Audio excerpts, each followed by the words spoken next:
Marshall Peak, Chapter 5150, The Hunt. Lewin apparently also knew that Blue Sky Pass would send someone to find him. Naturally, this person had to be Xianxia.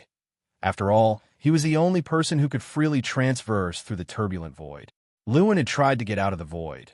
However, even if he was an 8th Order Open Heaven Realm Master, he could not find his way back through the chaotic space. Worse, he was injured after the battle with the Territory Lord and was far from his peak state. Thus, instead of blindly looking for a way out, he opted to sit and wait. After all, Xianxia was sure to come and find him. Similarly, his sitting still also helped Xianxia locate him. Finding Lewin and returning was not hard for Xianxia. When he saw the two of them appear, Zhongliang, who had been waiting outside, couldn't help but breathe a sigh of relief.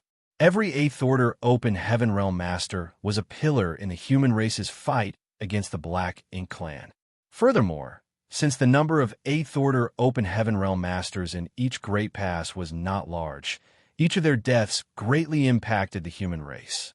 Thus, he was gratified to see Liu and was alright. Still, since Lewin's injuries were not light, he quickly headed back to rest and recover. Meanwhile, Xianxia embarked on a journey to the forward base with the rest of Dawn. The forward base had been nailed deep within the territory of the Black Ink Clan. In this recent war, Blue Sky Pass had achieved extremely brilliant results. The huge losses of the Black Ink Clan were enough for them to be unable to recover for at least 1,000 years. Furthermore, that time frame was dependent on their ability to destroy Blue Sky Pass' new forward base. If Blue Sky Pass could gain a solid foothold and suppress nearly half of the Black Ink Clan's territory here, then the Black Ink Clan might not ever be able to recover to its previous strength. However, if the humans lost the forward base, their victorious outcome would be greatly diminished. Therefore, the existence of the forward base was critical to both sides. However, they could not just defend their current position. They had to take the initiative or they would eventually be pushed back. Blue Sky Pass deployed 20,000 soldiers from the previous crusade, but now more than 10,000 more have been deployed to provide support with the help of 2 transit universe arrays Xianxia had set up. Currently, in Blue Sky Pass, only the most basic personnel were left behind. The rest have been moved outside. They had been passively defending for so many years, so when they finally had a chance to take the initiative, the decisions those at the top made were all bold and aggressive. Nonetheless, the movements of troops made sense. After all, there was no need to worry about Blue Sky Pass being attacked. Since they were now deep within the Black Ink Clan's territory, the enemy would be too preoccupied with those forces close to their royal city to target Blue Sky Pass itself. The Black Ink Clan could also not expect reinforcement from other theaters, as each war zone had its own issues to deal with. It was no different for the humans, who could not send large-scale reinforcements to each other. Thus, for both sides, they were basically fighting an independent war. While Xianxia was arranging the universe arrays, the soldiers at the forward base had been recuperating. After Blue Sky Pass's 10,000 reinforcements had arrived at the forward base, a slew of construction projects were implemented. One by one, squads patrolled around the forward base, clearing out any Black Ink Clansmen in the area. Even the 8th Order Open Heaven Realm Masters were moving, trying to use this opportunity to suppress the Black Ink Clan as much as possible.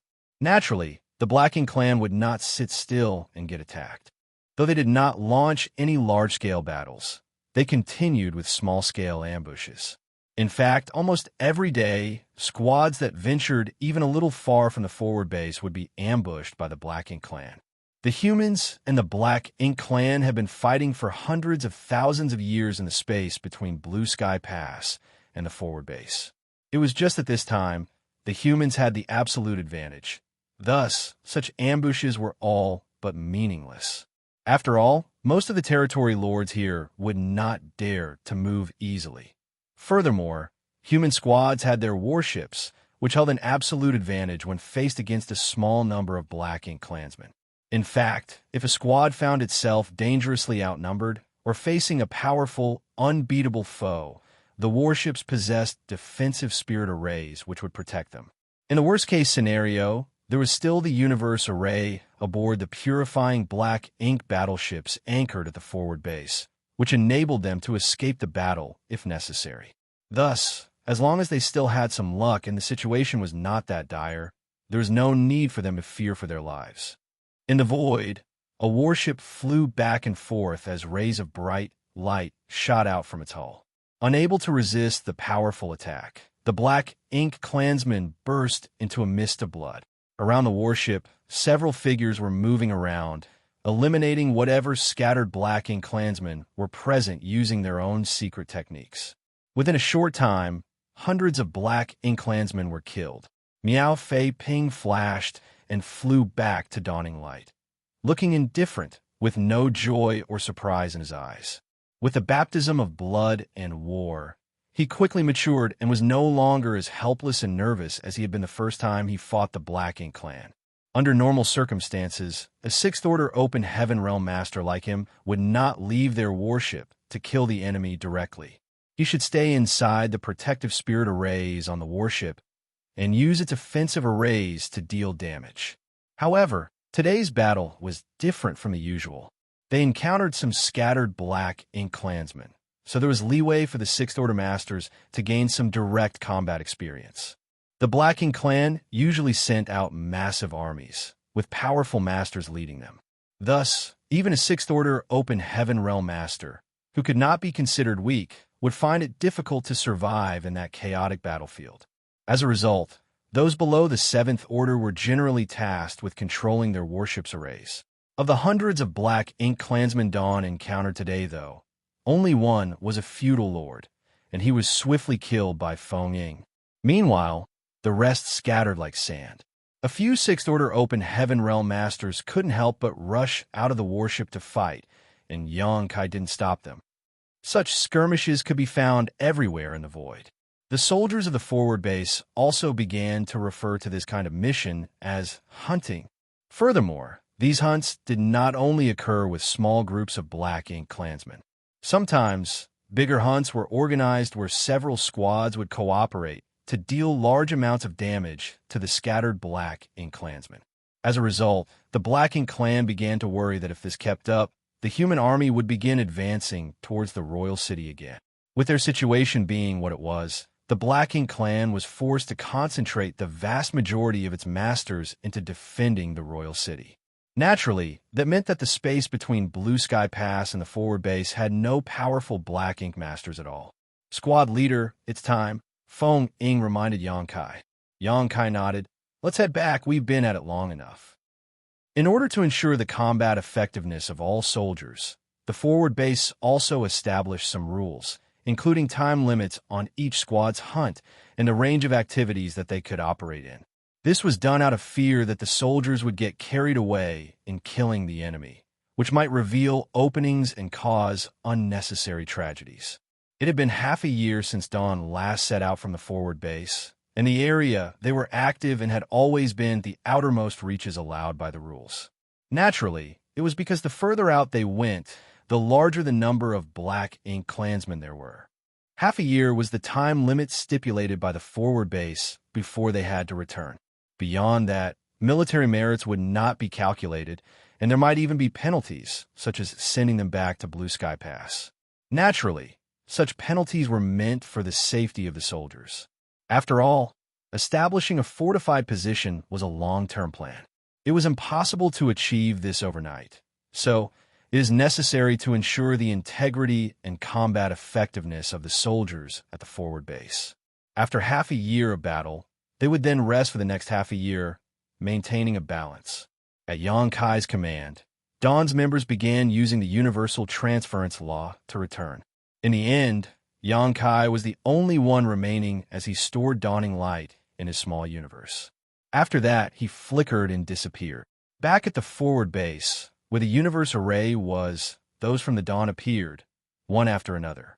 As soon as they appeared, they skillfully moved out of the way so as not to interfere with the transference of others who were also returning. Get some rest and cultivate. After half a year, we will gather again.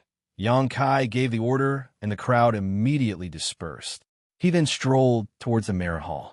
Military merits obtained by hunting for half a year had to be registered, and Dawning Light had also taken some damage, so it needed to be sent to the refining hall for repairs. Xianxia was traversing this familiar path at this point. It had been 10 years since the expeditionary force established the forward base, and every time he came back from a hunt, as the leader of Dawn Squad, he needed to fulfill these duties. Arriving first at the Merit Hall, registration of military contributions was recorded by Fifth Order Open Heaven Realm Masters. Such positions didn't involve directly fighting against the Black Ink clan, so they were usually filled by the cultivators with the lowest orders. Registration of military merits was naturally very smooth. All Xianxia needed to do was provide evidence for the kills. Next, Xianxia went to the refining hall and handed over Dawning Light. After that was done, he didn't need to worry about his ship anymore. He would just need to get it after half a year when Dawn went out on its next hunt. The refining hall was now the busiest location in the entire forward base. However, this couldn't be helped. One by one, squads would go out, hunt down enemies, and then return with a damaged warship that needed repairs. Since there was a limited number of artifact refiners, the refining hall was always kept busy. In the past, when the Great Pass was under siege by the Black Ink clan, the artifact refiners would be so busy they did not even have the time to breathe, but after the siege ended, they would have time to rest. However, that was in the past. Since the forward base was established, artifact refiners were now busy round the clock, with no time for rest at all. When the forward base created the rules, limiting hunting to only half a year and a minimum of half a year of cultivating afterwards, they did not really take into account the artifact refiner's workload. After all, half a year was barely enough for an artifact refiner to fix up a warship. Although Xianxia was now an artifact refining grandmaster, and he could patch up simple problems with Dawning Light, some of the damage was to its spirit arrays. And since he knew little about the Tao of Spirit Array, he had no choice but to ask for an array master to fix it, which was why he sent it to the refining hall. Just as he was about to walk back to where he stayed, he heard a divine sense transmission. He turned and then moved towards a particular direction. He quickly entered a grand hall, where the Eastern Army commander, Ding Yao, was talking to an 8th Order Open Heaven Realm Master. After briefly exchanging a few words, the 8th Order Masters turned and left, while Ding Yao turned to look at Xianxia. Xianxia cupped his fist. "Greetings, sir." Ding Yao gave a light nod and said, "I have a task for you." Xianxia looked solemn as he replied, "Please tell me." "I need you to return back to Blue Sky Pass and pick someone up." "Pick someone up?" Xianxia frowned, puzzled, and asked, "Pick who up?" "You don't have to know. You'll understand when the time comes." Xianxia was a little displeased with this strange order and couldn't help but object. "Sir, wouldn't it be better for an 8th Order Division commander to act as a guard? I'm only in the 7th Order, so even if I want to store someone inside my small universe, I at most can only bring those in the 6th Order or below. How would I be of any help in this case?" Ding Yao glanced at him. "I don't need you to use your small universe to store this person. I just need you to show the way here. What's more, this person is in the 8th Order, so other 8th Order Masters would not be able to store them either and would have to travel side by side." 8th Order? Xianxia was surprised. "Since it's someone in the 8th Order Open Heaven Realm, I believe that person has enough strength to ensure his own safety. Why do I need to fetch them here?" Martial Peak, Chapter 5151, Welcoming the Newcomers. "Stop spouting so much rubbish." Ding Yao glared at him and rebuked. "This person is a newcomer to the Black Ink battlefield. While it's true they are an 8th Order Master, they aren't well-versed in fighting. Since this person is someone who is still not used to the Black Ink battlefield yet, I've tasked you to be this person's escort." Someone new. Xianxia's heart started to race. "From the 3,000 worlds?" Ding Yao nodded. "That's right." He then added meaningfully, "Perhaps there'll be someone you know. So, would you like to go?" "Yes, of course," Xianxia responded decisively. If it was just picking up someone, it wasn't a difficult task. Though, it was still somewhat pointless for him to escort such a person all the way here. It would still be interesting to meet this newcomer. Since Ding Yao said that it might be someone he knew, Xianxia was eager to meet them. Even if it wasn't an old acquaintance, more than 100 years had passed since he came to this Black Ink battlefield, So this was a chance to see if there were any new changes in the star boundary and Voidland after he left. Similarly, Xianxia understood that the dispatch of an 8th Order Division commander for this kind of small matter was wasteful. After all, there were only a handful of people in the 8th Order Open Heaven realm, and each of them had their own important tasks, which kept them perpetually busy. Thus, such matters were best left to those in the 7th Order. Even among those in the 7th Order, Xianxia's strength was obvious to all. He was also the one who set up the new universe arrays. Thus, it was certainly much more convenient to have him personally lead the way, which was probably the biggest reason why Ding Yao tasked him to do so. In that case, I'll leave this to you. Take note of the time. The newcomers should arrive in a few days. For now, get back to the pass. Ding Yao waved his hand. Xianxia cupped his fist and turned to leave. First, he went back to the place where Dawn was stationed and told Feng Ying about his mission. He also informed her that he should be back in time for the next hunting mission. If not, she should just take the squad out without him, which Feng Ying agreed to. Since he had nothing to prepare before the trip to the pass, Xianxia immediately activated the universe transference law. He focused on the universe array of Blue Sky Pass, and it was not long before light engulfed him, starting from his feet. Usually, those in the 7th Order Open Heaven realm would find it impossible to directly teleport from the forward base to Blue Sky Pass, as the distance was too great. The stress of transiting that far through the void would more than likely crush an ordinary 7th Order Master. Hence, the two universe arrays arranged between them to serve as waypoints. Since Xianxia was proficient in the Tao of Space, however, he could mitigate such effects. Space principles fluctuated, and Xianxia reappeared inside Blue Sky Pass. With the mission in mind, he directly headed to the Western Army's headquarters to greet Zhong Liang. Sir Ding asked me to come back to welcome a newcomer. Are they here yet? Zhong Liang shook his head and replied, Not yet, but news has already arrived a few days ago. Well, as you know, it's not easy for those from the 3,000 worlds to come here, so just wait for the time being. Xianxia nodded. Can you tell me who this is? People coming from the 3,000 worlds are all arranged by the cave heavens and paradises. We are only responsible for receiving them. We don't know exactly how many people are coming or which sects they are from, just that they will be sent over from the no return pass. Xianxia gritted his teeth. He couldn't help but hold some anticipation. It seemed there was more than one person arriving, so he couldn't help wondering if there were any newcomers from the star boundary or Voidland among them. There were also a lot of open heaven realm masters on the star boundary and Voidland. Thus, it would be normal if some were assigned to the black ink battlefield. However, neither the star boundary nor Voidland were part of the cave heavens and paradises. Thus, according to long-standing practice, they were not eligible to set foot onto the black ink battlefield. Although he had been in the black ink battlefield for over 100 years, and had also fought in 2 different theaters, even infiltrating the Black Ink clan's territory twice, Xianxia still didn't know much about a variety of things. One such thing was how the 3,000 worlds assigned reinforcements to the Black Ink battlefield. Since there was nothing for him to do, Xianxia decided to ask Zhong Liang. Zhong Liang explained, basically every 100 years, the cave heavens and paradises will dispatch some people to reinforce the great passes. The number of people sent varies, as a lot can happen in 100 years. Even so, as you know, every time we fight against the Black Ink clan, it will always result in casualties. Though not many, they accumulate over time. Eventually, if there are too many casualties and few left to defend our lines, wouldn't the great passes fall? So, regular reinforcements from the cave heavens and paradises are a necessity. This was also the reason why Xianxia used to think that cave heavens and paradises were not worthy of their reputations, as the forces they showcased in the 3,000 worlds did not seem as imposing as they should have been. One would expect the cave heavens and paradises, with their extremely long histories and deep foundations, coupled with the long lifespans of cultivators in the open heaven realm, to slowly amass an enormous number of open heaven realm masters.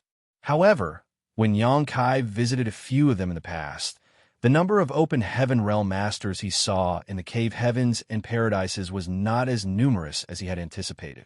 Now, Everything made sense. After all, these top forces have been sending the vast majority of their strongest masters to the Black Ink battlefield over the years.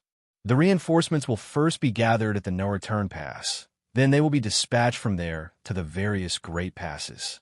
This is done to ensure the integrity of each Great Pass. The number of people dispatched to each pass will depend on the loss and demand of the Great Pass itself. Take this time as an example. Our Blue Sky Pass losses during the recent crusade were not small, so there should be more reinforcements will be assigned to us.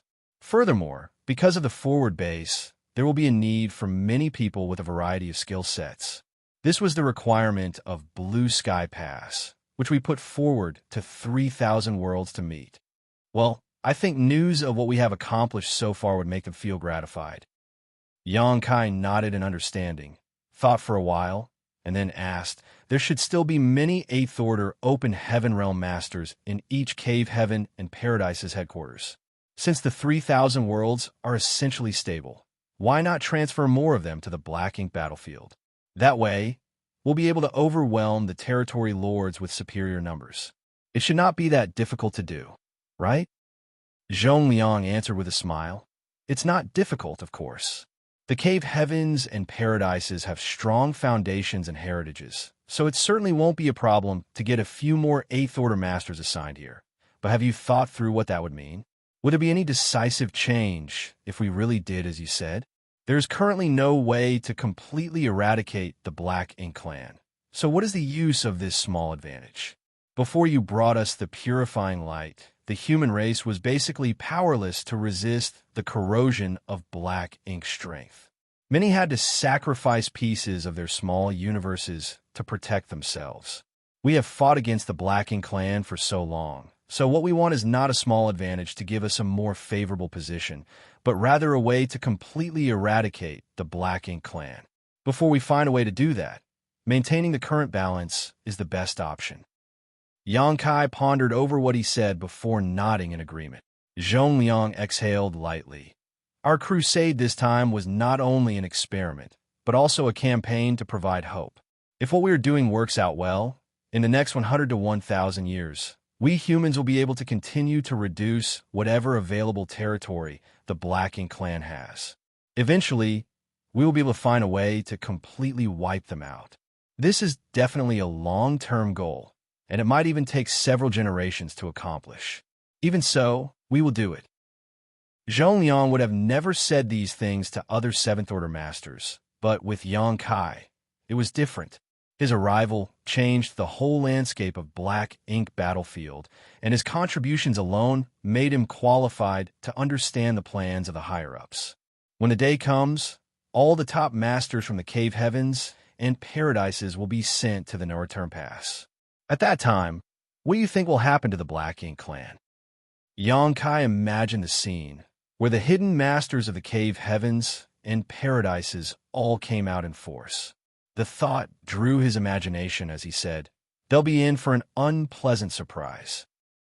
Inside the Grand Hall where the hyperspace array was located, Xianxia sat cross-legged as his heart started pounding. His conversation with Xianxia made him understand one thing. Since he was not in that high of a position, he failed to see the grand scheme of things.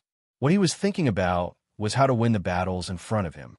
Meanwhile, what those at the top were thinking about was how to win the war and completely annihilate the Black Ink clan. It was a distinct difference of perspective. It's not that he was short-sighted. After all, he was in the 7th Order Open Heaven realm. He was the leader of a squad and had been in the Black Ink battlefield for more than 100 years, so he could not be called inexperienced.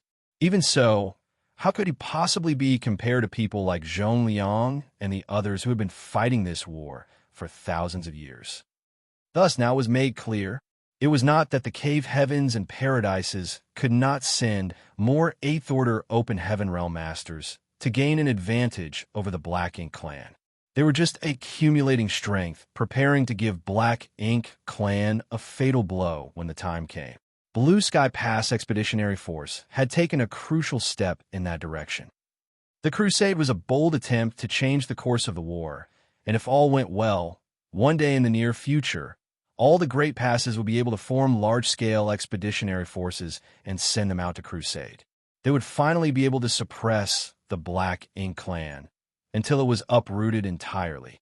There are signs of activity. One of the people guarding the Grand Array suddenly shouted. Yang Kai raised his eyes and looked ahead. He saw that the Grand Array, which had been silent for several days, suddenly lit up. It hummed gently, and there were obvious space principle fluctuations coming out of it. That was a clear sign that the Grand Array had been activated, which was what Yang Kai had been waiting for. The no-return pass was the only gateway to the 3,000 worlds, and it was also the transit point for those in the 3,000 worlds to enter the Black Ink battlefield. As such, a hyperspace array was arranged there, which could connect to all the great passes. These were all set up by ancient great experts who were simply incomparable to today's cultivators. With the hyperspace array set up by such experts, ultra-long-distance teleportation could be done without worrying about one's life. However, the consumption of materials would be extremely large. Thus, between the great passes, they tried not to unnecessarily send people over. In most cases, they would teleport some jade slips as a means to communicate with the other great passes. Under the gaze of the many cultivators guarding the Grand Array, a dazzling light suddenly filled their eyes. From it, a faint figure appeared. Yang Kai immediately felt an aura of someone in the 8th Order Open Heaven realm, but to his surprise, this aura was faintly familiar to him. As the light faded, Yang Kai discovered that there were already at least 100 people standing on the Grand Array, many of them appearing dizzy and disoriented, as they had obviously not recovered from the ultra-long-distance teleportation. Although the arrangements of the ancient great experts were enough to allow them to teleport here safely, there were still some drawbacks to doing so. Immediately, Blue Sky Pass men, who had been prepared ahead of time, stepped forward, and all kinds of secret techniques were activated to help alleviate the sequelae of these 100 or so people. It took just a moment for the 8th Order Open Heaven Realm Master to shake his head and focus his eyes. In the end, he was an 8th Order Master whose strength was incomparable to the rest, who still needed some time to recover from the dizziness. Yang Kai suppressed his excitement, stepped forward, and saluted. Grand Master's noble bearing is still the same as ever, even after so many years. Ding Yao's words had been prophetic, as Yang Kai really knew someone who came here this time. He was a remnant of Great Evolution Paradise, Grandmaster Ma Fan. Yang Kai had dealt with him plenty of times. The first time was when he went to ask about refining array artifacts for Voidland's Grand Array. At that time, the proprietress took him to Grandmaster Ma Fan. Later, Ma Fan helped him improve the Void Yin-Yang mirrors. He even passed the Great Evolution Paradise's Good Fortune Divine Furnace to Yang Kai. Afterwards, many of the remnants from Great Evolution Paradise, led by Grandmaster Ma Fan, went to the Star Boundary to open a Dao Temple. They did this in an attempt to revive the former glory. Thus, they were old acquaintances. Marshall Peak, Chapter 51-52, The Situation in the 3,000 Worlds. Ma Fan, who had recently broken through to the 8th Order, was clearly a great Grandmaster in artifact refining now. It should be said that those who were great Grandmasters were all 8th Order Masters, equivalent to Donghua and Ping from Divine Cauldron Cave Heaven, whom Yang Kai was acquainted with. Yang Boy, Grandmaster Ma Fan looked surprised, clearly never having anticipated he would meet Yang Kai here, of all places. More than 100 years ago, Yang Kai dove into a void corridor and never came back. Without any news, whether he was even alive or dead was unknown. Nonetheless, his disappearance and sacrifice were no secret in the 3,000 worlds. After all, many were present when he went to seal the void corridor. Furthermore, although the Black Ink battlefield could pass some news back to 3,000 worlds, matters related to Yang Kai were still only known to a few top officials within the Cave Heavens and Paradises. Thus, Grandmaster Ma Fan was not aware that he was here. When he came to the Black Ink battlefield, he never expected to see Yang Kai. It was natural that upon seeing an old friend, they were both overjoyed. Suddenly, Grandmaster Ma Fan's face cramped up as he said, "Young boy, find me an open space. This old man can't hold them in any longer. Xianxia wondered, hold them in? Hold who in? Grandmaster Ma Fan snickered. You don't think it's just us, right? There are more in my small universe. Xianxia instantly understood what he meant. For those that were transported here, except for one 8th Order Open Heaven Realm Master like Grandmaster Ma Fan, the rest were all in the 7th Order. Since teleporting from a no-return pass to any of the great passes required a massive amount of resources, the high-rank masters would all store those in the mid-rank inside their small universes in order to save on consumption. The no-return pass had always done it like this. Since Xianxia came to the Black Ink battlefield through an unconventional method, he had no experience in this. Thus, in his moment of elation, he forgot how people normally traveled through hyperspace arrays. After realizing his mistake, he quickly led the way. Not long after, they arrived at the square where Xianxia had first stepped into when he initially arrived at Blue Sky Pass. This was also where the first purifying Black Ink battleship had been built. The square was huge. During the non-war period, the soldiers liked to exchange pointers here. Thus, this place was often full of people, but now it was empty. After all, most of the soldiers of Blue Sky Pass had been moved to the forward base, leaving only a small contingent behind. In the meantime, everyone dispersed and kept a distance from the newcomers. Then their small universes opened, and from the various portals, numerous figures walked out, one after another. They were all in the 6th Order Open Heaven realm. Xianxia initially thought that there would not be too many newcomers arriving at Blue Sky Pass, a few hundred at most. However, when the hundreds of portals were opened, with 6th Order Open Heaven realm masters continuously pouring out, he realized that his initial assumption was wrong. Grandmaster Ma Fan's small universe alone could accommodate more than 40 people, while others in the 7th Order, whose small universes were not as large as his, could only hold a dozen or so people. After everyone came out, Xianxia was surprised to find that there were over 1,000 newcomers this time. That was a huge number. Furthermore, everyone here was in the 6th Order and above. In other words, the Cave Heavens and Paradises had sent at least 10 cultivators at or above the 6th Order each, and that was not even counting the reinforcements sent to the other great passes. Which sect in the 3,000 worlds could do this? Which force had such an immeasurable heritage? Even in Voidland and the Star Boundary, how many 6th Order or 7th Order Open Heaven Realm Masters were there now? In fact, even if the whole Voidland and the Star Boundary were hollowed out, they would not be able to provide such a force. This just went to show how powerful and deep the heritages of the Cave Heavens and Paradises were.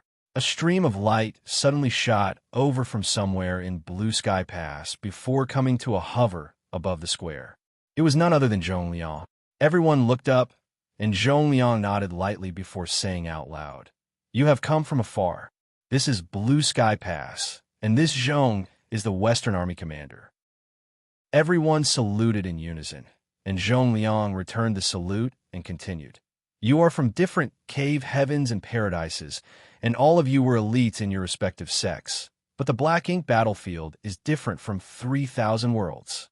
You need to remember that no matter which Cave Heaven or Paradise you came from, after you set foot into Blue Sky Pass, none of that matters anymore. You are all Blue Sky Pass soldiers here, and we have only one enemy, the Black Ink clan. All those who are here now, and the ancestors who came before us, have sacrificed our blood, sweat, and even lives in this empty place to prevent the Black Ink clan from invading the 3,000 worlds. Countless have fallen on this battlefield for countless years, and the next one may be me, or it may be one of you. But as long as the Cave Heavens and Paradises stand, the Black Ink clan will never step into 3,000 worlds.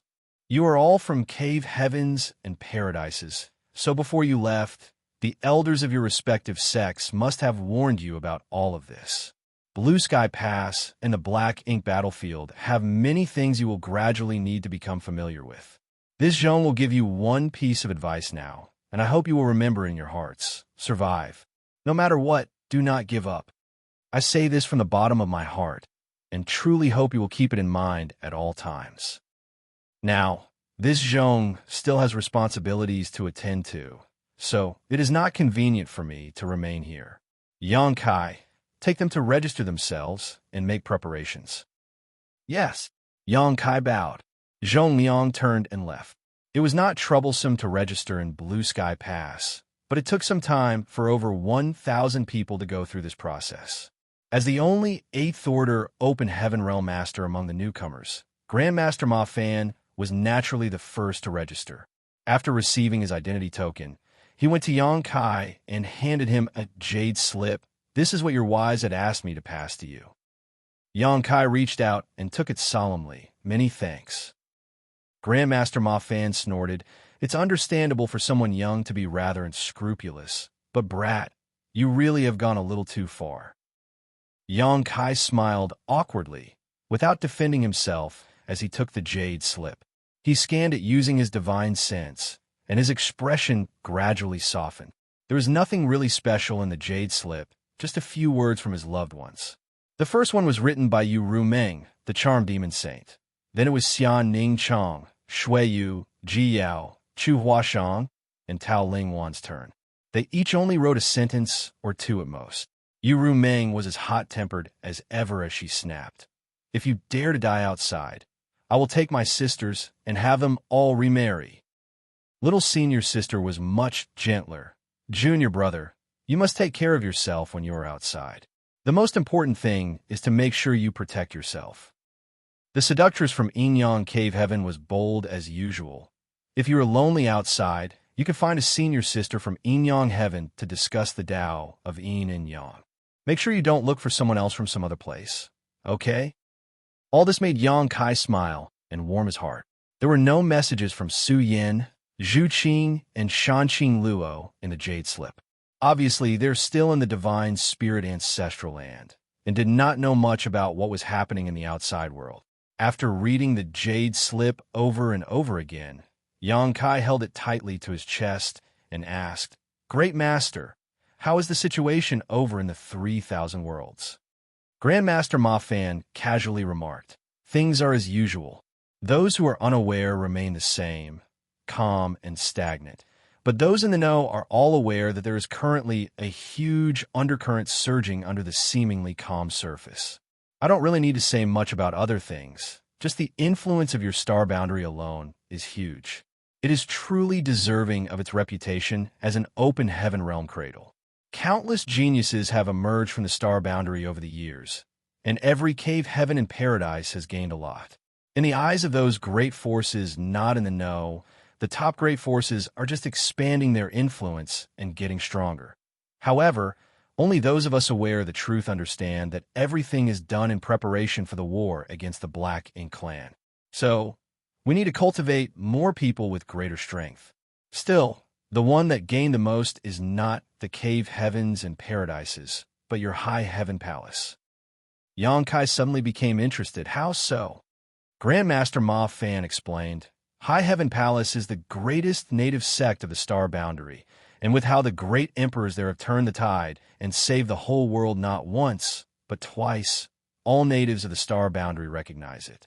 Many remain unaware, or simply cannot comprehend how great the cave heavens and paradises are. So in the end, High Heaven Palace is still the best place in their eyes, and many of them still choose to worship under its banner. With so many genius disciples having been taught by strong elders since birth, if this trend continues, after a few thousand years, your High Heaven Palace will be able to stand on equal footing with the cave heavens and paradises. Xianxia smiled and said, That's still a long way from now. Who can clearly say what will happen over such a great span of time? Grandmaster Ma Fan nodded and said, It is said that fate is full of uncertainties, and no one can say what will be until it is. If it was in the past, High Heaven Palace would definitely not be allowed to exist by the cave heavens and paradises. It's not that they are intolerant and greedy, but rather that so many excellent disciples could not be taken away by one sect. Each of them wants to cultivate more elite disciples to fight against the Black Ink clan. Even so, they will not move against your sect. After all, your wives are now direct disciples of various different powerful ancestors. Each of them has someone powerful standing behind them, giving them close relationships with several cave heavens and paradises. What's more, now that you, High Heaven Palace's Palace Master, have entered the black ink battlefield, and the higher-ups of High Heaven Palace are themselves aware of the real situation, no one wants to hinder its development, which has paved a smooth road for its growth. Xianxia nodded happily. Before he set off from Black Territory to the Black Ink battlefield, several of his wives were indeed taken in as direct disciples of Eighth Order Open Heaven Masters. Among them, Shui became a disciple of Golden Antelope Paradise's Lu Mu. Yu Meng became a disciple of Myriad Demons Heaven's Mo Sha. Xia Chang became a disciple of Divine Medicine Heaven Ziyu. Ji Yao became a disciple of Great Battle Heaven's Pai Li. Meanwhile, Chu Huashang and Tao Lingwan, needless to say, were part of Yin Yang Cave Heaven and held strong positions within their sect. The reason why these Eighth Order Masters took them as disciples was not just due to their aptitude. After all, there were countless geniuses in their own cave heavens or paradises. Their aptitudes might be the same or even better than his wives. So the main reason why they took them on was because Xianxia was going to sacrifice himself for the peace and stability of the 3,000 worlds. Thus, they wanted to give Xianxia some form of reassurance. It was to indicate that even if something were to happen once he entered that void corridor back then, his wives would be taken care of, and by extension, High Heaven Palace and Voidland would be protected. In short, we old fogies will ensure your widows and sect are taken care of, so that may rest assured and go all out. This was also a kind of compensation from the cave heavens and paradises. Of course, his wives were all talented enough to become direct disciples of these Eighth Order Open Heaven Realm Masters. After all, each of them had directly ascended to the Sixth Order Open Heaven Realm and could thus be expected to reach the Eighth Order in the future. Fortunately, Xianxia's personal strength and accomplishments in the Tao of Space were exceptional. On top of that, he possessed various unique methods which helped him survive. Since he came to the Black Ink battlefield from Black Territory, he had overcome plenty of difficulties and managed to live till now. Now that his wives in the Star Boundary had the backing of Eighth Order Open Heaven Realm Masters, coupled with Xianxia's previous efforts to seal up the Void Corridor alone, High Heaven Palace had the opportunity to grow and develop without interference. If not, with the cave heavens and paradises needing excellent disciples to send to the Black Ink battlefield, how could they possibly sit back and watch a small sect take up so many talents? It had nothing to do with avarice or envy. They simply had no choice as they held the responsibility of protecting the human race. In the face of such a noble goal, anyone or anything that stood in their way would be crushed to dust without the slightest hesitation. Now, knowing that everything in the Star Boundary was all right, Xianxia could finally rest easy. Martial Peak, Chapter 5153, Zhangzhou. Since the Star Boundary was well and good, and High Heaven Palace was thriving with strong momentum, what else could possibly worry Xianxia? On the other hand, disciples of the Cave Heavens and Paradises willingly shed their blood in the Black Ink battlefield as they waged war against the Black Ink clan for no other reason than a strong sense of responsibility to protect the 3,000 worlds. The situation of the Star Boundary and High Heaven Palace was enough to allow Xianxia to rest easy. Actually, I didn't expect to meet you so soon, Grandmaster Ma Fan sighed. I wanted to settle down in the Black Ink battlefield first, and then find out where you were. I didn't think that you would be here.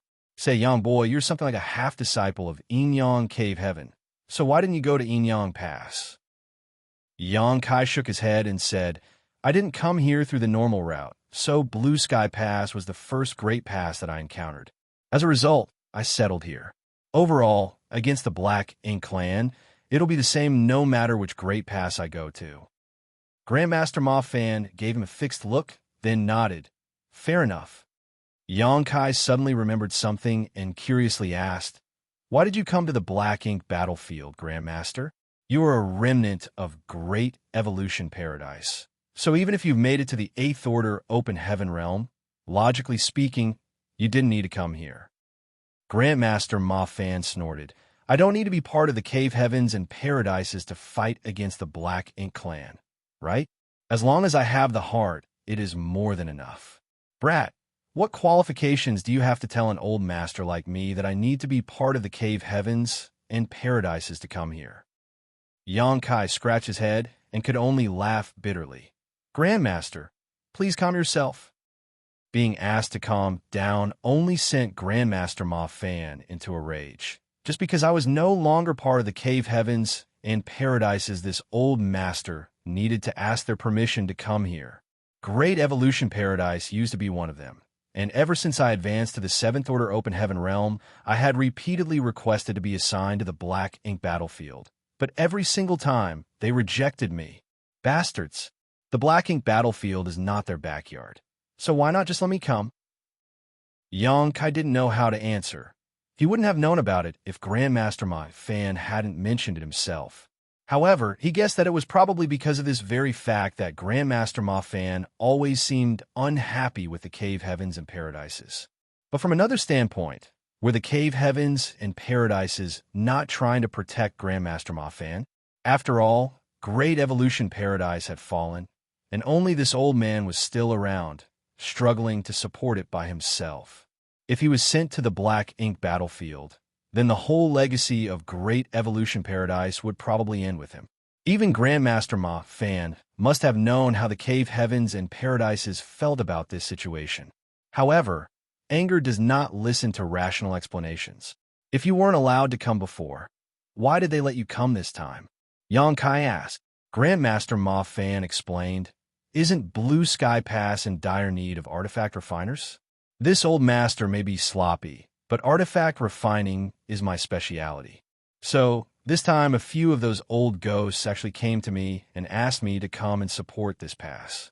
Of course I refused. Those bastards refused father here so many times in the past, yet they had the gall to ask me, their father, to come out here on a whim now? Who do they think I am, huh? How dare they? Xianxia nodded like he was a chicken pecking rice and flattered.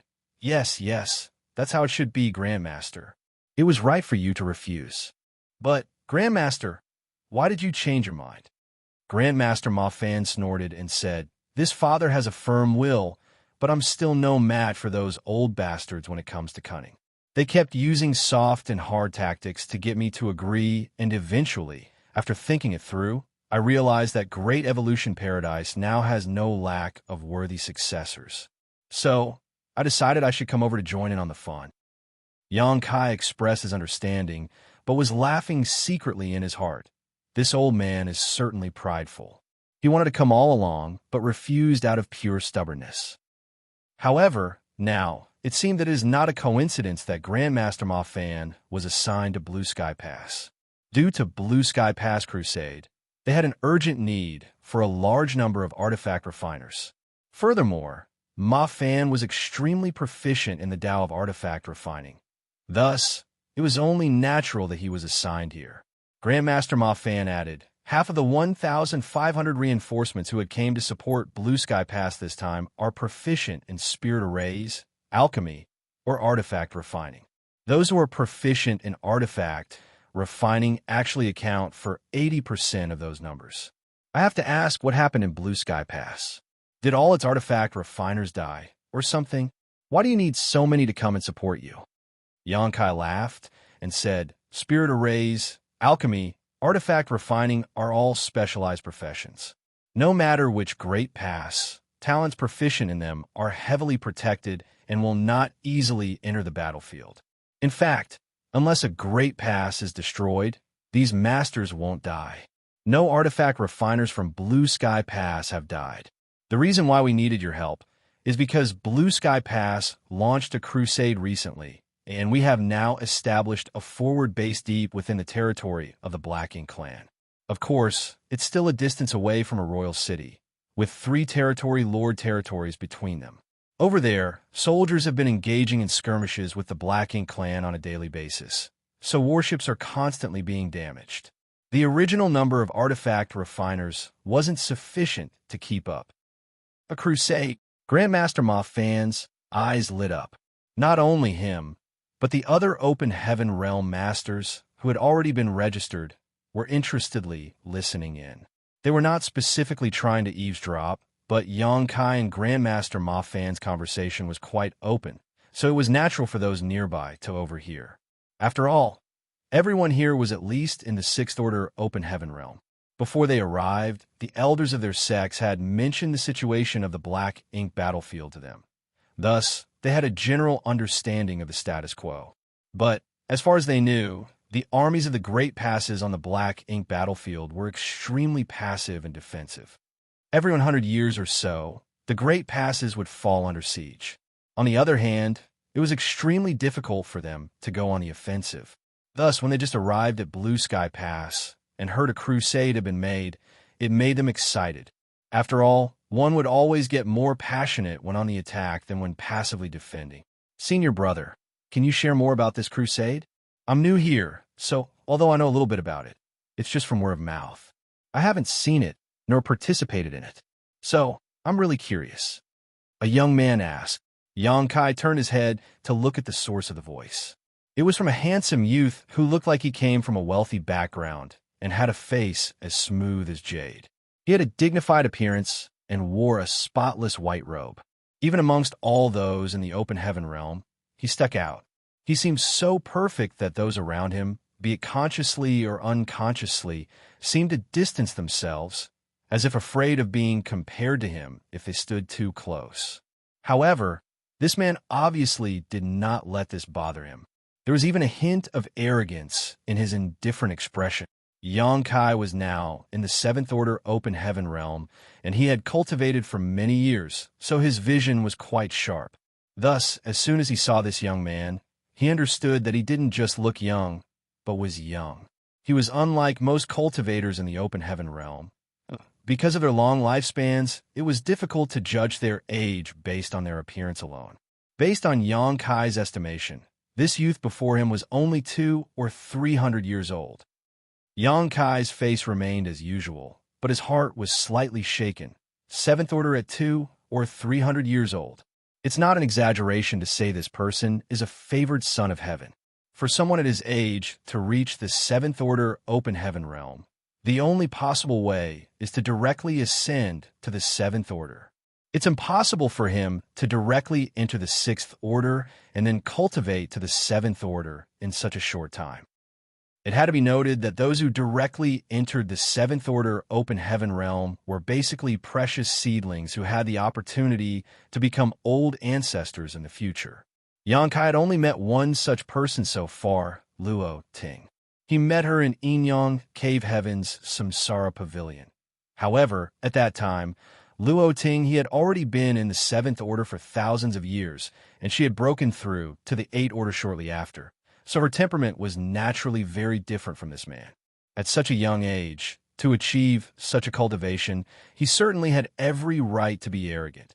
After all, he had the capital to back up his haughtiness. This junior brother is... Yongkai looked at him with a smile. The young man cupped his fist and saluted. Azura, Cave Heaven, Xianxia. Yongkai was a little stunned. Junior brother is from Azura, Cave Heaven? He had also come into contact with those from Azura, Cave Heaven, and all of them were fierce and vicious, completely different from Xianxia's gentle and dignified demeanor. In fact, if Xianxia had not said where he was from, Yongkai would never have guessed that he was actually from Azura, Cave Heaven.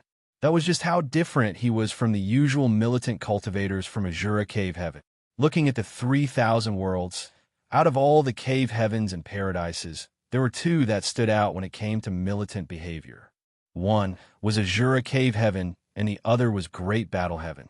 The latter obviously developed this personality in order to fight against the Black Ink clan on the Black Ink battlefield.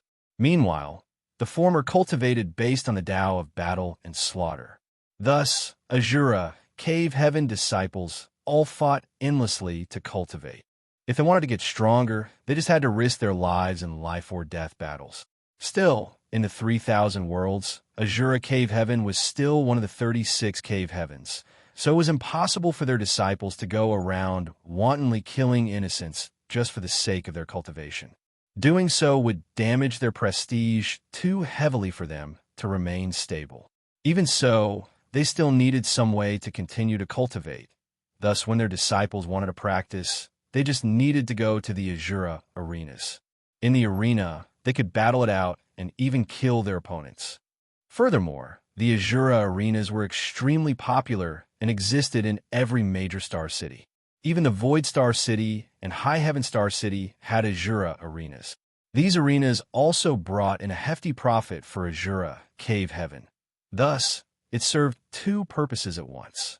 It could be said that the Azura arenas were the foundation of Azura Cave Heaven. In the Azura arena, life and death battles were to be honored. Thus, even if an Azura Heaven disciple died inside, the sect would not take revenge. This wasn't just rhetoric, but an established truth, as many Azura Cave Heaven disciples had died in the various Azura arenas over the years, yet the sect never pursued the matter. Xianxia had also fought people in the Azura arena, so he was familiar with their rules. Xianxia directly broke through to the 7th Order Open Heaven realm, so if he had come from any other cave heaven or paradise, he would definitely be guarded carefully. He would be allowed to completely immerse himself in cultivation and strive to become an old ancestor in the future. But since he was from Azura Cave Heaven, such a thing was not allowed. There were no 7th Order Open Heaven Realm Masters in the Azura arena who would engage in life-or-death fights. After all, the better use for such masters was being sent to the Black Ink battlefield. Thus, Xianxia came here. Xianxia had been on the Black Ink battlefield for more than 100 years, and although he was usually dealing with the Black Ink clan or cultivating, he had heard a lot of things unrelated to the war itself as well. This included things about Azura Cave Heaven. All the cave heavens and paradises would only sparingly send reinforcements to the Black Ink battlefield every 100 years, deploying only the personnel that were really needed. However, Azura Cave Heaven was the sole exception to that trend. They could not wait to send all their Open Heaven Realm Masters here. In fact, they wished they really could send in all their 6th Order Open Heaven Realm Masters. If someone calculated which sect had the largest proportion of disciples sent to the Black Ink battlefield, Azura Cave Heaven would definitely take first place. In fact, Xianxia could not think of any other sect that had sent as many or more than Azura Cave Heaven. However, due to how they cultivated, requiring them to engage in killing, it was not uncommon for them to die in the process of growing up. Thus, the number of disciples who would advance to the Open Heaven realm was much less than other cave heavens and paradises. Even so, in terms of combat capability, Azura Cave Heaven would definitely rank among the top 3 of all cave heavens and paradises. Whenever those from Azura Cave Heaven fought, they would do so as though they held no regard for their own lives, and this gave rise to a nickname, Azura Lunatics. They were so notorious for this that it had become widespread throughout the Black Ink battlefield. Martial Peak, Chapter 51-54, 2 Rising Stars. Dawn also had a disciple from Azura Cave Heaven. He was just in the 6th Order Open Heaven realm, though. So, when fighting against the Black Ink clan army, he could only remain inside Dawning Light and control the various arrays to kill the enemy. He had no chance to leave the warship, which caused him to complain to Xianxia many times. It was only when the forward base started hunting that he finally got the chance to directly fight against those scattered Black Ink clansmen. It was the only time when someone like him, who was in the 6th Order Open Heaven realm, could finally come out and fight. In fact, it was when Dawn was out hunting that he was the happiest. He would not hesitate to put himself in danger just to be able to kill off his enemies. In fact, after each hunt, he would always be covered in blood and leak out an incomparable murderous intent. It was not a stretch to say that he was a madman when it came to combat. Even so, Xianxia was relieved that his subordinate was a brave fighter. It was just that this brave fighter was also somewhat prickly. Xianxia still liked those from Azura Cave Heaven, though. He did not mind youngsters being arrogant, as long as they had the ability to back it up. Grandmaster Ma Fan whispered, "This kid is the most outstanding genius in his generation from Azura Cave Heaven. He advanced to the Emperor realm while he was around 100 years old.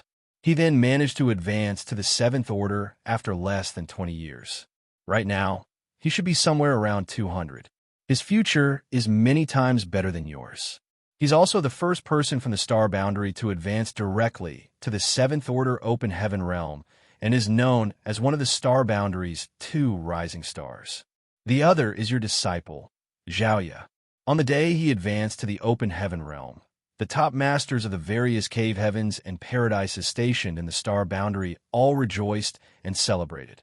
After all, his successful breakthrough proved once and for all that the star boundary was worthy of its status as the Open Heaven realm cradle. Xianxia nodded silently and did some quick calculations. When Xianxia was practicing in the star boundary, he had already come to Black Ink Battlefield. So, it was not strange for him to have never heard of such an outstanding person before. What would Junior Brother like to know? Xianxia asked with a smile. Xianxia said, as long as it's about the crusade, anything is fine. Looking around, Xianxia could see many curious eyes. Although some of the 6th Order and 7th Order masters standing here were older than him, on the Black Ink Battlefield, age did not matter. He was a well-regarded senior to them.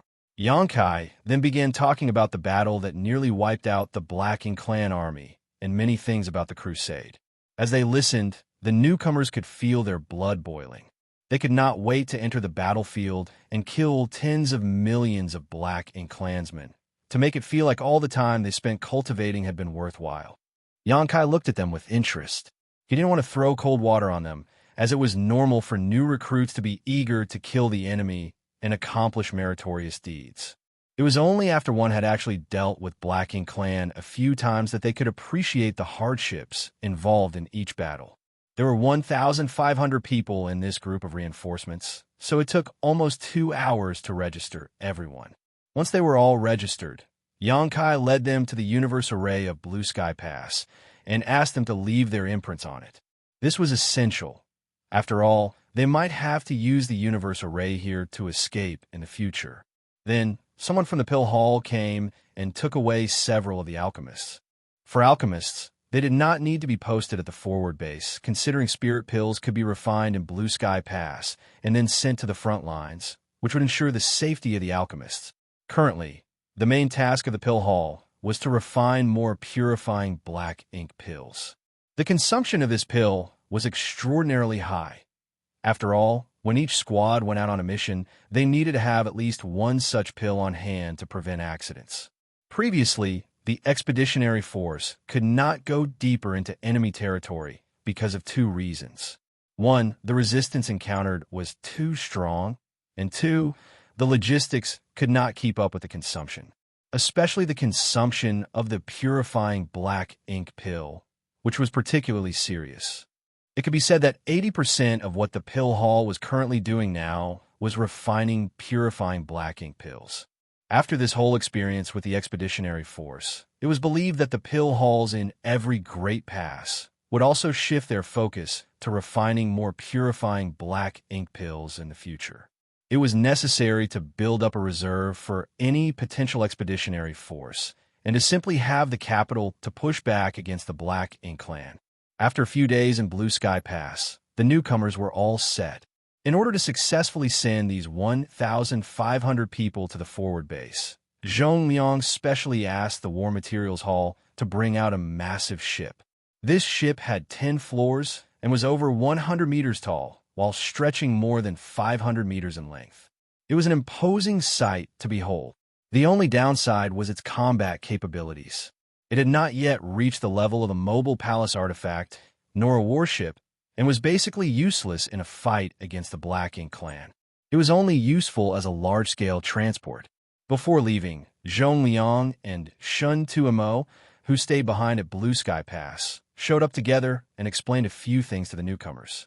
All the new recruits were at least in the 6th Order.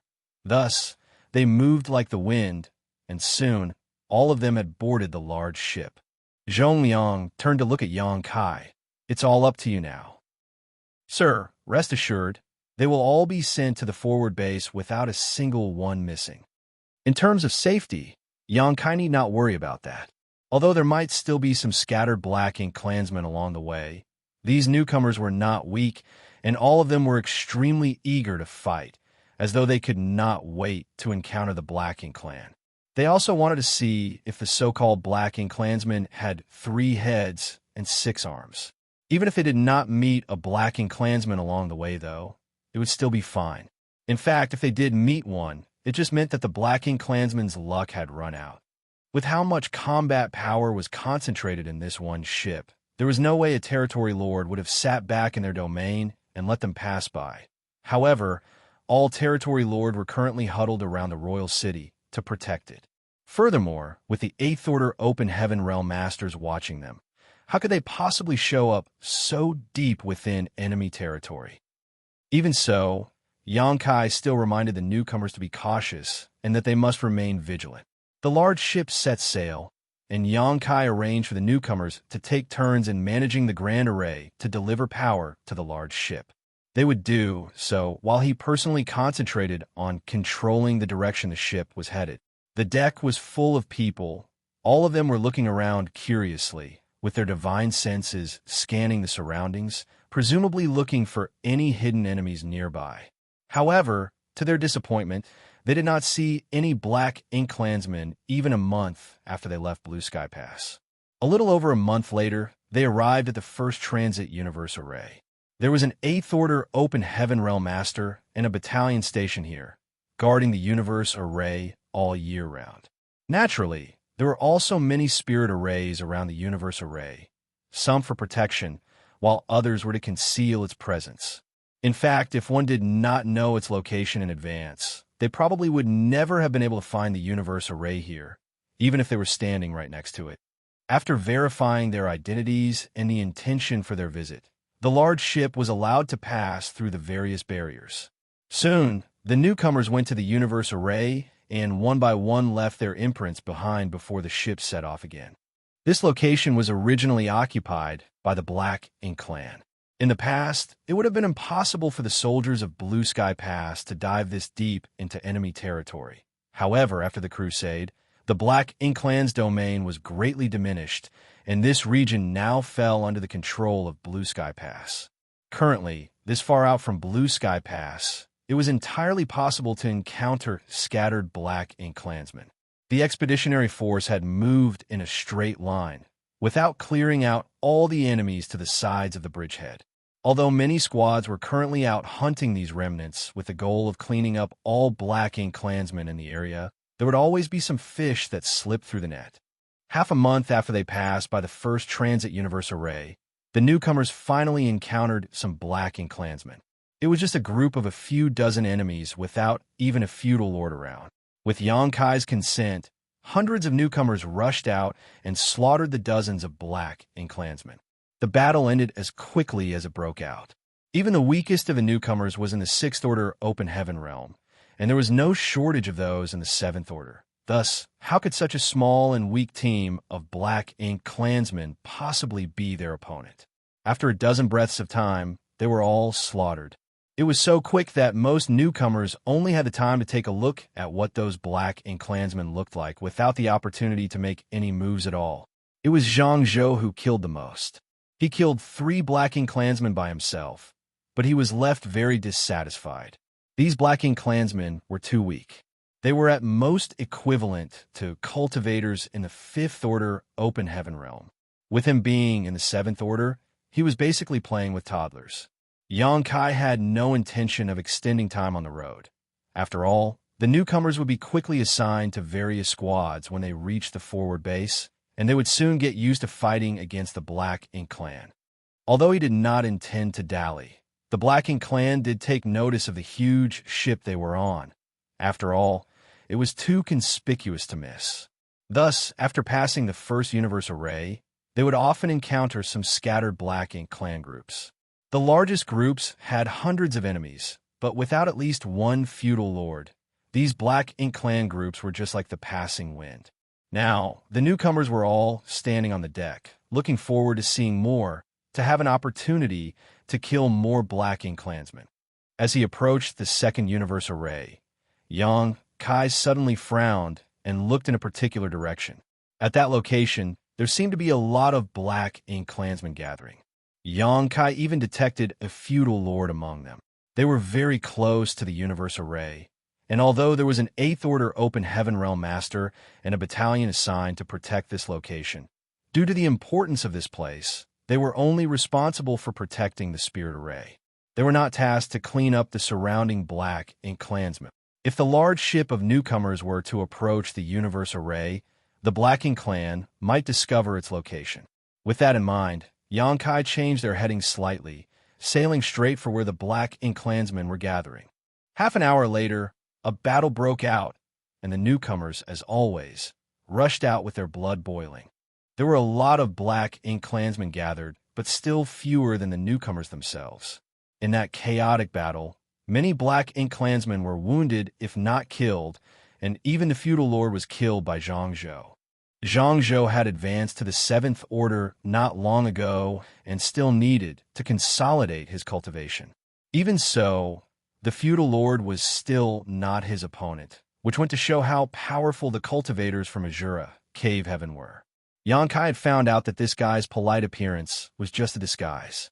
He was no different from any other Azura Cave Heaven disciple he met in battle, bloodthirsty and vicious.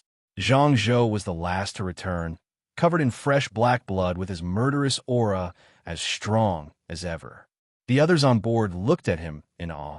Xianxia checked on him, and a strange light flashed in his eyes. "Junior brother, are you injured?" Xianxia slowly shook his head. "Senior brother, it's just a small scratch. It's no big deal." Xianxia nodded and earnestly explained, "Battles against the Black Ink clan must not be taken lightly. Perhaps they are not as powerful as you, but they have their unique abilities." Xianxia nodded and said, "I understand." Xianxia smiled and said, "In that case, rest." Xianxia silently sat cross-legged. After making sure there were no other Black Ink clansmen around, Xianxia sailed the large ship towards the Universe Array. Having experienced this once before, this time, without Xianxia needing to give any orders, everyone already knew what to do and moved to leave their imprints the Universe Array before setting off again. Marshall Peak, Chapter 5155, a lesson. There were only 2 transit universe arrays between Blue Sky Pass and the forward base, so after passing the second, it would only take a month for the reinforcements to reach their final destination. For Xianxia, that would mean that he had basically completed the task assigned to him. The rest would be handled by Ding Yao and Liang Yulong, who would be assigning the newcomers to their respective squads and roles. After several small skirmishes, the morale of the newcomers was at an all-time high, and some overly excited ones were even encouraging Xianxia to look around to see if they could find more Black Ink clansmen. Xianxia naturally wouldn't agree to their request. Thus, many of the excited newcomers soon grew bored. On the deck, Grandmaster Ma Fan suddenly whispered, "Is there something wrong?" Xianxia turned to look at him. "Grandmaster, why would you suddenly ask such a question?" Grandmaster Ma Fan frowned and shook his head. "I can't say for certain, but it feels as though you're concealing something." Xianxia smiled. "What could I possibly be concealing? Everyone here is still new to the Black Ink battlefield, but they will all one day experience what it's like to suffer a loss here. Through that pain, they'll be able to wise up. Of course, if everything remains so smooth, it won't be good either.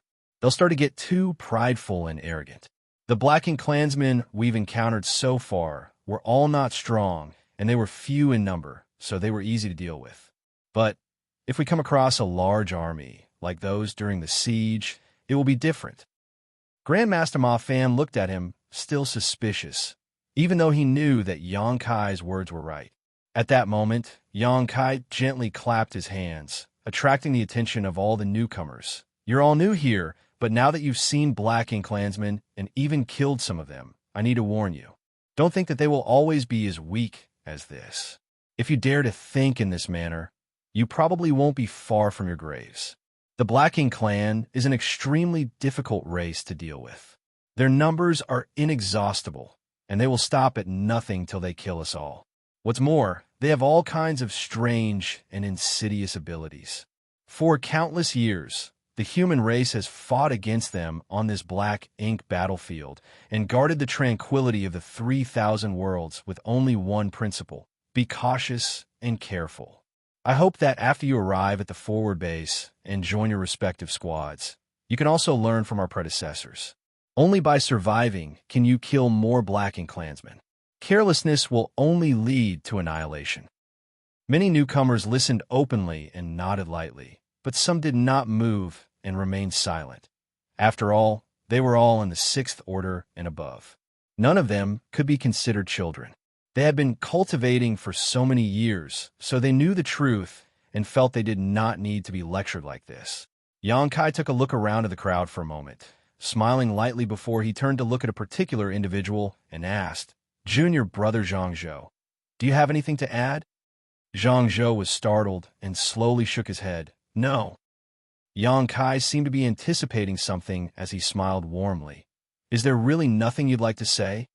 Xianxia frowned slightly, but didn't say a word. Just when the newcomers were wondering why Xianxia suddenly called out Xianxia, the latter suddenly pushed his aura. His world force rumbled, and he slammed a palm to the side. When this sudden change happened, no one managed to react, not even Grandmaster Ma Fan, who was standing nearby. Standing beside Xianxia were a few 6th Order masters.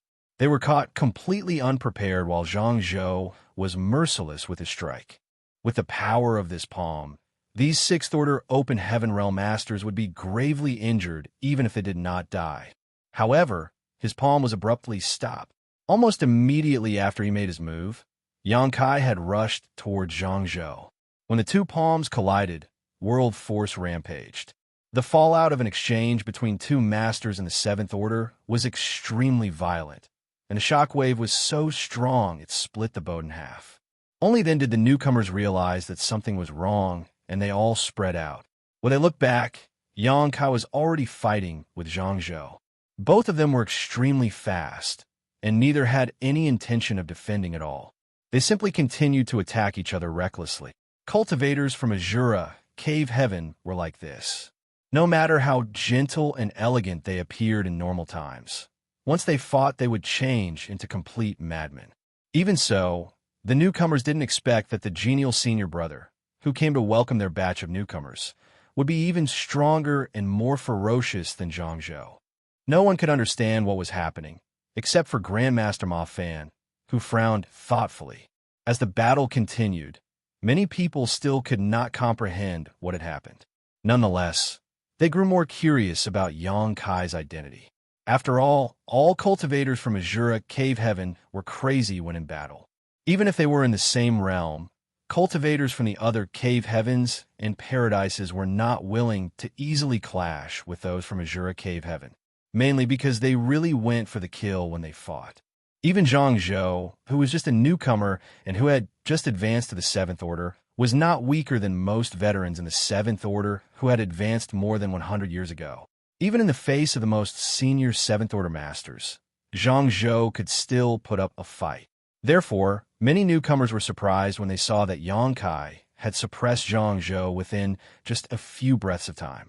Just next to Grandmaster Ma Fan, a 7th Order master frowned and asked, "Grandmaster, which cave, heaven, or paradise does this senior brother come from?" Although they had been together for so many days, and Xianxia was the person responsible for welcoming and guiding them, he had never once introduced himself. Meanwhile, the newcomers had only been thinking about fighting the Blacking clan, so no one had asked about his origins. As a result, until now, no one knew much about Xianxia, only that he was in the 7th Order Master from some cave heaven or paradise. Grandmaster Ma Fan slowly sighed. He's not from any of the cave heavens or paradises. He is the Lord of the Star Boundary. The person who asked the question was surprised. The Lord of the Star Boundary. Someone suddenly remembered something, raised his brow, and said, "The one who left Black Territory to seal up a void corridor."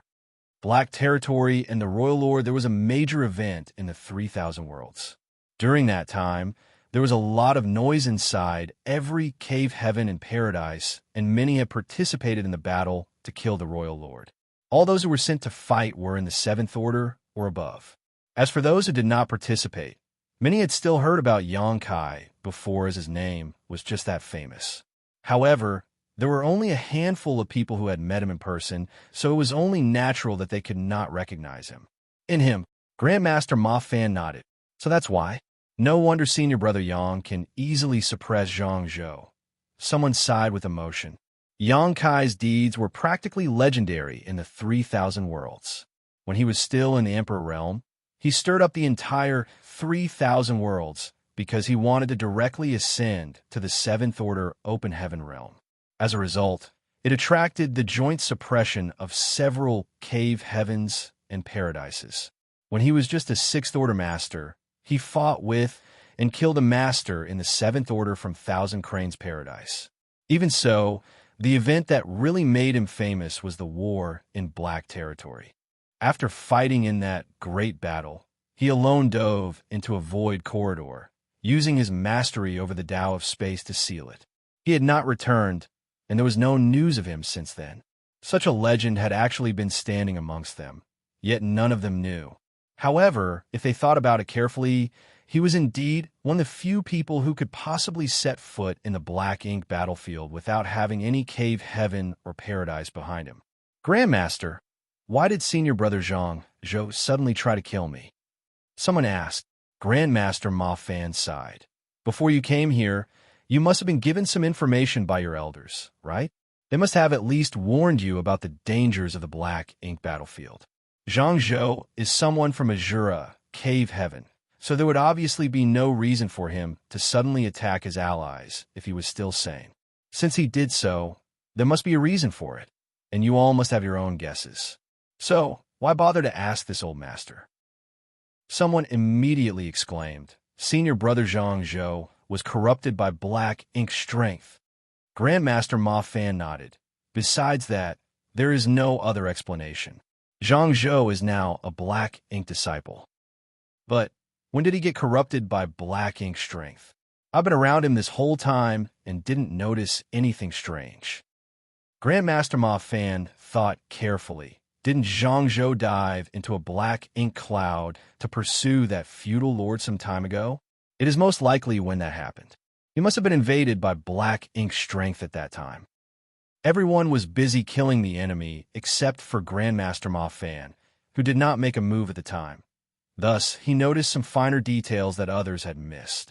It was now obvious that when Xianxia returned, Yang Kai had already noticed, and that was the reason he asked Xianxia if something was wrong. Otherwise, there was no way to explain what happened next, let alone explain why Xianxia suddenly attacked, and Yang Kai could stop him in time. Yang Kai had clearly been waiting for this to happen. At this thought, Grandmaster Ma Fan snickered and shook his head. Yang Kai was aware of this and was confident he could deal with it. Thus, there was no need to worry about anything else. That brat most likely didn't immediately resolve the issue because he wanted to take this opportunity to teach these newcomers a lesson. It didn't have to be Xianxia who got corrupted, it just happened to be him, so Yang Boy just made use of it. It was just as Yang Kai had said, people grew from experiences, especially painful ones. On the black ink battlefield, being arrogant and prideful would never end well. Even more so for someone like Xianxia who advanced directly into the 7th Order and was raised by Azura Cave Heaven. He was the best of the best, so it was only natural for him to grow arrogant. Even when Xianxia noticed himself being invaded by black ink strength, his first instinct was to solve the issue himself, so he was unwilling to ask others for help. Unfortunately, he overestimated his own ability and underestimated the horror of black ink strength. Now, after being fully corrupted, he had degenerated into a black ink disciple. Grandmaster, do we need to help?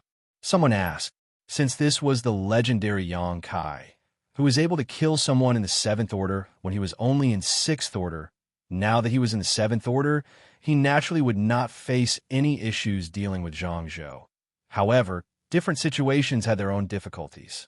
With the strength Yang Kai had shown, it was clear he would easily be able to defeat Xianxia, but it might prove difficult to capture him alive. However, if the Grandmaster took action, there would certainly not be any problems. Still, Grandmaster Ma Fan shook his head and said, no need. The outcome has already been decided. Everyone turned their heads back and saw Xianxia's figure becoming more and more sluggish. It was as if he was slowly sinking into a swamp. Every time he moved, space principles would bind him down more intensely. Soon, pitch-black ink strength poured out from Xianxia's body, and even his eyes turned black, making him look extremely ominous. However, no matter how hard he struggled, he could not extricate himself from his situation. His movements were getting smaller and smaller, as if he was chained by invisible forces, and after a while he was completely unable to move despite the surging black ink strength inside and outside of him. Xianxia then stretched out his hand and dragged Xianxia back to the crowd of newcomers. The newcomers swiftly distanced themselves. They did not want to be contaminated by black ink strength, after all. However, at this moment, they were thoroughly shocked. No one expected that two people who were both in the Seventh Order Open Heaven realm would have such a decisive winner, and that one of them would be easily captured alive. To be able to do this meant that Xianxia had completely eclipsed Xianxia in terms of strength. Martial Peak, Chapter 5156, Grandmaster Ma Fan's Research. When Xianxia left Black Territory, he was only in the Sixth Order Open Heaven realm. He only recently, a little more than 100 years ago, managed to advance to the Seventh Order on the Black Ink battlefield. Thus, technically, he was still a newly promoted Seventh Order Master. Thus, he should be on par with Xianxia in terms of them both being new to the Seventh Order. Even so, the difference in their strength was so astonishing it left all the newcomers in shock. Xianxia was still struggling, but under the shackles of space principles, he seemed to have been exiled to another time and space. No matter how hard he struggled, it did not help. Xianxia did not immediately disperse the black ink strength in his body. Rather, he continued his lesson. Black ink disciples are rare nowadays, but even so, you need to be aware of this truth. Everyone here should already know that if a black ink disciple does not stimulate the black ink strength inside of them, their outer appearance will be no different to that of a normal cultivator, making it difficult to identify them. In the past, if a cultivator was invaded by black ink strength, it was impossible to resolve unless they sacrificed a piece of their small universe. That was the only method our ancestors had to deal with the corruption of black ink strength. The moment black ink strength invaded their small universe, they would immediately cut off that part of their small universe. That was the only way to protect themselves. This is why you will see some in the Fifth Order Open Heaven realm in Blue Sky Pass. When they came to the black ink battlefield, they were the same as you. They were in the lowest order acceptable here, the Sixth Order, but after continuously sacrificing parts of their small universe, their order regressed. Naturally, sacrificing one small universe comes with risks and side effects. Their future martial Dao was cut off, and their situation became more dangerous. With their more unstable foundation, it became harder to resist black ink strength. So, they either ended up dead or could no longer resist the corruption of black ink strength and eventually degenerated into black ink disciples.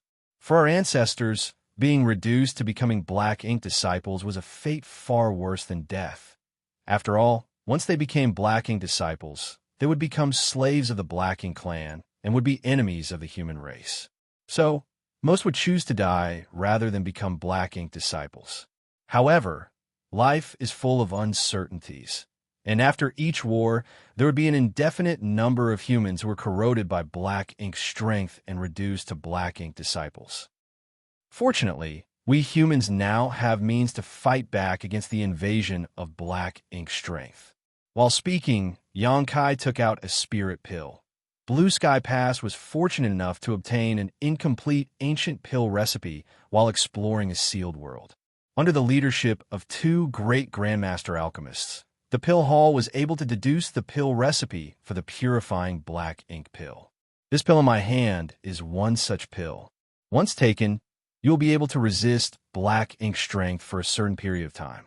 It can also disperse a certain amount of black ink strength inside one small universe. However, this pill has its own limitations. If you have already become a black ink disciple, taking it will have no effect, so you cannot be too over-reliant on it when fighting against the Black Ink clan and always need to remain cautious.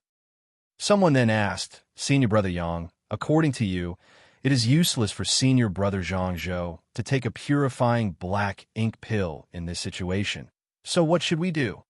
Yang Kai smiled and explained, in this situation, we have to use other means to deal with it. Saying so, his left and right hands suddenly lit up with yellow and blue light. He clasped his palms together, and a pure white light illuminated the void. The white light enveloped Xianxia, and in an instant, a sound which reassembled sizzling oil could be heard. Xianxia struggled in pain, but as the sound died down, the black ink strength in his body was dispersed and purified, allowing him to calm down within a few breaths. That was purifying light.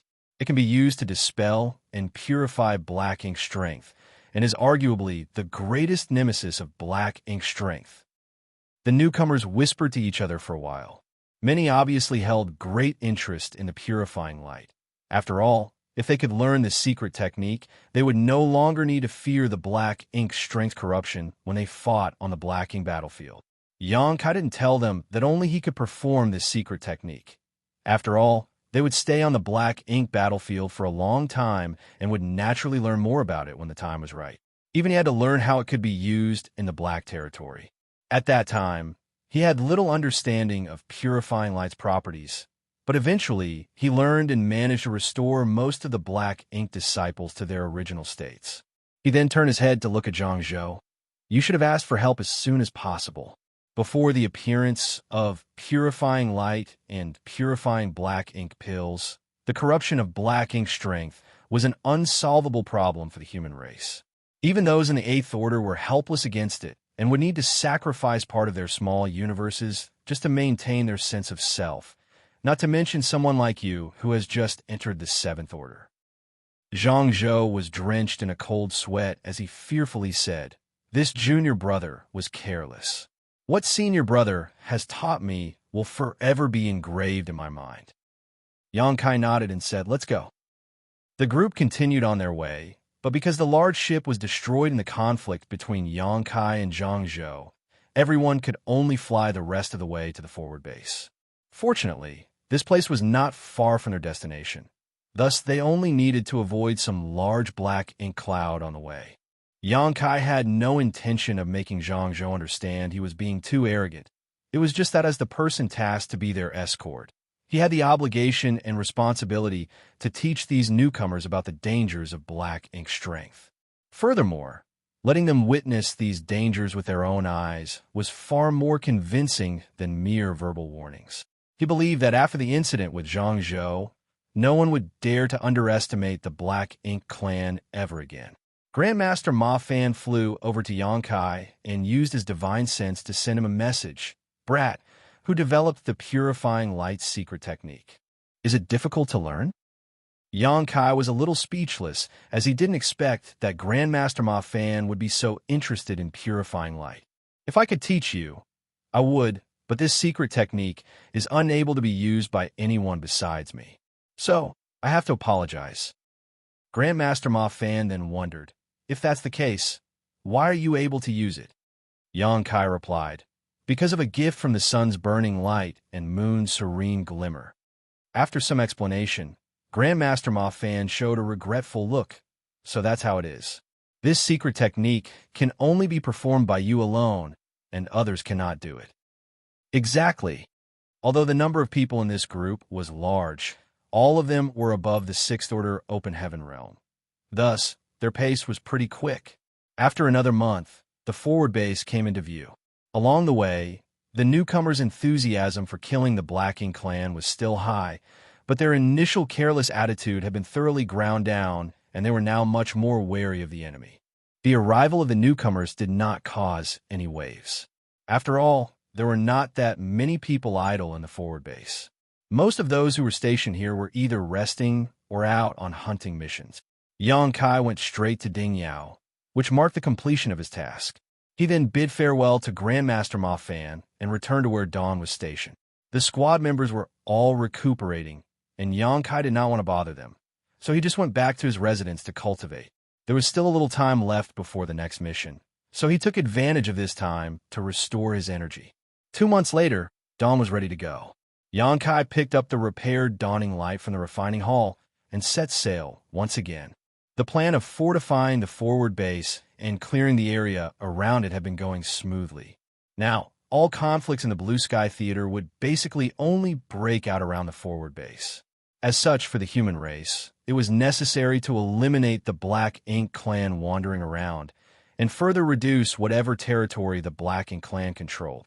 Meanwhile, for the Black Ink clan, their priority was to recapture occupied territories. Thus, both sides engaged in a continuous campaign around the forward base. However, major conflicts were rare, as it was even rarer for the territory lords and Eighth Order masters to get involved. The territory lords had suffered huge losses in the previous war, and it would be difficult for them to restore their numbers in a short time.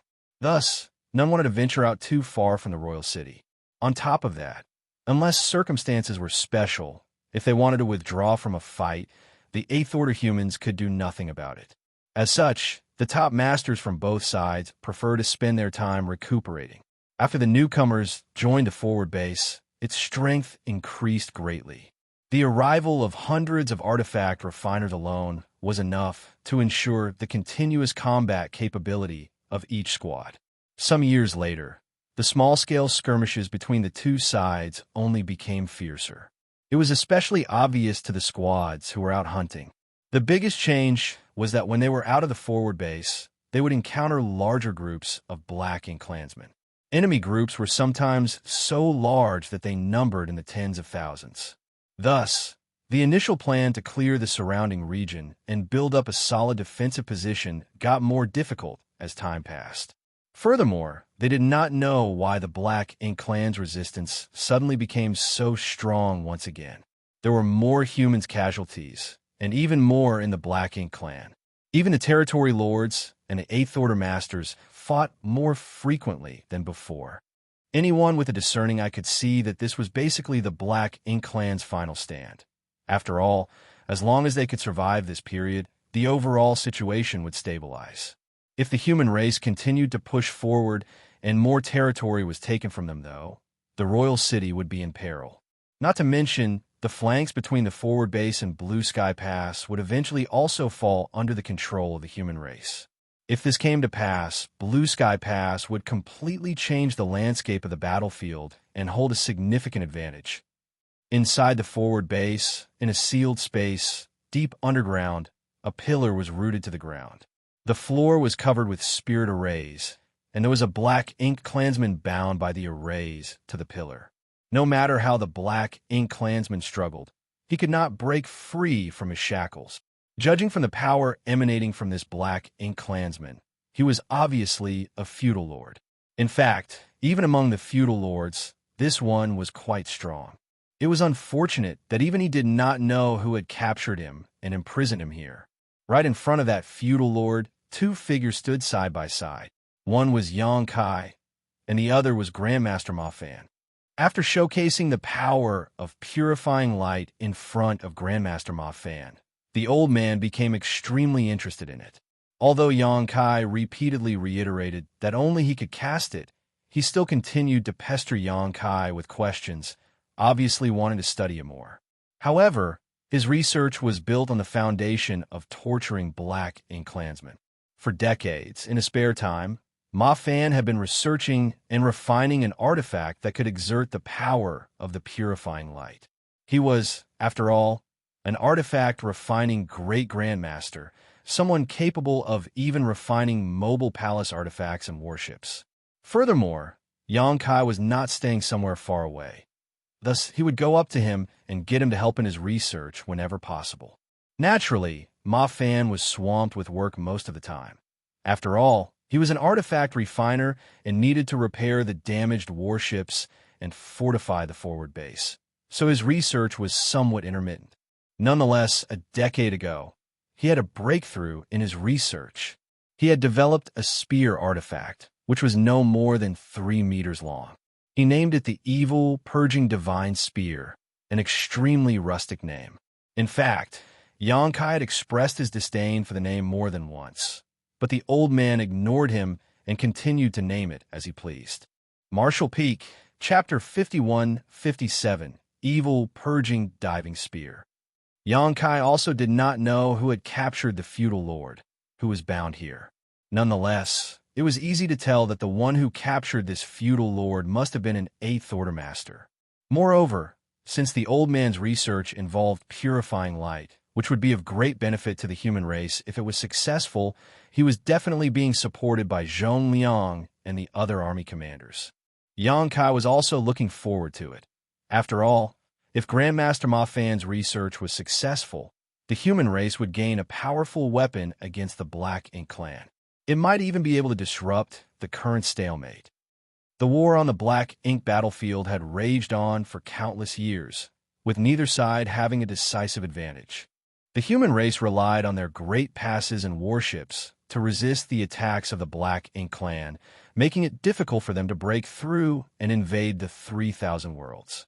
Meanwhile, although the Black Ink clan always suffered heavy losses after each major war, the humans could not completely weed them out, since as long as they had enough Black Ink nests and resources, they could quickly restore their numbers and find a chance to make a comeback. This was how the Black Ink battlefield had maintained its balance for countless years. Xianxia's arrival broke this pattern to a certain extent. He brought purifying light, universe arrays, and purifying Black Ink pills. These had allowed Blue Sky Pass enough leeway to launch a crusade and achieve something that countless ancestors could only dream of. Even so, currently, the crusade was at an impasse. They had reached another deadlock. Under the increasingly tough resistance of the Black Ink clan, they could no longer move forward. The arrival of Grandmaster Ma Fan might be able to break the pattern again. Of course, his research was still only in its early stages. Technically, there were a lot of artifact refining great grandmasters in the human race. In fact, every great pass had at least 2 to 3 of them. Furthermore, in terms of artifact refining skills, Grandmaster Ma Fan was only on par with them, with no one being better than the other. The key difference was in their way of thinking and overall perspective.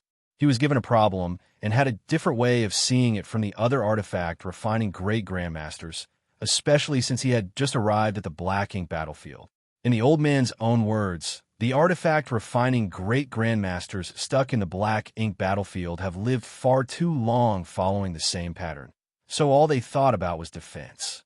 Thus, they were extremely focused on methods to make the mobile palace artifacts and warships more durable and how to reduce the losses of human soldiers.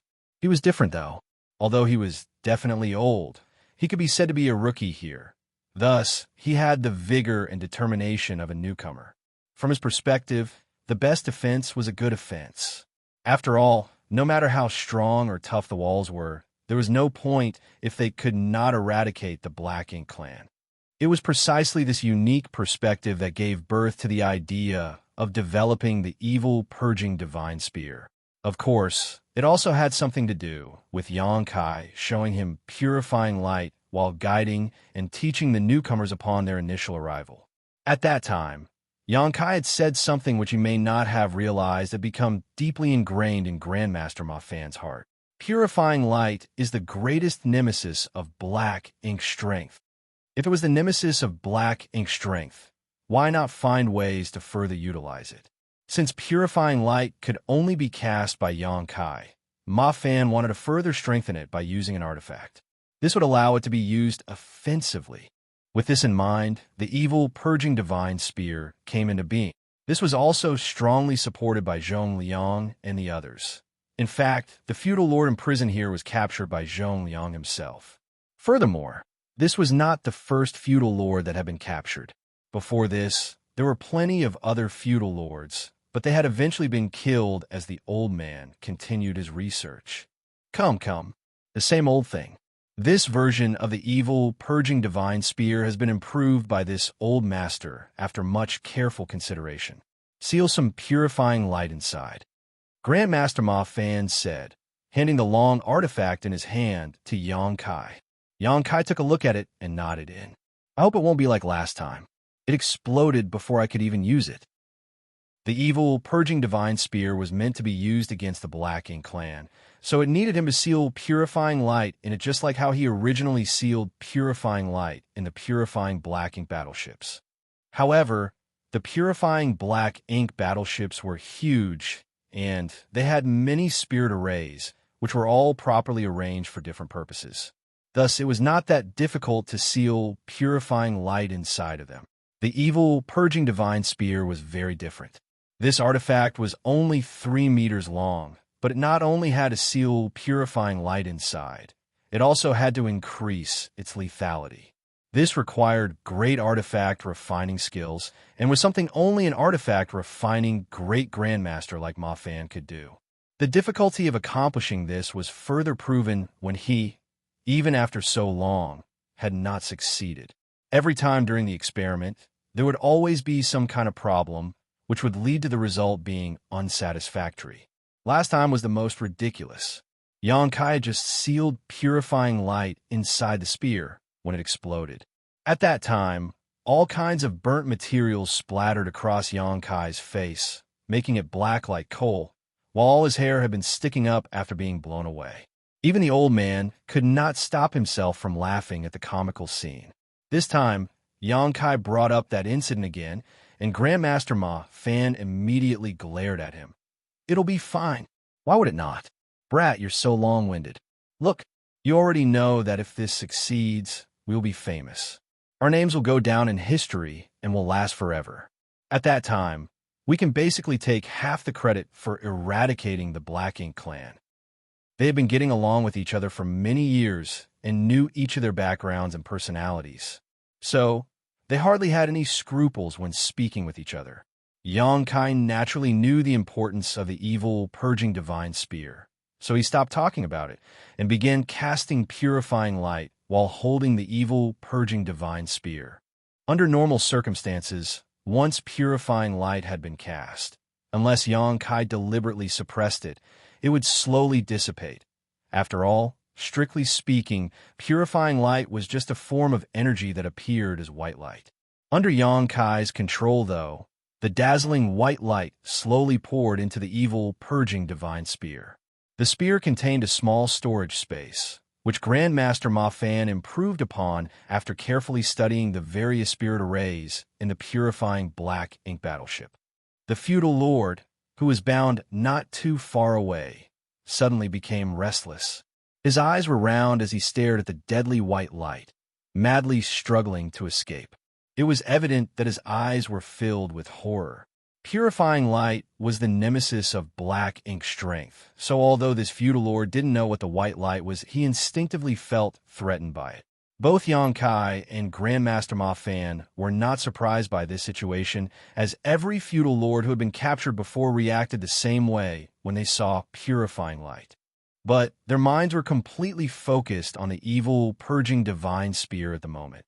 Under the close attention of 2 pairs of eyes, the purifying light slowly disappeared without a trace, completely pouring into the evil, purging divine spear. When the light disappeared entirely, Grandmaster Ma Fan heaved a sigh of relief. Success! It did not explode this time. The improvements I've taken so long to make have finally paid off. Now, it's time to test the efficacy of the evil, purging divine spear. It was not easy to refine this spear, and even though it is only 3 meters long, it consumed a lot of precious materials.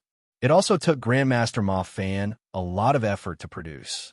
All kinds of problems encountered during its development were solved by him alone, as he had never asked for help from others. He couldn't get help either. After all, the other artifact refiners had their own tasks, and no one had the time or energy to help him. Grandmaster Ma Fan looked up at Xianxia. "Will you be the one that does it, or me?" Xianxia checked the evil, purging divine spear and said, "I'll do it." Grandmaster Ma Fan gave a nod, and his hand seals changed. The spirit array in the secret room flickered, and the binding power suddenly disappeared. The feudal lord, who had been bound to the pillar, had been struggling the whole time. Naturally, it was futile with the restraint of the spirit arrays, but immediately after Grandmaster Ma Fan released the restraints, the feudal lord took action. There was no way out of this secret room, so the feudal lord only had one choice, which was to pounce on Xianxia and Grandmaster Ma Fan. The black ink strength madly surged and turned into a mass of black mist that enveloped him. He then moved as swiftly as the wind. With a faint boom, the feudal lord let out a pained scream as a figure rushed at him and struck him with a powerful force. The feudal lord noticed there was a sharp pain in his abdomen, and when he looked down to check, his pupils suddenly shrank. He did not know when, but there was now a spear lodged into his abdomen, the same one the two humans were mulling over before. For feudal lords, such an injury was not considered light, but it was not considered fatal either. Thus, as long as they had enough time, they could restore themselves. But the terror in the feudal lord's eyes at this moment was thick and overflowing. He sensed that from the spear, a mysterious energy was suddenly spreading out. It poured into his body and quickly dissolved the foundation of his power. The feudal lord was horrified. He thought back to what he had seen before and knew that it must have been that dazzling white light which had made him feel uneasy. Reaching out his hand, he ruthlessly pulled the spear out of his body, causing black blood to freely splatter around. He wanted to urge his black ink strength to stop the flow of blood spilling and seal his wound. However, he could not stimulate it to heal his wound at all. The mysterious energy lingered in the wound, like maggots on rotting bones, dispersing any black ink strength he tried to condense there. Worse, it was also eating away at his strength. Looking down, he could even see a dazzling white light blooming from inside the wound. "Kill me, and you can go free," Xianxia shouted and rushed forward to punch the feudal lord. The feudal lord gritted his teeth and fought back, exchanging blows with Xianxia. He didn't know if what this human said was true, but regardless, he could not sit still and wait to die. After all, he was a proud black ink clansman who had become a feudal lord. He was resilient and would not give up hope so easily. However, his own situation was worse than he had thought. Under the erosion of the mysterious energy, his strength had plummeted, and no matter how hard he tried, it was difficult for him to exert much of his strength. After half an hour, the feudal lord fell to the ground panting. His face was strangely pale, and the huge gap in strength between him and his enemy made him no longer want to resist. Even so, he was unwilling to die here in total ignorance. Thus, he looked at Xianxia and indignantly asked, "What kind of power is that?" Xianxia looked down at him, his expression unfazed. "Us humans have been fighting against your Black Ink clan for countless years, and the situation has not changed much in all that time. Neither side holds a clear advantage, so it is obvious that you are not stronger than us. Instead, all you rely on is your Black Ink strength. Tell me, without it, what are you? Simple, you are nothing." Martial Peak, Chapter 5158, It's not polite to steal other people's kills. Black Ink strength possessed an overwhelming corruptive property, especially to the small universes of open heaven realm masters. Once Black Ink strength invaded one small universe, there was basically no solution. Before Xianxia arrived on the Black Ink battlefield, the human race had fought against the Black Ink clan under these harsh conditions. This was why the human race heavily relied on a large number of warships to provide favorable platforms for cultivators below the 7th Order open heaven realm to fight. The 7th Order masters, on the other hand, often had to fight the Black Ink clan in close combat. Not only did they have to resist the attacks of those from the Black Ink clan, but they also had to constantly resist the corruption of Black Ink strength. This made it difficult for them to display their full strength. Just now, the strength of this feudal lord had been suppressed by the purifying light that was invading his body. The Black Ink clan finally had a taste of the same suffering that the human race had experienced over the course of countless millennia. The Black Ink clan had been relying on the Black Ink strength, but now the human race could rely on purifying light. Instead of killing the feudal lord, Xianxia simply imprisoned him once more. His injuries weren't serious, so he would be back on his feet with some rest after the remaining purifying light had dissipated, allowing Grandmaster Ma Fan to continue experimenting on him. The suppression effect is about 30%. Xianxia stated his conclusion outside the secret room. The so-called 30% was how much the evil Purging Divine Spear's purifying light could suppress the feudal lord's Black Ink strength. It was quite a terrifying number. If an ordinary master were to suddenly lose 30% of their strength in a battle against an evenly matched opponent, they would almost certainly be doomed. Not to mention that in the same realm, a seventh-order human was generally stronger than a feudal lord to begin with. It could be foreseen that if the evil, purging divine spear was introduced into the battlefield, the seventh-order masters would be able to slaughter feudal lords as easily as slaughtering chickens and dogs. Nonetheless, the old man was still dissatisfied with these results and slowly shook his head. There's still room for improvement. After this thing hits the enemy, the release of the purifying light is a bit slow. If a feudal lord reacts quickly and pulls it out before the purifying light fully erupts, it may not be very effective. Do you have any good suggestions? Xianxia couldn't help but burst into laughter. That's your field of expertise. I'm just assisting you. What advice can possibly I give?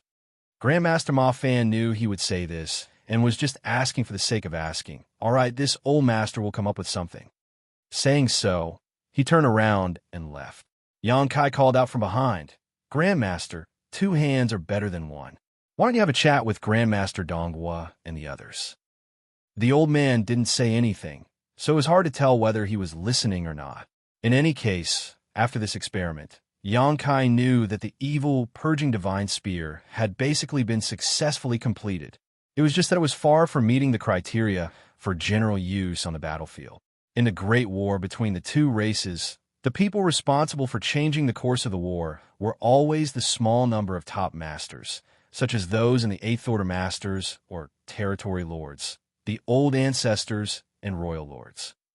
Grandmaster Ma Fan refined the evil, purging divine spear not just to deal with feudal lords, but also to deal with the Territory Lords. The Royal Lords were just too strong, so even if the purifying light did work on them, no one could guarantee its effect. There were also far too many feudal lords, so it would not be practical to use the evil, purging divine spears on them. Firstly, most artifact refiners could not refine them, and secondly, Xianxia did not have the time, energy, or resources to seal purifying light into so many evil, purging divine spears. As such, the optimal targets were the Territory Lords. The best steel should be used to make the sharpest blade. Currently, the evil, purging divine spear was able to suppress 30% of a feudal lord's strength, but that didn't mean it could do the same against a Territory Lord. However, even if it was only 10% effective, it would be enough to drastically tilt the outcome of a battle. It was difficult to replicate Blue Sky Pass's 100-year plan. Several decades ago, the Blacking clan had suffered a huge loss outside Blue Sky Pass, with over 30 Territory Lords being killed and a huge chunk of their territory being occupied. Be that as it may, this plan could not be implemented twice. Furthermore, most of the universe cave heavens outside Blue Sky Pass were either damaged or completely destroyed in the battle between the Territory Lords and the Eighth Order Open Heaven Realm Masters, meaning they could no longer be used. The human race urgently needed a new tactic or weapon that could provide them with an edge over the Blacking clan, one that was useful not just to Blue Sky Pass, but to all Great Passes. That was the future that the evil, purging divine spear was designed to bring. If the purifying light brought by Xianxia gave the human race the possibility of going on the offense, then the birth of the evil, purging divine spear would turn this possibility into reality. Of course, the prerequisite was that Grandmaster Ma Fan could further improve the spear. After separating from the old man, Xianxia returned to Dawn Station. The last time they had returned from a hunting mission was only 2 months ago, so there was still a lot of time before they deployed again. Naturally, Xianxia couldn't afford to waste any time.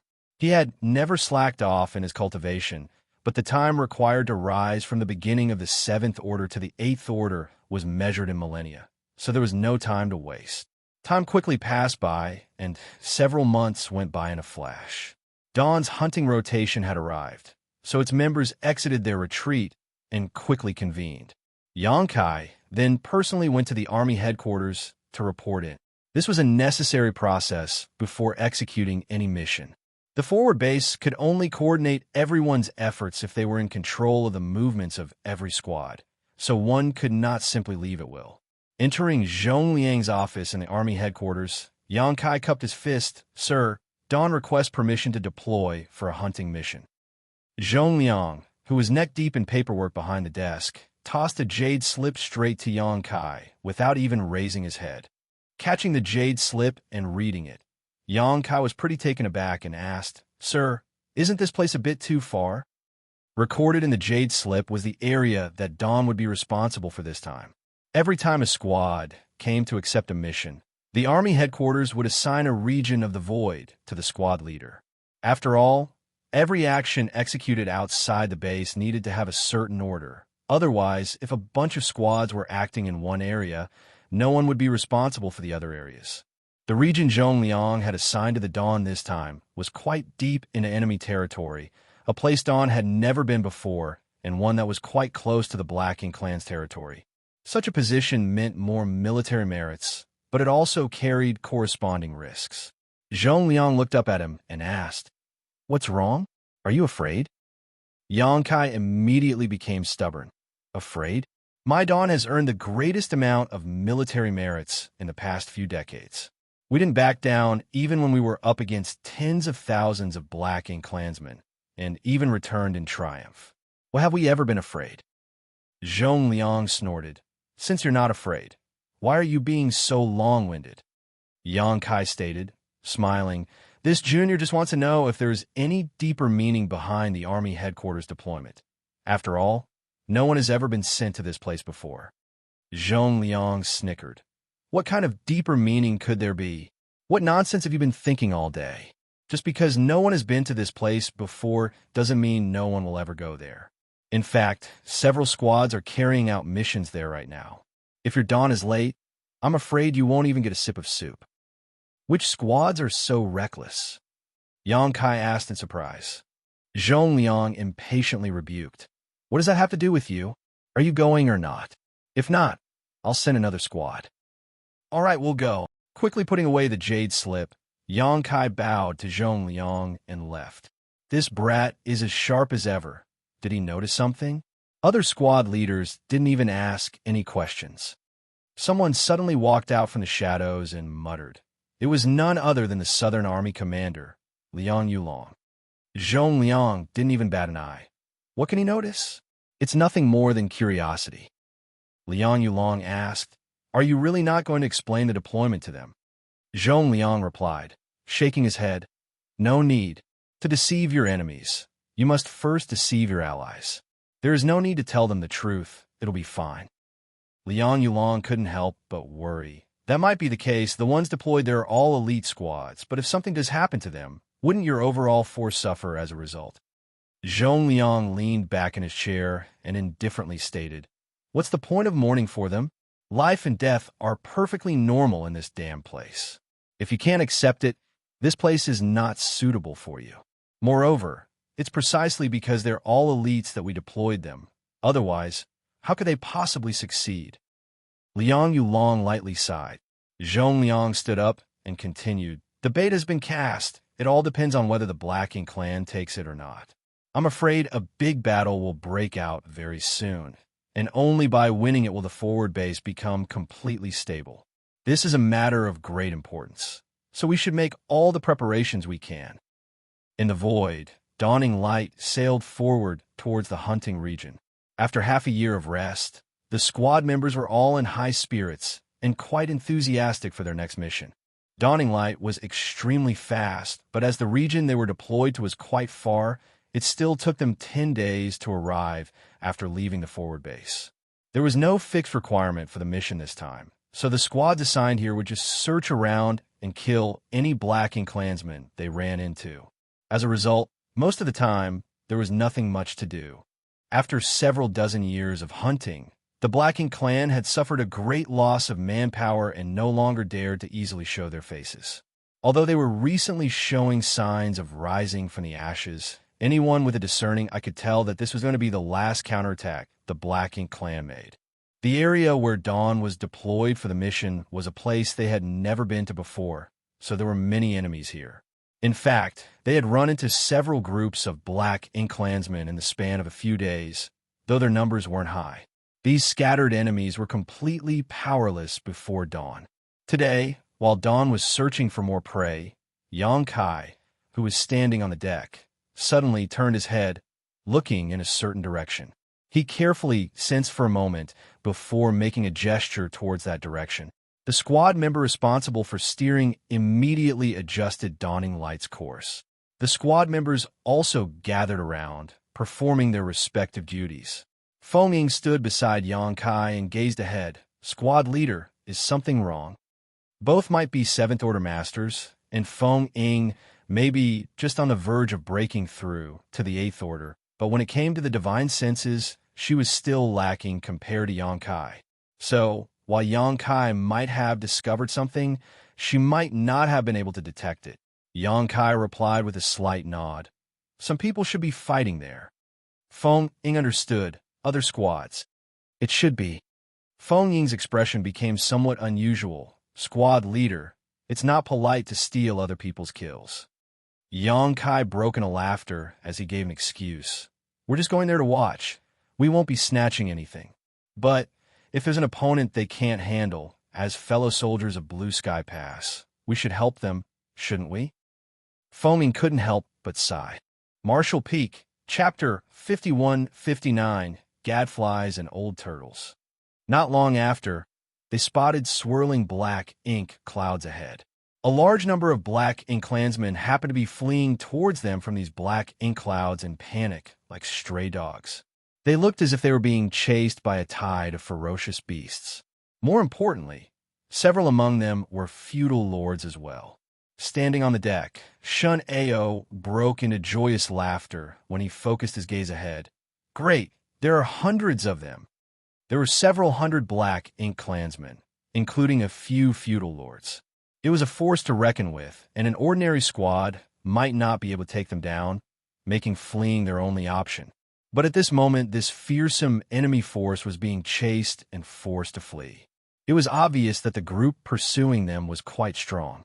Xianxia did not need to use his brain to tell that it was one of the special operations squads. There was more than one special operations squad like Dawn and Blue Sky Pass. In fact, there were a few of them. Of course, based on the time they were established, all these squads were veterans. There weren't many such squads like this, but each one was capable of carrying out important tasks that other squads couldn't. Before the appearance of the Dawn, these special operations squads were always competing with each other. But in just a few short decades, Dawn's presence became like a mountain pressing down on their heads, making it hard for them to breathe. It was not surprising either, as Dawn had obtained far more military merits than any of their squads in the two wars fought in the past 100 years. All of them felt suffocated because of this. During the hunting missions assigned to the forward base, every squad went all out in order to win this round, so that a newcomer, Dawn, would know that the honor of their seniors could not be shaken. Are we going to steal or not? Although Ning Qizhi was asking Xianxia, the expression on his face obviously said that he was itching to have a go. Xianxia was well aware of the secret rivalry between the Special Operations Squads and Dawn, but he never cared about it. Strictly speaking, Dawn and the other squad's military merits gained from killing enemies on the battlefield were almost the same. Be that as it may, Dawn had acquired enormous military merits from other sources, such as the void yin-yang mirrors Xianxia had introduced and Zhu Feng Territory Lord, whom he and Bai Yi killed together. There were also those kills obtained when Xianxia took Dawn into the various universe, cave heavens, and paradises during the 100-year plan not long ago. These military merits still belonged to Dawn, so it appeared that their military merits far surpassed the other special operations squads after each great battle, allowing them to firmly occupy first place in the Mare Hall. The military merits gained during the current hunting mission weren't much, basically on par with other squads, so the rankings in the Mare Hall were constantly fluctuating for the recent period.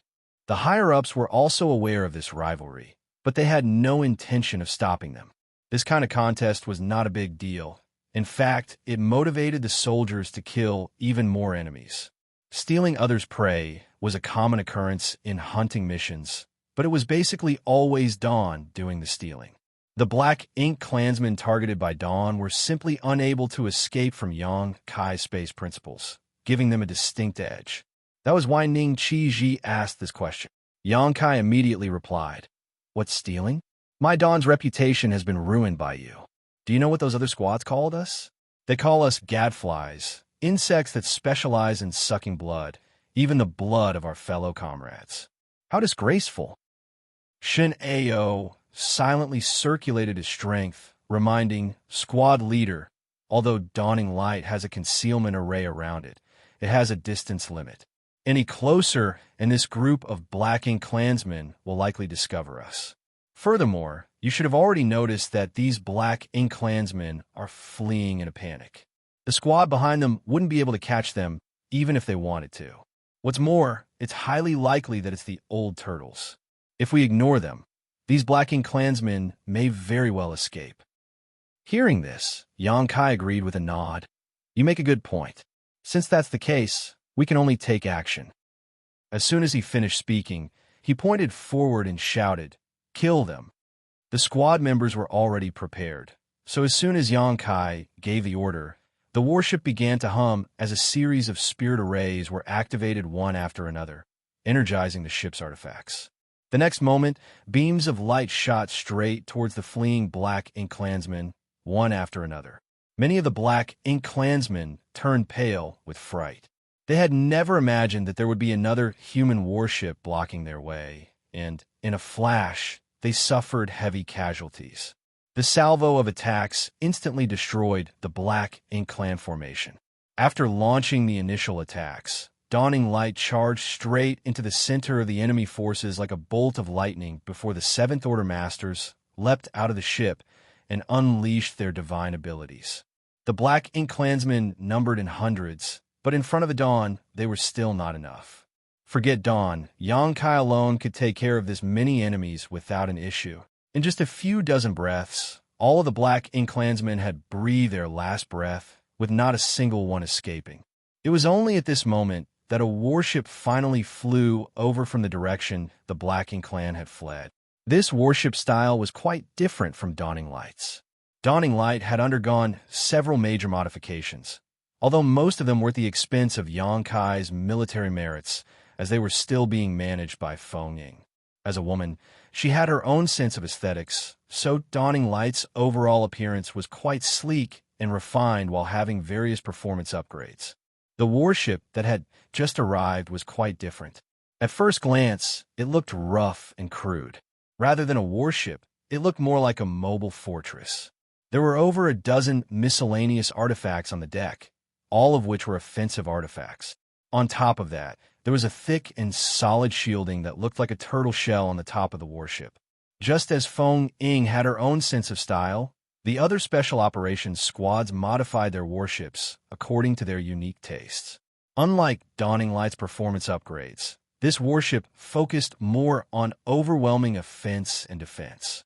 The dozen or so artifacts installed on the deck were quite terrifying, and the protective barrier over it provided quite a strong defense. A warship like this was much stronger than the Dawning Light in both offense and defense, but due to focusing on these aspects, its speed suffered greatly. Of all the special operations squads, this one's warship was by far the slowest, earning them the moniker Old Turtles. Just like how Dawn had gained the moniker Gadflies, there was also the Breeze Squad, whose warship's features were the complete opposite of the Old Turtles. They had greatly enhanced their speed while sacrificing their offense and defense capabilities. The other squads often ridicule them for killing their enemies just like a breeze blowing on one's face. Basically, the Black Ink clan simply treated them as nothing more than tickles. Apart from them, there were also the Wild Boar Squad, who would charge straight like wild boars, without any sense of strategy. They would plunge straight in wherever there were more people, often throwing their own allies into disorder while pushing their enemies to their wits' ends. Finally, there was the Water Snake Squad, which was basically a balance force, but since everyone else had aliases, they could be no exception. Since their warship had the character dragon engraved on it, they were called the Water Snakes by the other squads. Ashish, dragons evolve from snakes in legends, thus Water Snake Squad. In the entire Blue Sky Pass, there were only 5 special operations squads, and they constantly fought each other over military merits, openly and secretly. Their sight had even gained quite a bit of notoriety. The old turtles arrived late, with Chai Fong, their squad leader, standing on the deck. His heart ached when he saw the black ink clan corpses littered across the void and snapped. "It really is you gadflies. Look at what you've done." Yang Kai chuckled. "Senior brother Chai, you sure came quickly." This group of black ink clansmen were running away, and this junior brother was afraid that you wouldn't be able to catch up, so I had to intervene and take care of them on your behalf. "No need to thank me." Chai Fong gnashed his teeth and glared at him. "Thank you my ass. Why did you come here? Weren't you still resting?" Since the black ink clansmen were already dead, there was nothing they could say that could change the situation. What he couldn't figure out was why the gadflies had been sent here. "We've finished resting." Yang Kai stretched out his hand and stroked the side of the ship, his body leaning slightly.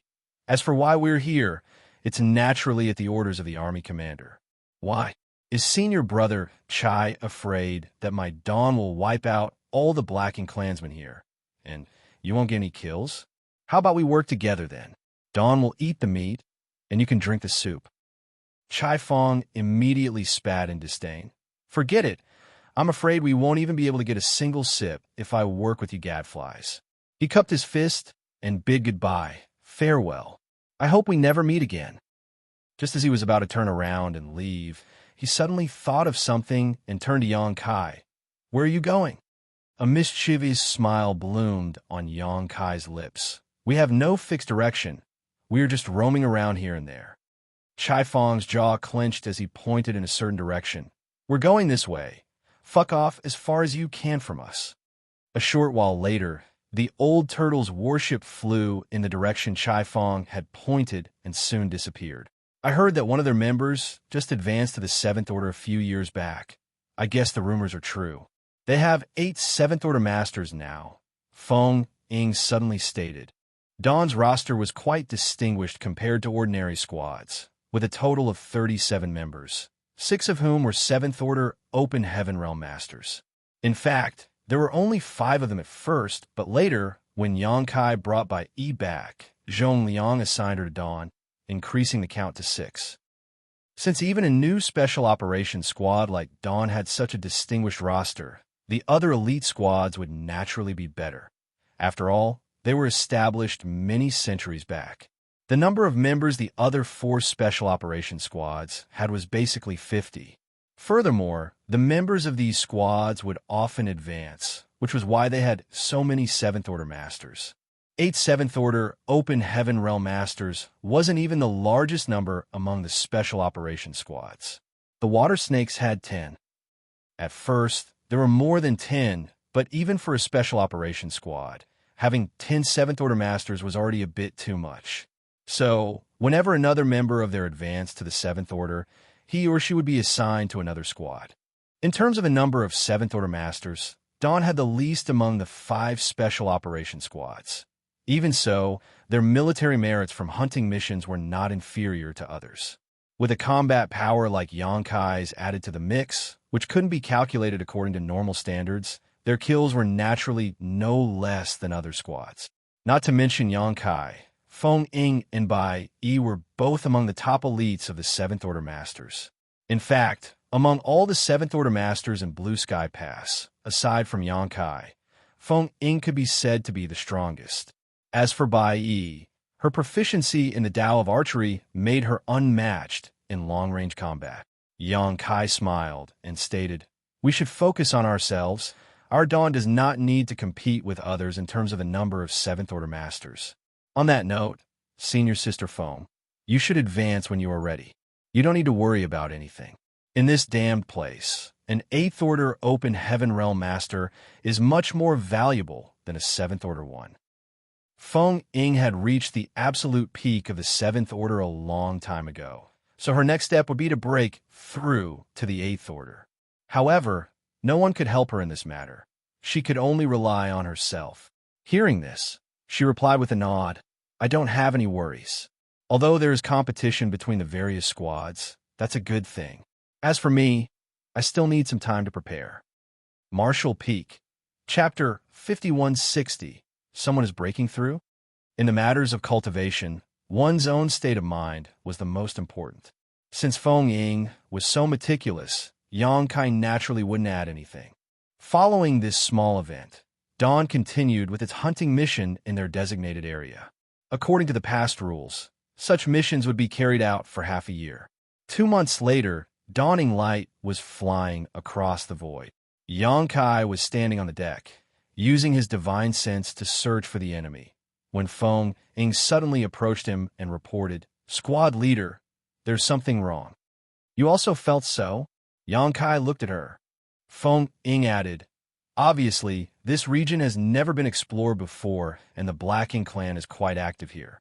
If it was our Dawn as the vanguard, it would be reasonable as we have a higher degree of strength and, thus, a better chance of surviving, but apart from Dawn, the Old Turtles, Breeze, and Wild Boars are all here. Of the 5 special operations squads, only the water snakes aren't accounted for. Although we haven't run into them, it's very likely that they're also here. Why would the army commander deploy all the special operations squads here?" Over the past 2 months, Dawn had been hunting here and there, so they naturally had a few run-ins with the other squads that were carrying out missions in this region. As Feng Ying had stated, of the 5 special operations squads of Blue Sky Pass, except for the water snakes, they had met all the others. This was obviously strange. It wasn't just Dawn who had noticed this, but the other squads also had similar doubts. Yang Kai slightly furrowed his brow. He pondered on it for a moment before replying. Since the army commander made such arrangements, there must be a deeper meaning behind it. Perhaps he cannot say why, but it's also possible that we're overthinking things. It's entirely possible that because we've never explored this place before, we need special operations squads to act as scouts. Ordinary squads may not be able to protect themselves here. Even so, it's still quite strange. Feng Ying slowly shook her head. Yang Kai dismissed her worries with a smile. In any case, the most important thing we have to do is keep carrying out our mission. As for the rest, we'll cross that bridge when we reach it. While they were speaking, a faint aura fluctuation suddenly appeared from the depths of the void. These fluctuations were extremely strange in that they were quite noticeable even though they were so faint. Yang Kai and Feng Ying immediately looked in the direction of their source. But these fluctuations disappeared as quickly as they had appeared, vanishing without a trace before the two of them could perceive anything. Yang Kai and Feng Ying looked at each other and could clearly see the surprise in each other's eyes. But even after waiting for a long time, nothing eventful happened. Just as the two settled down, the strange aura fluctuations appeared once more, this time even more obvious than before. Yang Kai's expression changed. "Someone is breaking through." Feng Ying solemnly nodded her agreement. "It seems so." Yang Kai immediately started cursing. Who is so eager to die? They actually dare to break through here? Don't they know it's better to return to the forward base and break through there? He might have said so, but he was also aware that if a cultivator really reached the point of breaking through, they might not have the time to find a suitable place to do so. For years, there had been many who had broken through directly on the battlefield. This was not intentional, but rather that it was easier to break through one's shackles and reach an epiphany when wandering the boundaries between life and death in battle with the Black Ink clan. Although one could use the universe transference law to instantly return to the forward base, if they did so, it was highly likely that they would disrupt or even interrupt their moment of enlightenment, which would be detrimental to their breakthrough. However, advancing in this region was simply too reckless. This place was too deep behind enemy lines, and the Black Ink clan was frequently active in this region. If they were disturbed while they were advancing, the consequences would be deadly. At the very least, if it was Yang Kai, he would definitely not have chosen to advance here and would have returned to the forward base. Be that as it may, there were always exceptions to everything. Although he was annoyed, Yang Kai had no choice but to turn dawning light around and rush towards the source of the aura. If they could sense the aura, so could the Black Ink clan, who were quite active in this region. In other words, this aura was as bright as the lighthouse in the dark night. The Black Ink clan would definitely not miss this great opportunity, which dropped onto their doorstep. Along the way, The aura fluctuations became more frequent and more obvious. Obviously, it had reached a point where it could no longer be suppressed. Dawn's squad members could also sense the situation more clearly. On the deck, Yang Kai's face sank. Shin Ao was bewildered as he voiced his thoughts. Judging by the intensity, it doesn't seem like someone is breaking through to the seventh order. But rather, he didn't dare to say the rest, mainly because it was too outrageous.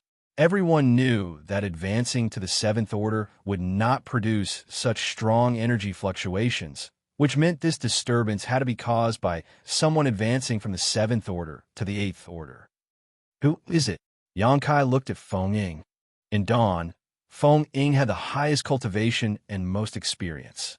Furthermore, Yang Kai had only been in Blue Sky Pass for a little over 100 years while the rest of the Seventh Order Masters were rescued from the Black Ink Clan's territory by Yang Kai. Only Feng Ying had constantly lived in Blue Sky Pass, and thus had a deep understanding of its residents. Although there were many Seventh Order Open Heaven Realm Masters, and there were many who were qualified to advance to the Eighth Order, there were only a few who were truly hovering at the threshold, so Feng Ying should be acquainted with them. After all, she too was counted among their ranks. She should be interacting with these others often. This seems to be Martial Uncle Xianxia's aura. Feng Ying slightly furrowed her brow. Xianxia, Yang Kai seemed to have heard his name. The one who fell from the Eighth Order to the Seventh Order because he sacrificed a large part of his small universe. Feng Ying nodded. That's him. How could it be him? Yang Kai was confused. Yang Kai had heard of him from Feng Ying's mouth during a casual conversation, but that was it. Before Yang Kai's arrival at Blue Sky Pass, the corruption of black ink strength was extremely harmful to the human race, and this kind of harm was not limited to Sixth Order and Seventh Order Open Heaven Realm Masters. Even Eighth Order Open Heaven Realm Masters could be affected, though this happening was quite rare. Be that as it may, accidents were bound to happen during the lengthy war against the Black Ink Clan on the Black Ink battlefield. Thus, even Eighth Order Open Heaven Realm Masters could be corrupted by black ink strength. Xianxia was one of the few unfortunate ones. He was originally an Eighth Order Open Heaven Realm Master, but when he was fighting against a Territory Lord, he was ambushed by another nearby Territory Lord and suffered heavy injuries. Although he had relied on his great strength to survive and escape, his small universe had been invaded by black ink strength already. In that intense battle, he had to cut off parts of his small universe 5 times, causing his order to drop from the 8th Order to the 7th Order. In fact, cutting off a part of one's small universe didn't necessarily mean that one's order would fall. Yang Kai had cut off a portion of his small universe because of the World Spring, and doing so had caused his strength to fall, but his order did not regress. Most people would find themselves in similar situations when only 1 or 2 pieces of their small universe were cut off, but if they continued to do so, a drop in order was inevitable. Regression in order was very troublesome, as even after repairing one's small universe and rebuilding their foundation using a profound Een Spirit Fruit, the drop in order could not be reversed. One would need to cultivate again and find a chance to break through, although there was no exact data on this process. According to the soldier's performance in the past, it was far more difficult for a cultivator to break through to the next order after they had been forced to cut off pieces of their small universe. Only 2 or 3 out of 10 people could successfully advance once again. If not for this, there wouldn't have been so many 5th Order Open Heaven Realm Masters in the past, even with a much more abundant supply of profound Een Spirit Fruits now than in the past. If those fruits could restore their order, all of them would have returned to the 6th Order Open Heaven Realm. Xianxia's fall in the order was nearly 3,000 years ago. Although he had used a profound Een Spirit Fruit to repair his damaged small universe afterwards, he was still stuck in the 7th Order. 3 millennia ago, Feng Ying had just arrived on the Black Ink battlefield. Although she had some understanding of Xianxia's situation, she wasn't very clear about it, and those in the past refrained from speaking about it. So no one knew exactly what happened back then. Nevertheless, Xianxia was an extremely special existence in Blue Sky Pass because he did not belong to any squad. Even when he fought against the Black Ink Clan army, he fought alone. Although he was currently only in the 7th Order, he had the foundation of an 8th Order master, so he was often able to display strength far beyond the 7th Order. To a certain extent, he was almost on par with Yang Kai. "Are you sure it's him?" Yang Kai asked. Feng Ying nodded in confirmation. "Martial Uncle Xianxia is also from my blue sky paradise. When I first came to the Black Ink battlefield, I received some guidance from Martial Uncle. Although I have rarely interacted with him over these past few years, I will never forget his aura." It wasn't that Feng Ying didn't want to interact with him, but rather that Xianxia preferred to keep to himself like a lone wolf. He had a strange temperament and always fought alone before going into a secluded retreat. So, it was difficult to meet him, even for Feng Ying. In fact, when I came to Blue Sky Pass, the Western Army commander was Martial Uncle Xianxia. After his cultivation fell, Martial Uncle Zhong Liang took over the position, Feng Ying added. At this moment, the matter of the Western Army commander was not on Yang Kai's mind. He had thought that some 6th Order Open Heaven Realm Master was advancing to the 7th Order, but by the looks of it, it was a 7th Order Open Heaven Realm Master advancing to the 8th Order. What should we do now? No matter what reason Xianxia had for staying in this region to advance, this fierce aura could not be concealed and would definitely attract the attention of countless Black Ink clansmen. Just like how the Territory Lords are the main force of the Black Ink clan, the 8th Order Open Heaven Realm Masters were the backbone of the human race. Now that the balance between the number of 8th Order Masters and Territory Lords in the Blue Sky Theater had already been destroyed, how could the Black Ink clan just watch another 8th Order human appear? Even if Yang Kai thought with his feet, he knew that a large number of Black Ink clansmen would soon be rushing over to interfere. Perhaps even some Territory Lords would make an appearance. Pondering for a moment, Yang Kai turned around and ordered, "Senior Brother Qi, I'll have to trouble you to return to the forward base and report this matter to the army commanders. Ask them to quickly send reinforcements." Qi Tai Chu also understood the gravity of the situation and immediately nodded in response. Yes. In a flash, he appeared outside Dawning Light as he used the universe transference law to return to the forward base. Yang Kai then turned to the other members and suggested, "A fierce battle is upon us, so all of you should quickly try to recover your strength. You may not have a chance to rest later." Everyone readily agreed. Dawning Light continued to fly forward, but Yang Kai still felt uneasy. Although he had asked Qi Tai Chu to return to the forward base to report and ask for reinforcements, only Qi Tai Chu could use Dawning Light's universe array to immediately return. Other soldiers could not do the same. Thus, even if an 8th Order Master was deployed, it would take at least 10 days for them to arrive. Martial Peak, Chapter 5161, Xianxia. All kinds of things could happen during these 10 days. Yang Kai couldn't help but be a little resentful. This Xianxia is such an insensible bastard. If you're about to break through to the 8th Order, why did you come to a place like this? Aren't you just looking for trouble? In any case, since things had already reached this point, there was no point in complaining. As Dawn happened to be at the right place at the right time, they would naturally fight to the death to protect Xianxia. No matter what, they could not allow the Black Ink clan to interfere with Xianxia's advancement. After all, this matter would decide whether Blue Sky Pass would have another 8th Order Master or not. Dawning Light's speed was pushed to the limit, but even so, it still took them over a day to reach the place where Xianxia was breaking through. It was a deathly silent asteroid, and there were many Black Ink clan corpses floating around it, evidence of a huge battle having been fought here. When dawn arrived, they spotted a warship flashing through the void in the distance. The entire warship was surrounded by arcs of lightning and flickering with a dark blue glow. From the deck, secret techniques and artifacts were being cast, shooting at the several figures surrounding the warship. Although this warship was quite agile, its efficiency in killing enemies was not very high. At the very least, it was not comparable to Dawn. Fortunately, not too many Black Ink clansmen were attacking the warship, nor were they too strong. By the time dawn arrived, more than half of these Black Ink clansmen had already breathed their last. After dawn joined the battlefield, The remaining survivors were swiftly wiped out. The two warships converged in the void as a figure flew over and landed in front of Yang Kai.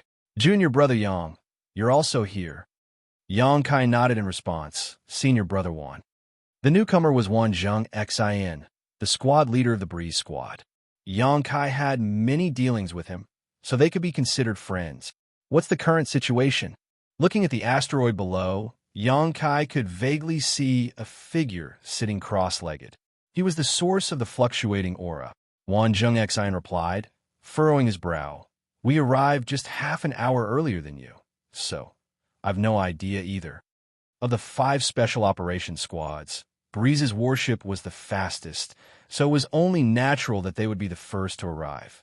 However, when they got here, they happened to run into a detachment of Black Ink clansmen who were trying to interfere with Xianxia's advancement. Junior brother Yang, do you know who the guy below is? Why is he alone, and why can't I see any of his squad members? Wan Xianxia asked. Yang Kai replied with a sigh. If I'm not mistaken, the one advancing is Senior Xianxia. Has Senior brother Wan heard of him? Wan Xianxia was extremely taken aback. It's actually him. Judging by his expression, he had obviously heard of Xianxia, but since the latter was a reclusive person, his face wasn't well known. Even Feng Ying rarely got to see him, so although Wan Xianxia had heard of Xianxia, he had never seen him and thus didn't recognize him. It wasn't difficult to understand why he was here alone. Rumor had it that after he fell from the 8th Order to the 7th Order, his temper had become extremely strange, and very few could cooperate with him. Considering his original 8th Order Open Heaven Realm status, there had been several squads that had tried to recruit him, but none of them had succeeded. In the end, the army commander could only let him move about solo. This is going to be a bit troublesome.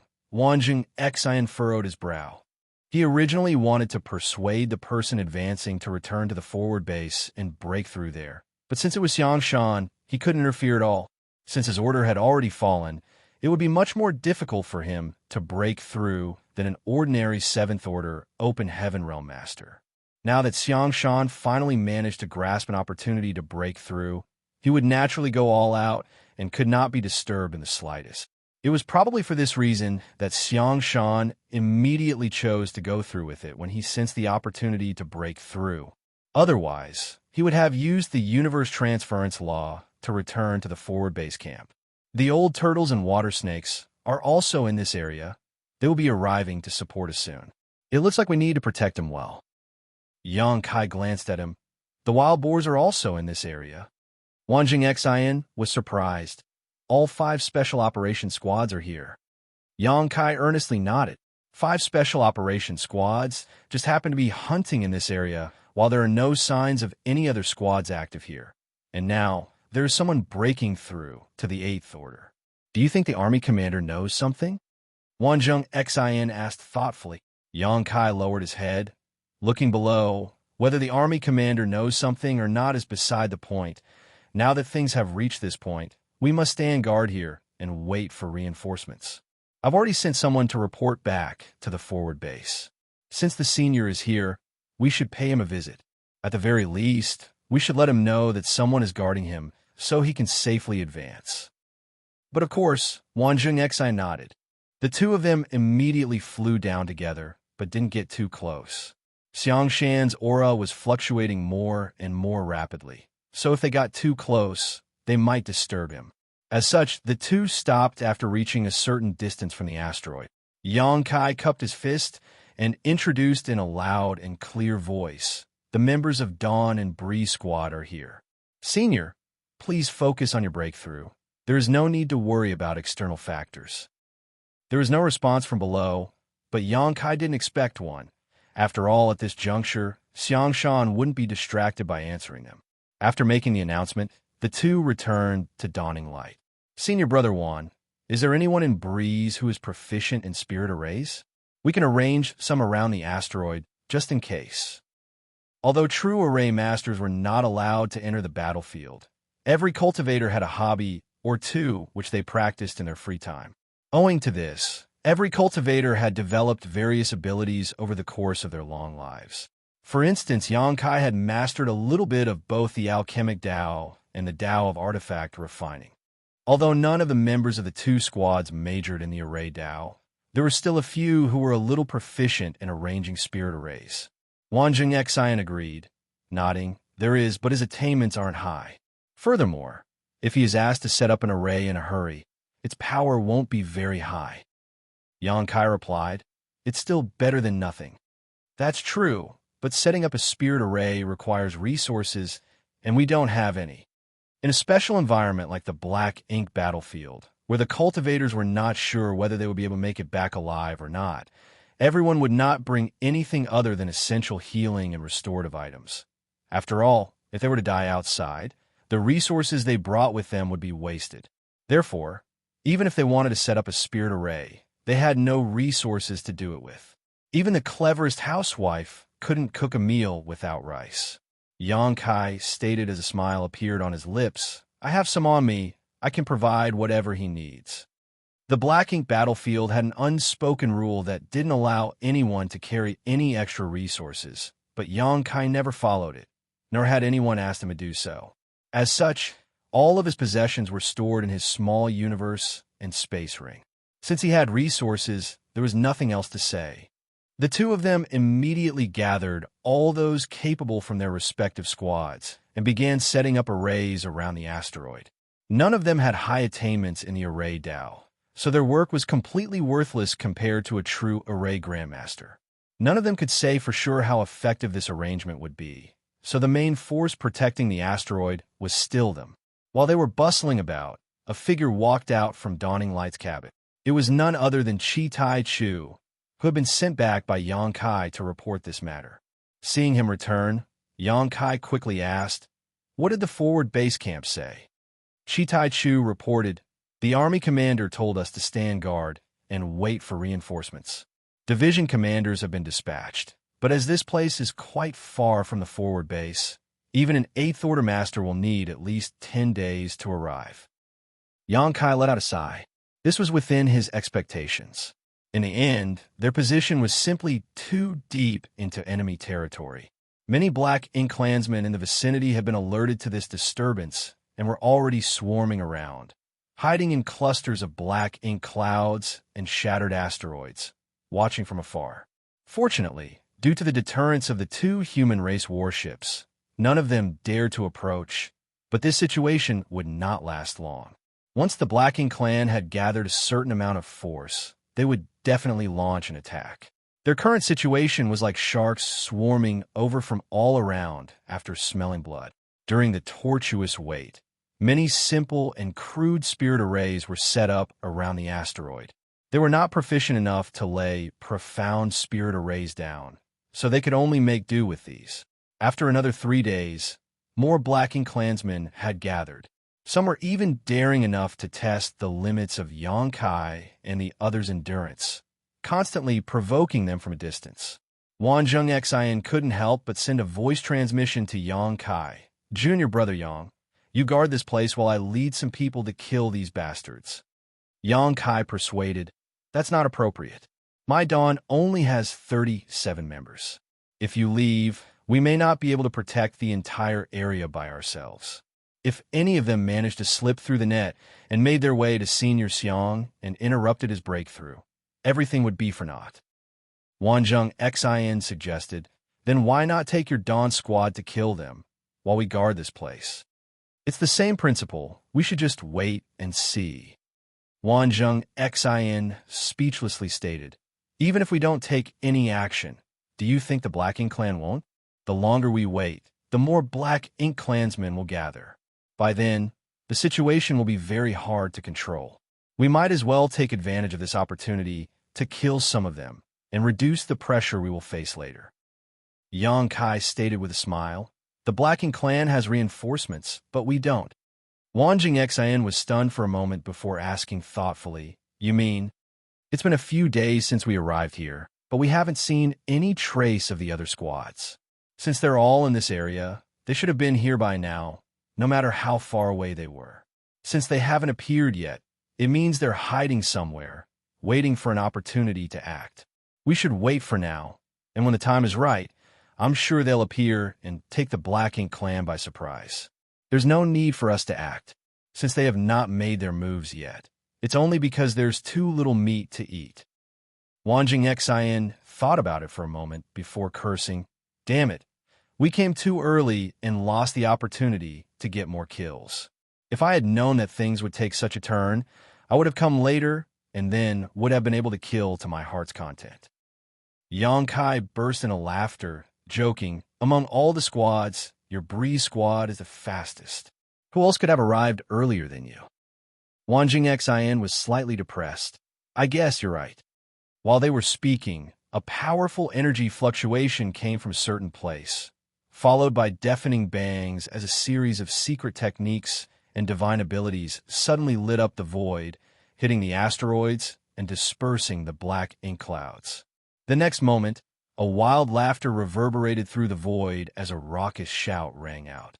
Huh, there's so many fish here. Brothers, let's run wild. Marshall Peak, Chapter 5162, Urgent Report. Hearing this voice, Wanjing Xian felt a headache coming on. That pig is here. Yang Kai's face also twitched. The wild boar's way of doing things was as unrestrained as ever.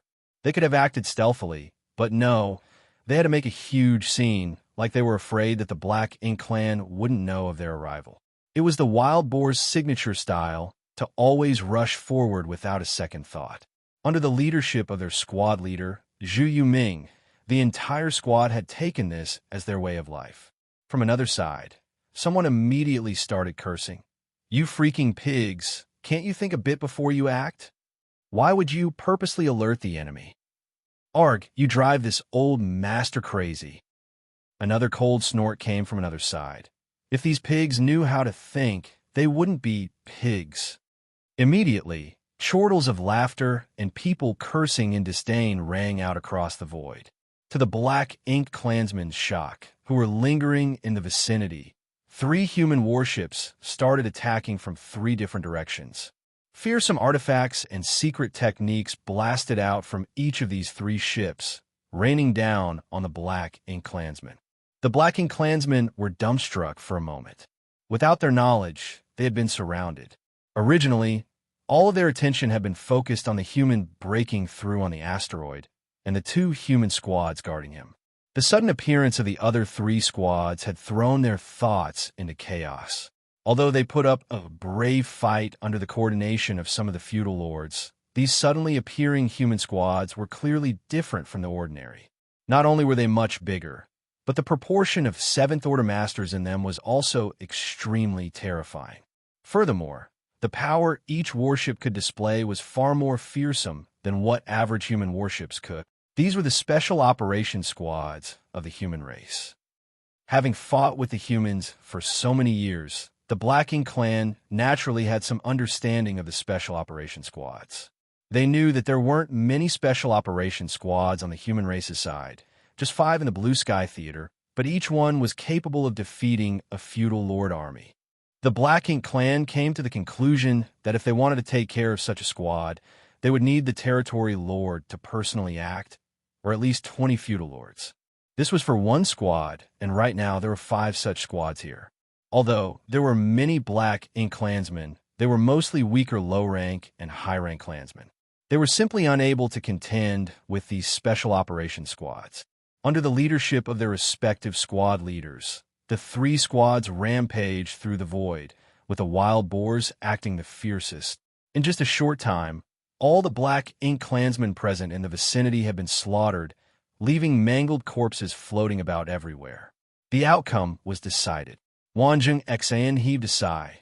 Junior brother Yang's foresight was on point. The old turtles and water snakes were indeed hiding nearby, but unfortunately, all their plans were destroyed by that pig. Yang Kai chuckled. You can't say that. Those 2 squads probably wanted to wait for the Black Ink clan to gather more troops before starting the bloodbath. But although senior brother Zhu acted a bit rashly, this isn't a bad outcome either. Wanjing Xian nodded, lamenting a little. When will the wild boars change their style? Yang Kai and Wanjing Xian had no intention of taking part in such a one-sided battle as right now. The most important thing was to protect Xianxia, not fight for military merits. What's more, this was only the beginning. things would surely become grimmer with time.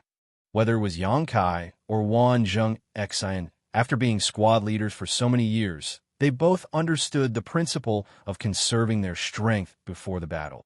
Just as the three elite human squads made their appearance, far away, the Black Ink Clan territory lords were gathering in a hall on a giant asteroid in the depths of the void.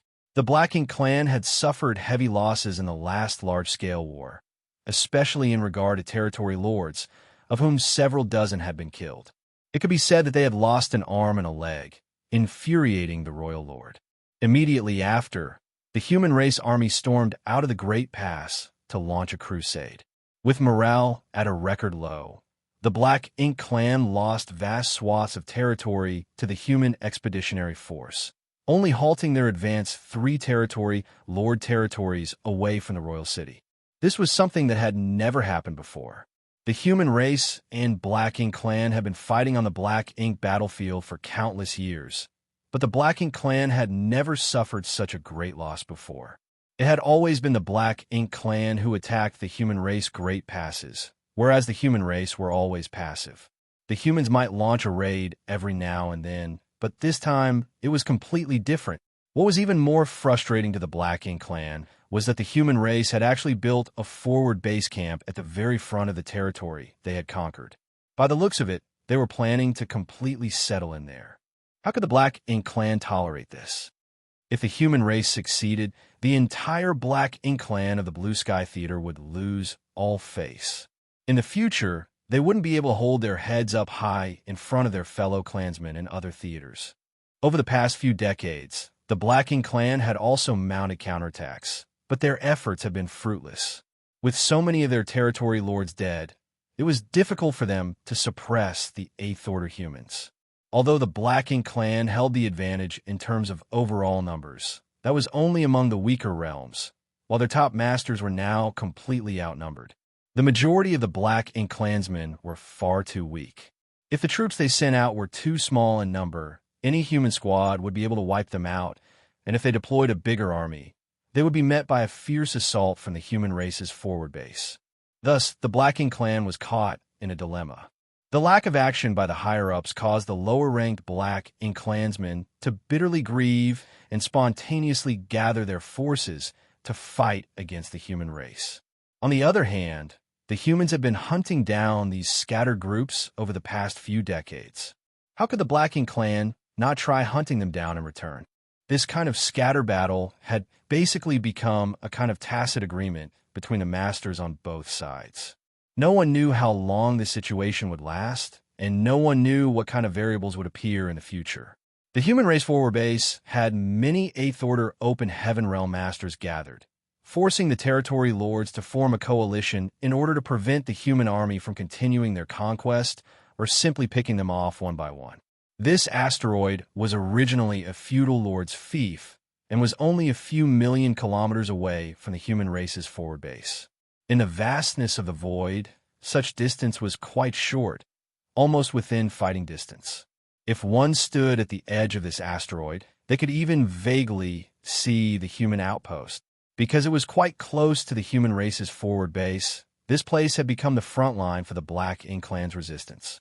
At this moment, many territory lords were gathered here, not to discuss some battle plan or anything, but to wait for that variable that would change the situation, hoping to break the stalemate.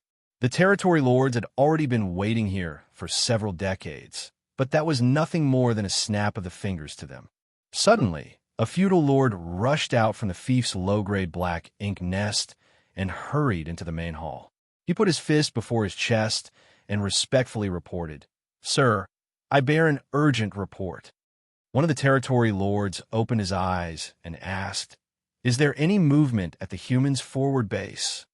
The feudal lord quickly replied, "It's not about the forward base. It's in the depths of the void, near Sir Gu Song's territory." Gu Song's territory was the territory of a territory lord, and it wasn't very close to this place, but it happened to be a space where the two races were fighting. "What's going on over there?" the territory lord asked. The feudal lord replied, "There's news that a human is breaking through to the Eighth Order there." As soon as he reported this, The other territory lords, who had remained silent all the while, opened their eyes as one of them leaned slightly forward. "Someone is advancing to the Eighth Order over there. Is the news accurate?" The feudal lord replied, "It's absolutely accurate." A feudal lord observed the situation at close range. There are indeed signs of a human breaking through from the Seventh Order to the Eighth Order. The reason why this news had reached this place so quickly was naturally because of the Black Ink Nest network ability. Otherwise, it would have been impossible for it to arrive so quickly. Damn it! Is the human race going to gain another Eighth Order master? One of the territory lords indignantly cursed. After the last war, the balance between the number of territory lords and Eighth Order masters had been broken. If the humans gained another Eighth Order master, it would put even more pressure on the remaining territory lords. One of the territory lords coldly snorted, "The humans are taking us more and more lightly, actually trying to advance to the Eighth Order at that position. They've gone too far." The advancement of the human race depends heavily on opportunities. When an opportunity is before them, they won't be able to suppress it even if they want to. Forcefully suppressing it will only lead to terrible consequences. Since the human chose to advance in that location, they must have had no other choice. Is there any point in discussing this? Are we just going to sit back and watch the humans gain another Eighth Order master? What else can we do? Don't tell me you want to go and stop him? Not to mention the distance. Even if we can make it in time, who can guarantee that this isn't some human plot? Didn't we suffer enough last time? The group of territory lords fell silent. Even the territory lord who had just spoken didn't say anything. The insidious and cunning schemes of the humans were too deeply ingrained into the Black Ink clan's hearts. They had suffered heavy casualties because of the human schemes in the last war. It was an extremely important matter for a human to advance to the Eighth Order. If they wanted to break through, they would have made careful arrangements beforehand. So how could they have advanced so far off in the void? Thus, when the territory lords heard about this matter, their first reaction was that the human race was plotting something, possibly having set up a trap to lure them out and kill them. But if they didn't do anything about it, it would be quite frustrating. After all, this was an Eighth Order Open Heaven Realm Master. If they could kill him before he broke through, they would be able to deal a big blow to the human forces. At this moment, the feudal lord who had come in to report the situation spoke again. "There is one more thing I must inform sirs about." "What is it?" According to the feudal lord who relayed the news, the one who is breaking through might be Xianxia. As soon as he reported this, all the territory lords were shocked. A territory lord with a braid behind his head asked darkly, "Are you sure it's that Xianxia?" 3 millennia ago, the name Xianxia had a great deterrence on the Black Ink clan. It was not surprising either, as when he was the army commander of the Western Army, he had killed 7 territory lords relying on his deep heritage and fearsome strength. This was an almost insurmountable achievement. It had to be said that neither the humans nor the Black Ink clan would lose Eighth Order masters or territory lords in a battle very frequently. Even in large-scale wars, having more than 2 or 3 such masters fall would be considered unusual. It would be considered a great achievement if any Eighth Order master was able to kill 1 territory lord in 1,000 years. But during his tenure as Western Army commander, Xianxia had killed 7. That was an astonishing feat. Martial Peak, Chapter 5163, Taken Abate. Moreover, his style of doing things was extremely unyielding and had caused the Black Ink clan army to suffer great losses many times. His name was a taboo in the Black Ink clan in this era, and many of the territory lords present had once lived under his shadow. There was also one thing that made the Black Ink clan unable to eat or sleep in peace, and that was Xianxia's aptitude. According to various Black Ink disciples' reports, Xianxia's aptitude was extremely high, and when he broke through to the Open Heaven realm, he advanced straight to the 7th Order. In other words, the 8th Order was not his limit. He had a chance of reaching the 9th Order and becoming an old ancestor. An 8th Order Xianxia was already so difficult to deal with. So if he were to break through to the 9th Order, what would happen? Because of these considerations, The Black Ink Clan and the Blue Sky Theater only had one goal 3,000 years ago, which was to destroy Xianxia. During one battle, the royal lord severely wounded Xianxia, even at the expense of taking a fierce blow from the human old ancestor. After that, the territory lords swarmed him, wanting to cut weeds and pull out roots, but the Eighth Order humans all came to his aid one after another, and a chaotic battle ensued. Although Xianxia had luckily escaped death in that battle, his cultivation had fallen from the Eighth Order to the Seventh Order, and he slowly faded from the eyes of the Black Ink Clan. The Royal Lord's attack might have failed to kill Xianxia, but they had achieved their goal, albeit barely. The Royal Lord was severely wounded by the old ancestor in that battle and had to recuperate for 300 years to return to his peak. Additionally, in that battle, more than 10 territory lords had died under the wrath of the human old ancestor. The battle that had taken place 3,000 years ago was still fresh in their minds, as most of the territory lords had personally experienced it. How could they forget such a tragic war? Originally, they thought that the threat of Xianxia had been eliminated. They never dreamed that they would once again hear news of him breaking through after 3,000 years. Had any other Seventh Order human been breaking through to the Eighth Order, they wouldn't have been too bothered. There had been many new Eighth Order humans over the years, and many who had lost their lives in the war. Overall, the number of Eighth Order humans had maintained a kind of balance, so one more wouldn't really affect the overall situation. But if it was Xianxia, they had no choice but to take it seriously. Counting the time, after 3,000 years of silence, even if Xianxia had regressed to a lower order, it was indeed possible for him to cultivate back up again. Thinking back to the dark times 3,000 years ago, which territory lord was willing to experience that again? Therefore, when the feudal lord first reported that a Seventh Order Open Heaven Realm Master was breaking through to the Eighth Order, most territory lords didn't take it seriously. But after hearing the name Xianxia, they couldn't remain calm. "Are you sure it's Xianxia?" The feudal lord confirmed. "I'm absolutely certain." The feudal lord who reported this news had also seen Xianxia's terror from afar in the past, and clearly remembered his aura. Since the person reporting had said so, there could be no mistake. The territory lords looked at each other, and they could clearly see the seriousness in each other's eyes. After a long silence, a territory lord asked, "Are there any movements at the humans' forward base?" "I don't know, but I can ask," another territory lord replied. Saying so, he sent a message with his divine sense.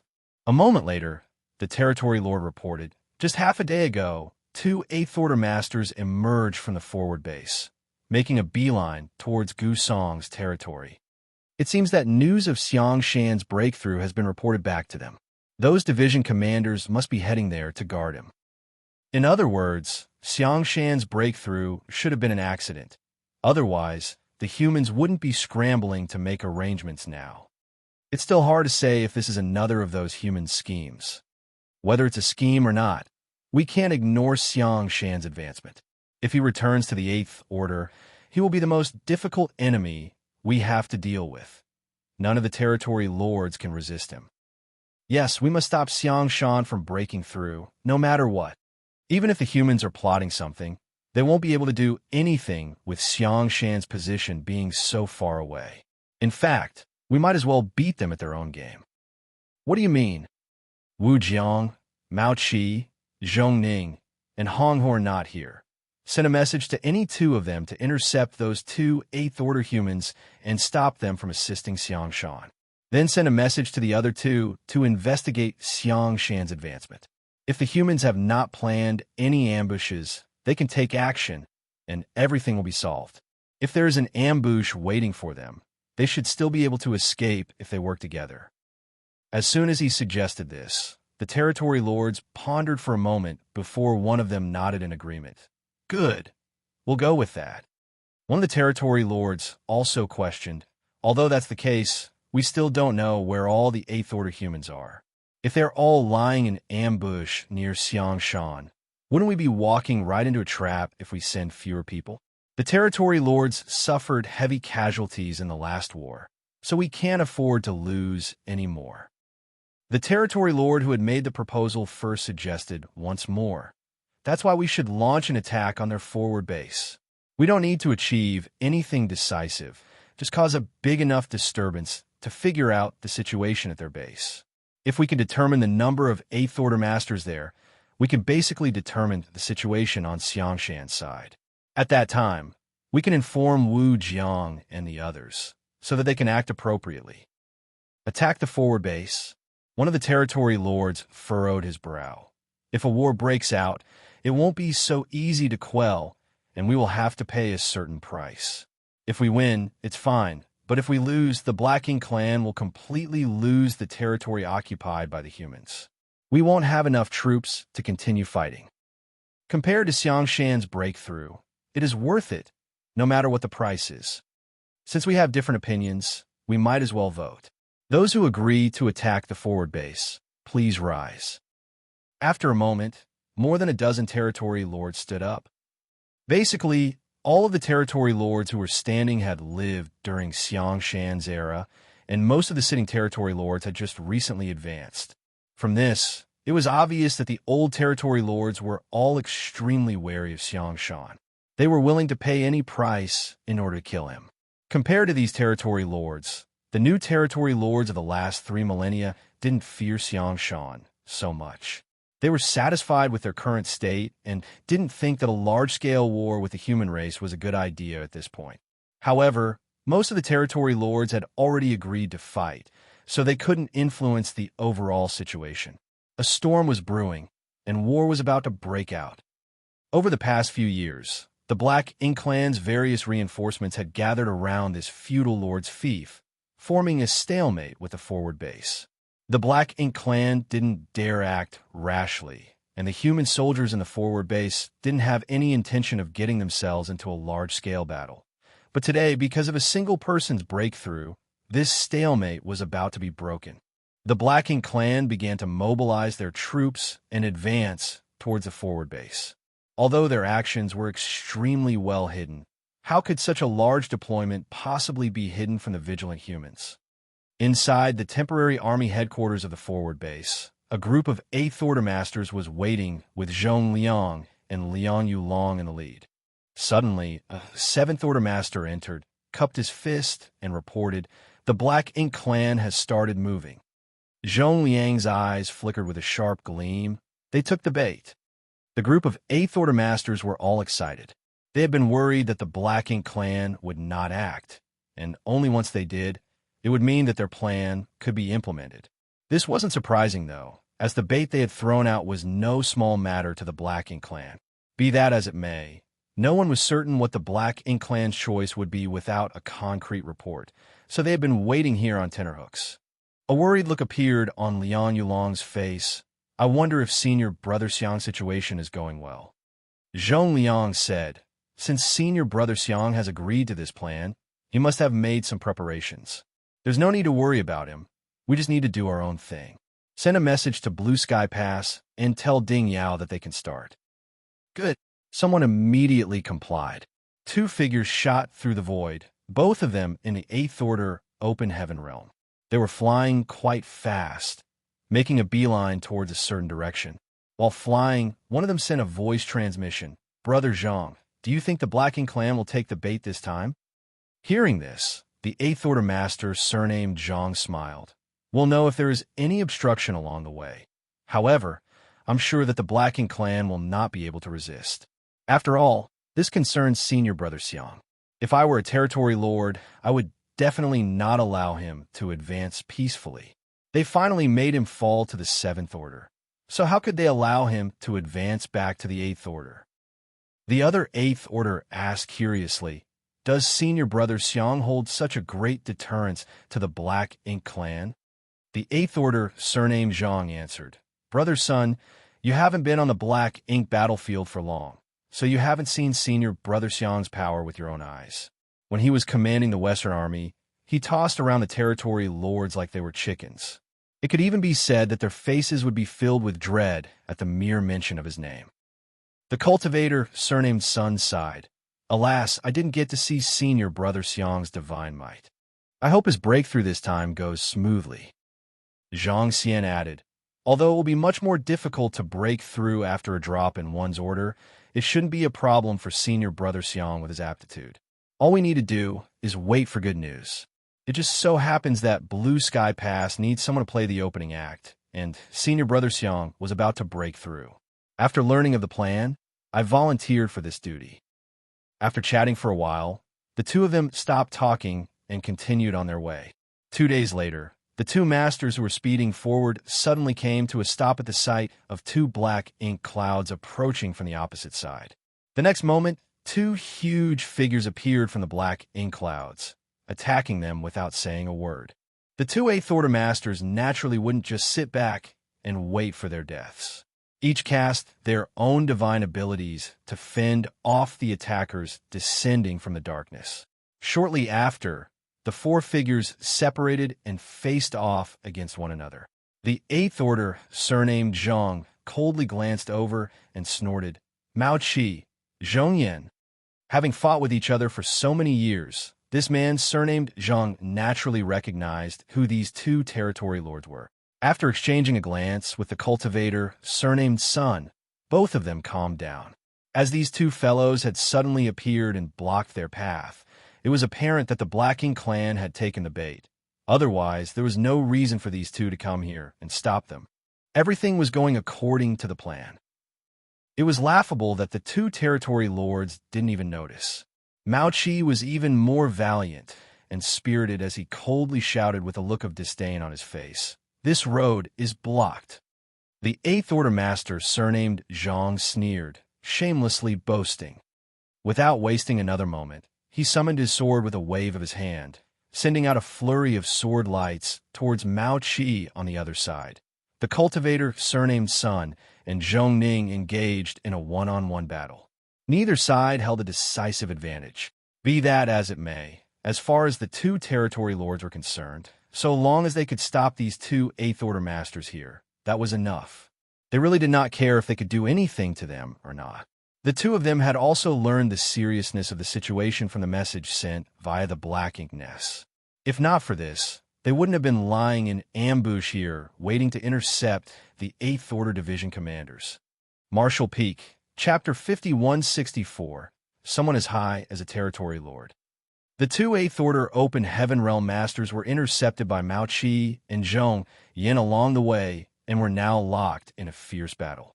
On the other side, the battle near the vicinity of the asteroid where Xianxia was breaking through was also raging.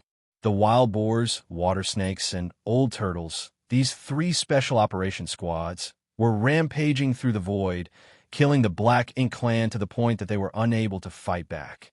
It had been several decades since the establishment of the forward base, and every human squad had been carrying out hunting missions over this period, but none of them had ever been able to kill to their heart's content like this. The Black Ink clan's harassment and support kept coming unabated, seemingly never-ending. The scattered Black Ink clansmen emerged from all directions and kept charging toward the asteroid where Xianxia was, obviously trying to disrupt his breakthrough at all costs. Most of the Black Ink clan forces had been intercepted by the three special operations squads, and even if some of them managed to slip through their net, they were unable to break through Dawn and Breeze's defenses. At first, not many Black Ink clansmen were attracted by Xianxia's breakthrough, so the five special operations squads were able to handle everything easily by working together. But more and more Black Ink clansmen were drawn in over time. Yang Kai and the others gradually started to feel the pressure, but they still held on. In order to avoid wasting too much energy, Yang Kai had a brief discussion with the other four squad leaders before coming to a decision of guarding Xianxia in turns. No matter what, the five squads ensured that two would remain at the periphery of the asteroid, preventing the Black Ink clan from approaching, while the other three fought further out at full force. No one knew how long this situation would last. Perhaps it would be over very soon, or perhaps it would be a drawn-out battle. Everything depended on Xianxia's progress. Nonetheless, no one had any thoughts of retreating. Xianxia was advancing without any protectors, so if they retreated, he would definitely be doomed. Although this battle was fierce compared to the clash between the two armies at the forward base, it was just a small skirmish. Over the past few decades, the human race army and the Black Ink Clan army had been confronting each other across several million kilometers. The humans had no intention of advancing, and the Black Ink Clan didn't dare provoke them. The two races had only sent out small teams to harass each other from a distance. This balance lasted for several decades, with both sides bearing some casualties. But today, the balance was broken due to the sudden, undeclared war by the Black Ink Clan army. The empty space between the forward base and the Black Ink Clan's temporary camp was instantly filled with the soldiers of the two races, and soon both armies were locked in a fierce battle. At every moment, someone's aura would vanish from existence as severed limbs and mangled corpses started piling up everywhere in the void. Human warships shuttled back and forth, protected by their respective Seventh Order squad members, fighting bravely to cut down the enemy. On the other hand, the Eighth Order Masters were locked in combat with the Territory Lords on a separate battlefield. The forward base was not like Blue Sky Pass, which is a massive mobile palace artifact that had been slowly expanded and enhanced over countless years by the human soldiers. Relying on the power of Blue Sky Pass and its various offensive and defensive arrays, the human race's defenses were at least twice as effective. This was also one of the foundations that the human race's entire resistance was based on. The forward base didn't have such advantages. Although Blue Sky Pass soldiers had installed a number of arrays at the forward base over the past few decades, none of them were comparable to the ones at the headquarters. It would be difficult to resist the attacks of the Black Ink Clan army under normal circumstances. Fortunately, the Black Ink Clan had suffered heavy casualties in the war a few decades back, and the humans had not stopped hunting down the Black Ink Clan in recent years. The Black Ink Clan's casualties were so large now that they were difficult to calculate. As a result, it was not that difficult to deal with the Black Ink Clan forces attacking the forward base. The Black Ink Clan army of several 100,000 might have appeared quite big, but the proportion of their elites couldn't even be compared to before. Not to mention that the number of territory lords was less than half. Even the proportion of feudal lords was much smaller than in the past. Most of the Black Ink Clan present were only low and high-rank clansmen. As such, when the soldiers of the forward base were facing the Black Ink Clan army, not only did they not suffer any disadvantages, they even gained the upper hand. After several decades, the human race had accumulated enough purifying black ink pills to support a large-scale battle. Furthermore, they had even more artifact refiners than before, so whenever the damaged warships returned, the prepared Grandmasters would immediately start repairing them at full speed. If they couldn't repair them, they would simply provide a new warship. With the lessons learned from the previous crusade, the forward base's logistics support had grown exponentially. Amassing purifying black ink pills and building additional warships was of paramount importance. Blue Sky Pass had decided to refine a large number of squad-rank warships, with the goal being to have at least one spare warship for each squad, so as to enhance the staying power of the armies and prevent any more incidents like the ones during the last crusade from happening. In the last war, many warships became too damaged and lost all combat effectiveness, requiring them to be scrapped and for the squads using them to withdraw from the front lines. 200 years ago, Blue Sky Pass did not have the capacity to carry out such a plan. The refining of each warship required a massive amount of resources, and in the past, Blue Sky Pass didn't have a necessary foundation to make spares, but now it was different. Resources could no longer impede Blue Sky Pass development. Not to mention that Blue Sky Pass had accumulated a massive amount of resources using the void yin-yang mirrors.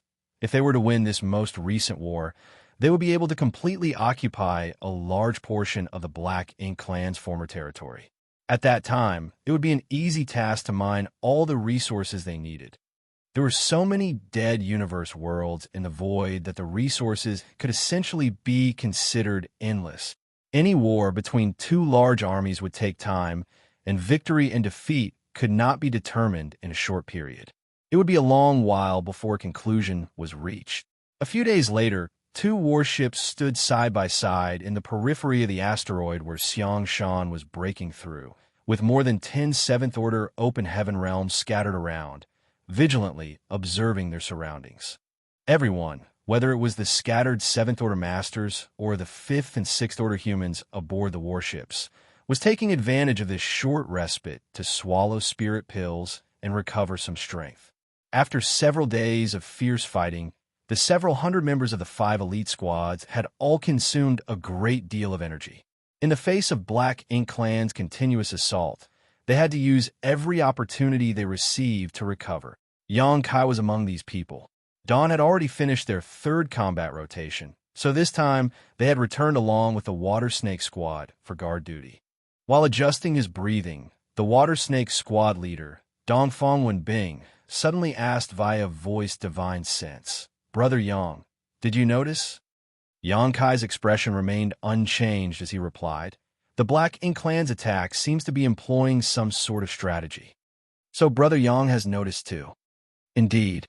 Initially, the Black Ink Clan was attacking in a disorderly manner, but for the last 2 days, something changed. Although the difference is subtle, it is still obvious when everything is taken into account. That's right, there seems to be a master guiding them from behind. Dongfang Wenbing grinned. How strong a master do you suspect? Someone as high as a territory lord. Great minds think alike. Xianxia lightly nodded his acknowledgement. In fact, he had been searching for this Black Ink Clan master hiding behind the scenes this whole time. Unfortunately, he failed to pinpoint their location. If there really was a territory lord hiding nearby, it would be difficult for him to discover them amid the raging battle in the void, as the chaotic energy fluctuations propagating everywhere could completely obscure a concealed aura. On top of that, he was only a 7th Order Master, so trying to find a hidden territory lord was naturally not easy. Dongfang Wenbing's smile cramped. I was just speaking randomly. Could it be that there really is a territory lord here? And Xianxia solemnly stated, it's quite possible. Dongfang Wenbing went slack-jaw at this revelation. Brother Yang, don't try to scare me. You have mastered the Tao of space, so you can escape from a territory lord if one appears, but we can't. Besides, if there really is a territory lord, why would he hide in the shadows and not show up? Why would he just keep sending these trash to their deaths? Perhaps they think we have laid some kind of ambush here. I think they are sending cannon fodder to probe us. There's a saying that the older one grows, the more timid they become. These territory lords have suffered quite a bit at the hands of the 8th Order Masters recently, so they've become overcautious and indecisive. What ambush could we have laid here? Dongfang Wenbing's head hurt as he listened to Xianxia's speculation. He then looked around, as if afraid that a territory lord would emerge out of thin air all of a sudden. We know that, but the territory lords don't, so they are probing us. Dongfang Wenbing grimly asked, Brother Yang, are you serious? Xianxia didn't justify it with an answer and simply continued, whether it's true or not, we'll know after seeing the changes in the situation. It won't be long. Dongfang Wenbing couldn't help but cluck his tongue. Why is Senior Xiang's advancement not progressing? The sooner he breaks through, the sooner we'll be able to escape this abyss of suffering. As Dongfang Wenbing mentioned, Xiangshan's advancement had not made much progress. Although his aura was circulating methodically and showing no signs of collapsing, there are no signs of progressing either. It was not as troublesome for a 7th Order Open Heaven Realm Master to reach the 8th Order as it was for a 6th Order Master to reach the 7th Order, as advancing from the 6th Order to the 7th Order was a watershed moment. Under normal circumstances, this kind of advancement would take from a few months to a few years, or even more than a decade.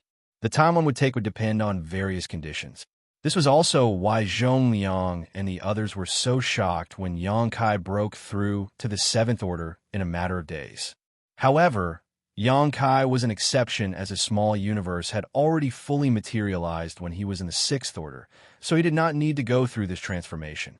Advancing from the 7th Order to the 8th Order was only an increase in order and not a transformation of the small universe. Although the increase in strength was enormous, it was not a fundamental change. If everything went smoothly, Xiangshan should have succeeded in a short time. The time Xiangshan had spent wasn't long, but it wasn't short either, and, judging by the current situation, it seemed that he required even more time. Perhaps this had something to do with the fact that his order had once regressed. For an open heaven realm master, it would be even more difficult to progress once their order had fallen once. However, at the end of the day, Xianxia had already walked this path once, so he had more experience than an ordinary 7th Order master. As long as he could find an opportunity, everything should be simple. Therefore, it was quite possible for Xianxia to advance to the 8th Order in the next instant, but it was also possible that it could take him 10 days, half a month, several months, or even half a year. No one could say for sure. While the two were recuperating and chatting, they also killed the scattered Black Ink clansmen who had slipped through the outer perimeter. Meanwhile, on a feudal lord's territory, not far from this place, 2 territory lords were observing the situation. These 2 were Wuxia and Hong Hu. Like Mao Qi and Zhong Yan, who were responsible for intercepting the 2 8th Order Division commanders, they had immediately rushed over to oversee things here after receiving the news. Although the distance between them wasn't far, it was not close either. Even with their eyesight, the 2 territory lords couldn't clearly see what was happening around the asteroid. Be that as it may, the casualties and incompetence of the lower Black Ink clansmen were not hidden from them, making them greatly dissatisfied with the Black Ink clan's performance. Martial Peak, Chapter 5165, Guarding. Those wastes. A few human squads actually managed to stop them. How useless, Wu Jiang cursed angrily. Hong Hu shook his head. Those squads seem to be the human special operations squads. They're much stronger than ordinary squads. Wu Jiang coldly snorted. So what if they're special operations squads? There's only so many of them. Even if they have to pay with their lives, our troops should be able to flatten them. Hong Hu sighed in response. I'm afraid it won't work. Even if we continue sending more and more people over, it won't help. They'll just be defeated one by one. They have a total of 5 squads, and at any given time, 2 seem to be resting while the other 3 are defending. It's impossible to break through their blockade without overwhelming strength. What do you think we should do? Hong Hu pondered for a moment before suggesting. Amass our power and crush them in one fell swoop. Wu Jiang impatiently asked, There's no need to go through so much trouble. If you and I fight, how can they be our opponents? No. Hong Hu quickly stopped him. Have you forgotten what happened to Wu Ying and the others a few dozen years ago? Over 200,000 of our troops were ambushed by the humans and defeated in one fell swoop, causing our Black Ink clan to suffer a great loss in the next battle due to a lack of manpower. Before we are sure that the humans have not set some elaborate trap here, it's best if we don't act rashly. Wu Jiang's expression changed. He naturally remembered what happened to Wu Ying and the other territory lords back then. It might have happened a few decades ago, but to the territory lords who lived long lives, it was like it happened just yesterday. Although he was angry, he knew that Hong Hu's worries weren't unfounded. Xianxia was breaking through in this damn place, and 5 elite human squads had just happened to be around to guard him. No matter how he looked at it, something was amiss. Although they had yet to sense the auras of any 8th Order masters, who could guarantee that those sinister and devious humans were not lurking nearby. The human race's spirit arrays were extremely exquisite, and even a simple one could easily conceal one's aura. The reason why they had been waiting here was because, on one hand, they wanted to use their subordinates to attack and probe the situation, and on the other hand, they were also waiting for news from the front lines. Once they confirmed that there was no trap here, they would definitely make a move. Xianxian's prestige was quite dreadful, but that was when he was in the 8th Order. As for the current Xianxia, any random territory lord could easily deal with him. If they took down Xianxia, they would deal a heavy blow to the human race and also restore some of their lost prestige. There was still no definite news from the front line, so it was likely that their companions were still assessing the situation. Wu Jiang and Hong Hu could not remain idle while waiting for the news, though, as they had their own matters to attend to. After a brief discussion, the 2 territory lords gave orders to the attacking Black Ink clansmen to retreat and urged the nearby Black Ink clansmen to rush over to assist. At the periphery of the asteroid where Xianxia was advancing, the Black Ink clans suddenly retreated like a tide, leaving a mess in their wake. Under Zhu Yuming's leadership, the wild boar squad relentlessly pursued them, like they were hell-bent on exterminating the entire Black Ink clan. Fortunately, Chai Feng quickly stopped him. Don't chase after a cornered enemy. Our mission here is our priority. Zhu Yuming cursed a few times. Although he was still somewhat unwilling, he knew the gravity of the situation and quickly led his squad back. After a fierce battle, each squad had consumed a great deal of energy, so they seized this rare, idle time to recover. The Black Ink clan has retreated. Dongfang Wenbing's eyes lit up. Yang Kai narrowed his eyes, focusing his gaze to observe before slowly shaking his head. It's just a temporary withdrawal. Although they couldn't see clearly, it was obvious that the retreating Black Ink clansmen hadn't really left. Instead, they were gathering in the distance, seemingly waiting for something. Things were not looking good. Apparently, his and Dongfang Wenbing's previous speculations had come true. There was indeed a master behind these Black Ink clansmen. If not, it would have been impossible to explain the current situation. Dongfang Wenbing also realized this, and a solemn expression filled his face. Yang Kai consoled. The reinforcements from the forward base should be arriving soon. We just need to hold on for another 3 to 5 days. Dongfang Wenbing added in a grim voice. That may be the case, but judging from the Black Ink clan's movements, it's obvious they've made some arrangements. I'm afraid the reinforcements from the forward base will be intercepted halfway. No one who cultivated to the 7th order could be a fool. Dongfang Wenbing's worries were not unfounded, and Yang Kai was also aware of this, but right now, they could only place their hopes on the reinforcement from the forward base or Xianxia's quick promotion. What the two of them didn't know was that their worries had long since become reality. The two 8th Order Open Heaven Realm Masters, surnamed Zhang and Sun, who had set out from the forward base, had already been intercepted by 2 territory lords midway and were still fighting fiercely with them. Time slowly went by as every single member of the 5 elite human squads felt like the passage of each day was as lengthy as a year. The calm and silent void was filled with lingering murderous intent, keeping all of them on edge. Just outside the nearby feudal lord's territory, the number of Black Ink clansmen continued to increase, rising from 10,000 to 20,000, then reaching 50,000.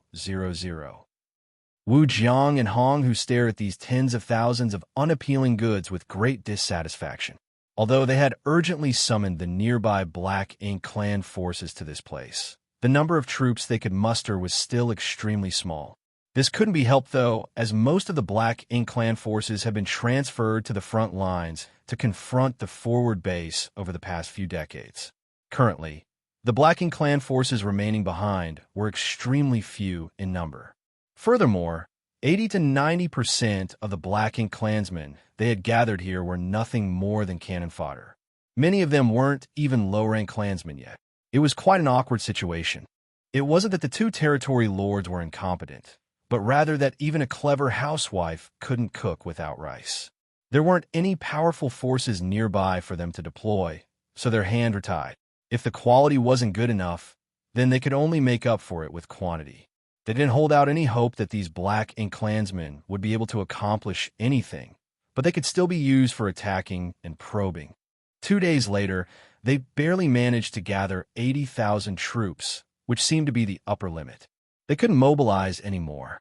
Under the orders of the 2 territory lords, the 80,000-strong army marched towards the asteroid. From a distance, the human squads promptly discovered the approaching threat. The number of enemies was like a tidal wave, making their scalps tingle. The wild boar squad leader, Zhu Yuming, let out a long roar, whereupon all the human soldiers who were still recovering started moving. 3 warships lined up in a straight line, their spirit arrays humming slightly. Immediately, various lights began to flicker and fluctuate on the hulls of the warships. Yang Kai and Dongfang Wenbing remained motionless. Their 2 squads were responsible for guarding Xianxia in this rotation, so they would not make any move unless the situation reached a critical point. As the enemy army drew closer and closer, the sight of 80,000 Black Ink clan soldiers attacking them made the humans feel like they were facing a tidal wave, giving them great psychological pressure. At that moment, Zhu Yuming's roar reverberated through the void. Kill! With a loud bang, the three warships shook violently as dazzling beams of light shot out from various weapon ports, bombarding the Black Ink Clan army. The Black Ink Clan army was thrown into disarray as countless Black Ink Clansmen were reduced to dust by the beams of light.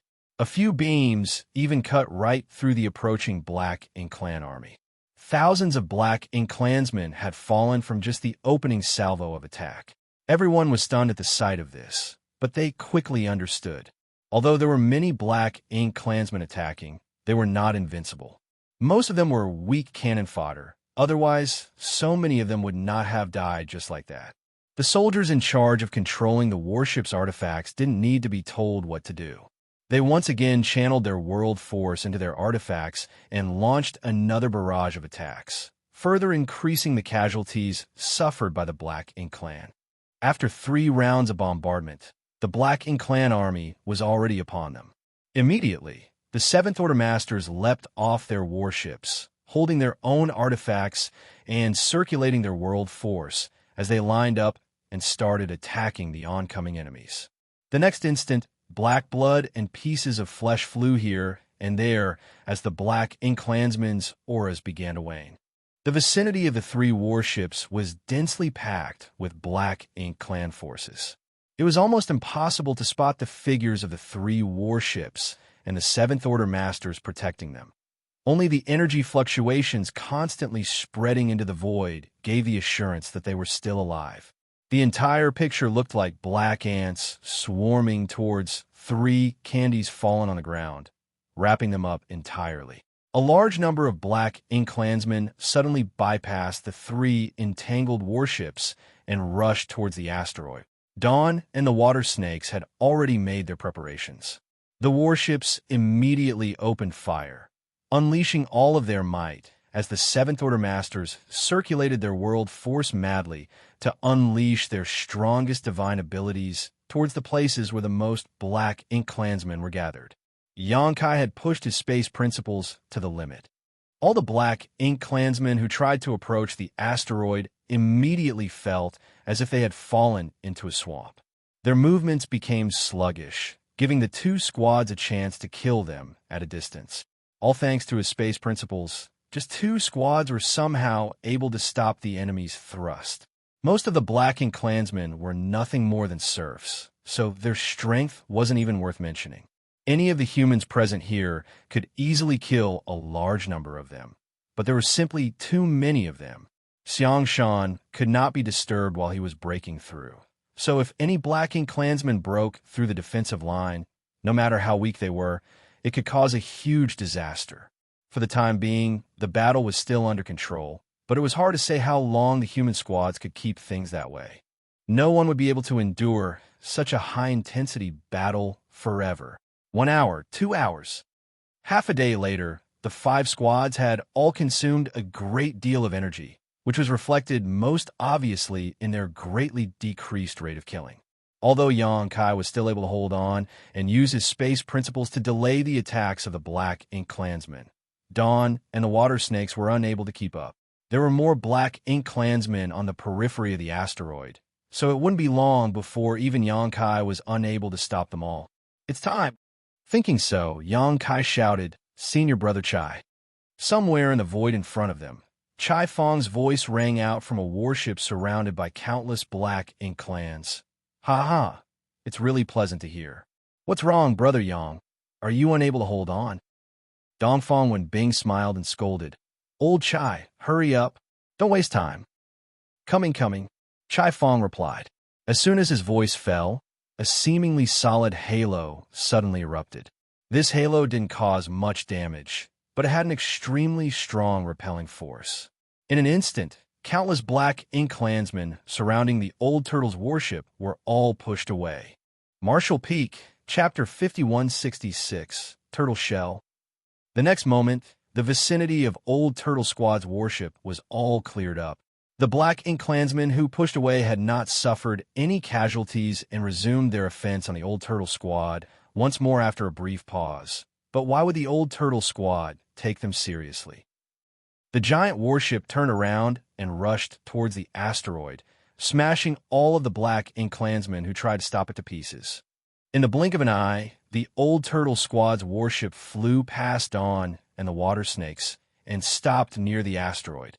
Standing at the bow of the ship, the burly Chai Fong formed various hand seals with a solemn look on his face, his world force surging madly. All 50 members of the Old Turtle Squad were acting in concert with him. They took their respective positions and performed their respective tasks, their hand seals constantly changing. 8 profound gates open. Boundless heavens open. Immovable as mountains, Yin-Yang perception open. Along with Chai Fong's shouts, the Old Turtle Squad's warship shone with a dazzling radiance. Every time it glowed, the halo of light assumed a tangible shape, not only enveloping the warship, but the entire asteroid beneath it as well. At the top of the Old Turtle's warship, the tortoise shell-like object suddenly ballooned, transforming into a massive barrier that surrounded the entire asteroid. In the blink of an eye, the Old Turtle Squad created an impenetrable barrier around the asteroid. Every warship of Blue Sky Pass, 5 special operations squads, possessed its own specialties. The Old Turtle's warship had the strongest defense, and not only could its defenses cover itself, but it could even form a large defensive region by sacrificing its mobility. Over the years, many human squads had managed to escape death with the protection of the Old Turtle Squad. Besides Dawn, the Old Turtle Squad was the most popular squad in Blue Sky Pass because fighting alongside them provided an extra layer of safety and security. At this moment, the Old Turtle Squad had displayed their full defensive capabilities. For this reason, the entire warship had completely sacrificed its mobility and offensive abilities. In other words, the Old Turtle Squad was now nothing more than an immobile target. Nonetheless, it was more than enough. The defensive state of the Old Turtle Squad was Yang Kai's greatest reliance when it came to protecting Xianxia. Furthermore, the protection of the Old Turtle Squad was far stronger than the combined strength of Dawn and the water snakes. From the beginning, Yang Kai and the others had planned for the Old Turtle Squad to only be responsible for defending, but Chai Fong refused. It was a rare opportunity to rack up some kills, so who would be willing to watch from the back? That was why they had been rotating to guard this place. But now that the situation had developed to this point, Dawn and the water snakes could no longer guarantee Xianxia's safety, so they had no choice but to rely on the turtle shell of the Old Turtle Squad. They would let the Black Ink clan take a bite at it, but even the best teeth would crack on this turtle shell. On another side, seeing that the Old Turtle Squad put up their defenses, Dawn and the water snakes' warships no longer had any worries and started a bloodbath. First, they exterminated the Black Ink clan forces surrounding the asteroid, and then they rushed towards the void, leaving a bloody trail behind them. In terms of defense, the Old Turtle Squad was second to none. Even the other 4 elite squads couldn't come close. But in terms of killing, the Old Turtle Squad was undoubtedly the slowest. Now that they had switched between defense and offense, Dawn and the water snakes did not have to worry about guarding Xianxia, so their killing speed increased dramatically. Most of the 80,000 Black Ink clan soldiers were cannon fodder, and more than half had already fallen in the battle. Now that Dawn and the water snakes had joined the battle, the Black Ink clan was losing troops even more quickly. In the distance, a gloomy expression appeared on the faces of Wu Jiang and Hong Hu. Even though they knew that this ragtag bunch could do nothing to the special operations squads of the human race, how quickly the situation developed still took them by surprise. The performance of these 5 special operations squads was simply too amazing. The 2 territory lords also secretly rejoiced.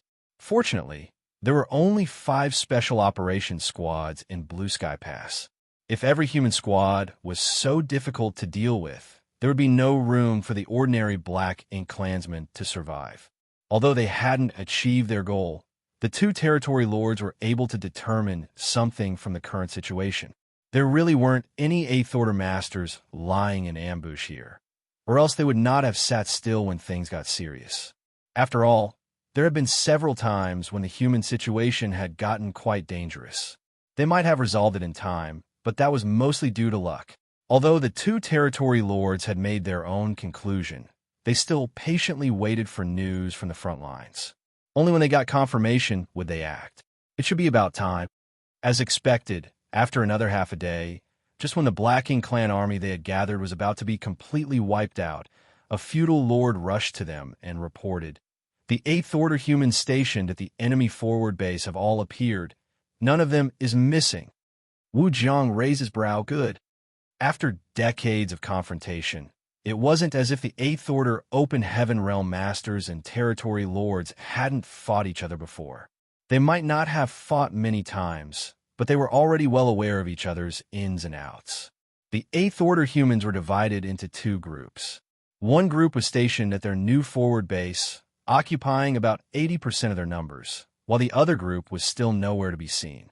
The Black Ink clan speculated that these remaining Eighth Order Masters should be guarding Blue Sky Pass.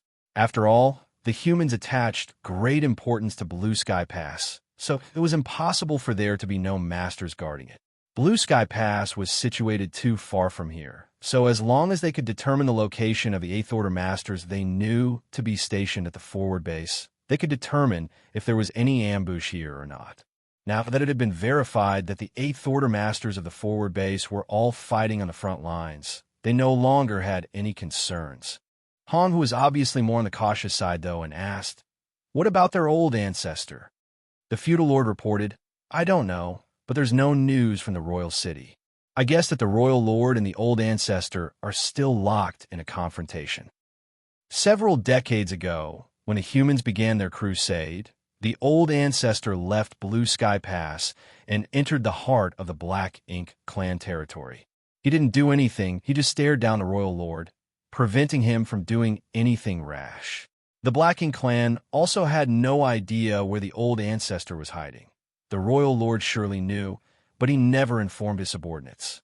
It was likely that he also knew that if the territory lords were to rashly participate in the battle of this level, they would only be courting death. The attitude of the old ancestor was very clear. So long as the royal lord did not make a move, he would not be making a move. Everything was left to their subordinates. The old ancestor's actions had undoubtedly provided a huge buffer for the forward base to strengthen their hold. Otherwise, if the royal lord had taken action, the forward base wouldn't have been able to survive. "Let's begin. I can't wait any longer," Wu Jiang impatiently urged. The Eighth Order Open Heaven Realm Masters had already appeared at the forward base, and their old ancestor was held back by the royal lord. In light of this, there was only Xianxia and 5 human squads here, so there was nothing to hesitate about. In this situation, if the two territory lords couldn't take care of Xianxia, they should simply commit suicide. Although Hong, who felt somewhat uneasy, he knew that there was no reason for them not to make a move now. After a moment of silence, he agreed with a nod. "Then let's move." Wu Jiang's figure flickered as he rushed towards the asteroid. Hong, who followed closely behind, intentionally or unintentionally distancing himself from Wu Jiang. It wasn't that he was scheming anything, it was just his nature. He knew that the reason why Wu Jiang was so anxious was because he had suffered a great loss at Xianxia's hands 3 millennia ago. Wu Jiang nearly died at Xianxia's hands in a battle 3,000 years prior, and although he ultimately managed to survive, it had taken him a long time to recover. Since then, Wu Jiang had been constantly thinking about taking Xianxia's life to wash himself of this shame. However, Xianxia's order fell, and he disappeared from the territory lord's sight after a few years. Xianxia naturally participated whenever the two races fought, but when a battle of such a large scale was joined, the territory lord's responsibility was to keep an eye on the Eighth Order Masters, who would be in a mood to search for a lone Seventh Order human on such a large battlefield. If it weren't for the news of Xianxia's advancement, no one would have thought that the former Western Army commander, who had made the territory lords all tremble in fear, would still be alive. The hatred that had been brewing for 3 millennia, once it started boiling, instantly filled Wu Jiang's mind. His momentum shot through the sky as he charged straight towards the asteroid from millions of kilometers away. In the midst of this chaotic battle, Yang Kai suddenly felt a sense of crisis completely enveloping him. He promptly looked up and saw an enormous black ink cloud shooting over from the distance. The aura of the territory lord inside the black ink cloud was like a bright light in the night, making it extremely obvious. A territory lord is attacking. Dongfang Wen Bing suddenly roared, realizing what was happening. The main reason Wu Jiang was charging so aggressively and had no intention of hiding was probably because he wanted to sow chaos. Formation, Zhu Yiming shouted. This time, he didn't dare to recklessly charge forward. The gap between a 7th-order open heaven realm master and a territory lord was too great. Without a formation support, no one here could defend against the might of the territory lord. In an instant, the open heaven realm masters of the 4 squads released their auras and connected with one another, instantly assuming a formation. Because there were many secret arts and techniques in the open heaven realm with no common origin, it was difficult to create a formation without extensive practice and deep knowledge gained over a long period of time. Be that as it may, a hastily created formation was still better than fighting alone. Fortunately, there were also simple formations that could largely ignore the effects of one's origin and cultivation. Almost every open heaven realm master on the Black Ink battlefield was required to practice this kind of formation. 10 Facets Formation. The biggest feature of this formation was that it was quite easy to set up and had a high degree of tolerance for error. To activate this formation, one needed at least 3 members, while at most there could be 10. In other words, as long as there were 3 people, they could arrange this formation, and so could 4, 5, 6, up to 10. Depending on the number of people participating, the formation formed had different names. 3 people linked together to form the 3 Fortunes formation. 4 people formed a 4 Symbols formation, 5 people formed a 5 Elements formation, and finally, 10 people formed a 10 Facets formation. Although it didn't have the power of a profound formation that was specially cultivated from youth using matching secret arts and techniques, it was extremely suitable for a place like the Black Ink battlefield. Many times, in the Great Battle, warships would be destroyed, and the open heaven realm masters who were stranded outside would find themselves without protection. In times like these, all it took was 3 of these open heaven realm masters to rally together, and they could make a formation, greatly increasing their chances of survival. Before now, Yang Kai and the others didn't have any intention of forming a formation because none of their opponents were individually very strong, despite being vast in number. Their efficiency in fighting alone was much higher when in forming a formation which concentrated their strength. However, now that a territory lord was attacking, the difference in strength was too great, and only by making a formation could they protect themselves. Dawn had 6 7th-order open heaven realm masters, so they quickly formed a 6 Paths formation, while the Wild Boar Squad, Breeze Squad, and Water Snake Squad, which had even more 7th-order masters, formed 7 Stars formation, 8 Desolations formation, and even the 10 Facets formation. Martial Peak, Chapter 5167, in Dire Straits. Territory Lord Wu Jiang arrived in an imposing manner. The first thing he encountered was the 10 Facets formation formed by the 10 7th-order open heaven realm masters of the Water Snake Squad. The destructive energy radiating from the billowing black ink clouds was enough to destroy all obstacles in its way. Scram!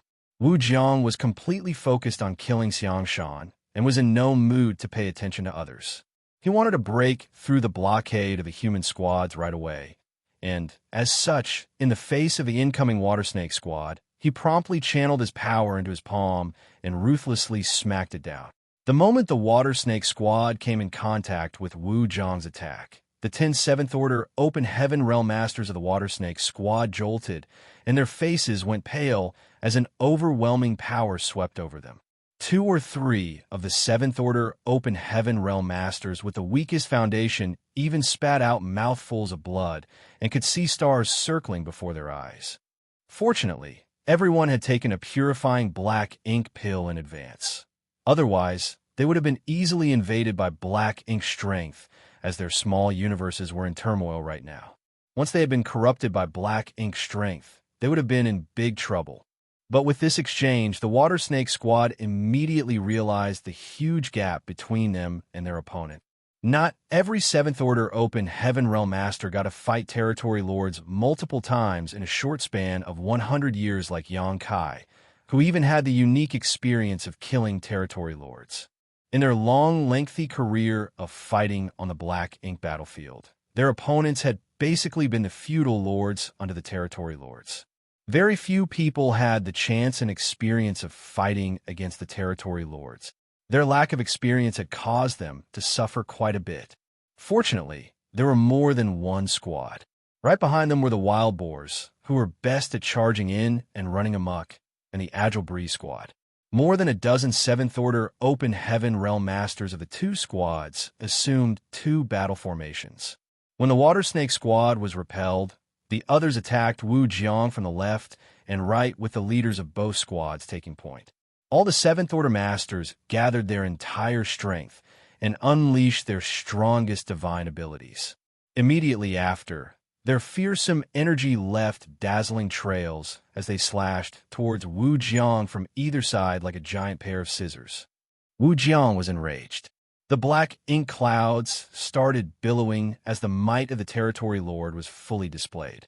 The moment his divine ability erupted, the two squads flanking from both sides momentarily paused before they were pushed away. The next moment, Wuxia's cold snort came from within the black ink cloud. "Know your place." The moment he finished speaking, Dawn's squad flew straight towards the black ink cloud, with Xianxia leading the way under the cover of the other two squads.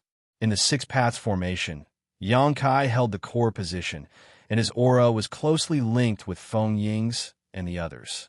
Owing to the battle formation, part of the strength of the rest of his squad members was added to his. The next moment, Xianxia felt his strength break through its limits. He already had the Azure Dragon Spear in his hand, which he thrust straight towards the black ink cloud. Immediately after, a crisp sound of metal clashing rang out, accompanied by a muffled grunt. But before Xianxia could make another attack, a large hand reached out from the black ink cloud, smashing straight down at him. Xianxia's pupils contracted as he urged space principles, teleporting the entire Six Paths formation back by a great distance, causing the giant hand to hit nothing. Right then, the Water Snake squad, which was the first to be repelled, had recovered and made another charge.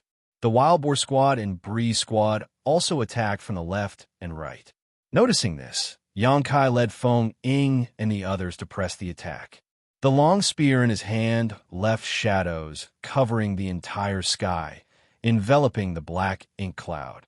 The universe trembled and the void collapsed. The 7th Order Masters from the 4 Special Operations Squads joined together in battle formation to fend off the Territory Lord, halting Wuxia's aggressive charge. The squad leaders were not surprised by this result. After all, they were not ordinary squads, but the elite Special Operations Squads of Blue Sky Pass. Each squad had at least 6 7th Order Open Heaven Realm Masters. So with 4 such squads cooperating, they had enough to gather more than 30 7th Order Masters. Such a force could easily stop an ordinary territory lord, even without assuming any battle formation, let alone now, when they had formed 4. Under the combined power of these battle formations, the strength each squad could display surpassed that of the 7th Order Open Heaven Realm. Although they still had not crossed the line of the 8th Order, they could be considered quasi-8th Order Masters in terms of raw strength. In other words, the power displayed by these 4 Special Operations Squad formations was almost equivalent to 4 quasi-8th Order Open Heaven Realm Masters attacking Wuxia. If such strength couldn't stop Wuxia, then they wouldn't deserve to be called Special Operations Squads. Be that as it may, Xianxia and the others' actions were accompanied by a great deal of risk, and the slightest mistake could lead to a tragic end. As such, all the members of the 4 squads were on edge and didn't dare to relax. The 4 warships could no longer take part in this battle. All the 7th Order Masters had gone out to meet the enemy, leaving only the 5th and 6th Order Open Heaven Realm Masters behind. If they rashly interfered in a battle of this level, they would only be adding chaos to the battlefield and might even disrupt the rhythm of their 7th Order leaders. What's more, The warships weren't as agile, so if they really joined the battlefield, and if the Territory Lord was not able to do anything to Xianxia and the others, he would surely target them in frustration. As such, the 4 warships immediately retreated from the battlefield. Fortunately, they had plenty of other things to do. Many of the Black Ink Clan troops had managed to slip through the net and were now desperately attacking the asteroid in an attempt to break the turtle shell of the Old Turtle Squad. The Old Turtle's defenses were able to fend off their attacks for a time, but it wouldn't last forever. The arrival of the 4 warships had provided timely assistance. When the power of secret techniques and offensive arrays poured out from the warships, the Black Ink Clan's cannon fodders were instantly wiped out. On the other side, Wu Jiang furiously roared as he unleashed his Territory Lord strength to its utmost limit. Nonetheless, he was unable to break through the 4 squads' defenses no matter how furious he was, which made him even angrier as he felt he had lost all face. He had come to find trouble with Xianxia, so how could he be in the mood to waste time with these 4 squads? But by the looks of it, if he failed to break through the 4 squads' blockade, he could forget about reaching Xianxia. Humans are truly hateful. Their individual strength isn't anything special, but together, they can still unleash much greater power. Fortunately, I didn't come alone. There is still Hong Hu. As long as I keep these 4 squads preoccupied here, Hong Hu will easily succeed. Although he felt somewhat regretful that he couldn't personally deal with Xianxia, as things had come to this, he was left with no other choice. In this fierce battle, Wu Jiang was facing the 4 Special Operations Squad's battle formation all alone, but not only was he not at a disadvantage, he even appeared to have the upper hand, a testament to his great strength. In fact, in Blue Sky Theater, Wu Jiang's strength was among the top 5 among all the Territory Lords. Even ordinary 8th Order Open Heaven Realm Masters might not be able to gain the upper hand in a one-on-one fight against him. His powerful strength had made him arrogant, which was why he had never forgotten the defeat he had tasted at Xianxian's hands 3 millennia ago, and he had marked Xianxia as his lifelong enemy. But what annoyed him the most was that Hong Hu had shown no signs of attacking even after so long. That cowardly trash. Wu Jiang cursed in his heart. He knew that Hong Hu had always been skittish. Since he hadn't taken action until now, he was obviously hiding in the shadows and observing. If I knew he would act like this, I would have let him fight these humans instead. Wu Jiang secretly regretted rushing out in the heat of the moment and not taking these human squads seriously, which ultimately put him in this awkward position. After waiting for a while, Wu Jiang couldn't bear it any longer and angrily roared, "Hong Hu, what are you waiting for?" Yang Kai and the others, who were attacking Wu Jiang, all went pale when they heard this. Their worst fears had come true.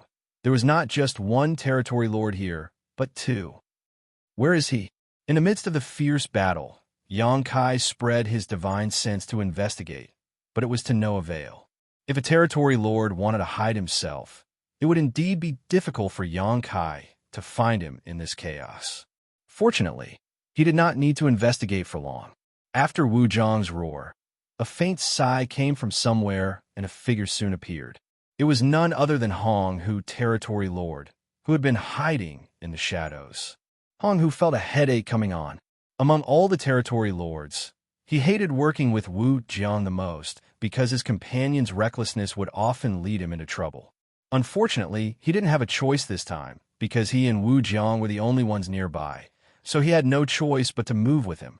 Originally, he had wanted to observe for a while longer, preferably until Wu Jiang had defeated the 4 squads. He would check for other variables before deciding whether to show himself or not, but after Wu Jiang's shout, no matter how he tried to hide, it would be meaningless. He had no other choice but to show himself. He might have been feeling a little frustrated, but it didn't affect the overall situation. Of the 5 elite human squads, 1 is responsible for guarding Xianxia, while the other 4 are keeping Wu Jiang occupied. Even now, there are no 8th Order Masters in sight. I guess there really isn't an ambush here. Not to mention, the 8th Order's humans of the forward base had already appeared there. Nonetheless, he was still curious as to why Xianxia would choose to advance in such a place. An old veteran who had lived for countless years could not have lost his sense of vigilance. The place where Hong Hu appeared was not far away from the breeze warship. The sudden appearance of a territory lord startled the humans aboard the swift warship, and the members in charge of controlling it hurriedly activated the various spirit arrays to open some distance. Be that as it may, it was too late already. Hong Hu took out a round hammer and swung it down on the breeze squad's warship. The shadow of a giant hammer almost covered the entire warship, and immediately after, it struck, instantly breaking through its various defenses and smashing the hull to pieces. The attack's massive force sent the warship flying out tens of thousands of kilometers. It was unclear how many people aboard lost their lives. Although the defenses of the breeze squad's warship were stronger than those of an ordinary warship, it was still the worst among the 5 special operations squads. Their prime focus was speed, so it was naturally difficult for them to block a blow from a territory lord. This sight completely shook up the breeze squad leader, Xianxia, and his eyes cracked wide open in dismay. He did not care about the warship one bit, as it could be repaired with some military merits, but if any of the warship's crew was killed, that was a permanent loss. Xianxia's heart bled at the very thought. Be that as it may, he could do nothing regardless of how much he wanted to rescue them. The combined effort of 4 special operations squads' battle formations could barely stop Wu Zhang's advance, so if even one retreated, the remaining 3 would be no match for the enemy. Once Wu Zhang broke through their blockade, the resulting casualties would be even worse. Martial Peak, Chapter 5168, Unstoppable. There existed an order of priorities, and people had to make difficult choices when faced with a crisis. Xianxia perfectly understood this point, and his fury and worries turned into boundless rage. He mobilized his world force madly, unleashing divine abilities and secret techniques at Wu Zhang recklessly. At the same time, Yang Kai roared, "Feng Ying, formation change." Under the 6 Paths formation, the 6 Seventh Order members of Dawn had their auras and even thoughts linked, so as soon as Yang Kai yelled, Feng Ying understood what he was planning to do. Without any hesitation, when Yang Kai teleported out, she promptly assumed the core position. The other 4 simultaneously changed their positions as well. As such, the 6 Path formation rapidly changed into a 5 Elements formation, where Yang Kai's position was replaced by Feng Ying. Be careful! Feng Ying's voice rang in Yang Kai's ears as he appeared next to Hong Hu out of nowhere. A golden crow cried out, and a great sun rose from the spear's tip as Yang Kai thrust his weapon out at Hong Hu. Yang Kai could not ignore Hong Hu because, after sending Breeze Squad's warship flying, he would smash the hammer in his hand down on the Wild Boar Squad's warship next. Although the defenses of the Wild Boar Squad's warship were better than the Breeze Squad warships, they were still limited. Against the strength Hong Hu had just displayed, the Wild Boar's warship would simply be unable to resist. It was easy to imagine that if no one was there to intercept Hong Hu, the Wild Boar's warship would surely meet the same end as Breeze Squad's, followed by Dawn, and then the Water Snakes. Although Yang Kai couldn't understand why Hong Hu didn't directly disturb Xianxia's breakthrough and instead attack the warships, he couldn't just sit back and watch. Due to various reasons, the 7th Order Open Heaven Realm members of the other squads were unable to help, so Yang Kai had no choice but to step in. Furthermore, he had experience in fighting territory lords, and his strength was far greater than an ordinary 7th Order master's. He was also proficient in the Tao of Space, so even if he was not an opponent of the territory lord, he would not fall so quickly. The other 7th Order masters could not do this, and only death awaited them if they tried. If an entire group came over, Wu Zhang would no longer be suppressed and would surely start a bloodbath. Yang Kai's sudden appearance took Hong Hu by surprise. In fact, he was just testing the waters when he attacked Breeze Squad's warship. After all, there had been no casualties on the human race's side up until now. Things might not be looking good for the humans at this moment, but in reality, everything was still in their control. If an 8th Order Open Heaven Master was lying in wait nearby, he or she may have decided to not provide help. Attacking a warship was the best way to test the waters. If an 8th Order Master was really hiding in the shadows, he or she would definitely try to stop him once casualties and deaths on the human side became inevitable. Much to his satisfaction, no 8th Order Master stepped in, just a lone 7th Order human. Hong, who didn't take the 7th Order Open Heaven Realm Masters seriously, even when the one attacking him displayed an extremely powerful divine ability. Hong, who casually swung the hammer in his hand, hitting the tip of the spear and annihilating the great sun. The spear in Yang Kai's hand almost flew out from the recoil, and the violent force which was transmitted to him sent him tumbling far away in the blink of an eye. After swatting away the annoying ant, Hong Hu gazed down at the asteroid. His gaze pierced through the thick protection surrounding the asteroid, whereupon he saw a familiar figure sitting cross-legged on the ground. Xianxia, it's been ages since we last met, but unfortunately for you, this place will be your grave. Since he was certain that there was no ambush here, Hong Hu didn't hesitate any longer. He raised his hammer high as the power of his black ink strength surged around him to the point that it seemed solid. The next moment, he brought his hammer down hard under the furious gazes of Chai Fong and the others. When the hammer fell, it was as if two universe worlds had collided. The surrounding million-kilometers radius trembled as the violent blast of energy materialized into a shockwave that rapidly propagated. Even the warships that were far away from the hammer's point of impact instantly bobbed up and down like they were caught up in a storm. Kacha, with the hammer as the center, an enormous crack appeared on the defensive barrier of the old Turtle Squad's warship before it began spreading out like a spider web. Hong, who was a little surprised at this sight, and commented, "It's quite sturdy." Even with his fearsome territory lord strength, his full-powered blow was unable to break through this barrier. The defensive power of this strange warship was surprisingly good. Nonetheless, no matter how strong its defenses were, it couldn't withstand such fierce attacks for long.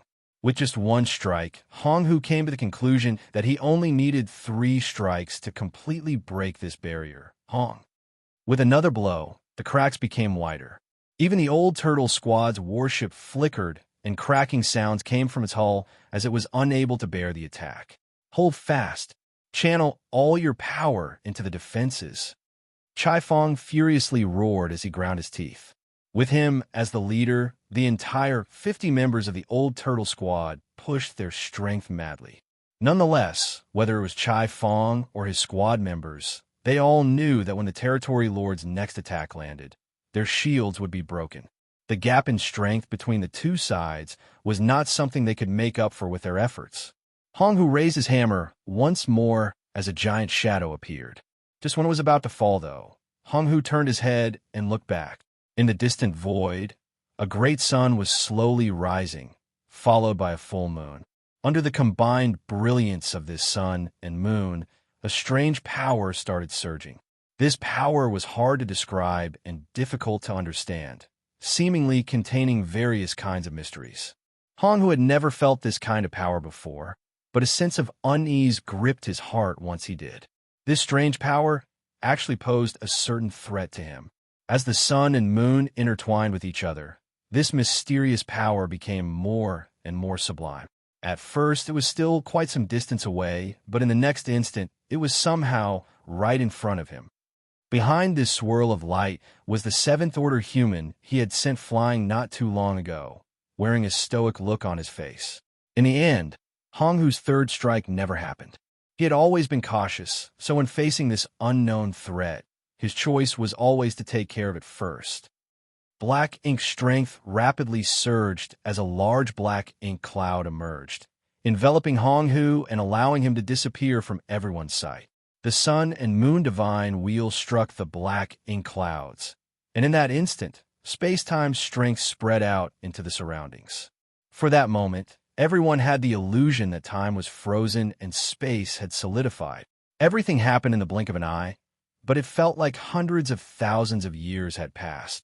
A sigh escaped Yang Kai's lips as a desolate look appeared on his face. The Sun-Moon Divine Wheel was the strongest move in his arsenal, but even it failed to do anything to the Territory Lord.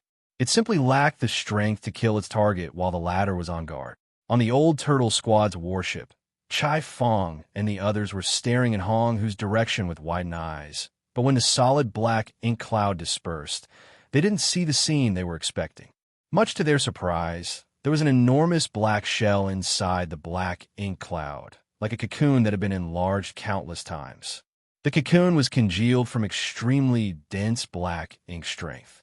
Suddenly, cracks began to appear on its surface one after another before it shattered into pieces, revealing Hong Hu's figure. He glanced at Yang Kai and exclaimed, "Such an extraordinary move."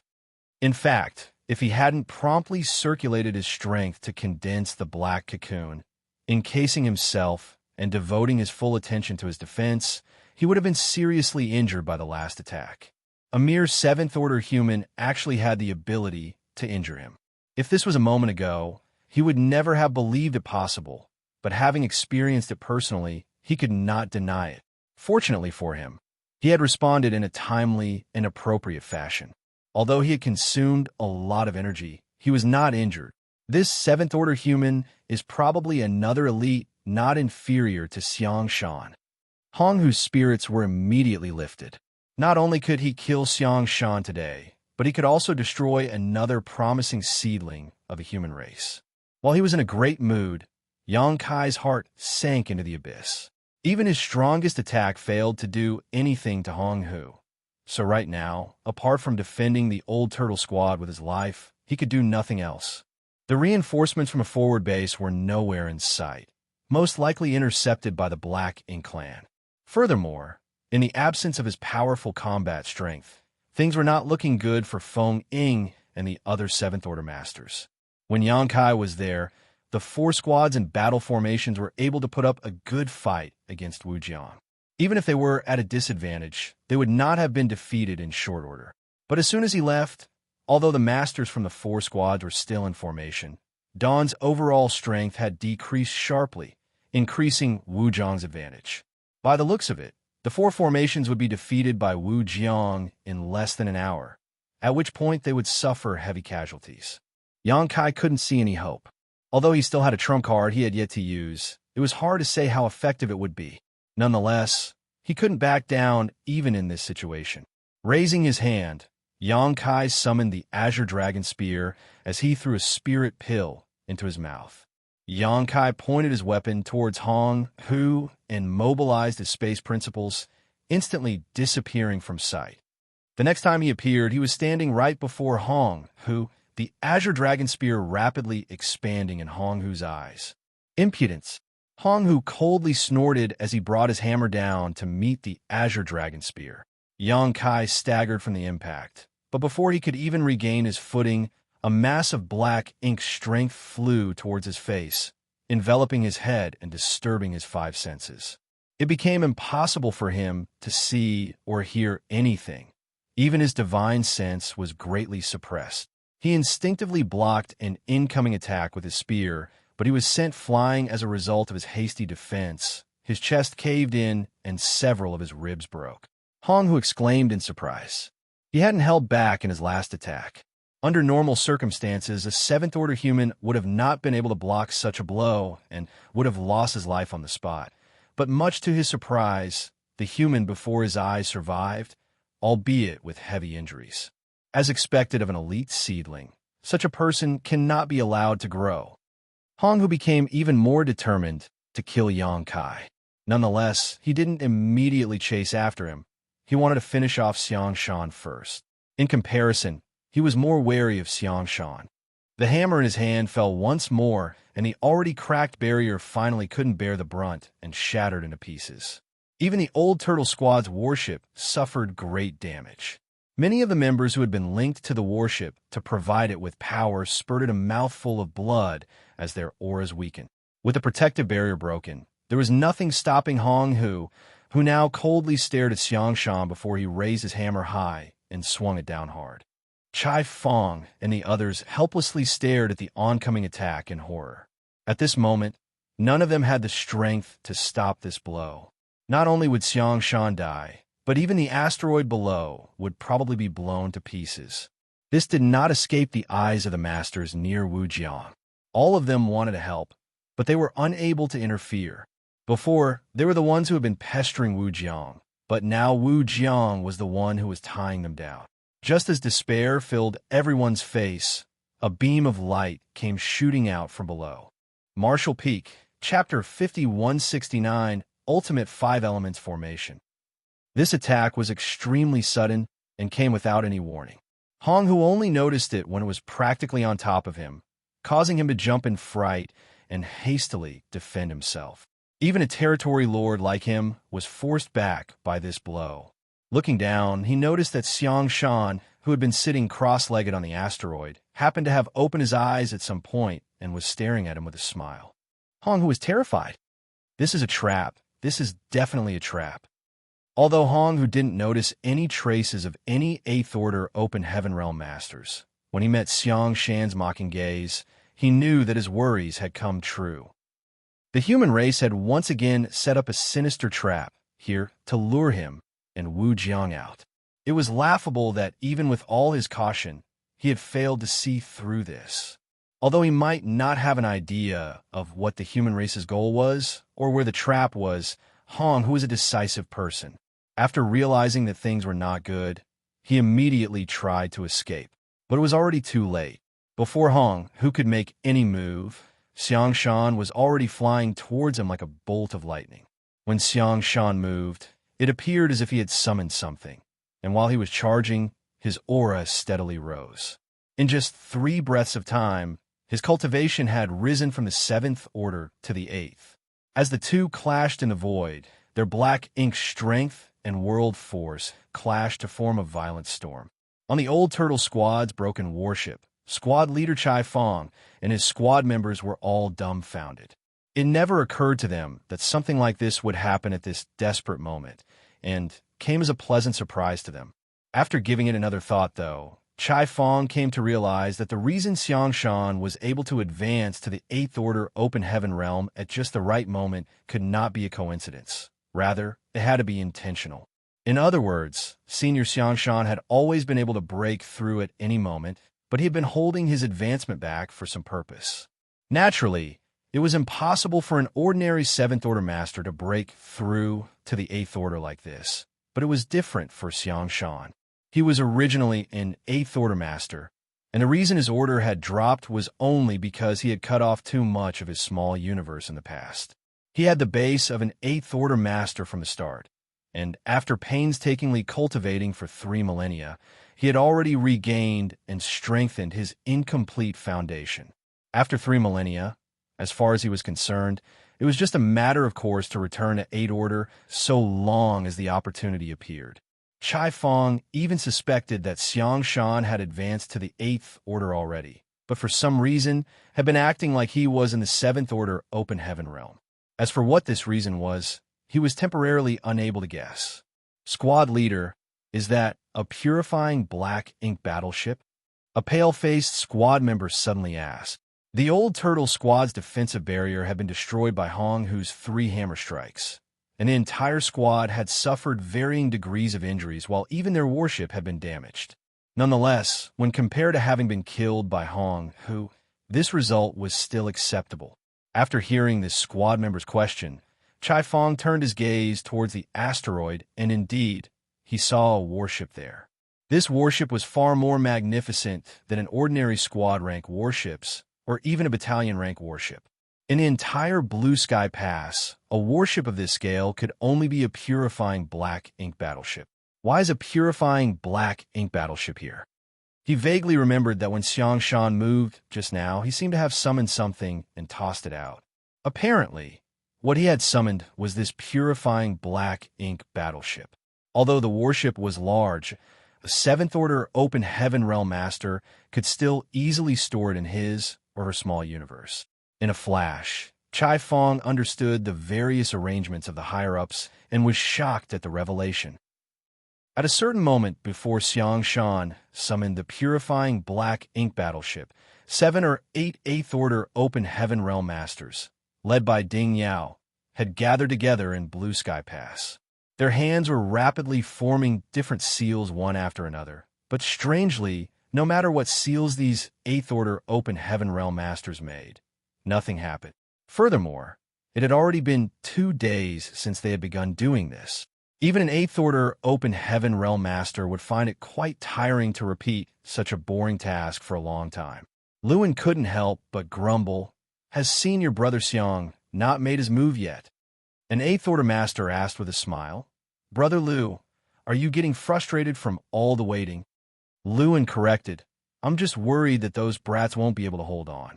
I don't know how many territory lords Senior Brother Xiang managed to lure out, but if the number is too large, it might lead to casualties.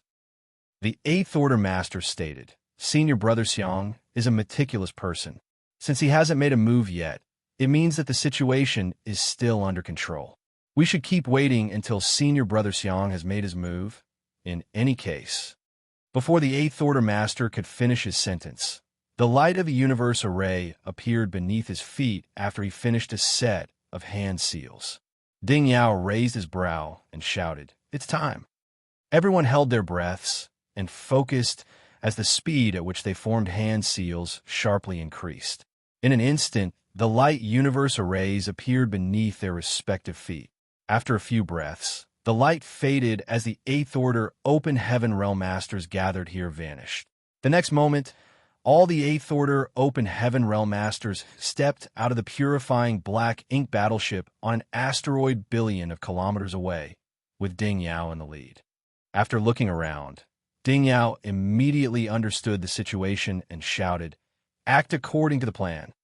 As soon as he relayed the order, 5 8th Order Open Heaven Realm Masters flew towards Xianxia, while the remaining 3 rushed towards Wuxia. At this moment, Hong Hu's face was filled with indignation. Ever since he had received the message from the territory lords on the front lines, asking him and Wu Jiang to come here to kill Xianxia, he had suspected that this was a scheme set up by the humans. What kind of character was Xianxia? If he really wanted to advance to the 8th Order, how could he not have anyone guarding him? Why would he choose this damned place to advance? After multiple probes and a sacrifice of close to 100,000 Black Ink clansmen, as well as a careful investigation of the surrounding region, when they found nothing suspicious nor any ambush, Hong Hu's fear of Xianxia breaking through forced him to take action. But just as he was about to deal with Xianxia, something unexpected happened. Xianxia actually returned to the 8th Order in an extremely short time, making it impossible for Hong Hu to easily kill him. This sudden turn of events made Hong Hu realize that this was definitely a trap. The only thing he failed to understand was what Xianxia could do to him even if he had returned to the 8th Order. Had it been 3 millennia ago, when Xianxia was at his peak, Hong Hu would definitely not have been his opponent. If he had been down on his luck, he might have even been killed by Xianxia. However, things were different now.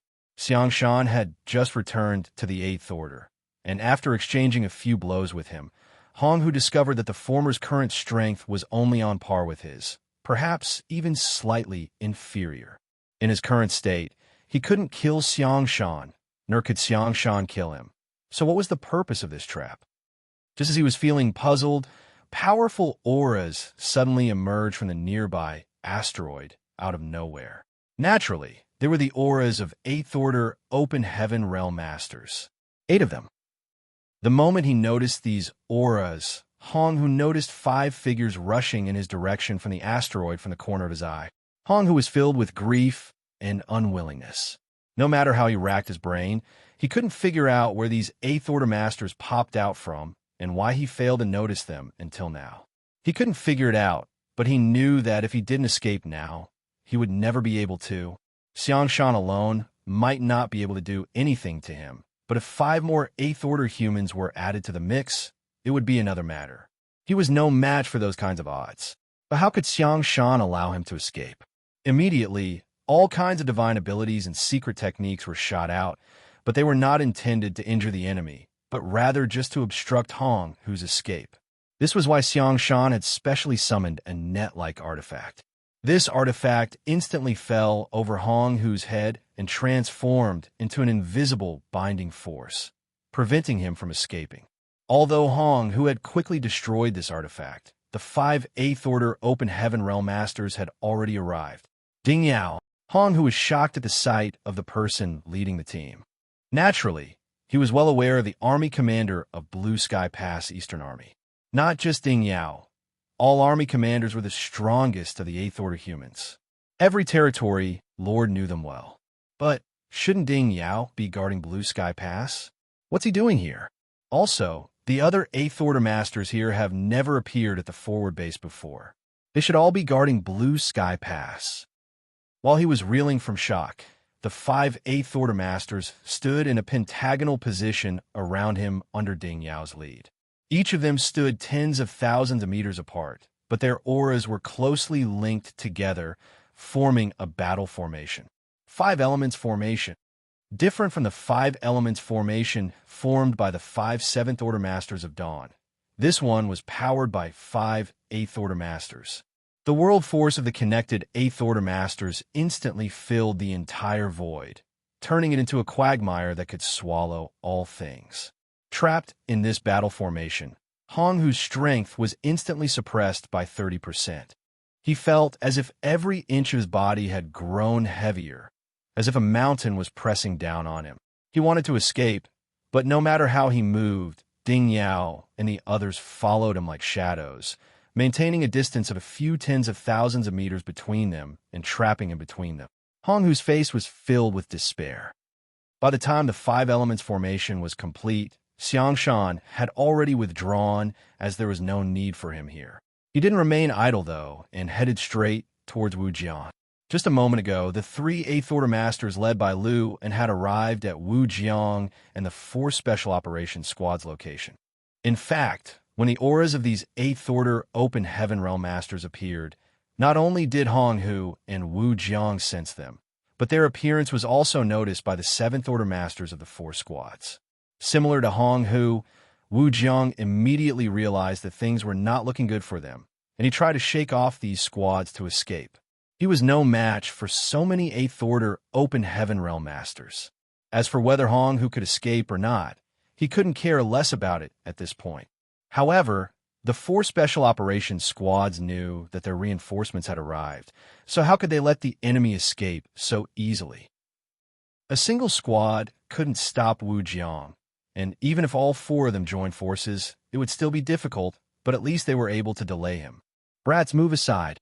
A shout came before 3 Eighth Order Open Heaven Realm Masters with Lu in the lead arrived and took over the fight with Wuxia. The 4 Special Operations Squads all felt relieved and quickly retreated. With 3 against 1, Wuxia instantly fell into a disadvantageous position. But this was not the end of his misery, as Xianxia also arrived shortly after. Wuxia furiously roared and struggled for his life, causing black ink clouds to billow around him. But against 4 enemies of equal strength, his defeat was only a matter of time. Martial Peak, Chapter 5170, Eighth Order Masters Arrangements. When Yang Kai hurriedly returned from the distance, what he saw next left him dumbfounded. Hong Hu's hammer strike caused his vitality and world force to be thrown into turmoil and sent him flying tens of thousands of kilometers away. Even with his powerful dragon vein, he was seriously injured. After stabilizing himself, he immediately rushed back, but he had never expected to see the scene before him. Led by Ding Yao, 5 Eighth Order Open Heaven Realm Masters had formed a strange formation around Hong Hu, trapping him. No matter how Hong Hu struggled, he was unable to break free. Ding Yao and the others were sticking to him like maggots on rotting bones, constantly maintaining a certain distance from him. On the other side, Wuxia was also being besieged by 4 Eighth Order Open Heaven Realm Masters. The battle here was far more intense than Hong Hu's, causing space to split apart and the void to tremble. Yang Kai even saw Xianxia in the mix, but at this moment he was already an Eighth Order Open Heaven Realm Master. Less than 10 breaths had passed since Yang Kai was sent flying in his return, but the situation had changed drastically. Fortunately, this change was extremely beneficial to Yang Kai's side, allowing him to finally let his racing heart rest. Turning his head to look, he instantly teleported to the Old Turtle Squad's warship and stood next to Chaifeng. The Old Turtle Squad's warship was in a very bad state. The entire warship was in tatters with practically all of its spirit arrays having exploded. Even the Great Turtle Shell artifact on top of the warship was covered in deep cracks. After returning, The warship would have to undergo an extensive repair before it could return to the battlefield. Also, Chai Fong and the others' auras were somewhat weak. Obviously, they had suffered varying degrees of injuries. "Is this the arrangement of the seniors?" Yang Kai asked with a frown. Although he didn't know why things had suddenly changed so drastically, Yang Kai had some guesses judging by the current situation. "That should be the case," Chai Fong nodded and resentfully complained, "but they kept us in the dark." "How'd they get here?" Yang Kai asked again. Chai Fong silently pointed down. Yang Kai gazed down and instantly understood, seeing the purifying black ink battleship left on the asteroid. They thought to use a purifying black ink battleship like this? The way the 8th Order commanders think is truly unrestrained and creative. Although he didn't know who came up with this idea, it was pretty obvious that this purifying black ink battleship had been stored in Xianxia's small universe. At the critical moment, when they were finally summoned, Ding Yao and the others who had been back in Blue Sky Pass were able to use the purifying black ink battleship's universe array to instantly arrive here to assist.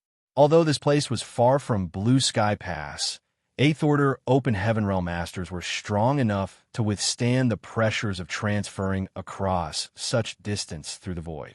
It would not have worked if 7th Order Masters tried to teleport here from Blue Sky Pass, as they would have been crushed during the transit.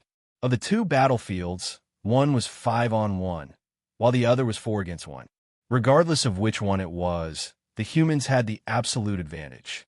It was quite obvious that Hong Hu and Wu Jiang Territory Lord would not survive this encounter. But when Yang Kai saw how Ding Yao and the others were moving, it didn't seem like they were trying to kill Hong Hu. On the other hand, Luin and the others attacking Wu Jiang were using all kinds of lethal moves, overwhelming Wu Jiang and reducing him to a sorry state. Judging by the battle formation used by Ding Yao and the others and their behavior, it seemed apparent they wanted to capture Hong Hu alive. Seeing this, Yang Kai immediately recalled the feudal lord imprisoned in the basement of the forward base as Grandmaster Ma Fan's image involuntarily flashed in his mind. He immediately understood what was going on. Capturing a feudal lord alive was not difficult, as any 8th Order master could do so. However, Yang Kai had never heard of a territory lord being captured alive. After all, only an 8th Order Open Heaven Realm master could fight against a territory lord. Just because there was no precedent didn't mean the human race couldn't do it, but Blue Sky Pass didn't meet the conditions in the past to accomplish this. A territory lord's black ink strength was extremely rich and powerful, so even an 8th Order Open Heaven Realm master would be at a risk of being corroded by it. Also, what would the point of capturing a territory lord alive be? It would be a waste of time and effort only to produce a prisoner that would have to constantly be guarded by powerful masters. Relatively speaking, defeating a territory lord in battle was easy, killing them was hard, and capturing them alive was all but impossible. Nonetheless, the current situation was different. The human race already had a way to deal with the corruption of black ink strength. On top of that, the research on the evil, purging divine spear had made great strides with Grandmaster Ma Fan's efforts. Obviously, experimenting on feudal lords was no longer able to satisfy Grandmaster Ma Fan's needs. He needed a territory lord to perform more comprehensive experiments to improve the evil, purging divine spear further. Having been encircled by Ding Yao and the others, Hong Hu seemed to be the target of this operation. As for Wu Jiang, he could only be killed. Territory lords were tenacious, so one was more than enough to experiment on. There was no need to bring two back. The members of the Special Operations Squads returned one after another. Even their respective warships flew over. The Breeze Squad even brought back their heavily damaged warships. The Breeze Squad's warship had been sent flying by Hong Hu and suffered extensive damage not long ago. It was unclear how many were dead and how many were injured, so Breeze's squad leader, Xianxia, was extremely worried. However, at that time, he was still preoccupied with Wu Jiang and had no time to check up on his squad members. Until now, after a quick count, the Breeze Squad had suffered fatalities while all the others had been injured, with more than 10 having suffered serious wounds. Even the warship was severely damaged and in a much worse state than the old Turtle's warship. Although 3 of his squad members had fallen and a dozen or so were heavily injured, it was still an acceptable result.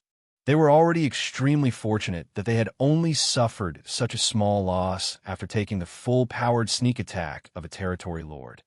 Any ordinary squad would have been completely wiped out from such a blow. No one tried to comfort him, as on the black ink battlefield, who hadn't experienced a few life and death battles. Those who had died had returned to dust, and those who had survived continued moving forward. Everyone had only 2 choices. Either they sacrificed their life to the black ink battlefield, or win this war that had lasted for countless millennia and return home in glory.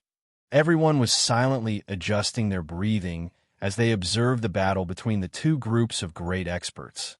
Wu Zhang's situation became worse and worse. His entire body was covered in wounds as black blood covered his body. He was unable to escape and was powerless to resist the siege of the 4 Eighth Order Open Heaven Realm Masters, so only death awaited him. On the other side, the range where Hong Hu could move was further suppressed.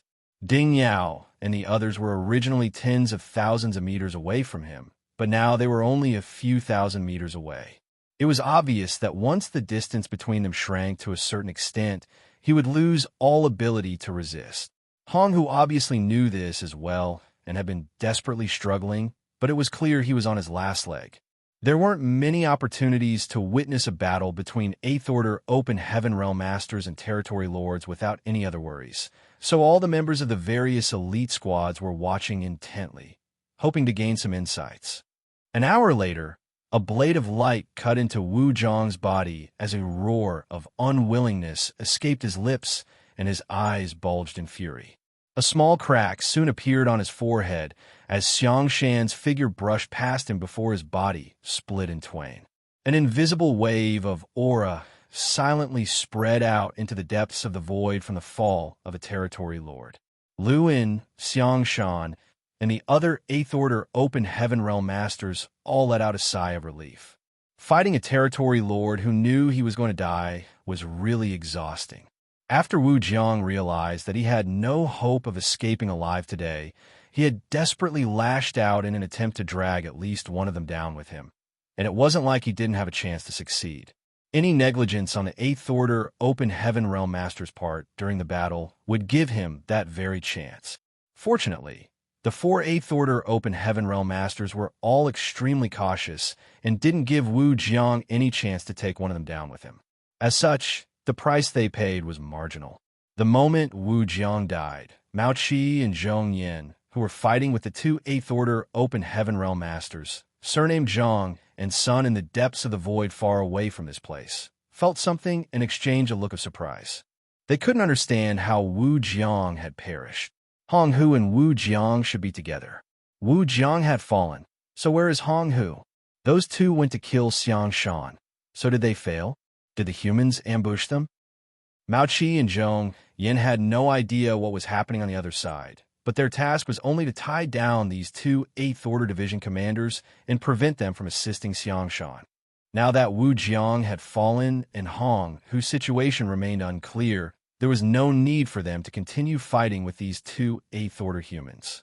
Without any need for discussion, the 2 territory lords made a feint before breaking away from the Eighth Order humans. They then promptly summoned black ink clouds and quickly disappeared.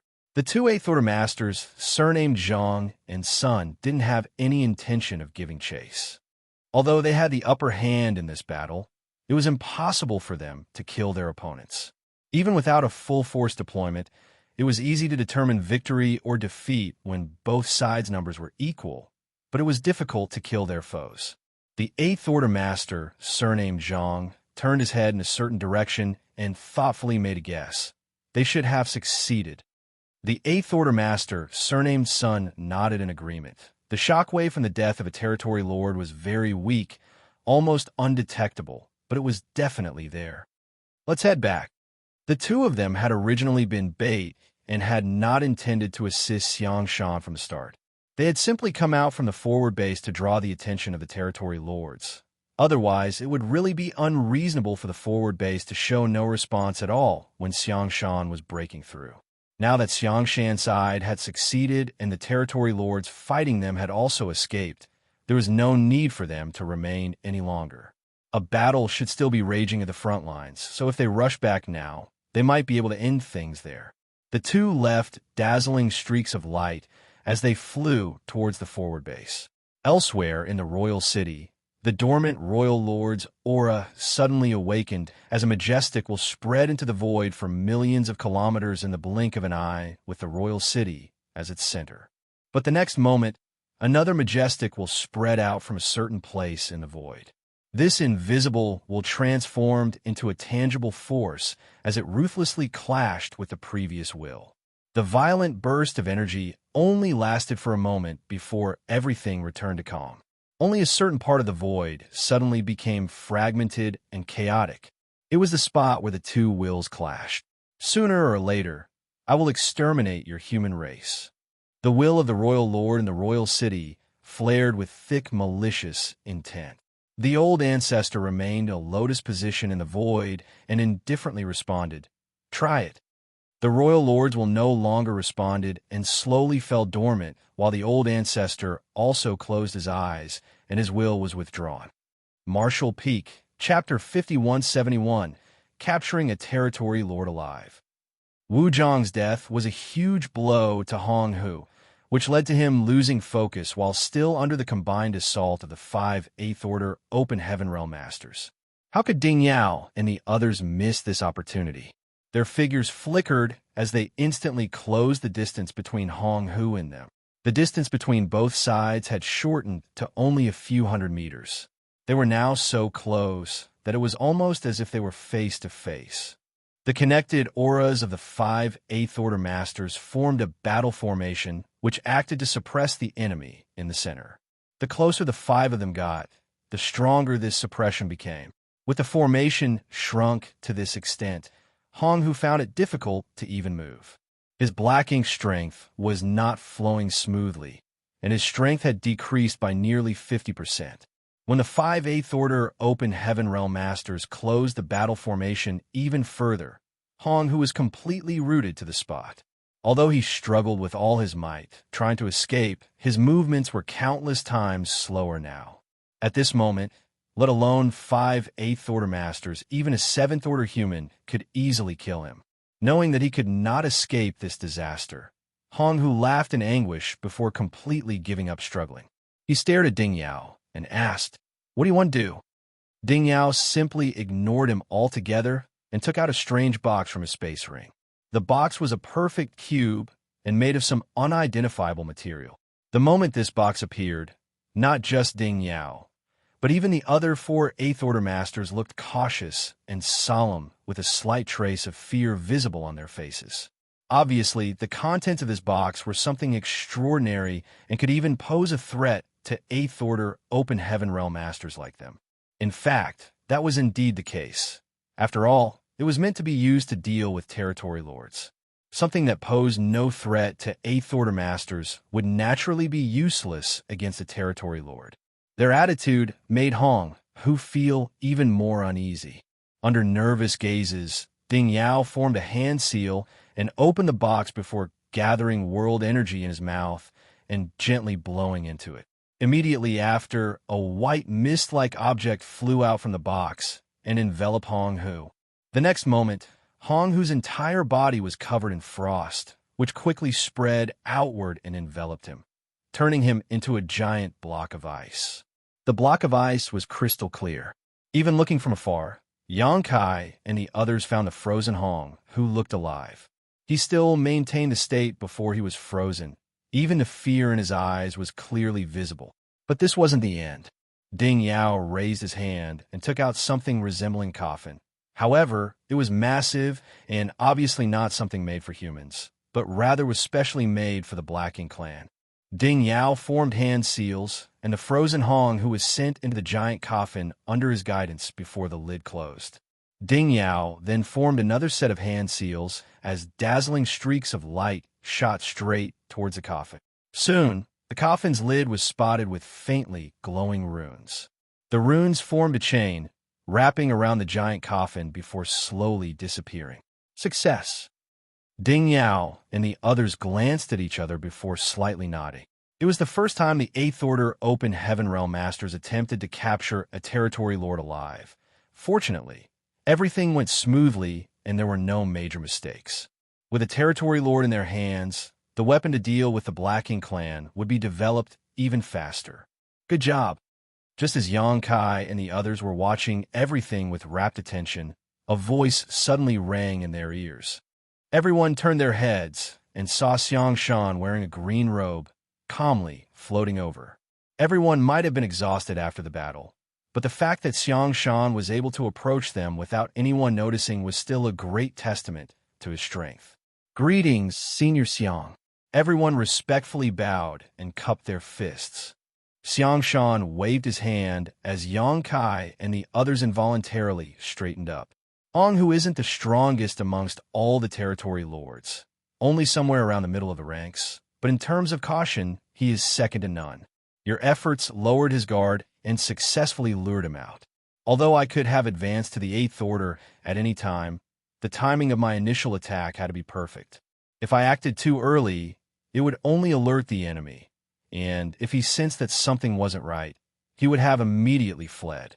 So, while I made my move, I had to ensure that I could pin him down. Breeze squad leader Wanzhong Xian pursed his lips and nodded. Junior understands. He knew that the reason why Xianxia had come and explained himself to them, Seventh Order Masters, was because when the Breeze squad's warship had been attacked by Hong, who Xianxia had not taken action to save it. If Xianxia had taken action at that time, their warship would definitely have remained safe, and they wouldn't have more than a dozen seriously injured and 3 dead. But that was not the best time for Xianxia to act. There was no need for him to explain himself in the first place. Wanzhong Xian was a Seventh Order Open Heaven Master and a squad leader. He understood that the situation called for Xianxia to not make any move. Nonetheless, Xianxia still explained it to them. When my junior brothers stepped onto this Black Ink battlefield, they all resolved to sacrifice themselves for the sake of the human race if need be. It is our greatest honor to lay down our lives on the battlefield. Xianxia slightly nodded his acknowledgement. Now that this matter has been settled, you can accompany me here and rest for a while. Yes, everyone nodded their agreement. It was true that they needed to recuperate. The 5 special operations squads had consumed a great deal of strength in this battle, and every squad had suffered injuries of varying degrees. The warships of Old Turtle and Breeze squads were also severely damaged. Xianxia also needed to rest after just recovering his 8th Order cultivation. Although there was no problem with his cultivation, he still needed some time to consolidate it. What's more, the 5 special operations squads here needed someone to look after them as they recuperated, and Xianxia was the best candidate. While they were talking, Ding Yao and the others had already finished making arrangements. After a brief communication, the 5 Eighth Order Masters surrounding Hong, who each activated the Universe Transference Law and returned to Blue Sky Pass. Meanwhile, the other 3 Eighth Order Masters, led by Lu, and were responsible for escorting the giant coffin to the forward base and quickly disappeared from everyone's sight. Xianxia and the 5 Special Operations Squads were left behind to rest. The Special Operations Squads flew towards the asteroid to find a place to recuperate, while the purifying Black Ink battleship that had been summoned was retrieved by Xianxia.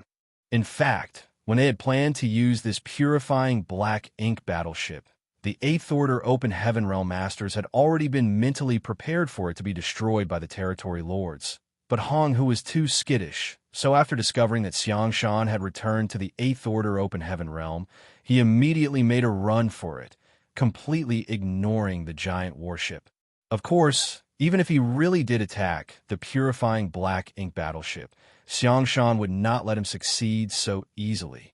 After putting away the purifying Black Ink battleship, Xianxia headed straight towards the place where Dawn was recuperating.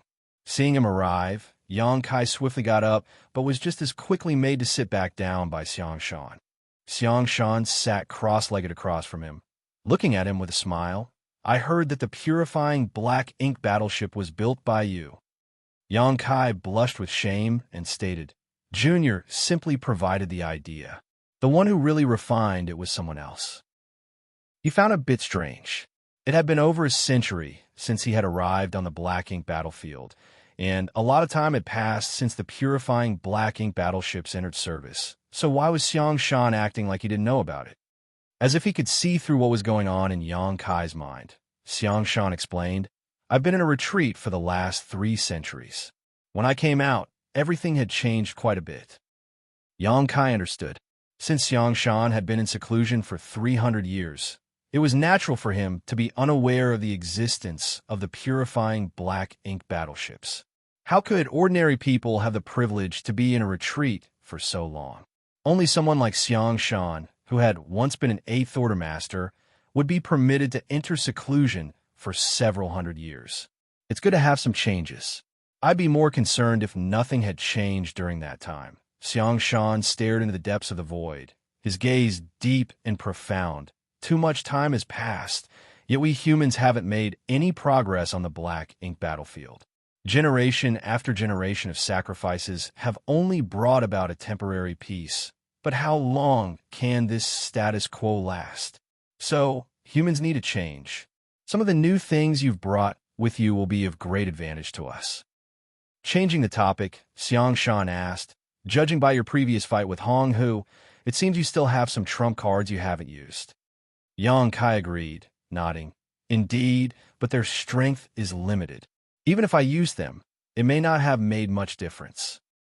Attacking with his Dragon Bead and the Purifying Light were Yang Kai's last 2 trump cards, but if he really used his Dragon Bead, it might crack again. In the worst-case scenario, it might even be destroyed.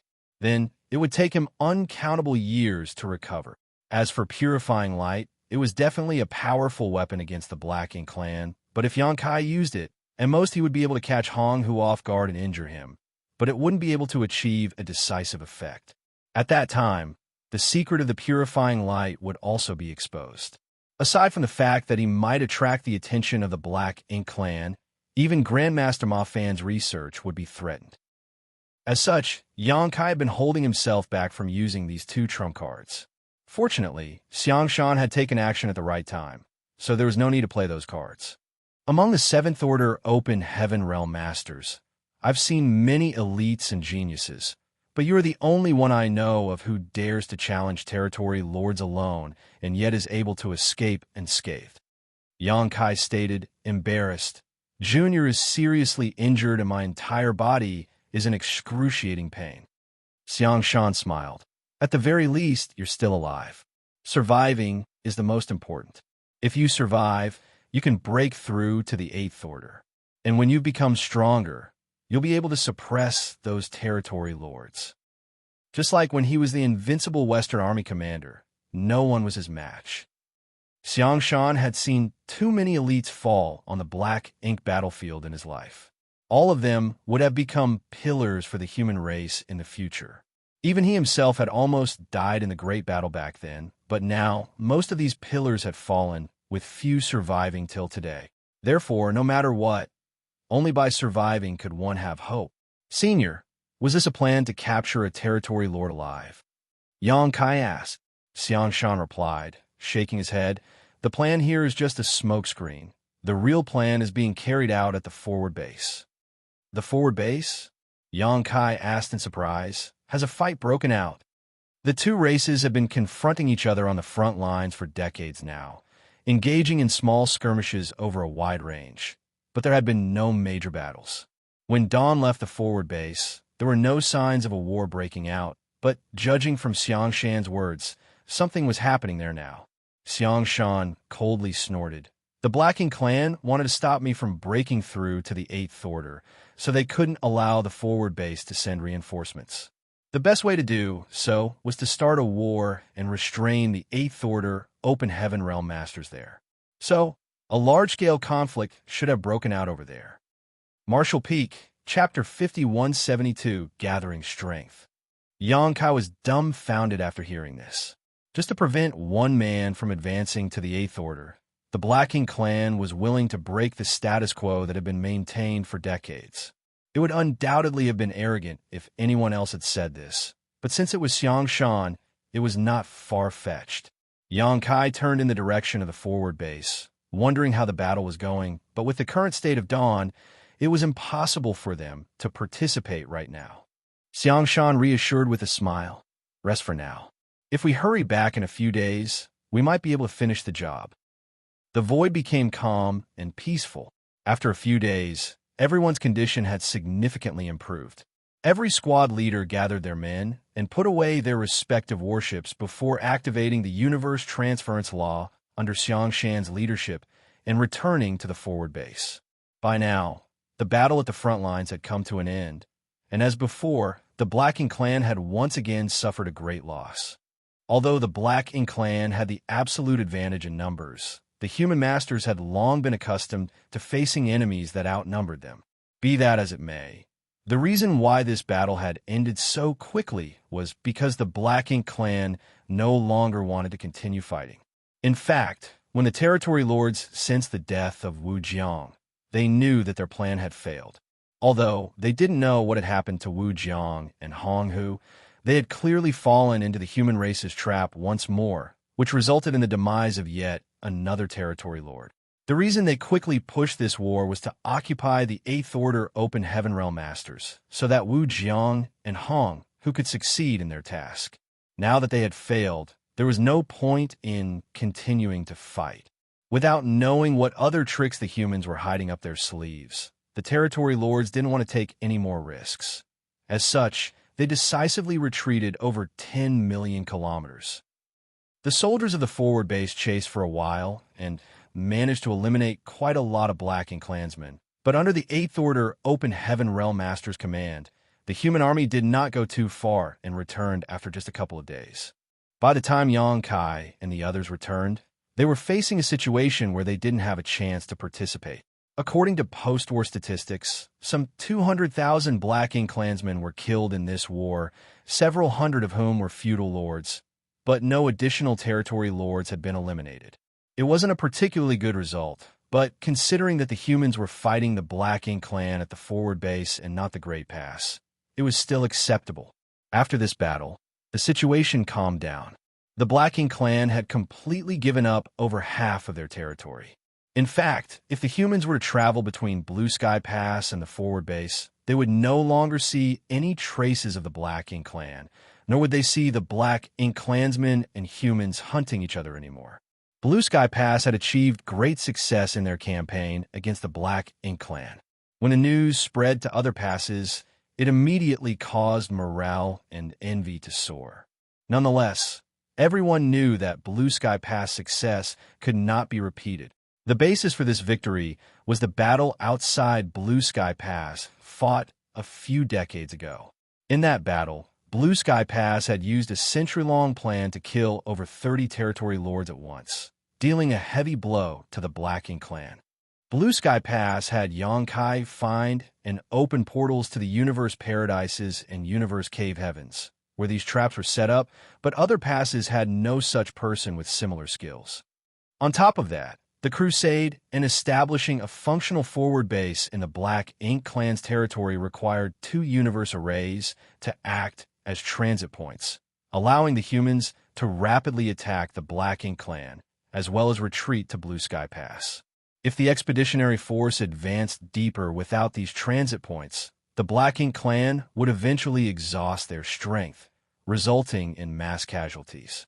Right now, Xianxia was the only one who could arrange universe arrays. Blue Sky Pass victory was closely tied to Xianxia's existence, and there was only one of him, so the other passes could not reenact the same feat. Furthermore, the Black Ink clan forces in the other theaters had become much more vigilant after this news spread. Now, the Black Ink clan was extremely cautious when they were besieging the Great Passes. They were afraid that they would repeat the same mistake they had made at Blue Sky Pass and fall into the traps and schemes of the humans. But no matter how the Black Ink clan at other Great Passes investigated, they failed to find any similar traps outside the Great Passes, which put them at ease. From the moment the human cultivators stepped into the Black Ink battlefield, they would have to undergo a great battle every 100 years or so. Furthermore, they were unable to relax even after the battle, as they had to collect resources, recover their strength, and make preparations for the next war. The special environment of the Black Ink battlefield also trapped the human race at the Great Passes, making them unable to move forward or retreat. Even if they went looking for cultivation resources, they were unable to venture too far or risk being ambushed. However, this situation at Blue Sky Pass had changed a little. The loss of the latest battle had caused the Black Ink clan to completely give up on the idea of reclaiming their lost territory. Now, whenever the soldiers of Blue Sky Pass went out, as long as they didn't venture beyond the forward base and into Black Ink clan territory, they basically didn't encounter any enemy forces. The vast void had become Blue Sky Pass backyard where the humans could roam freely. In this peaceful situation, the soldiers of Blue Sky Pass could focus on cultivating to increase their strength. This peaceful cultivation period lasted for 2 centuries. No one could quite get accustomed to the quiet atmosphere, and everyone was feeling extremely uneasy. No battle had broken out for the last 200 years, which was simply unbelievable in a special environment like the Black Ink battlefield. But this was the result of the many great victories in the Blue Sky Theater. Furthermore, judging by the Black Ink clan's attitude, this peace might last even longer. The Black Ink clan could not recover from the massive casualties they had suffered in only 2 centuries. Most of the human race soldiers rarely had a moment of peace, but now that they had plenty of resources and time, they worked hard to cultivate and their strength increased rapidly. In the last 2 centuries, the number of 7th Order Masters had increased by almost 300. But not everyone was able to relax. Compared to the leisure most ordinary soldiers enjoyed, the busiest people of Blue Sky Pass were undoubtedly the alchemists and artifact refiners. The crusade carried out by Blue Sky Pass was just a test, and after it concluded, the higher-ups discovered many issues. The first problem they faced was the supply of purifying black pills. These pills were critical to ensuring that their soldiers would not be corrupted by Black Ink strength. Although there was still the purifying light to rely on, only Xianxia could replenish it, and the total supply was limited.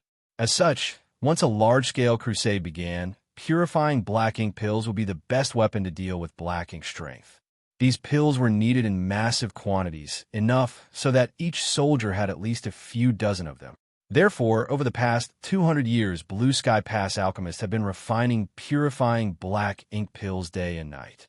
Not only was Blue Sky Pass acting like this, but so were the other passes.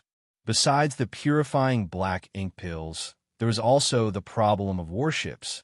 During the crusade, many warships suffered serious damage and could not be repaired promptly. The 5th Order or 6th Order Open Heaven Realm Masters would be exposed to danger without the protection of the warships. As such, the artifact refiners were also working hard to refine more.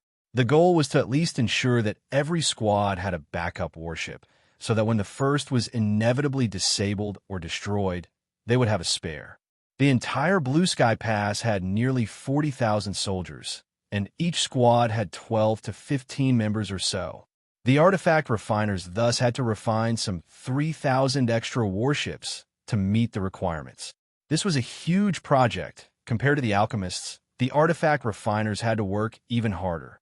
Be that as it may, all this effort was worth it, as in the near future, all of this hard work would pay dividends. Xianxia had been cultivating all the while. 2 centuries of accumulation was enough to raise his strength by another step. Although he was still far from reaching the 8th Order, he had made great progress compared to 200 years ago. After all, other cultivators could only rely on refining the open heaven pills and various cultivation materials. But his small universe was special.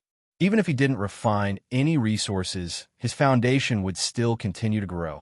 The accumulation over time made his rate of growth extremely impressive.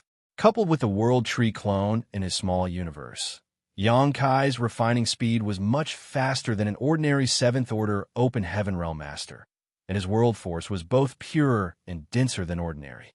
He was not in retreat all the time. In fact, no one could cultivate in retreat for a long time in a place like the Black Ink battlefield. Every decade or two, he would take Dawn out on patrol. Although the Black Ink clan had completely abandoned a large part of their territory and no one would run into any Black Ink clansmen, while patrolling the rear, they still had to maintain vigilance and could not lower their guard just because of that.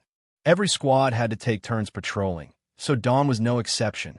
In addition to patrolling, they still had to mine resources in turns. A large number of resources had been discovered in the territory currently occupied by the humans in the Blue Sky Theater. Naturally, these resources needed to be harvested. Fortunately, the soldiers could move these universe worlds to the nearby forward base or Blue Sky Pass with the help of the void yin-yang mirrors, which saved them a lot of time. Occasionally, after cultivating in retreat for too long, Xianxia would exit to relax on his own, either going to the pill hall to help refine purifying black ink pills or the refining hall to help refine the warships. He had some level of attainment in both alchemy and artifact refining, but compared to those great grandmasters, he was naturally far too lacking. Although he couldn't preside over a project, he could offer some help.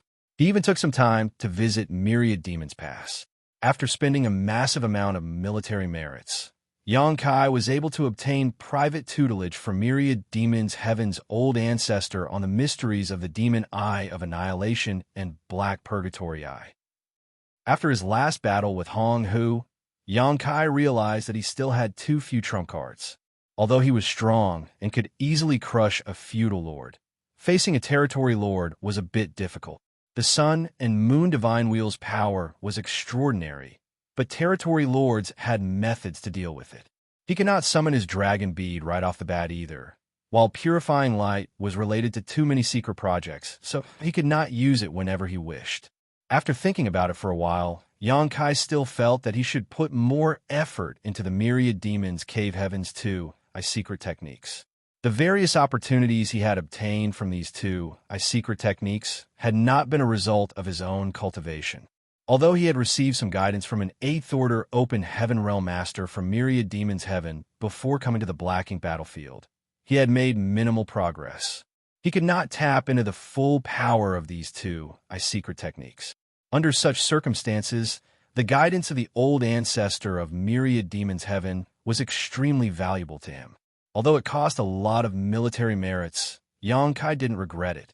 Xianxia spent an entire month at the Myriad Demons Pass, where he learned all kinds of profound knowledge from the Myriad Demons Heaven old ancestor, making it a fruitful trip. Martial Peak, Chapter 5173, Hong Hu's Misery. On top of that, the total amount of military merits he had didn't decrease much, as before Xianxia left, Myriad Demons Heaven's old ancestor asked him to find and open the portals of the hidden universe paradises and universe cave heavens around the pass. Obviously, the old ancestor had heard about how Blue Sky Pass wiped out the Black Ink clan army and killed some 30 territory lords in the process. He was eager to follow suit. Be that as it may, the success of his plan would depend on how vigilant the Black Ink clan was. Xianxia naturally wouldn't refuse such a request. Although it took him over a year, as long it helped the humans kill more enemies, he considered it time well spent. In general, Xianxia's cultivation was much easier than others. He could spend less time on it, but still achieve far more than anyone else. This was his greatest advantage. Xianxia's cultivation was most frequently interrupted to assist Grandmaster Ma Fan in further refining the evil, purging divine spear and performing some experiments on the captured territory lord. Hong Hu, who had previously been captured by Ding Yao and the others, was now imprisoned in a secret underground room at the forward base. This secret room was filled with all kinds of arrays and restrictions, so even a territory lord like Hong Hu couldn't break out. The territory lord was not experimented upon as frequently as the feudal lords who came before him, but tests were still run every 3 to 5 years. Xianxia was not required to do much, just pour purifying light into the evil, purging divine spear refined by the Grandmaster Ma Fan. As for the rest, he didn't need to worry about it. Naturally, Grandmaster Ma Fan and the other 8th Order Open Heaven Masters would conduct the actual experiments. The research of the evil, purging divine spear took Grandmaster Ma Fan a great deal of effort and time, and the progress was slow. Over the past 2 centuries, the general shape of the evil, purging divine spear remained almost unchanged, but Xianxia could feel that each time Grandmaster Ma Fan refined the evil, purging divine spear, it would be different from before. The results of these experiments were sometimes good, sometimes bad. The reason why they had to run tests once every 3 to 5 years was not because of some problem on the human race side, but rather because of Hong Hu. Every time they experimented on him, the evil, purging divine spear would be stabbed into him, and the purifying light would be instantly released, injuring him. Even though he was a territory lord, it would still take him 3 to 5 years to recover. Only after he had fully recovered would they be able to conduct the next experiment. This was a test of patience. Fortunately, whether it was Grandmaster Ma Fan or the other 8th Order Masters, none of them lacked patience.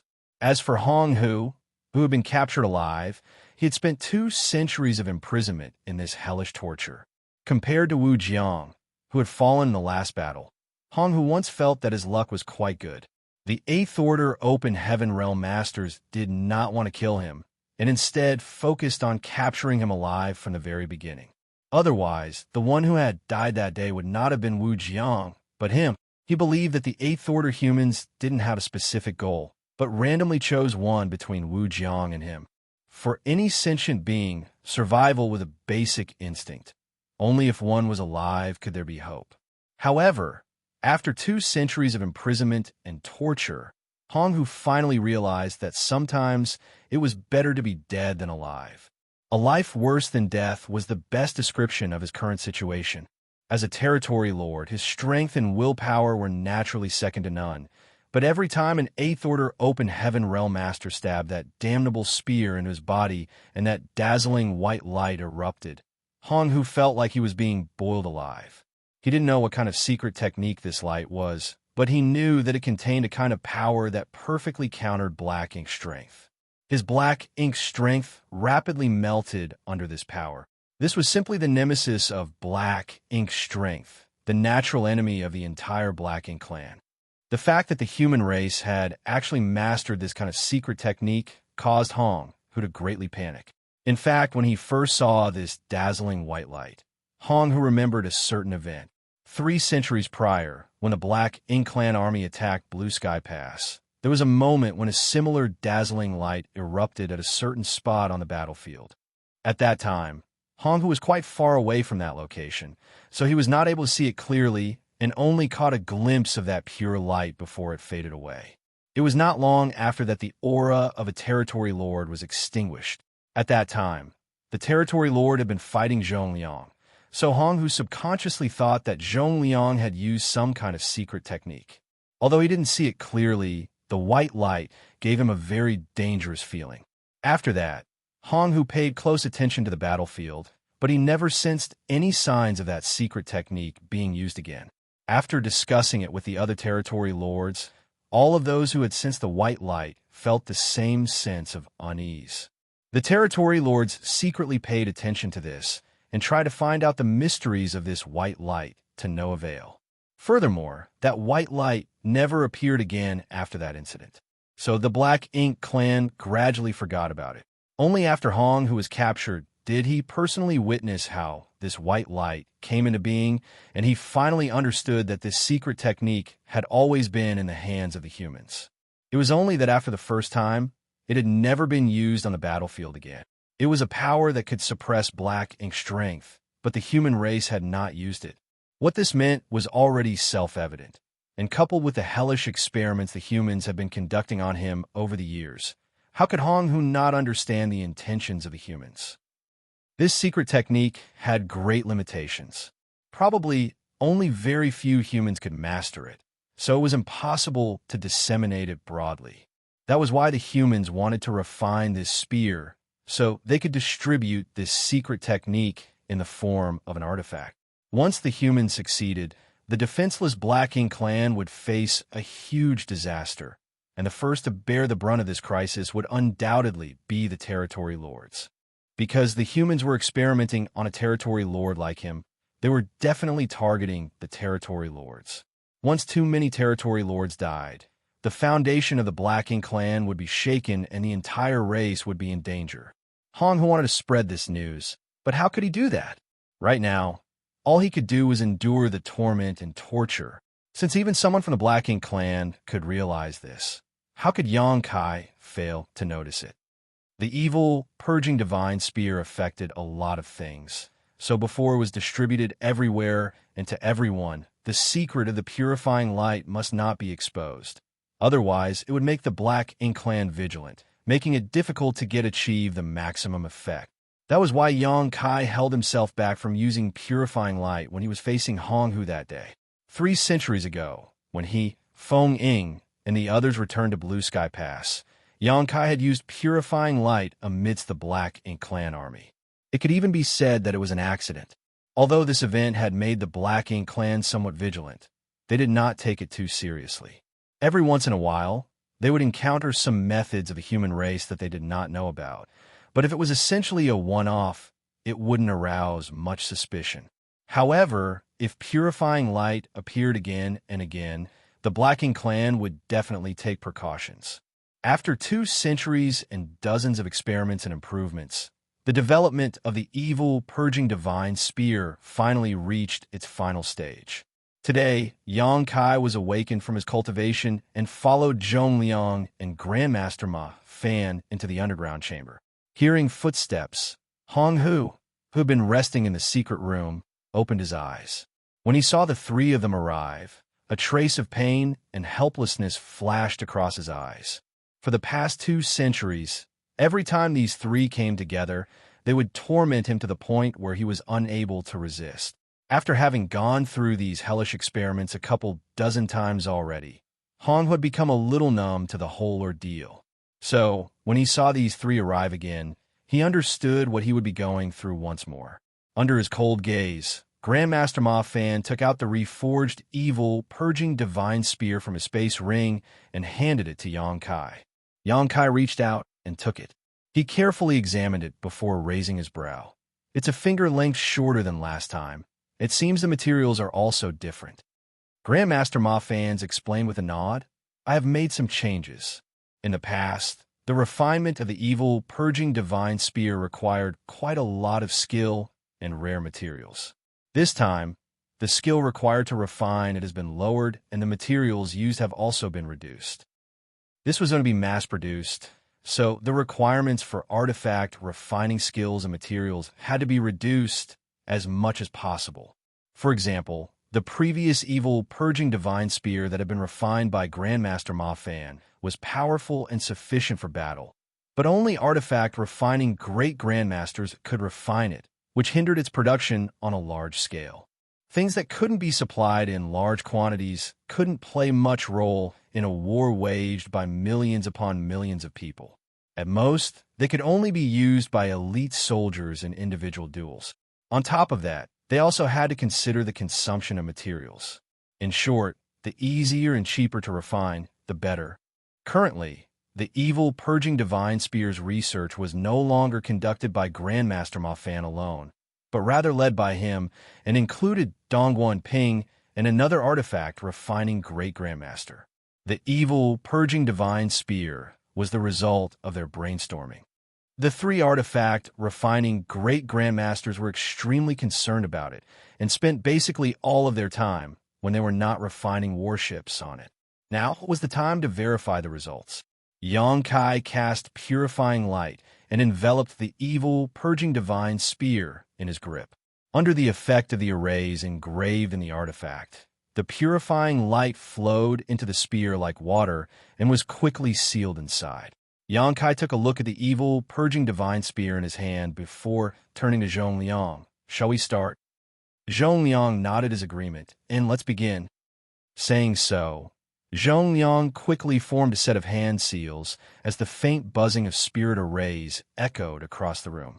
The next moment, Hong Hu, who was imprisoned and unable to move, regained his freedom and quickly retreated several dozen meters, glaring at Yang Kai with a look of rage on his face. He knew that the thing in this human kid's hand was about to attack him. If he couldn't avoid it, another round of torture would follow. Even if he managed to avoid it, it would keep coming at him until he couldn't avoid it. Nonetheless, he still struggled. He had never thought about escaping from this place. Facing 2 8th-order open heaven realm masters, one of them being Zhong Liang, he was obviously outmatched. Furthermore, there were all kinds of spirit arrays surrounding this place. Unless he broke these spirit arrays, he would never be able to escape from here. Just as Hong, who was preparing himself, Yangkai poured world force into the evil, purging divine spear, which instantly started vibrating lightly before shooting straight towards Hong, who, leaving a streak of light in its wake. The reason why Yangkai was the one doing the experiment was because his cultivation was just right.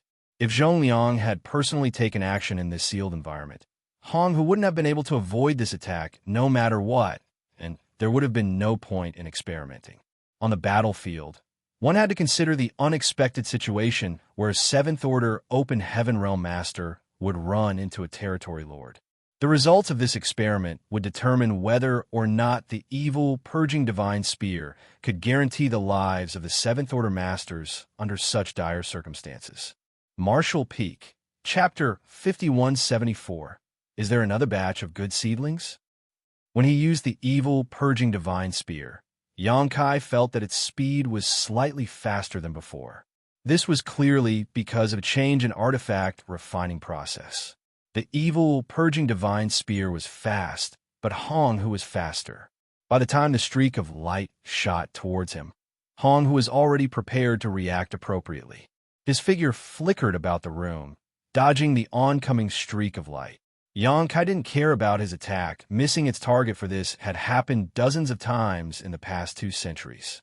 Having fought several dozen times with each other, they were already familiar with each other's tricks and techniques. With a surge of Yangkai's divine sense, the streak of light seemed to have been given life as it nimbly chased after Hong, who like a shadow. If they were in the vast void and Hong, who was already on guard, Yangkai might not be able to do anything to him. After all, the difference in their strength was still quite large. But they were in a secret underground room at the forward base, and although it was quite spacious, it still had boundaries. In less than the time it took to drink half a cup of tea, Hong, who had been dodging the streak of light all this time, was forced into a corner where he was unable to dodge in any way. Seeing the streak of light rapidly approaching him, a trace of ruthlessness flashed on his face as he unleashed a punch. Even before his punch reached its target, dense black ink strength emerged from his fist and instantly enveloped the evil, purging divine spear. Right then, pure white light bloomed from the tip of the spear, mostly dispersing the black ink strength, but the streak of light didn't slow down, not in the least, and shot straight into Hong Hu's chest. Even someone as strong as a Territory Lord had his skin and flesh torn apart by the streaking light as the evil, purging divine spear pierced him. In the next instant, Hong Hu's body went stiff before it started violently quivering as he let out a deafening cry, like a wounded beast. The purifying light sealed in the evil, purging divine spear had erupted. Generally speaking, even though the evil, purging divine spear had a certain degree of lethality, its ability to actually kill a Territory Lord was quite minimal. Nonetheless, its main focus was not to kill, but to inject purifying light into its target, which was the best weapon against the Black Ink clan. With a furious roar, Hong Hu grabbed the evil, purging divine spear in his abdomen and fiercely removed it, drawing a fountain of blood with it. But Zhongliang, who had been waiting all this time, rushed straight at him without giving Hong Hu any chance to breathe. In the blink of an eye, the two of them became locked in a fierce battle, causing the surrounding barriers to wildly flash. Yangkai and Grandmaster Ma Fan quickly retreated until they were standing at the edge of the barrier. The layers of shields in the underground room were enough to withstand the fight between Zhongliang and Hong Hu for a while without being destroyed. Of course, they would not be able to withstand the shockwaves from the battle between an 8th Order Open Heaven Realm Master and a Territory Lord forever, but it was already good enough. Zhongliang attacked with all kinds of lethal moves as a fearsome, murderous intent radiated from him, forcing Hong Hu to focus on dealing with him. Under normal circumstances, even if a Territory Lord like Hong Hu couldn't defeat Zhongliang, he wouldn't be defeated in a short time. But this time, Zhongliang only took an incense stick worth of time to beat Hong Hu to the point that his entire body was riddled with wounds and his aura was extremely weak. He did not have even a little bit of strength to fight back. After a short while, Zhongliang returned with a refreshed look on his face. Hong, whose enormous body lay limp on the ground like a corpse, his aura extremely feeble. 20%. Zhongliang looked towards Grandmaster Ma Fan with an excited look on his face. This is the result when Yang Boy used the evil, purging divine spear, and the purifying light had to be released before the spear hit its target. If an 8th Order Master like us were to use it, we should be able to bring out the full power of the evil, purging divine spear. It should be somewhere between 20% and 30% effective in the field. Grandmaster Ma Fan let out a long sigh of relief. Finally, although this experiment could be already considered a success judging by the results, nothing was certain before they had obtained Zhong Liang's evaluation. After dozens of experiments and countless days of brainstorming and improvements over the past 2 centuries, the current evil, purging divine spear was finally ready to be put into use on the battlefield. A 20% suppressive ability was the criterion set by the higher-ups, because according to the 8th Order Master's estimations, if the evil, purging divine spear could reduce the strength of a territory lord by 20%, they could easily kill them. If it was any less than 20%, it would greatly lower the chances of a kill. In that kind of situation, if the territory lord felt that things were not looking good for them, they would be able to escape. And once they had their guards up against the evil, purging divine spear, the next time they used it, they would have lost the element of surprise, and it would not be as effective. 20% might not seem much, but it was actually quite substantial. For instance, if Hong Hu's strength had not been reduced by 20%, with the usual gap between Zhong Liang and Hong Hu's strength, it would have taken the two at least half a day to determine a victor. But now, Zhong Liang only took an incense stick to beat Hong Hu up so badly that the latter couldn't even fight back. If he wanted to, he could even have taken Hong Hu's life. Comparing the two situations, the evil, purging divine spear played a decisive role. Grandmaster, many thanks for your hard work. After 2 centuries, the dark clouds have finally been dispelled, and we can see the face of the sun. Zhong Liang gave a deep bow. If we annihilate the entire Black Ink clan someday, Grandmaster will have made the greatest contribution. Ma Fan waved his hand casually and humbly stated, humans and Black Ink clan cannot coexist. This old man only did what he was supposed to do. This old man doesn't care if it's meritorious or not. Just don't forget what you promised me. Zhong Liang solemnly assured, of course not. Yang Kai didn't know what kind of agreement Zhong Liang had with Grandmaster Ma Fan, but since it related to someone's privacy, he wouldn't rashly ask about it. The successful development of the evil, purging divine spear had lifted his spirits. With this artifact, the human race's crusade was just a matter of time, although much preparation would still need to be done. Furthermore, if Yang Kai's guess was correct, he would have his hands full in the near future. As expected, Zhong Liang turned to look at Yang Kai and ordered, the matter of the evil, purging divine spear will need you to cooperate. The refining method of this artifact will soon be sent to all the great passes, so it won't be long before a stockpile of evil, purging divine spear will be sent to Blue Sky Pass. At that time, you will need to seal purifying light into all of them. The corners of Yang Kai's brow twitched as he accepted his fate. Junior understands. Once the refining method of the evil, purging divine spear was made public, the other passes would start mass-producing them. Any artifact, refining Grandmaster could refine one, but only Yang Kai could seal purifying light in them. Yang Kai could vaguely see painful days ahead of him. The trio left the underground room after everything was settled. As for Hong, who was lying on the ground, no one paid him any attention. Humans had spent a great deal of time and effort to capture him, even using Xianxia as bait to draw Hong Hu out and capture him alive so that Grandmaster Ma Fan could experiment on him. The humans kept him alive because he was the test subject for the evil, purging divine spear, so he was useful. But now that the evil, purging divine spear had been developed, there was naturally no need to keep him alive. Furthermore, it was quite dangerous to imprison a territory lord in this place. Hong Hu was definitely doomed. Yang Kai once again went into a retreat to cultivate. Since he knew that he wouldn't have much free time in the future, he naturally treasured this opportunity all the more. Furthermore, both the forward base and Blue Sky Pass had been peaceful for a long time now, so there was nothing else he could do other than enter retreat. Last time, when he visited Myriad Demons Pass, Xianxia had received personal guidance from a Myriad Demons Heaven's old ancestor, which greatly advanced his comprehension of the two-eye techniques. Be that as it may, the cultivation of his eye secret techniques required time. Before he left, the Myriad Demons Cave Heaven's old ancestor gave him a jade slip, which recorded his insights on these two-eye techniques. This was a good opportunity for Xianxia to carefully study them.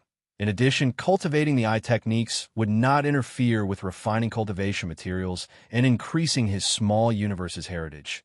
He could do all of this simultaneously. In the blink of an eye, 5 years went by. Xianxia was roused from his secluded cultivation. He exited the secret room and found a man waiting outside. Senior Brother Wang. Xianxia cupped his fist in greeting. Senior Brother Wang was Zhong Liang's adjutant, a 7th Order Open Heaven Realm Master. Usually, whenever Zhong Liang had any orders, he would be the one to pass them on. Since Senior Brother Wang had personally come to find him, it must be at the behest of Zhong Liang. Sure enough, Senior Brother Wang reported, "Sir Army Commander has summoned you, Junior Brother. Please follow me." Xianxia nodded and followed Senior Brother Wang to the army headquarters of the forward base. Zhong Liang was waiting for him, and when he saw Xianxia arrive, he didn't beat around the bush and went straight to the point. "It's time. Return to Blue Sky Pass." Xianxia immediately understood what was going on after hearing this, and accepted the order right away. Yes. Xianxia did not leave immediately after accepting the order, though. Instead, he stood in his spot for a moment before suddenly waving his hand. The next moment, 2 figures appeared in front of him, a man and a woman, both of them at the peak of the Emperor realm. Zhong Liang's eyes lit up at the sight of the two. Another batch of good seedlings? The reason he said this was because Zhong Liang had seen this happen multiple times already. There were no Emperor Realm Masters on the black ink battlefield. Everyone who arrived here was at least a 6th Order Open Heaven Realm Master. Only Xianxia's small universe had Emperor Realm cultivators. It had already been more than 2 centuries since Miao Fei Ping was brought to the black ink battlefield by Xianxia. Before that, Xianxia had established the Void Dao Temple in his small universe to select outstanding geniuses. The flow of time in Xianxia's small universe was 4 times faster than the outside world. So while only 2 centuries had passed outside, 800 years had gone by in his small universe. Over the past 800 years, the mortals of his small universe had already given birth to dozens of generations. The World Tree clone had been very effective in nurturing these people, and there were now many cultivators with outstanding aptitudes in Xianxia's small universe. Currently, there were thousands of disciples in the Void Dao Temple, all of whom could be said to be dragons amongst men, the best of the best. It had to be known that the Void Dao Temple selection criteria were extremely harsh. Ordinary geniuses could not enter the Void Dao Temple. Only geniuses among geniuses were qualified.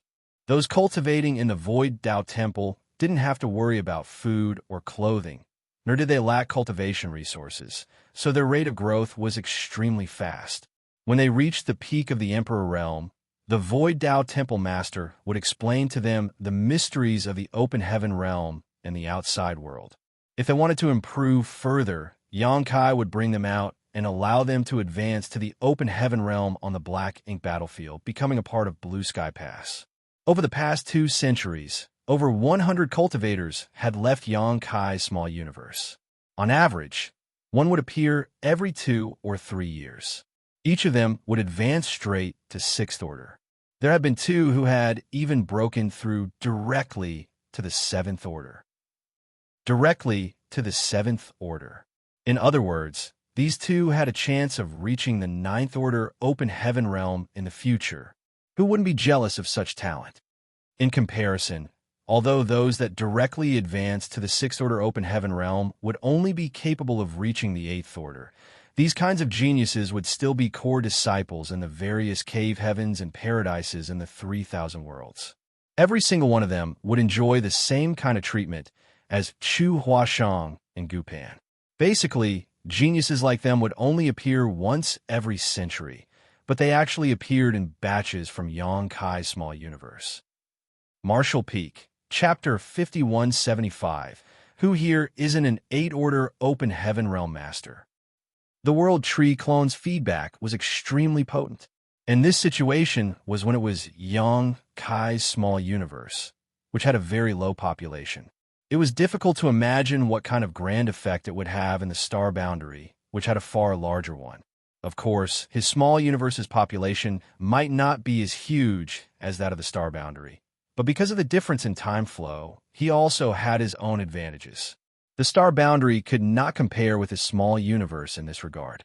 All in all, Xianxia's small universe and the star boundary had their own unique strong points. At first, Xianxia would carefully look after the disciples who had come out of the Void Dao Temple and guide them one by one.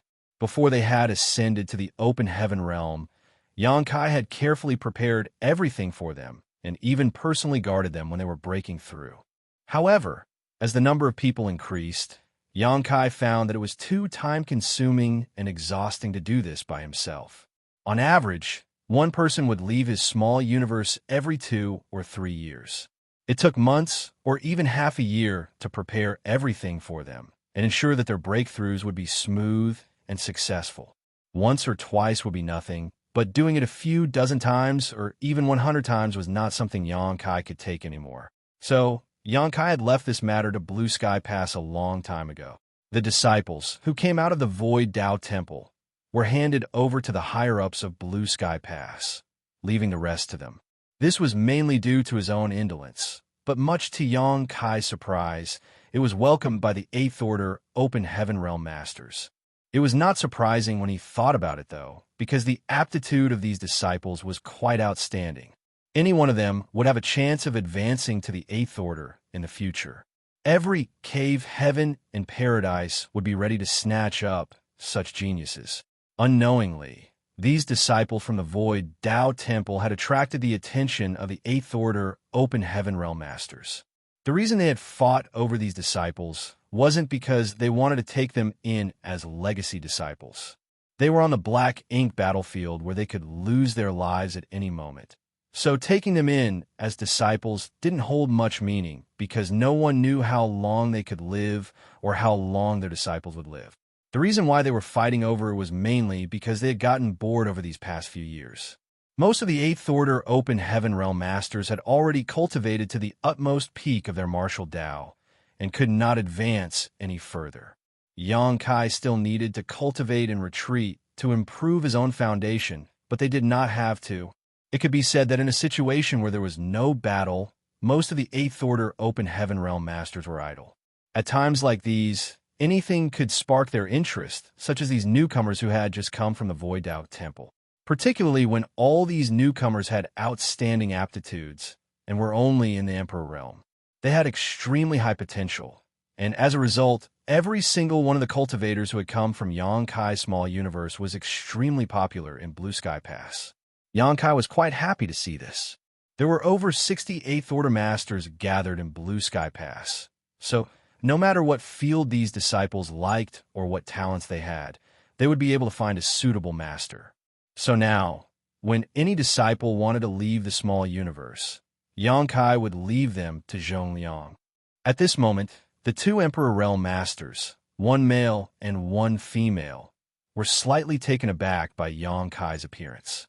They quickly bowed to Xianxia. "Greetings, Dao Lord." Xianxia had basically not appeared in his small universe for the past few hundred years, so no one had seen his true appearance in that time. The ordinary disciples of the Dao Temple didn't know about the mysteries of the Void World, but for those who wanted to leave and improve their martial Dao, the presiding temple master would explain everything to them. He would tell them that the first person they meet after leaving this world would be the Dao Lord of the entire Void World, its true master. At the same time, he would inform them about the situation they would face after leaving the Dao Temple and advancing to the Open Heaven Realm. If these disciples still decided to go ahead, Xianxia would bring them out. And if they were afraid of the dangers of the outside world and wanted to protect themselves, Xianxia would not force them. After all, fighting with the Black Ink clan was not something they could force upon someone. Those disciples who chose to stay in the small universe naturally wouldn't have another chance to break through to the open heaven realm. Every choice had its pros and cons, so it was best to stick to their own choice. For the past 1,000 years, the Void Tao Temple had raised many elite disciples. The disciples, who were eligible to leave and advance to the open heaven realm, had basically all chosen to leave. Only a few of them remained in the small universe. Cultivators were basically obsessed with cultivation, so every one of them wanted to seek a higher martial Tao. This kind of temptation could not be quashed by some small dangers. Xianxia nodded to the two disciples in response before explaining. Since you've left the Void Tao Temple, I'm sure you understand what's going on in the outside world. You'll slowly understand everything. As for the matter of advancing to the open heaven realm, someone will help you prepare for it. The two disciples listened quietly and repeatedly nodded. Xianxia turned to Zhongliang. Martial uncle, this junior will take his leave first. Zhongliang didn't even look at him and waved him away, intently gazing at the two disciples with a happy smile. Go, go. Xianxia instantly disappeared from his spot. After he left, the two disciples glanced at each other before turning to Zhongliang. The latter's smile made them a little confused, so they secretly released their divine sense to investigate. But the next moment, they discovered that this amiable-looking senior's cultivation was as deep as the sea, and they were unable to gauge its depth. So this is an open heaven realm master. The two of them immediately understood. They were both at the peak of the Emperor realm, so no one in Void World was stronger than them. One had to be at the legendary open heaven realm for them to be unable to detect their cultivation, and an extremely high order one at that. Greetings, senior. The two quickly bowed. Zhongliang chuckled. There's no need to be so polite. And what order of materials did you use to complete your Tao seal? Although he knew that those who had come out from Xianxia's small universe would at the very least advance straight to the 6th order, there was always a chance that one of them could break through straight to the 7th order, and naturally, Zhongliang was hoping that these two were such seedlings. The male disciple replied, Senior, both senior sister and I have 6th order powers in our Tao seals. 6th order? Huh. He wasn't disappointed. After all, even in a place like Xianxia's small universe, it wasn't easy to cultivate a 7th order open heaven realm master. There had only been 2 in the past 2 centuries. Zhongliang was still all smiles. Great. While they were talking, a few figures suddenly barged in like bulls. Before the first person even stopped, a voice came from behind. Another good seedling? It's finally this guy's turn, right? Hold on. This old master has been waiting for 150 years already. It should be this old master's turn. Someone sneered, scoffing. Naturally, the one who strikes first has the advantage. Who would want to discuss order with you, old fart?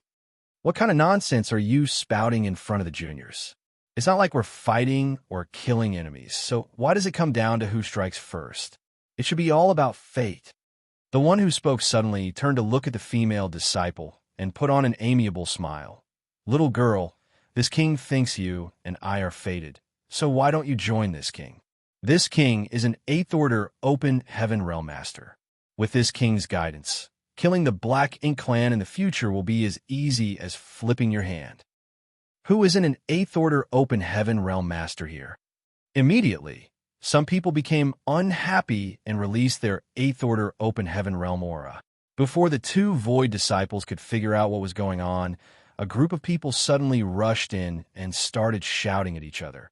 And the next moment, tremendous pressure fell upon them, making everything go black before their eyes. Damn it, these two kids fainted. Senior Brother Yun, quickly withdraw your aura. They are only Emperor Realm Juniors. How can they withstand your 8th order aura? Damn, I actually forgot about that. It's been a long time since I last saw an Emperor Realm brat. The corner of Zhong Liang's mouth twitched, watching all the chaos that had descended into the hall. He started regretting sending a message to these idle and bored 8th order fools. These two must have been traumatized by these 8th order bastards. Next time, if any good seedlings appear, I will not let them rush in at once like this. After leaving the two disciples for Zhong Liang to deal with, Xianxia left, and used the universe transference law and returned to Blue Sky Pass. He was not worried about the two Emperor Realm Masters advancing to the Open Heaven Realm.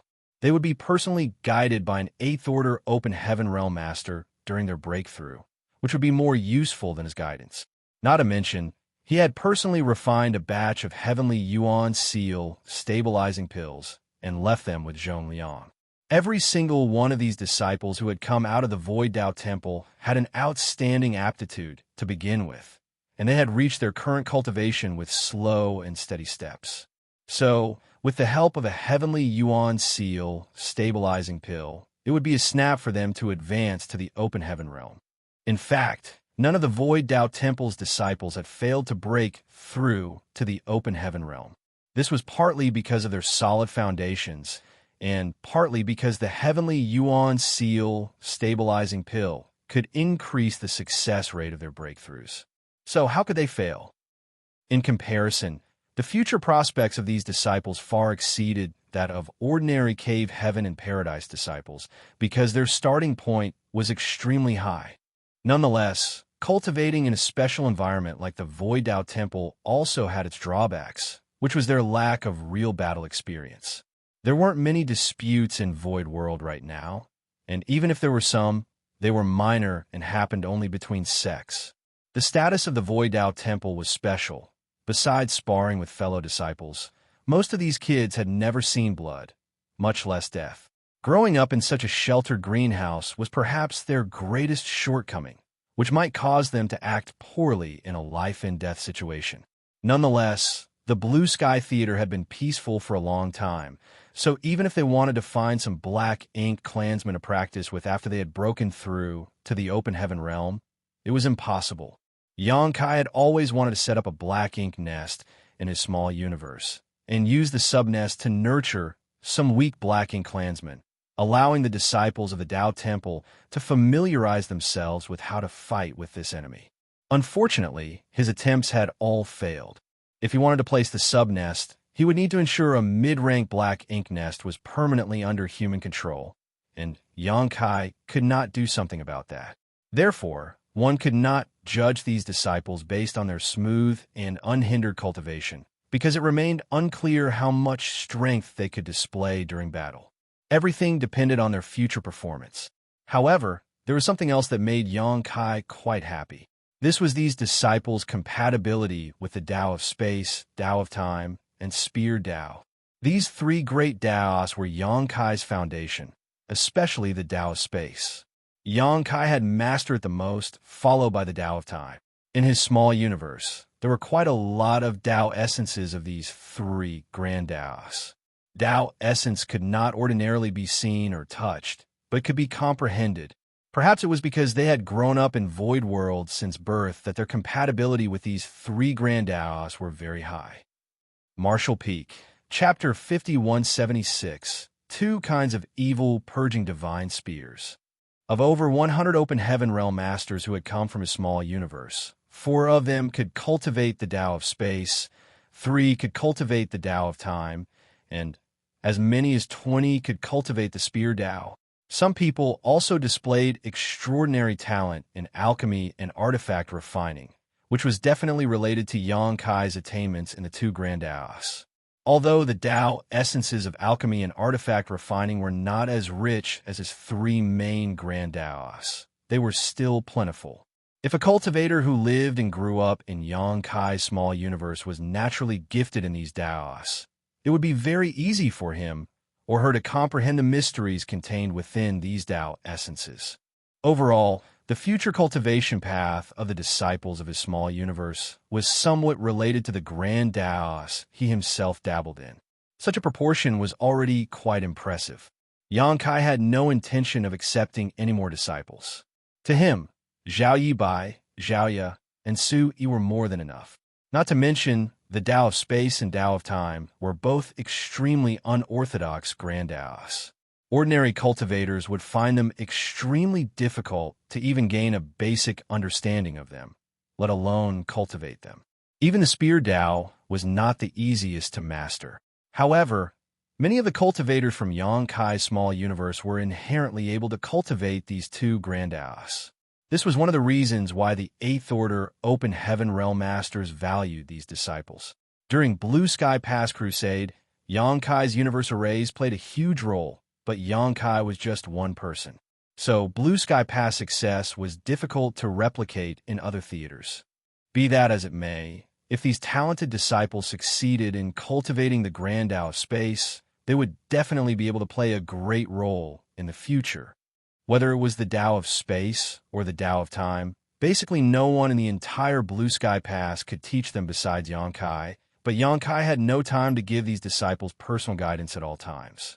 As such, he had engraved his insights on these two Grand Taos and many related secret techniques on a jade slips and offered them to the War Materials Hall over a century ago. If anyone needed to cultivate these two Grand Taos in the future, they could acquire this knowledge by spending military merits in the War Materials Hall. Although Blue Sky Pass had not faced any battle in a long time, it was still easy for cultivators to earn some military merits.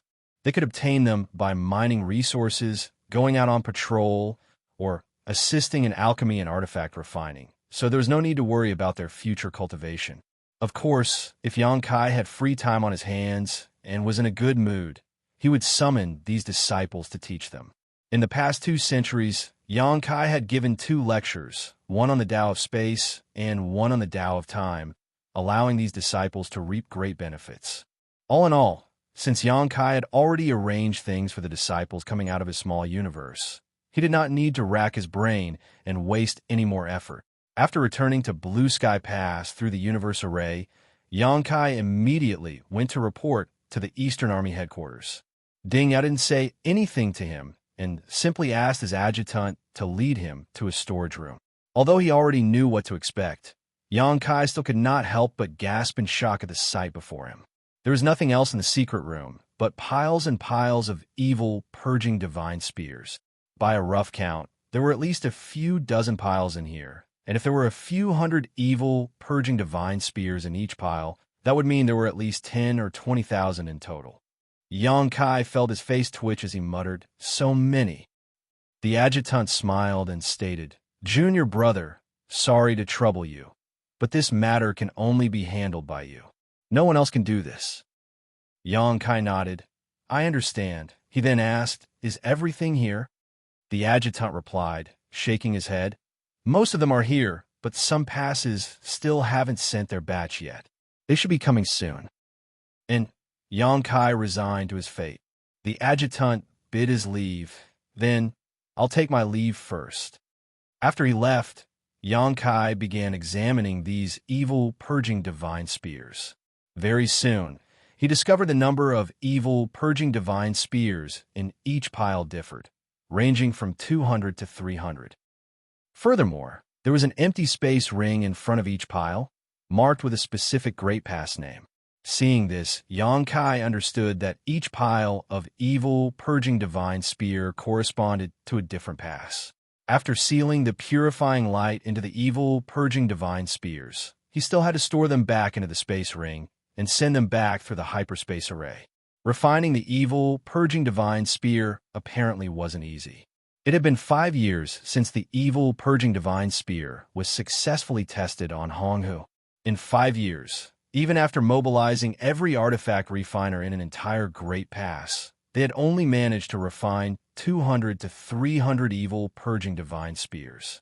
One could only imagine how long it would take to refine each of these artifacts.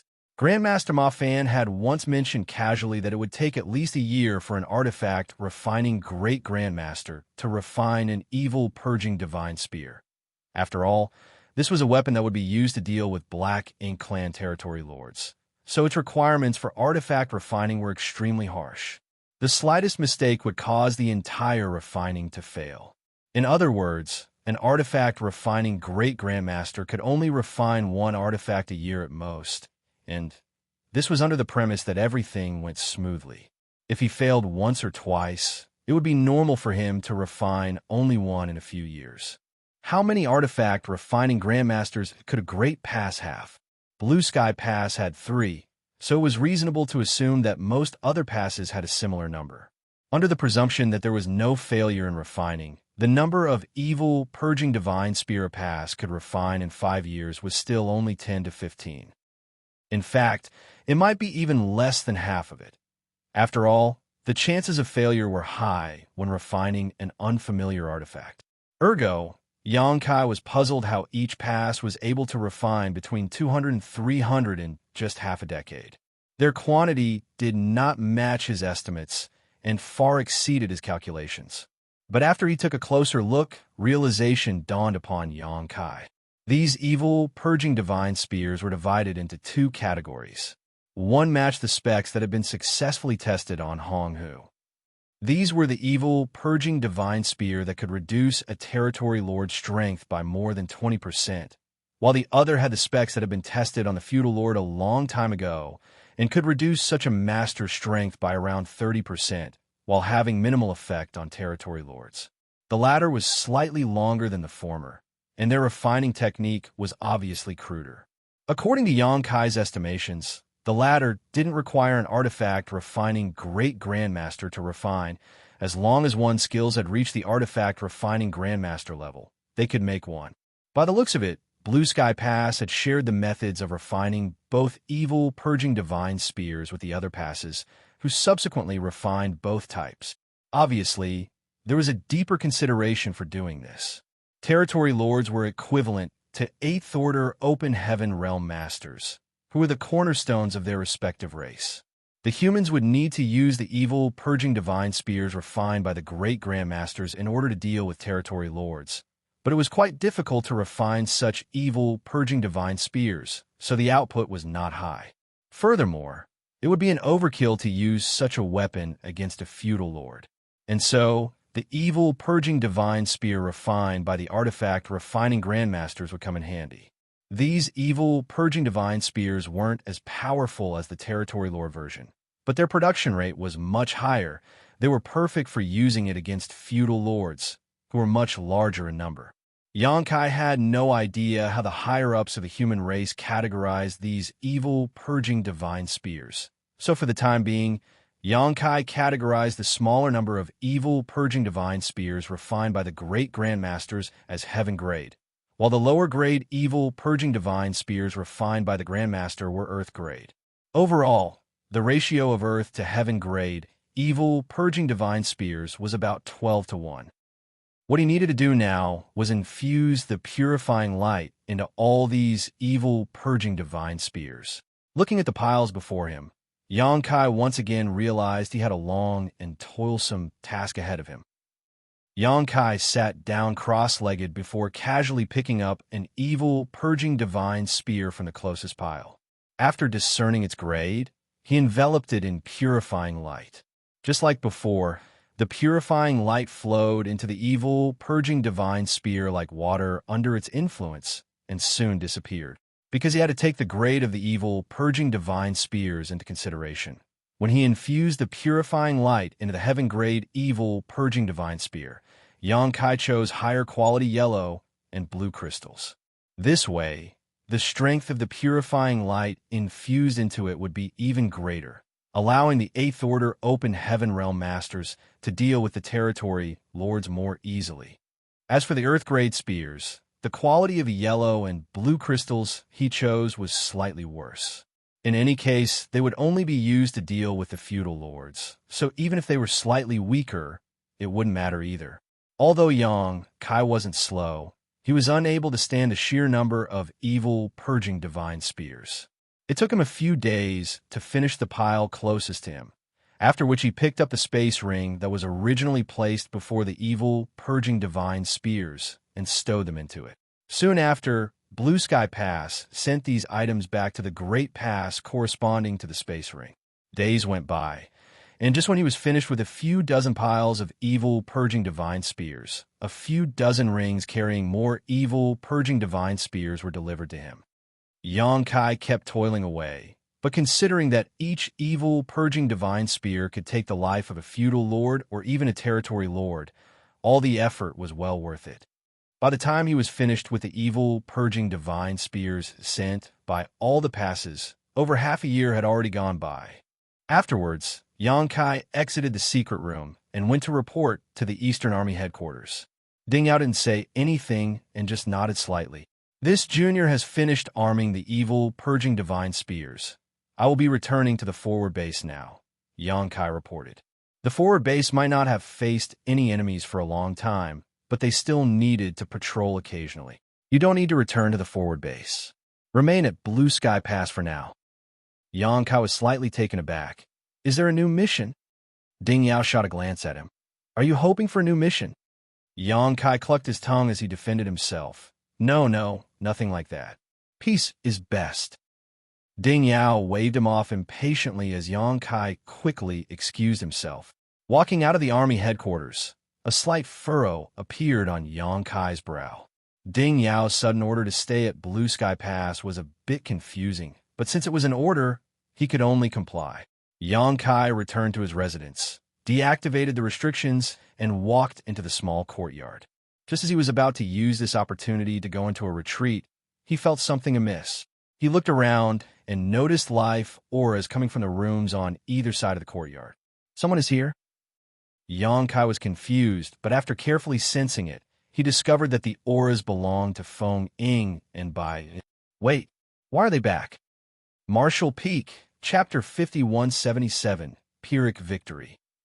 Xianxia had returned to Blue Sky Pass from the forward base for various matters over the years, but he had always returned alone, while Dawn had always been guarding the front lines. He might be the squad leader, but Dawn was strong enough to carry out various missions without him. Dawn had not returned with him this time either, so Xianxia didn't understand why Feng Ying and Bai Yi were here. After pondering for a moment, Xianxia walked to the left wing and gently touched the restriction. Soon, Feng Ying appeared in front of Xianxia. Squad leader, you're back? Feng Ying immediately commented. Xianxia nodded in response. Why have you also returned? Feng Ying answered. The pass ordered us to return, so we have. Order? Xianxia was a bit astounded. He originally thought that Feng Ying and Bai Yi had returned for some reason, but after knowing that it was an order from the pass, there was nothing left to say. Feng Ying, after hesitating for a moment, finally added, not just our Dawn squad has been recalled. Even Junior Brother Chai's squad was recalled, along with several other squads. Senior Brother Chai is also back. The corner of Xianxia's brow twitched.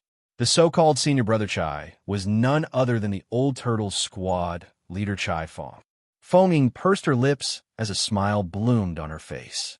Junior Brother Chai came looking for you earlier. Why is he looking for me? Xianxia cautiously asked. Feng Ying replied, emphasizing each word. Junior Brother Yang took great care of this Chai on the battlefield, so this Chai should naturally treat Junior Brother Yang well and express my gratitude. Well, these are Junior Brother Chai's original words. This was obviously a threat. As the Old Turtle's worship was slow, it was easier for them to be robbed of military merits on the battlefield, and Dawn had done this the most. Chai Fong had naturally marked this loss down. The Gadfly Squad's moniker was not just for show. But then again, it wasn't that Dawn Squad enjoyed snatching others' military merits. Rather, when they saw other squads entangled with the Black Ink Clan squads on the battlefield, there was nothing wrong in eliminating the enemies. Who would even care about military merits in that kind of situation? After all, the priority was to kill Black Ink Clansmen. But obviously, Chai Fong didn't think so. When they were fighting on the front lines, it wasn't the right time to quibble with Dawn over this, but now that they had been recalled, he naturally wanted to settle accounts. Of course, he was not planning to fight it out with Xianxia or Dawn. He also knew that Dawn was trying to help them many times. Nonetheless, as special operations squads, there was always some competition between them. Since they could not beat Dawn in kills, he naturally had to find something else to regain his face. Xianxia immediately spat in disgust. He can go to hell. Feng Ying stated, pursing her lips, you should tell Junior Brother Chai this yourself. Forget it. Let's just ignore him. I'll be going into retreat and cultivate. Senior sister, you should also rest. Saying so, Xianxia turned around and entered his room. Be that as it may, Chai Fong was not going to let Xianxia have his way. Who knew how he got the news, but the very day Xianxia returned to his residence, Chai Fong rushed over. Although the courtyard had privacy restrictions, They were unable to withstand Chai Fong's all-out harassment. He also knew that Yang Kai and the others would not have entered life-or-death closed-door cultivation at this moment, so he acted without scruples. Alarms kept blaring as the restrictions activated. Whether it was Yang Kai, Feng Ying, or Bai Yi, none of them were able to peacefully cultivate. Helpless, Yang Kai had no choice but to come out. He deactivated the restriction and looked at Chai Fong with a look of disgust, who was making a ruckus outside the courtyard. "Senior brother Chai, why are you here instead of cultivating?" Chai Fong maliciously grinned as he palmed his fist. "Didn't senior sister Fong tell you? Why does little brother ask when you already know the answer?" Yang Kai helplessly asked, rubbing his forehead. "Does senior brother want to fight?" Chai Fong decisively replied, "No. Although we're not from the same sect, we've fought side by side on this battlefield for so many years. So how can we fight? This Chai doesn't know how to control his strength. What if I injure you, junior brother?" Of course, he was just being stubborn and unwilling to admit defeat. The main reason Chai Fong was refusing was because he felt that he was definitely not Yang Kai's opponent. Yang Kai could even kill a territory lord. Although there were circumstances, such as taking advantage of the situation, few Seventh-Order Masters in the entire human race had ever killed a territory lord. Chai Fong had witnessed Yang Kai fight with his own eyes. A feudal lord was no different than a chicken before Yang Kai. His terrifying strength had long surpassed the Seventh Order. In terms of combat strength, Chai Fong admitted that he was far inferior to Yang Kai. So how could he fight him? He would simply be digging a pit for himself. Then, what does senior brother want? Yang Kai asked. Chai Fong meaningfully grinned as he swiped his space ring and took out a jug of wine. This Chai did not lie when I said I wanted to express my gratitude. Look, I brought everything. Yang Kai immediately understood. Since the old turtle squad had lost a dawn on the battlefield, he wanted to regain face in a drinking competition. Looking at the wine jug in Chai Fong's hand, Yang Kai immediately felt frustrated. He had once engaged with Chai Fong in a drinking contest back at the forward base. In the end, Yang Kai lost and became completely inebriated. He was ridiculed by the other squad leaders as a result. Men were very strange creatures. In the eyes of almost all men, one's alcohol capacity was also a standard of their worth. If one's alcohol capacity was as vast as the sea, they would naturally be able to drink to their heart's content. If a man got drunk after just 3 glasses, he was simply not a man. Yang Kai was now a Seventh Order Open Heaven Realm Master with a robust foundation and strong physique. Not to mention a single jug of wine. Even 100 or 1,000 jugs wouldn't be enough to make him drunk. If his world force was taken into account, he could easily detoxify any amount of wine. But since it was a drinking competition, they naturally would not be using any of their strength. There would be no point in competing if they really used their world force. During the drinking competition, everyone would seal their strength and compete with their innate capacity. In this aspect, Chai Fong seemed to have a higher capacity than Yang Kai. "Senior brother, I still need to cultivate. How about this? I'll just accept this wine as..." Before Yang Kai could finish speaking, Chai Fong pushed him into the courtyard. "Enough with the nonsense. Since this Chai has come today, I don't plan on leaving." Yang Kai staggered back, helplessly watching Chai Fong take out a set of chairs and a table. He then took his seat and gestured to Yang Kai to take the seat across from him. He was staring at Yang Kai very fiercely, assuming the posture that either you die or I perish. Yang Kai reckoned that he was most likely doomed today. "Sit. Why isn't junior brother sitting?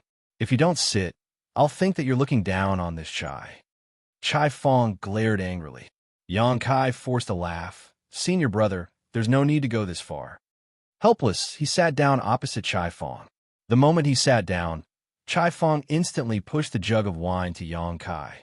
Afterwards, he took out another jug, opened the lid, and poured it down his throat. The corner of Yang Kai's brow twitched, staring at this. Chai Fong had completely emptied the jug in less than a dozen breaths. He then wiped his mouth and stated, "Good. Junior brother, please help yourself. This Chai will first drink a few jugs to moisten my throat." Saying so, A small mountain of wine jugs appeared beside him with a wave of his hand, and he started drinking them like they were water. Damn it! Xianxia's heart was gripped with apprehension. If this continued, he would definitely lose. The only choice he was left with was to call for reinforcements. Taking advantage of the other party's drinking, Xianxia secretly sent a message. A short while later, Xianxia finally finished his jug, but Chai Fong had already finished 4 or 5. They were on completely different levels. Fortunately, a figure rushed in from outside at that moment. Seeing the oncoming figure, Xianxia called out enthusiastically before anyone could understand what was happening. "Fei Ping, you're here? Come, let me introduce you. This is the Old Turtle's squad leader, Chai Fong." Chai Fong shot him an annoyed look. "Why are you introducing me? Do you think that I don't know everyone in your squad?" After so many years of competing with each other, how could he not know who was who? Xianxia defended with a smile. "Fei Ping has admired Brother Chai for a long time and has praised Brother Chai many times to me, saying that Brother Chai's squad always took the lead and fought bravely when in battle. Fei Ping, now that squad leader Chai is here, why don't you offer him a few toasts?" Hearing Xianxia's suggestion, Miao Fei Ping didn't dare act disrespectfully and had no choice but to pick up a wine jug and respectfully offer, "Squad leader Chai, this junior offers you a toast." Chai Fong didn't refuse and simply glanced at Xianxia. "Treacherous bastard." Gulp, gulp, gulp. Miao Fei Ping quickly downed the entire jug of wine. Just as he was finished drinking, someone else came in. Xianxia called out enthusiastically once again. "Senior Brother Chi, you are here? What a coincidence. Squad leader Chai is here as a guest." He was worried about no one being able to accompany him. "But Senior Brother Chi, your capacity is like the sea. Come here and drink with Squad leader Chai." Chi Tai Chu chuckled. "That's exactly what I was thinking." A moment later, Xianxia shouted again. "Senior Brother Shun is here." One by one, the members of Dawn kept arriving. After 7 or 8 of them arrived, Chai Fong couldn't stand it any longer. He slapped his hand on the table and angrily shouted, "Bullying me with numbers, are you? You gadflies are too much. As expected, if the foundation is crooked, the house will be too. Xianxia, you have reinforcements, but do you think that this old master doesn't?" Saying so, he took out a communication artifact and sent a message with his divine sense. Not long after, several figures flew over from all over Blue Sky Pass. Xianxia didn't back down either and quickly summoned the remaining Dawn members. A moment later, some 90 people were gathered in the small courtyard, bustling with noise and excitement. Because of all the noise, Feng Ying and Bai Yi were unable to remain in seclusion. Xianxia and Chai Fong, who were sitting across from each other at the table, just as before, were now completely surrounded by members of their respective squads. Chai Fong fiercely glared at Xianxia and shouted, "Brothers, sisters, squad leader Yang has taken care of us quite a lot on the battlefield. He has saved us so many times, but we never got a chance to repay him. Let's show him proper gratitude today." Xianxia bitterly smiled. "Squad leader Chai, you're really too polite. It would be impolite not to repay your gift in return. Since squad leader Chai is such a good drinker, let's let him drink to his heart's content today." At first, whether it was Xianxia or Chai Fong, both of them were conscious and could drink themselves, but soon their vision became blurry and stars began to shine before their eyes. Nonetheless, the other members of the squads were not willing to let them go and opened their mouths and poured wine into them. Gulp, gulp. Gulp, gulp. Feng Ying and Bai Yi stood together, watching from afar, the former sighing, "A Pyrrhic victory indeed, sacrificing 800 soldiers just to slay 1,000 of the enemy." Bai Yi vigorously nodded like a chicken pecking rice. At one point, Xianxia's body went limp and slid under the table. The drunken Chai Fong on the opposite side broke into loud laughter. "This old master one." Saying so, he also collapsed onto the table. Martial Peak, Chapter 5178, Angry Grandmaster Ma Fan. Both squad leaders got knocked out together, but the members of both squads had yet to enjoy themselves to their heart's content. A few female members of the Old Turtle squad, even took out some cooking utensils and started preparing some snacks to go with the drinking. Seeing this, Feng Ying and Bai Yi also stepped forward to help. The courtyard was bustling with noise and excitement. Both special operations squads were rivals on the battlefield, but they were also inseparable comrades in arms. It was the same during the drinking competition. Everyone was drinking in either groups of 3 or 5. At some point, everyone was drunk, their eyes were droopy and red. Even Feng Ying and the other women had a slight blush on their faces. Even though they were all open heaven realm masters because no one used their world force to detoxify themselves, their alcohol tolerance was still limited. Of course, they could still hold their liquor because of their powerful physiques. The empty wine jugs piled higher and higher as more and more fell to the ground, dead drunk. After an unknown period of time, the entire courtyard had people lying here and there, knocked out. Not a single person was left standing. As for Feng Ying and Bai Yi, they were unable to continue drinking long ago and had returned to their rooms to rest. The bustling courtyard had become completely silent and peaceful. Under the table, Xianxia, who was knocked out, secretly opened his eyes. After confirming that the drinking competition was over, only then did he pop his head up, taking the support of the chair. But the next moment, he saw a pair of eyes staring at him from across the table. When their eyes met, both Xianxia and Chai Fong were awkward and embarrassed. Xianxia had secretly used his strength to detoxify himself, but he didn't expect Chai Fong to do the same. Shameless bastard. Both of them cursed in their hearts. After calming himself down, Xianxia sat back down with no change in his expression. He then took out a tea set and started carefully brewing. Chai Fong remained silent and waited for the tea. A moment later, the fragrance of tea filled the air as Xianxia poured 2 cups and pushed one to Chai Fong. Chai Fong picked up the cup and took a sip. For a moment, alternate sounds of sipping filled the silent courtyard. After finishing a pot of tea, Chai Fong suddenly opened his mouth and stated, "I'm afraid that something big is about to happen." Xianxia slightly furrowed his brow. "Senior brother noticed?" Chai Fong nodded his affirmation. "It seems you did too." Xianxia continued, "Generally, 80% of the past forces are concentrated at the forward base, and this status quo has been maintained for over 200 years. Although there hasn't been any fighting for a long time, we still need to be on guard against the Black Ink Clan's counterattack. In light of this, it's a little unusual to suddenly recall 2 special operations squads."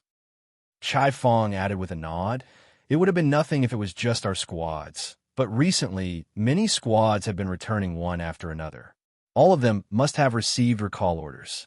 I don't know if you've noticed, but all these squads belong to the different divisions and battalions. In other words, none of the returning squads belong to the same battalion." "Do you have some hypothesis?" Xianxia asked. Chai Fong shook his head, denying, "I have no idea. I was hoping you had heard something." This was the main reason why he had come to Xianxia. The drinking competition was just a bonus. Xianxia frowned, voicing his thoughts. If the pass is planning an attack, they should have gathered their forces at the forward base. But for some reason, they have been recalling us. It seems little brother doesn't know anything. Although Xianxia suspected that whatever the pass upper echelons were planning had something to do with the newly developed evil purging divine spear, he believed that doing so would be a reckless thing. He might have infused purifying light into quite a lot of evil purging divine spears, but each pass still had only 200 to 300 in total. These evil purging divine spears could be given to the elite soldiers, but it would not change the course of the war that much. After all, the evil purging divine spears were one-time use consumables. In his opinion, the evil purging divine spears would be best used only after amassing a considerable amount of them. They should either not use them, or use them only to force the Black Ink Clan into a corner.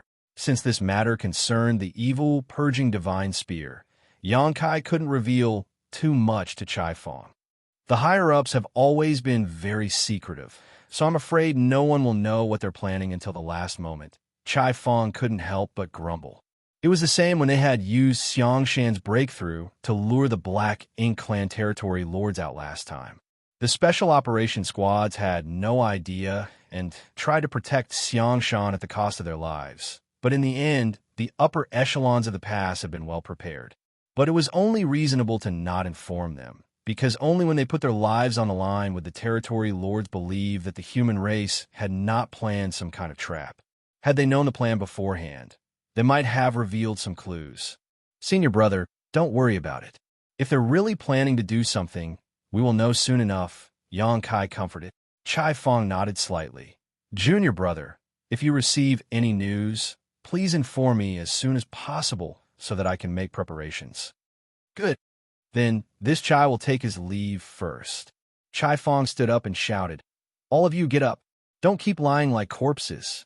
50 of you lot were beaten by just 30 people. Stop making fools of yourselves.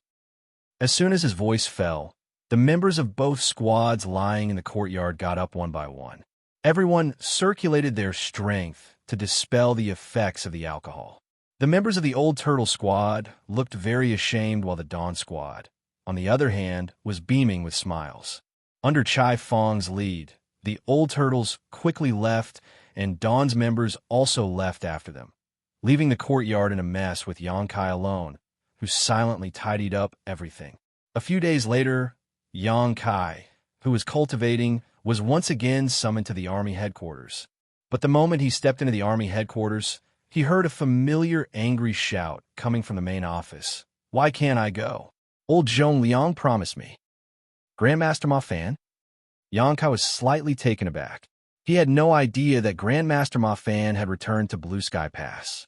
Grandmaster Ma Fan had been staying in the forward base since he had arrived at the Black Ink battlefield. Since he was here, Yang Kai felt that the situation inside Blue Sky Pass was even more complicated than he expected. Moreover, Zhong Liang's promise that Grandmaster Ma Fan had just spoken about was quite concerning.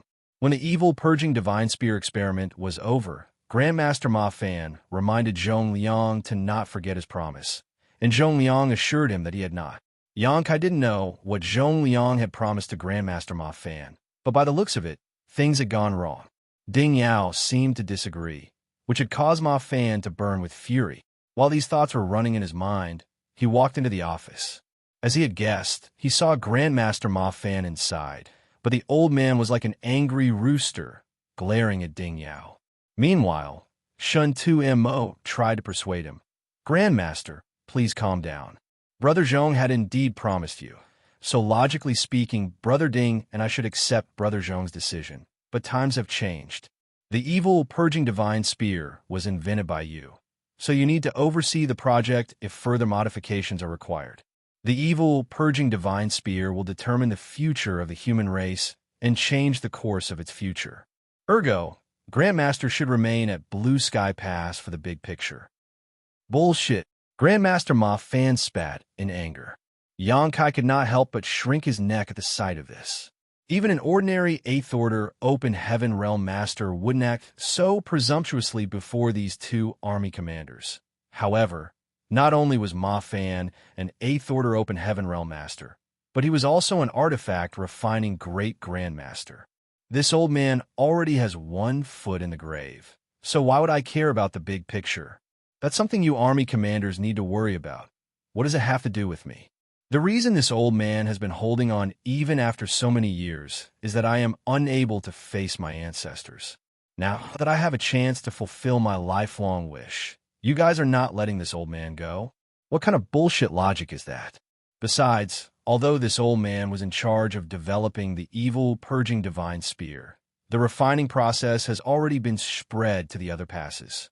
If any improvements are needed in the future, those old farts can figure it out. So why should I worry about it? Shin Tu Mo earnestly advised. Grandmaster, the battlefield is dangerous, and this operation will be different from the past. No one can guarantee anything. Grandmaster Ma Fan shot him a long look. What? Are you afraid this old man will be a burden? This old man doesn't just know how to refine artifacts. I also know how to kill enemies. If it weren't for your lack of artifact refiners, this old man wouldn't have been sitting in the rear and would have charged into the Black Ink clan's base many times already. Furthermore, if this old man really did die on the battlefield, it would be a worthy death. When I meet my ancestors in the next life, this old man can proudly tell them that I died on the black ink battlefield. My ancestors will definitely praise me. Shintu was rendered speechless. Even he could not use force against someone like Grandmaster Ma Fan, and judging by the old man's attitude, it was pointless to persuade him. Grandmaster Ma Fan suddenly turned to Yang Kai. You said that the evil purging divine spear is connected to the future of the entire human race. So you are afraid that something will happen to me and asked this old man not to go, but the true key to the evil purging divine spears is that brat. The evil purging divine spear would be nothing more than a piece of trash without his purifying light. You recalled him, so that means you plan to deploy him with the army? What the hell? A 7th order boy can go, but this old man can't? I don't give a damn. I'm going whether you like it or not, whether you allow me or not. Hell, this old man will go alone if I have to. Saying so, he turned around and left, not even giving Yang Kai so much as a glance.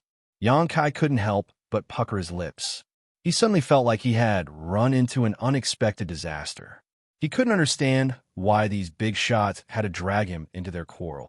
I was right. The pass is indeed planning something, and judging by Grandmaster Ma Fan's words, it seemed like we were going somewhere. This explains why all those squads have been recalled. That was all right, too. Everything was peaceful at Blue Sky Pass, and the Blacking clan had been holed up in their nests for the last 2 centuries. Since Blue Sky Pass won't be facing any battle anytime soon, deploying forces elsewhere where they might be needed was a good idea. The Great Passes had never been able to provide any real assistance to one another since ancient times, because they were too far apart and the amount of resources needed to transport so many people was too great. But since Blue Sky Pass had enough resources and leeway, they could ignore such a cost. While these thoughts were running through his mind, there was no change in Yang Kai's expression as he cupped his fist, Sirs. Ding Yao and Shun Tu-Mo both nodded slightly. Shin Tu-Mo looked at him and asked, You heard everything, right? Yang Kai nodded in response. What do you think? Yang Kai didn't hesitate to voice his guess. Is the pass planning to send reinforcements to another pass to defend against the Black Ink clan? Marshall Peak, Chapter 5179, 30,000 years ago. When Shin Tu-Mo heard that, he answered, yes and no. Yang Kai was confused. Then, Shin Tu-Mo fell silent, as if he were thinking about how to explain this matter to Yang Kai. After all, it was not a simple matter to understand. It took quite some time before Shin Tu-Mo spoke again. It's been about 300 years since you arrived at the Black Ink battlefield. And although that's not a long time, you've already gathered more experience than the average soldier could gather after battling the Black Ink clan for thousands of years. Moreover, you've also been to places that even the 8th Order Masters had never gone. Have you ever wondered why the entire Black Ink battlefield is so large and vast? Yang Kai answered his mind. Why would I wonder about that? Even if I did, would I be able to find the answer? However, now that Shin Tu-Mo had brought it up, it naturally evoked Yang Kai's curiosity. He was right. Why was the Black Ink battlefield so vast? Among the 3,000 worlds, any great territory could be described as vast beyond what the eye could see. None was even comparable in scope and scale to the Black Ink battlefield. The area of the Black Ink battlefield had already gone way past the area of a great territory. It was like the Black Ink battlefield was never-ending.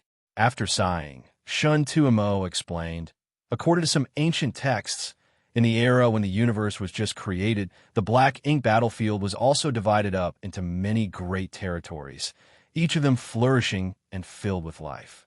Each great territory was separated by territory barriers, but connected through territory gates, similar to the 3,000 worlds.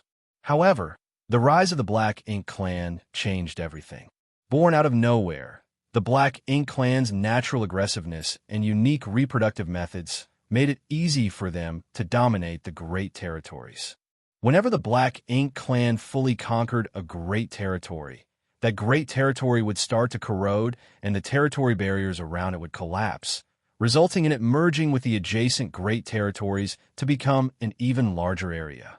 Then, like a snowball rolling downhill, the great territory would become larger and larger, which is why the black ink battlefield is so vast.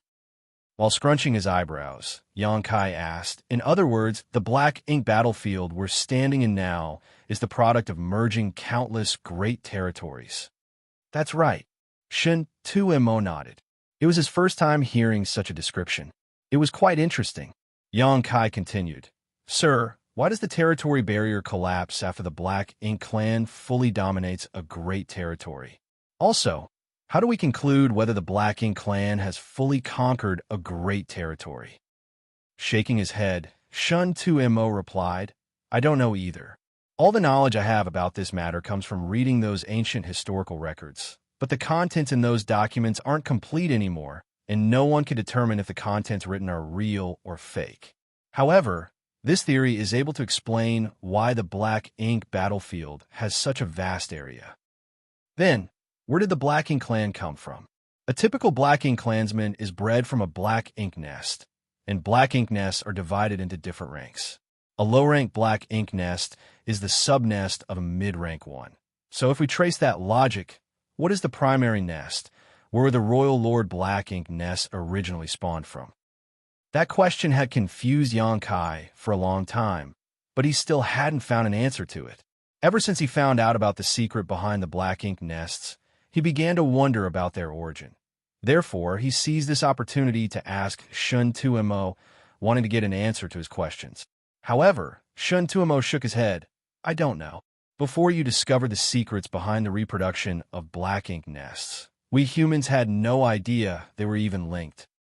That answer naturally disappointed Xianxia, but when he thought about it, he suddenly had a more pertinent question to ask. Sir, why are you telling me these things? Just now, Xianxia was asking about why so many squads have been recalled from the forward base. So how did the topic suddenly change to this? Shin Tuemo answered, I'm telling you these things because the higher-ups are planning a new operation, and it involves not only Blue Sky Pass but all the Great Passes. Xianxia's eyes lit up. Is an all-out crusade about to begin? Ding Yao, who had been silent throughout the conversation, finally spoke up. It has something to do with that, but before we begin the crusade, we must finish this first. Just shut up, listen, and don't ask any questions. Obediently, Xianxia stopped talking. Shin Tuemo continued. Back in the ancient era, the Black Ink clan were on a rampage, and the great territories were falling rapidly. In the face of this threat, some human great experts banded together and created 108 great passes in the Black Ink battlefield to fight back against the Black Ink clan. This initiative has blessed the following generations to this day. Without these 108 great passes, the current 3,000 worlds might have already become the Black Ink clan's territory, and you and I might never have existed. Although these 108 passes seem to be fighting independent campaigns, in reality, we are all closely connected into one, creating a strong line of defense. While he was talking, he stretched out his hand and drew something in the air. Then, pure world force gathered together to become a large tapestry of light. Under his control, the light rays were divided into two distinctive areas, one white and one black. He then pointed at the white area. This region corresponds to the 3,000 worlds. After that, he pointed at the black area, and this represents the Black Ink battlefield. He then pointed at the middle area between the two, and a drop of golden light suddenly appeared. This is the No-Return Pass, which has been guarded by the Dragon and the Phoenix clan since ancient times. It is also the only connection point between the 3,000 worlds and the Black Ink battlefield. All reinforcements from the Cave Heavens and Paradises, as well as our resources from the 3,000 worlds, must pass through the No-Return Pass. So, we can say that the No-Return Pass is the 3,000 worlds' last line of defense. With a wave of his hand, Shun Tuemo caused more than 100 golden lights to appear in the Black Ink battlefield region and arranged themselves into a semicircle that shielded the No-Return Pass. This was the first time Xianxia clearly saw the actual arrangement of all 108 great passes in the Black Ink battlefield. He asked in shock, is this the real arrangement of all the great passes? Shin Tuemo nodded and explained, that's right.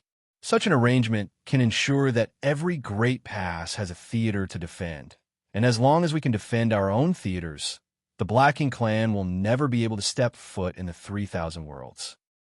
Xianxia was astonished. The ancient great expert abilities are truly awe-inspiring. At that moment, Ding Yao came forward with his hands behind his back. We humans have been relying on this defense line to hold back the Blacking clan for countless years. Although we've sacrificed more elite soldiers than we can count, we were able to ensure the freedom of the 3,000 worlds. However, something happened 30,000 years ago, which completely changed our situation. While saying so, he stretched out his hand, and under Xianxia's gaze, one of the over 100 golden lights suddenly turned black. Xianxia felt his heart sink and could vaguely guess what had happened 30,000 years ago. As he expected, Ding Yao elaborated, 30,000 years ago, the Blacking clan managed to break through Great Evolution Pass, which was guarded by Great Evolution Paradise. The old ancestor of Great Evolution Pass led tens of thousands of soldiers to fight with the Blacking clan for several years, and the whole army was almost wiped out while the old ancestor himself died in battle. Since then, Great Evolution Pass has been in the hands of the Blacking clan. Despite having guessed as much, Xianxia still felt depressed when hearing Ding Yao mention this incident. Almost the entire army of a great pass was wiped out, and even the old ancestor overseeing the pass had died in battle. That battle must have been a huge blow to the humans, as it was not only the loss of a great pass, but also the annihilation of a paradise. That was the first and only time since ancient times that humans lost a great pass. That battle also caused the Great Evolution Paradise to wither away. The humans considered that matter a great shame, which is why Xianxia had never heard about it directly despite joining the Blacking battlefield for over 300 years. Those who knew about this were mainly the 8 Order Open Heaven Realm Masters, who wouldn't tell him such things. Cultivators under the 8th Order had no idea about this incident. In fact, Xianxia first heard about this news from He Yuan Territory Lord. Xianxia didn't know what actually happened 30,000 years ago that caused Great Evolution Pass demise, but he knew that something was obviously not right about that battle, because not only was the army almost wiped out, but even the 9th Order Old Ancestor had been killed. An Old Ancestor's strength is on par with that of a Royal Lord, or possibly even slightly superior. So how could the Blacking clan manage to easily defeat a Great Pass with an Old Ancestor assuming command?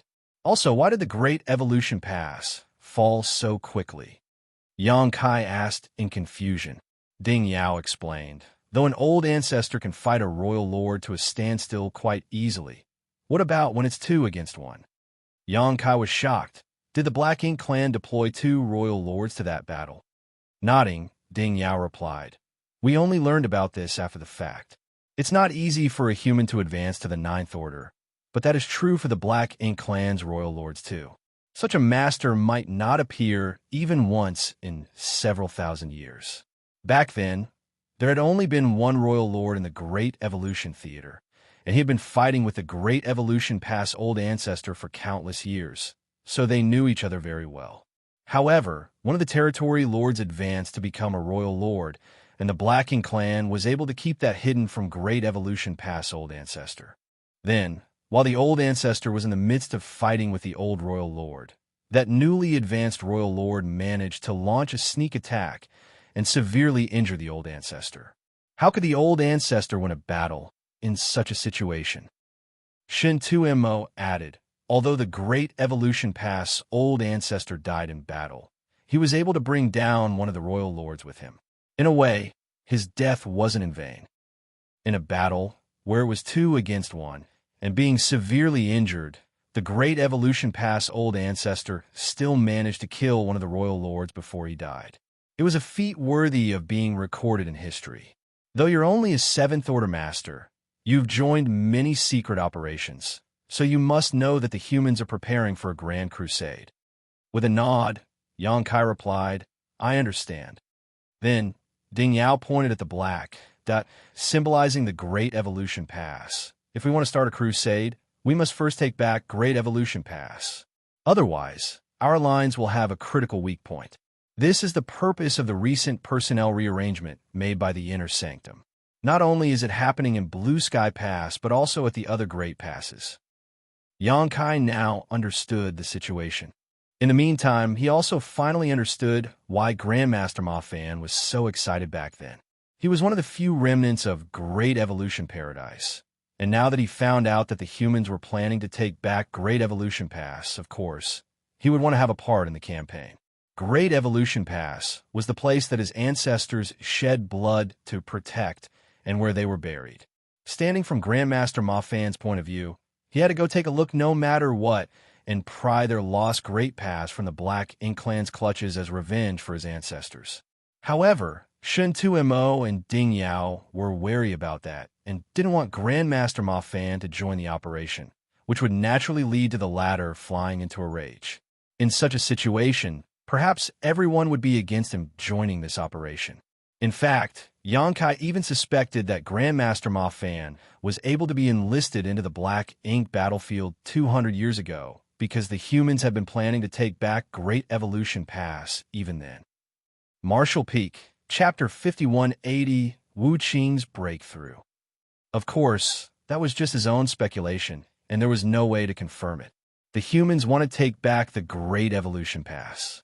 That was big news, and just thinking about it made Xianxia feel excited. As far as the main crusade went, the first step was to recover Great Evolution Pass. That was because the Great Pass had fallen into the hands of the Black Ink Clan, and if not recovered, once the humans began their crusade, the Black Ink Clan might harass them from the rear. Therefore, the humans had to tie up all loose ends that might affect their crusade before it could begin. Xianxia suddenly thought of a problem. Sirs, according to your story on how Great Evolution Pass fell into the hands of the Black Ink Clan, there must still be a royal lord assuming command over there. If we want to defeat a royal lord, we must have an old ancestor with us. Could it be that the old ancestor from our side will be personally leading the army to Great Evolution Pass? Although it had been quite a while since Blue Sky Theater had seen open hostilities, the old ancestor still couldn't leave the Great Pass at will. Once the Black Ink Clan discovered that the old ancestor had left, they might try something. By then, there wouldn't be anyone restraining the Black Ink Clan's royal lord, and although Blue Sky Pass could not be easily overtaken, such a battle would definitely cost them the forward base. Once that was gone, all their hard work for hundreds of years would be wiped away. Blue Sky Pass wouldn't do such a stupid thing. Shen Tumo replied, "There will be an old ancestor leading the army in this battle to recover our territory, but not the one from our pass." Xianxia frowned. Who would it be? It wasn't an easy decision to let the old ancestor leave a theater, regardless of which Great Pass they were overseeing. "You also know this old ancestor." "Someone I know." Xianxia was stunned. When he thought about it, he knew only 3 old ancestors. One was Blue Sky Pass Old Ancestor, one was Inyang Pass Old Ancestor, and the other was Myriad Demons Pass Old Ancestor. He hadn't met the other old ancestors yet, but Shen Tumo just said that the battle to recover their territory had nothing to do with the old ancestor of Blue Sky Pass. So there were only the old ancestors of Inyang Pass and Myriad Demons Pass. The one leading this campaign will be the old ancestor of Inyang Pass. The image of the gluttonous little girl immediately appeared in Xianxia's mind, and his brow twitched slightly. He thought it might be the one from Myriad Demons Pass, but did not expect it to be the one from Inyang Pass. That person was not very reliable. Was it really feasible for her to lead the army to recover Great Evolution Pass? However, Xianxia was more concerned about another thing. If she leaves, who will assume command of Inyang Pass? Just as Blue Sky Pass Old Ancestor couldn't easily leave Blue Sky Pass, Inyang Pass had the same situation. The presence of each old ancestor was a great deterrent to the Black Ink Clan. Hearing his question, Ding Yao hesitated for a moment and said, 200 years ago, Inyang Pass' Southern Army commander, Wuxia exhibited signs of a breakthrough. So he returned to the 3,000 worlds via the no-return pass. He then succeeded in breaking through to the 9th Order Open Heaven realm at Red Cloud's Cave Heaven. Not knowing whether he had felt it wrongly, Yang Kai felt that Ding Yao was full of envy when he said that. However, Yang Kai was still surprised by the news. Senior Wu has advanced to the 9th order. Ding Yao and Shun Tu Imo nodded together, and Shun Tu Imo urged, "This is a top-secret matter. Even in Inyang Pass, only the 8th order Open Heaven Realm Masters know about it, so don't make a big fuss about it." Yang Kai nodded instinctively, but his mind was still in a state of shock. Wu Qing had broken through to the 9th order Open Heaven Realm. This was great news to the humans because they now had another old ancestor. Now, Inyang Pass had 2 old ancestors, but then again, before he went to Inyang Pass last time, he had heard about Wu Qing from the others. Wu Qing carried a profound fish, one of the 4 universe pillars, so he did not fear the black ink strength's corruption. As he was already very strong, he would frequently dive into the Black Ink clan's territory alone and stir up trouble. The Black Ink clan in Inyang Theater resented him very much, but they couldn't do anything about it. Wu Qing had been an 8th order master for many years and had been on the verge of a breakthrough for some time now. Therefore, he was known as the one who was most likely to break through to the 9th order Open Heaven Realm in recent years. That wasn't a secret among the great passes, but no one knew when or even if he could advance successfully. No one knew if he would suddenly have a bod of enlightenment and break through, or perhaps he would stay in the 8th order Open Heaven Realm for another 10,000 years without any change. It was not just a matter of accumulation, but also about luck and opportunity. It was not until more than 200 years ago that Wu Qing had an epiphany and immediately returned to Red Cloud's Cave Heaven via the No Return Pass. Ordinary cultivators who came to the Black Ink battlefield could never return to the 3,000 worlds, but it was different with Wu Qing's situation because he had the profound fish, so it was impossible for him to be corrupted by Black Ink strength. Moreover, he was in a special state whereby he was about to make a breakthrough, so his return was permitted as it had strategic importance. Another reason was that the process of advancing into the 9th order Open Heaven Realm would cause a huge commotion. So if Wu Qing remained in Inyang Pass during his advancement, the Royal Lord would definitely become aware of it. Once the Black Ink clan noticed, they would become warier. Therefore, the best choice was for Wu Qing to return to the 3,000 worlds and quietly break through at Red Cloud's Cave Heaven first. It could be said that every 8th order Open Heaven Realm master that was about to break through to 9th order Open Heaven Realm would be returned to the 3,000 worlds to their master sect before they break through. After Wu Qing had advanced to the 9th order Open Heaven Realm, he stayed in Red Cloud's Cave Heaven for more than 200 years to stabilize his realm before secretly returning to Inyang Pass. Only after his return did the humans prepare to implement the plan to recover Great Evolution Pass. With Wu Qing, the newly advanced 9th order Old Ancestor, assuming command of Inyang Pass, the situation at Inyang Theater would not change much, and the veteran Old Ancestor of Inyang Pass would be free to lead the army to take back Great Evolution Pass. Yang Kai had met with Wu Qing during his previous trip to Inyang Pass, but they hadn't said much to each other, so he wasn't very familiar with him. Regardless, Yang Kai was still happy that Wu Qing was able to advance into the 9th order Open Heaven Realm. However, he soon thought of another thing. Since Senior Wu has advanced into the 9th order Open Heaven Realm without the knowledge of the Royal Lord in the Inyang Theater, why doesn't he team up with the Old Ancestor at Inyang Pass to deal with the Royal Lord there? The Old Ancestor of Great Evolution Paradise was sneak attacked by a newly advanced Royal Lord more than 30,000 years ago under similar circumstances, resulting in his demise. The humans could simply return the favor. While shaking his head, Ding Yao explained, "That's too big of a risk, and there are too many uncontrollable factors. A royal lord is not like a territory lord or a feudal lord. When it comes to life or death situations, even if there's no chance of survival, a royal lord has a high chance of dragging someone down with them. It's not easy for us humans to gain an old ancestor, so we cannot afford to take that risk." Back then, the Old Ancestor of Great Evolution Pass was still able to kill a Royal Lord despite being sneak attacked and outnumbered. A Royal Lord's strength was basically on par with that of a 9th Order Open Heaven Realm Master, so there was also a chance that they could do the same. As long as there was such a chance, the humans would not risk it. Smiling, Xianxia elaborated, because an old ancestor and a royal lord aren't that easy to kill. Each great pass can barely maintain a balance. If the Black Ink clan acted according to what you just proposed, who knows how many great passes we would have lost. What do you mean by that? Yang Kai frowned in confusion. Xianxia continued to explain. There are a number of theaters with more than one royal lord. For example, the Great Battle Theater. There are 2 royal lords there while we only have one old ancestor standing guard. Hearing that, Yang Kai was very surprised. There are 2 royal lords in the Great Battle Theater?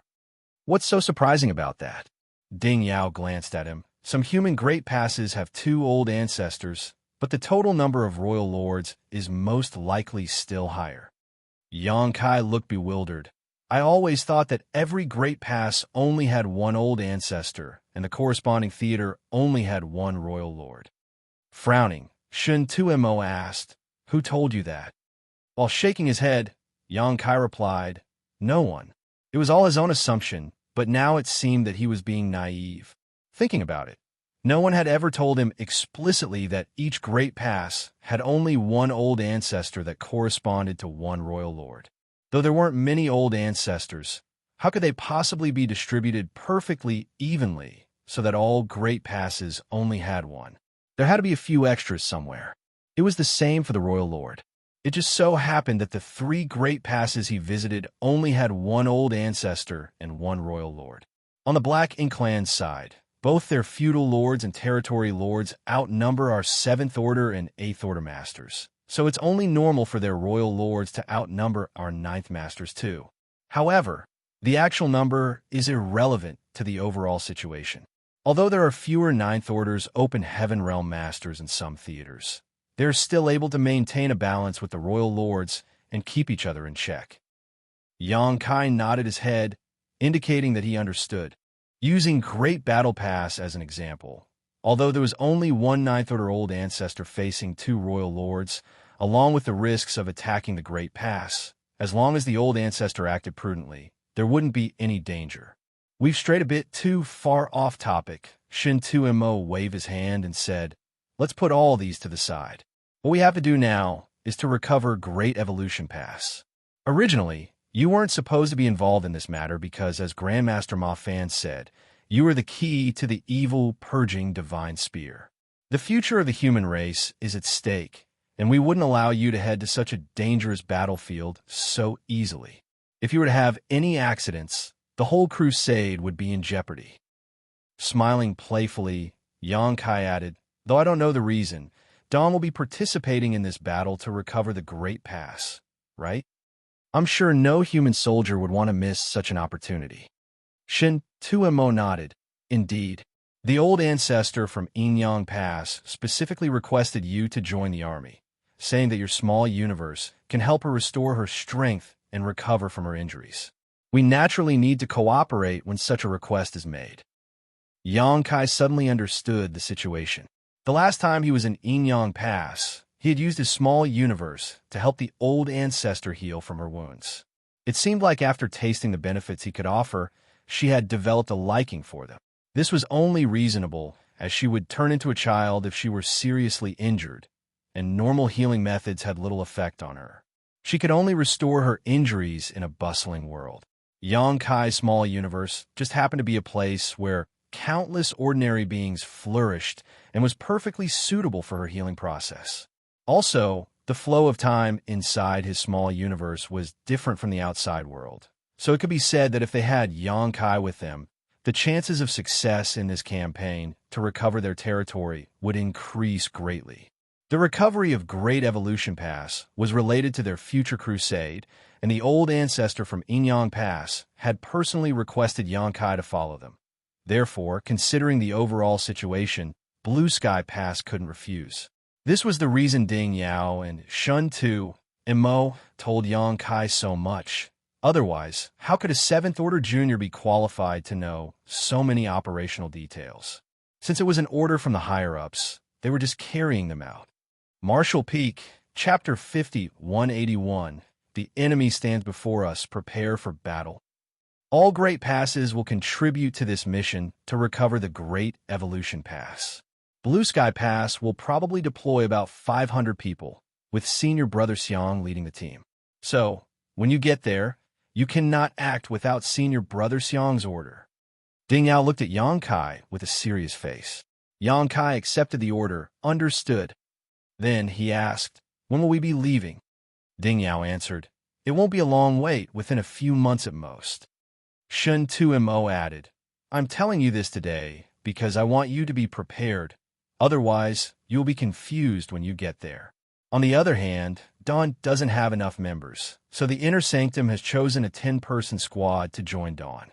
They will be heading over for the transition within these few days. "Yes, sir. You can head back and make the necessary preparations." Shen 2Mo waved his hand. Yang Kai cupped his fist and left. After leaving the army headquarters, Yang Kai breathed in a light breath to calm his excitement. The humans were going to recover Great Evolution Pass.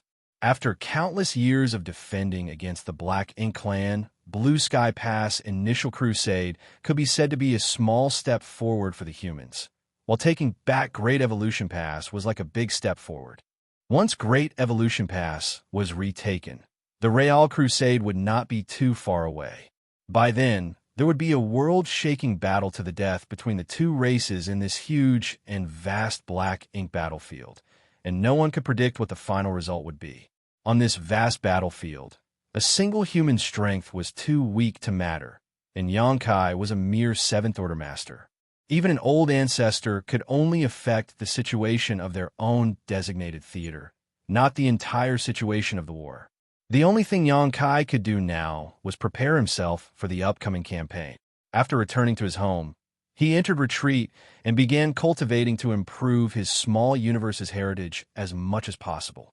A few days later, 2 7th Order Open Heaven Realm Masters, Ren Bingbai and Yu Ziyu, came for a visit. They were the squad leader and vice squad leader of a 10-man squad, and were both veterans who had been on the Black Ink battlefield for at least 2,000 years. Killing countless enemies and earning a lot of merits. Because they were about to embark on a campaign to recover Great Evolution Pass, Dawn naturally needed to be as strong as possible. However, since the establishment of Dawn, the squad had never filled its ranks, so after some consideration, Ding Yao took the initiative to choose a 10-member squad to fill in the vacancies and increase Dawn's strength. The team led by Ren Bingbai and Yu Ziyu were the lucky squad. The two were not repulsed by this order, and were even a bit happy. This couldn't be helped, as every ordinary squad's desire was to develop their squad to become an elite squad with grand accomplishments. Unfortunately, there were only 5 special operations squads here in Blue Sky Pass, so if the others wanted to be promoted, they had to perform exceptionally well and play a decisive role in battle. Otherwise, promotion was impossible. The creation of Dawn was also because Yang Kai was too important for Blue Sky Pass, which was why the army commanders granted a special exception. Of course, the military merits Dawn earned after its establishment did live up to its title as a special operations squad. They even outshined the other 4 elite squads. Although Ren Bingbai and Yu Ziyu's squad was quite strong and had earned a lot of military merits in its time, their capabilities were still far from being able to be promoted. So, when they were suddenly ordered to join Dawn, they were a bit confused, but were still happy to report to Yang Kai. In every war it participated in, Dawn would rank first in the War Materials Hall in terms of military merits. More importantly, Dawn still had vacancies. Many cultivators wanted to join Dawn and fight as part of the squad, but unfortunately, Yang Kai, the squad leader, never intended to recruit new members over the years. Ren Bingbai and Yu Ziyu did not expect that a sudden transfer order from the higher-ups would allow them to fulfill this wish. In the courtyard, Yang Kai gave the 2 7th Order Open Heaven Realm Masters a warm welcome. Although they had never met each other before, they were comrades who fought together on the Black Ink battlefield, so there was no estrangement between them when talking about killing the Black Ink clan and restoring peace. After a few rounds of drinks, the atmosphere became very lively. During that time, the 2 7th Order Masters had asked about the reason behind the transfer order given by the higher-ups, but Yang Kai dodged the question. The matters Ding Yao and Shun Tu Imo told him about had to be kept confidential for the time being. Although these secrets would soon be revealed during the battle to recover Great Evolution Pass, Yang Kai still couldn't say anything in this situation. At least, the announcement shouldn't be coming from him. After a while of chatting, both the host and guests were having a good time. With the addition of Rin Bing Bai and Yu Ziyu's 10-person squad, the number of Dawn team members instantly increased to 47. Though it wasn't completely full, it was not far off, and there were as many as 8 7th-order masters in the squad. As time passed, some rumors gradually spread within Blue Sky Pass. No one knew where those rumors came from, but all the soldiers were transferred back to the Inner Sanctum were soon vaguely aware of the news that the humans were going to take back Great Evolution Pass. Everyone was so excited that they could barely wait for that battle to start. Several months later, it was finally time. A message was sent to all the members of Dawn. Once they had all assembled, they were led by Yang Kai to Blue Sky Pass Main Square, where squads of varying numbers had gathered from all directions of the Inner Sanctum. By the time Yang Kai arrived with Dawn, hundreds of people had already assembled and more were on their way. In less than a half cup of tea's time, about 500 people had gathered at the square, which was the number Ding Yao had revealed to Yang Kai earlier. Despite the large number of people, the square was silent. Under the calm exterior, though, was suppressed excitement. Chai Fong, the old turtle squad leader, was standing not far from Yang Kai while squinting at him to attract his attention. Chai Fong said, "Brother Yang, judging from this situation, it seems like the rumors about recovering Great Evolution Pass might be true." When the news of recovering the Great Pass began spreading around the Inner Sanctum, Chai Fong also came to Yang Kai to discuss this matter with him, but Yang Kai didn't dare to reveal anything and pretended not to know about it when talking to Chai Fong. However, everyone knew that without the tacit approval from the higher-ups, the news wouldn't have spread throughout the Inner Sanctum. Therefore, Chai Fong had expected it to be more than 80% true back then, and now it seemed like he was right. After realizing that, Chai Fong felt very excited. Since the battle 200 years ago, the soldiers of Blue Sky Pass had been bored and idle. It was unbearable for them not to kill any enemies for 200 years, but now they could finally kill as many enemies as they could during this campaign to recover Great Evolution Pass. "I think you're right," Yang Kai replied. Then, Chai Fong added, "For more than 30,000 years, Great Evolution Pass has been occupied by the Black Ink clan, resulting in a lot of pressure on the Great Passes to the left and right of the Great Evolution Theater. If we can take back Great Evolution Pass, the pressure on those 2 Great Passes will be greatly reduced." Every Great Pass had a corresponding theater, so when Great Evolution Pass fell, all the Black Ink clan in that theater would naturally be free of constraints and would have extra manpower to reinforce their fellow clansmen in the 2 neighboring theaters.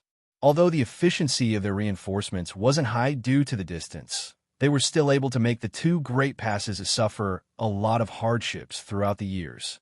In comparison to the other Great Passes, the 2 Great Passes adjacent to Great Evolution Pass also had more troops. For example, there were about 30,000 to 40,000 soldiers in Blue Sky Pass, which was the same for most of the human Great Passes.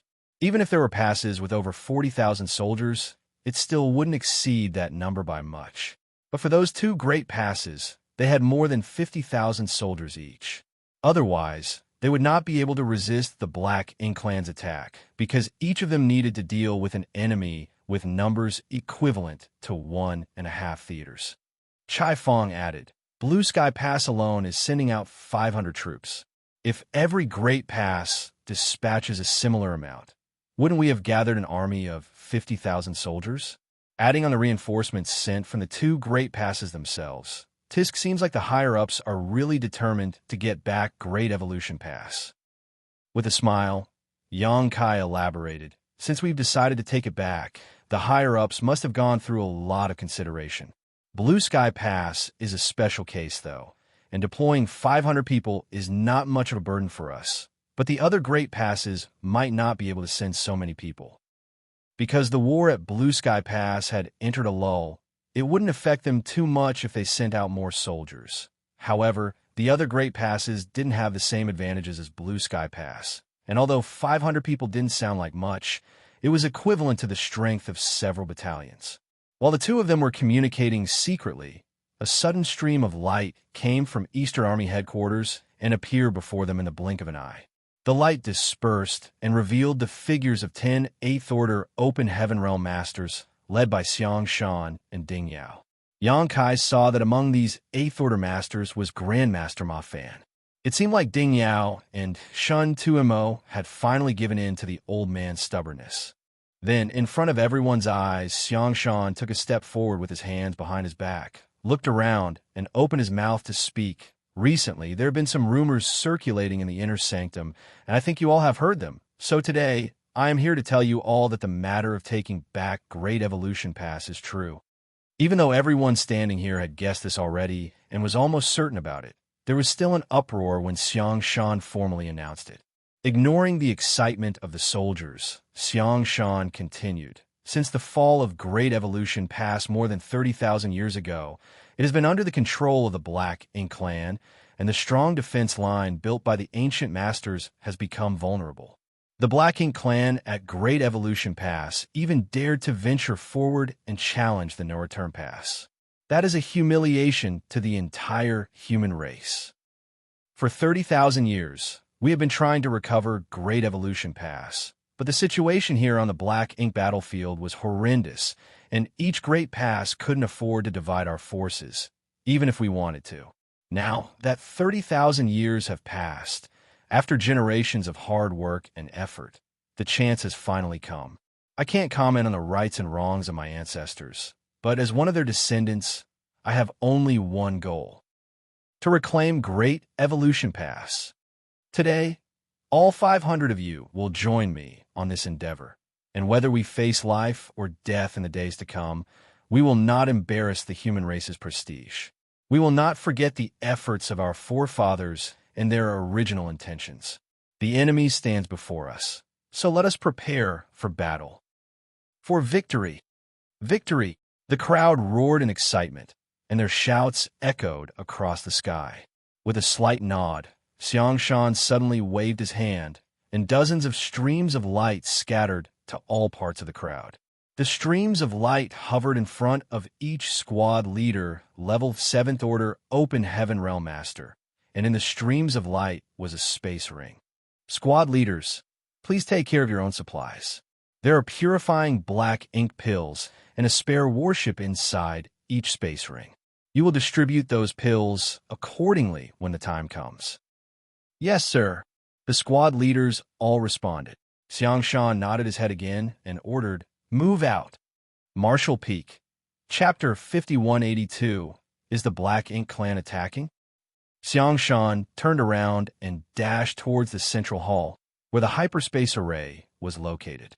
Following behind him was Ding Yao and 9 other 8th Order Open Heaven Realm Masters, with the 500 human soldiers further back. Meanwhile, Yang Kai led Dawn at the front of the pack, followed by Chai Fong and the members of the Old Turtles. Soon, all the 8th Order Open Heaven Realm Masters and the 500 soldiers arrived at the hyperspace array. Fortunately, the central hall was spacious enough to hold hundreds of people without being crowded. An 8th Order Open Heaven Realm Master greeted them and cupped his fist to Xianxia. "Everything is prepared." Xianxia nodded, "Many thanks." The 8th Order Master moved aside, and Xianxia led hundreds of soldiers straight to the front of the space array. The array's light glowed brightly while the patterns flashed and the array hummed, obviously indicating that it was already opened and ready to use. Xianxia turned around, looked at the 500 people behind him, and ordered, "Get into groups of 50 and spread out." The crowd followed the order, and under the leadership of their squad leaders, 3 to 4 squads formed groups of 50 each. Only Dawn and the Old Turtles did not need to move, because the total number of members in those 2 special operations squads was about 50 people. Xianxia turned his head, looked at the 8th Order Open Heaven Realm Masters around him, and nodded lightly. The next moment, the group of 8th Order Open Heaven Realm Masters moved to a group of soldiers. The one who arrived before Dawn was Grandmaster Ma Fan. No one could tell if it was prearranged, but like the other 8th Order Open Heaven Realm Masters, Grandmaster Ma Fan activated the power of his small universe, opened its portal, and turned it into a channel before he shouted to Yang Kai and the others, "Get in." Yang Kai naturally understood what the 8th Order Masters had planned, which was to use these 10 8 Order Masters to send all 500 soldiers to another Great Pass. Due to the large distance between the Great Passes, each transmission across the hyperspace array consumed a huge amount of materials. The higher the strength of the cultivator being transmitted, the more materials they would have to consume.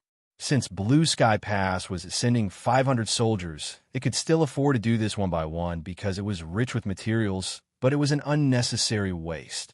It also consumed a lot of time.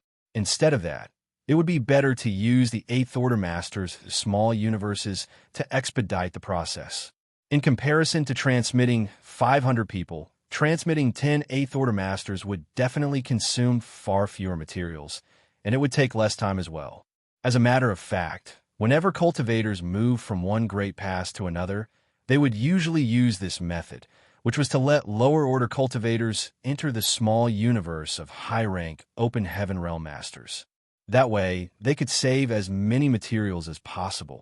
The small universe of an 8th Order Master was, if they were only to accommodate 5th Order Masters, capable of carrying upwards of 1,000 people. If they were trying to hold 6th Order Masters, around 100 people would be the limit. For 7th Order Masters, perhaps 10 would be the limit. Any more would add a significant burden to the 8th Order Masters' small universe and cause unnecessary trouble. Therefore, after Xianxia and others had carefully discussed this matter, they thought that using 10 8th Order Open Heaven Realm Masters to transport 500 people would be the best choice. After Grandmaster Ma Fan's shout, Yang Kai charged into the portal first, followed by his team members. Then, one after another, each figure disappeared. Only after everyone had entered the small universe did Grandmaster Ma Fan close the portal. This was not the first time Ma Fan had done something like this. Still, this was something that most would avoid doing if possible. Under normal circumstances, even if a high-rank Open Heaven Realm Master could store someone of a lower order in their small universe, they wouldn't, as the dangers of doing so were too great. It would be extremely difficult to stop their small universe from being damaged from the inside if someone they took in had malicious intentions.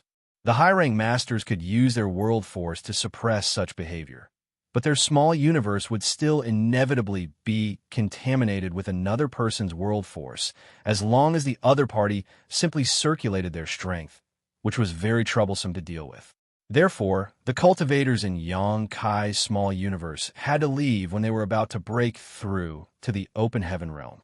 Another reason was that everyone had different paths of cultivation, and the disciples of the Void Dao Temple would have a low chance of success if they stayed in Yang Kai's small universe when they wanted to break through. However, the Black Ink battlefield was a special case. It wasn't uncommon to see high-rank Open Heaven Realm Masters using their small universe to accommodate lower-order masters. All humans here were life-and-death comrades and fought side by side, so trust was not an issue.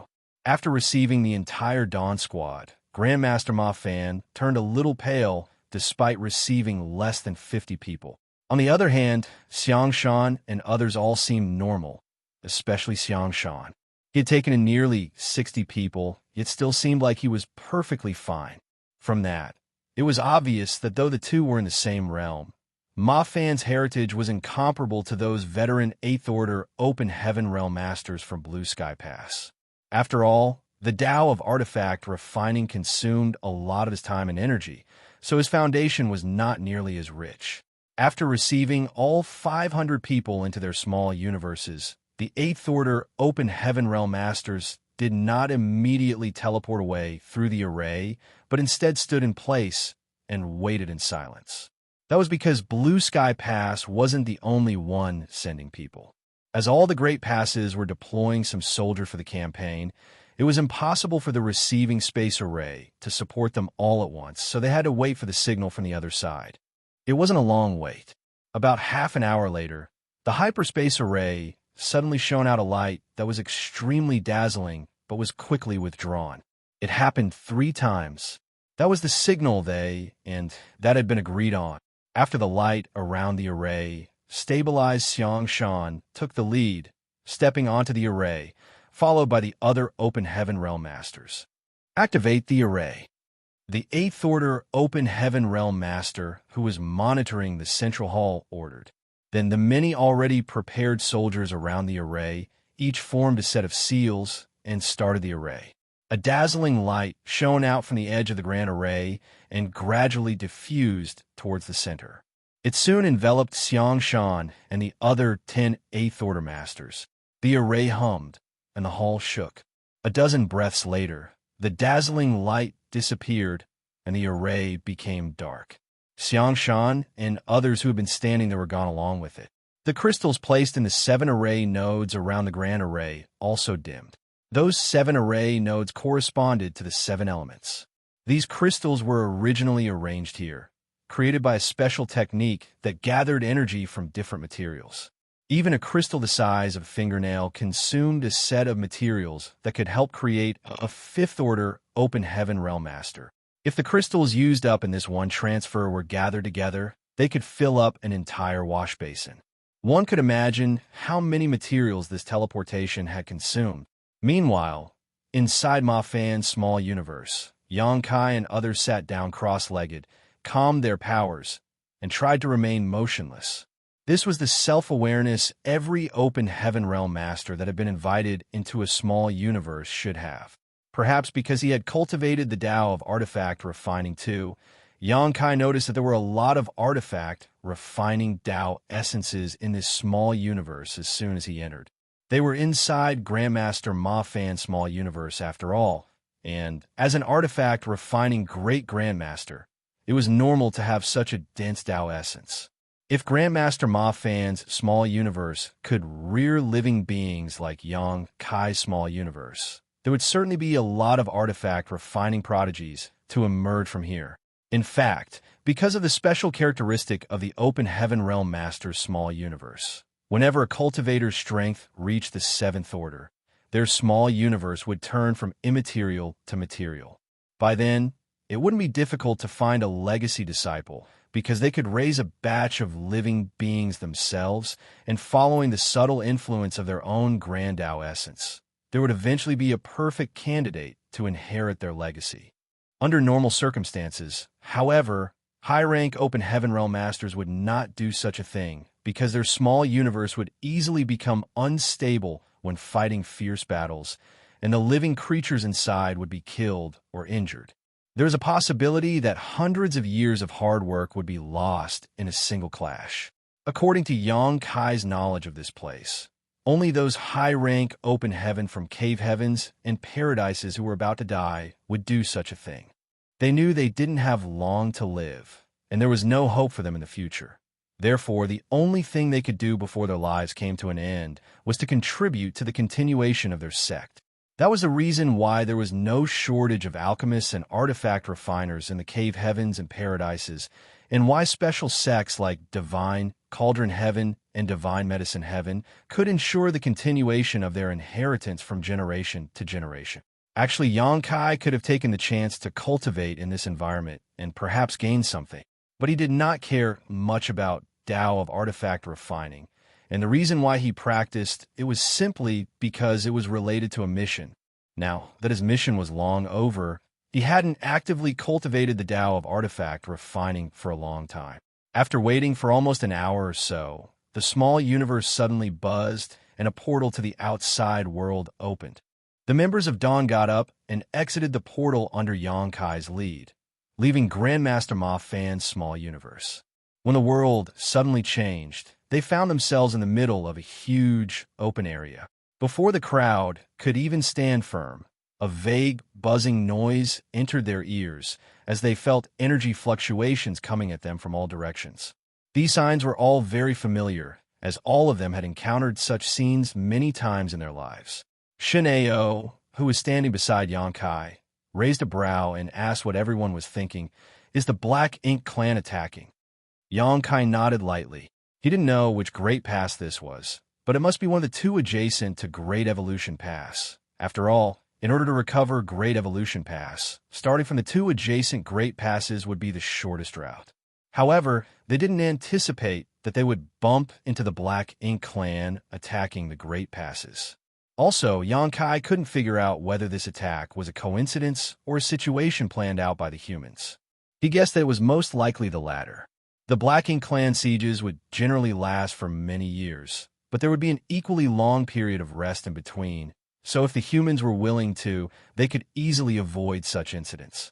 In this case, it seemed like the higher-ups had decided to inflict serious damage on the Black Ink clan forces in the neighboring theaters before retaking Great Evolution Pass, so that the enemy wouldn't be able to send reinforcements. That was also a very natural choice.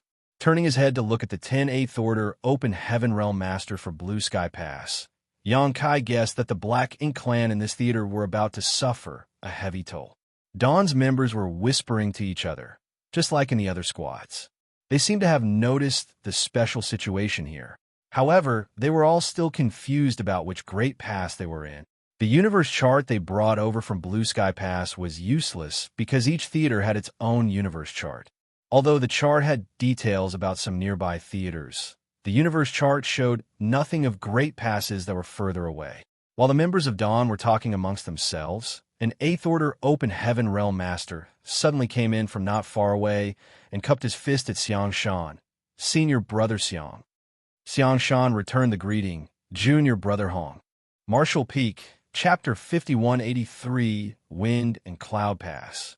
Though no one knew which Great Pass the man called Junior Brother Hong came from, he obviously was not a local.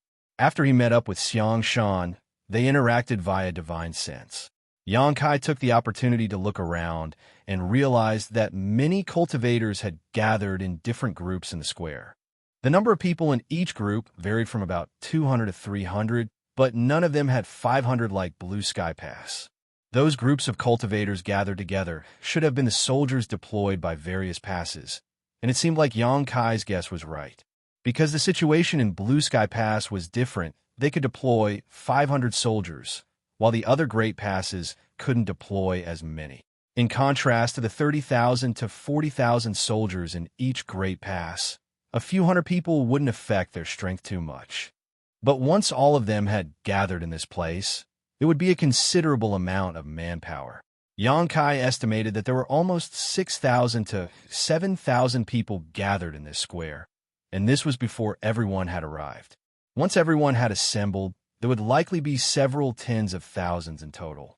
In every group of cultivators, there would also be 8th Order Masters, but their numbers varied as well. Each group basically had more than 5, though. It seemed like the other Great Passes had made the same choice as Blue Sky Pass, using the small universes from 8th Order Masters to send their soldiers here. Xianxia was secretly speechless. Besides the 6,000 to 7,000 soldiers gathered in this square, there were already about 100 8th Order Open Heaven Realm Masters present. The Black Ink clan besieging this Great Pass at this moment were not only unlucky, they were about to feel miserable. Just as Xianxia was about to ask Grandmaster Ma Fan which Great Pass they were at, a voice suddenly sounded beside his ear, "Brat, over here." Following the direction of the voice, Xianxia looked around and saw someone waving his hand from one of the groups. It was Su Lingong. Xianxia was stunned as he didn't expect to see Su Lingong there. Because Su Lingong was a 7th Order Master, he must have come here to take part in the mission to recover Great Evolution Pass. When Xianxia saw Su Lingong, he was happy because he was still his elder after all, despite both of them having the same cultivation. Following that, Xianxia went up to Ding Yao and said, "Martial Uncle, there's someone I know over there. I'll head over and say hello." Ding Yao turned his head towards the areas where cultivators from Inyang Pass were gathered and nodded lightly. "You're free to roam around, but do not leave the square." "Yes," Xianxia replied and turned back to relay a message to the members of Dawn before heading towards Su Lingong. When he arrived before Su Lingong, Xianxia bowed, "Martial Uncle Su." He also bowed to Tang Xiao and the others, "Greetings, seniors."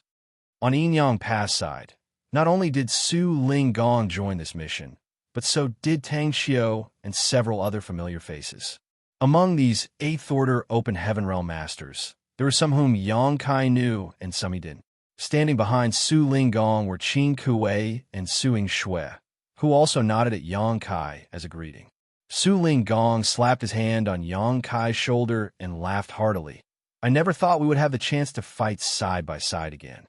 It's good to have you with us because you tend to cause a lot of commotion, which I enjoy the most. Hearing that made Yang Kai laugh. Unsure if it was a compliment, he replied casually, Martial Uncle Su, you're flattering me. I feel assured seeing you and the others have been doing fine. Su Linggong nodded happily.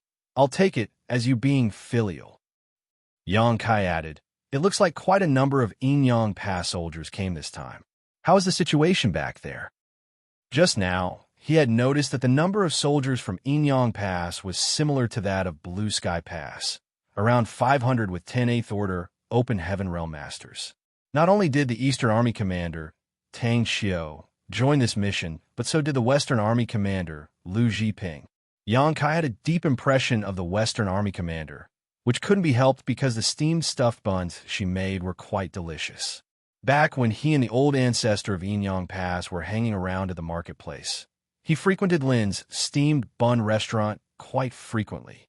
Since 2 army commanders had come here in person, it obviously meant that everything was going well at Inyang Pass. Otherwise, these two wouldn't have had the spare time.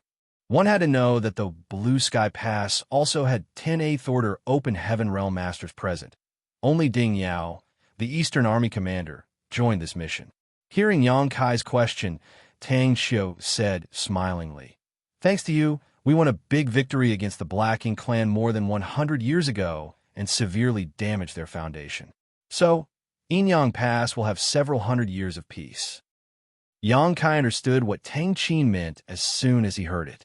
The Universe Cave Heavens and Universe Paradises he opened outside Inyang Pass must have made a great contribution to winning the most recent war. Like at Blue Sky Pass, Inyang Pass took the Black Ink clan army by surprise with the help of those Universe Cave Heavens and Paradises. After activating countless traps, the Black Ink clan suffered heavy casualties. Almost the entire Black Ink clan army was killed in that war, while more than 20 territory lords had either died or were severely wounded. Despite having experienced those traps once in the Blue Sky Theater and being very cautious when attacking Inyang Pass, unless the Black Ink clan stopped besieging the Great Passes entirely, it would just be a matter of time before they fell into those traps. For the Black Ink clan, there was no good solution to those death traps set by the humans, and they would pay a high price when they encountered them whether they were prepared in advance or not. Originally, Inyang Pass wanted to follow Blue Sky Pass' example and organize a crusade, but unfortunately, we don't have a solution to our logistics problem, nor do we have someone to arrange universe arrays as transit points, so we had to give up on that idea, Tang Xiao said with some regret. Inyang Pass had considered asking Yang Kai to help them set up some universe arrays as transit points for their crusade. However, due to various reasons, the plan was eventually shelved.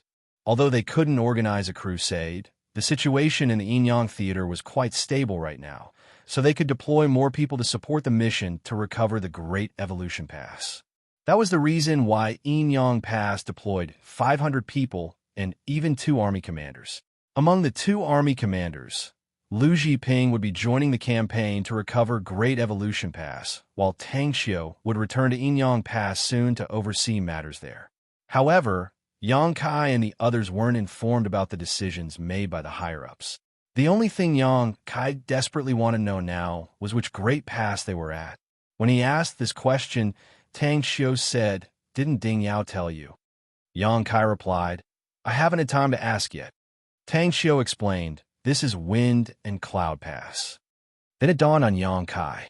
Wind and Cloud Pass naturally corresponded to Wind and Cloud Paradise. Because of the Star Boundaries World Tree and the Good Fortune Divine Furnace, Yang Kai had dealt with people from almost all of the cave heavens and paradises and knew at least 1 or 2 people from each of them. In a way, he now had quite a wide network. When mentioning Wind and Cloud Paradise, Yang Kai's deepest impression of it was its auction houses. Thinking back, It was from Wind and Cloud Auction House that he got the pill recipe for the Heavenly Yuan Seal stabilizing pill. If this place was Wind and Cloud Pass, the other Great Pass adjacent to Great Evolution Pass should be Azure Void Pass. Azure Void Pass corresponded to Azure Void, Cave Heaven, and these two Great Passes sandwiched Great Evolution Pass between them. Originally, they could have helped each other in battle, but after the fall of Great Evolution Pass, both Azure Void Pass and Wind and Cloud Pass fell under even more pressure. Since the Black Ink clan of the Great Evolution Theater had no opponent to fight, they could gather their forces and develop without worry. They could frequently gather hundreds of thousands of soldiers to pass through the vast void and aid their fellow Black Ink clansmen in the Azure Void and Wind and Cloud theaters.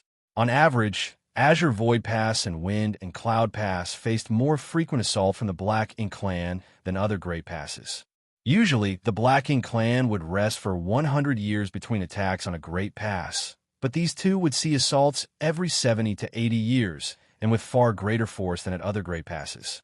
Due to the immense pressure they faced, these two Great Passes had more than 50,000 troops each, or else they wouldn't be able to resist the attacks. Knowing that this place was Wind and Cloud Pass, Xianxia nodded lightly and asked, "Senior, what's our situation? I noticed that there are only 20 to 30 groups of reinforcements here. When will the troops from other Great Passes arrive?" Xianxia explained, "Not all of the troops that the 108 Great Passes are deploying for this mission will be gathered at Wind and Cloud Pass. Only half of them will assemble here, while the other half will gather at Azure Void Pass, which is also facing an attack from the Black Ink clan at this very moment. With the strength from the other Great Passes and the strength from the local garrison, we will crush the besieging Black Ink clan armies first. Then, Great Evolution's Eastern and Western armies will be formed on the Wind and Cloud Pass side, while the Northern and Southern armies will be formed on the Azure Void Pass side. I'm not sure about the situation at Azure Void Pass, but here, the Eastern Army commander will be Xianxia from Blue Sky Pass, and the Western Army commander will be Lu Zhiping from Inyang Pass. At that time, the four armies will set out from both Great Passes and advance together with the old ancestor from Inyang Pass, leading the army to recover Great Evolution Pass." Now that Xianxia had the gist of the situation, he glanced at the troops in the square and silently estimated in his mind. "According to your words, each army will have about 10,000 soldiers, and all four armies will have a total of some 40,000 people, right?" Xianxia shook his head. "It will be more than that. According to the original plan, the estimated manpower needed to recover the Great Evolution Pass should be around 60,000. In other words, each army will have at least 15,000 soldiers. The only way to take back Great Evolution Pass is to ensure we have 60,000 soldiers. A war to retake territory was different from simply defending it. 30,000 to 40,000 troops in a human Great Pass were sufficient to ensure that they wouldn't be defeated, but the risks of attacking an entrenched position also played a part in that. By the same token, the Black Ink clan had been occupying Great Evolution Pass for more than 30,000 years. Even if they didn't have the same means as humans, 30,000 years of managing that place would be enough for them to set up traps and other defensive arrangements. This time, it was the Black Ink clan's turn to rely on the risk of attacking a Great Pass. If the humans wanted to conquer the Great Evolution Pass, they had to ensure that they had a much superior force, so 60,000 was thought to be the minimum requirement. In the case of Wind and Cloud Pass, if they gathered all the troops deployed by the other Great Passes, they might be able to assemble 15,000 soldiers, equivalent to an army's strength. But considering that once Great Evolution Pass was successfully retaken, Wind and Cloud Pass wouldn't be under as much pressure anymore, so they wouldn't need 50,000 soldiers to hold the line anymore. Therefore, Wind and Cloud Pass will be deploying 15,000 troops to help fill in the vacancies for Great Evolution's Eastern and Western armies. It was the same for Azure Void Pass. They would assemble an army gathered from all the troops sent by the other Great Passes and deploy an army of their own, forming two armies as well.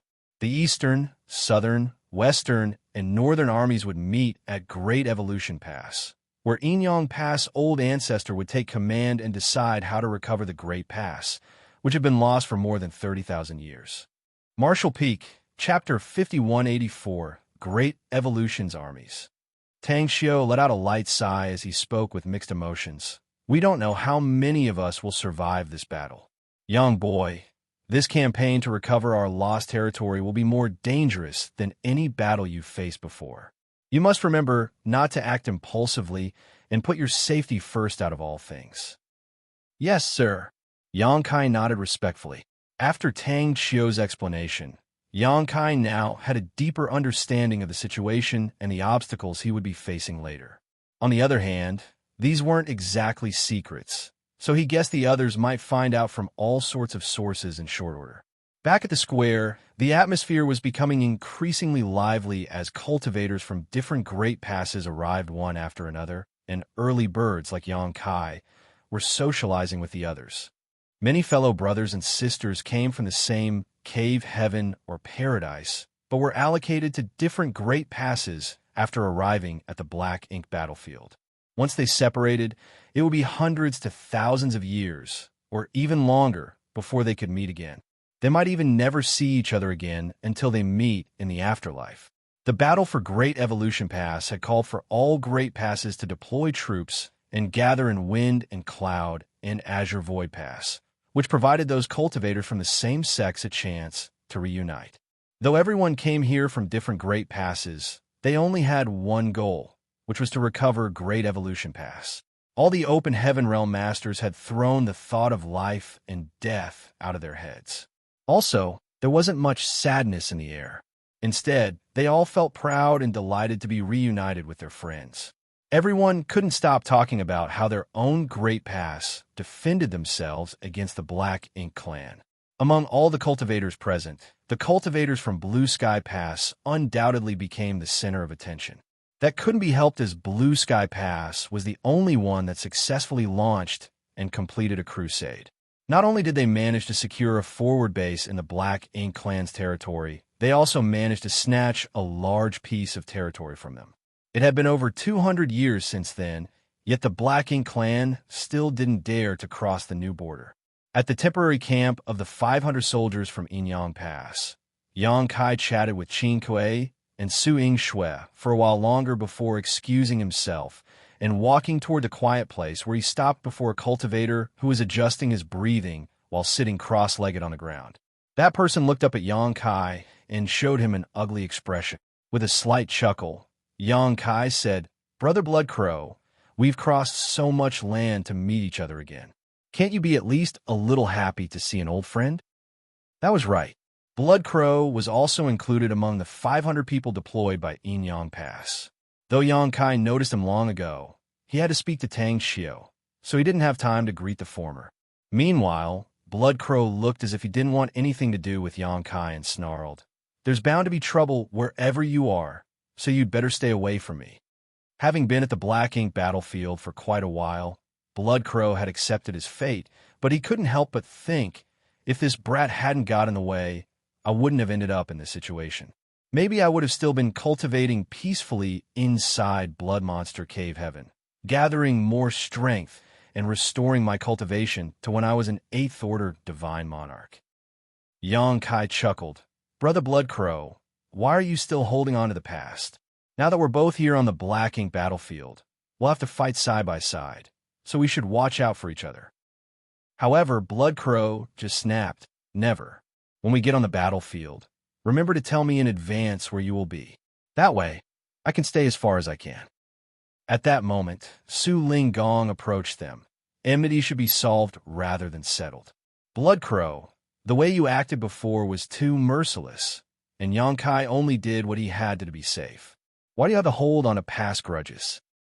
Su Ling Gong also heard about what happened back at the Blood Monster Cave Heaven, which was why he could understand what was going on after listening to Yang Kai and Bloodcrow's conversation. "Come on, have you heard of the saying, 'A smile dissolves hatred, while wine dissolves all resentment'? After you finish these bottles, you'll let bygones be bygones." While saying so, Su Ling Gong took out 2 bottles of wine and tossed them to Yang Kai and Bloodcrow respectfully. Bloodcrow accepted one, but still kept quiet. Then, Su Ling Gong slapped Bloodcrow's shoulder with so much force that his figure shrank a little. Following that, Su Linggong ordered, "Drink. If you don't, I'll take it as you having no respect for me." Feeling his lips twitching, Blood Crow complained in secret that if he still had his 8th-order cultivation, a mere 7th-order junior wouldn't have had the guts to act so arrogantly before him. But with his current situation, he could only suppress his anger and abide by Su Linggong's words. After opening the bottle, he raised his head and gulped down the wine. Yang Kai smiled and drank his wine as well. In the meantime, Su Linggong laughed heartily. "Very good. That's how you should solve grudges." Wind and Cloud Pass only had one hyperspace array, but had to receive troops sent from more than 50 Great Passes, so it naturally took quite a long time. Moreover, running the hyperspace array continuously was troublesome, so that process was incredibly time-consuming. Under that premise, the hyperspace array could only be used once daily. In other words, only one Great Pass could send their troops here each day. The 500 people from Blue Sky Pass didn't arrive too early, and they weren't late either, as half of the 50 Great Passes were still waiting to send their troops over.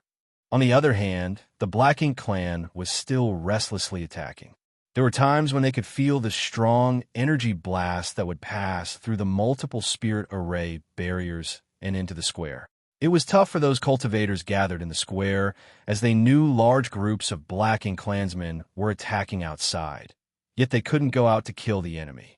Those cultivators from the other Great Passes had to stay put before all the others arrived, and Great Evolution's Eastern and Western armies had officially been formed. This agony continued for 20 more days.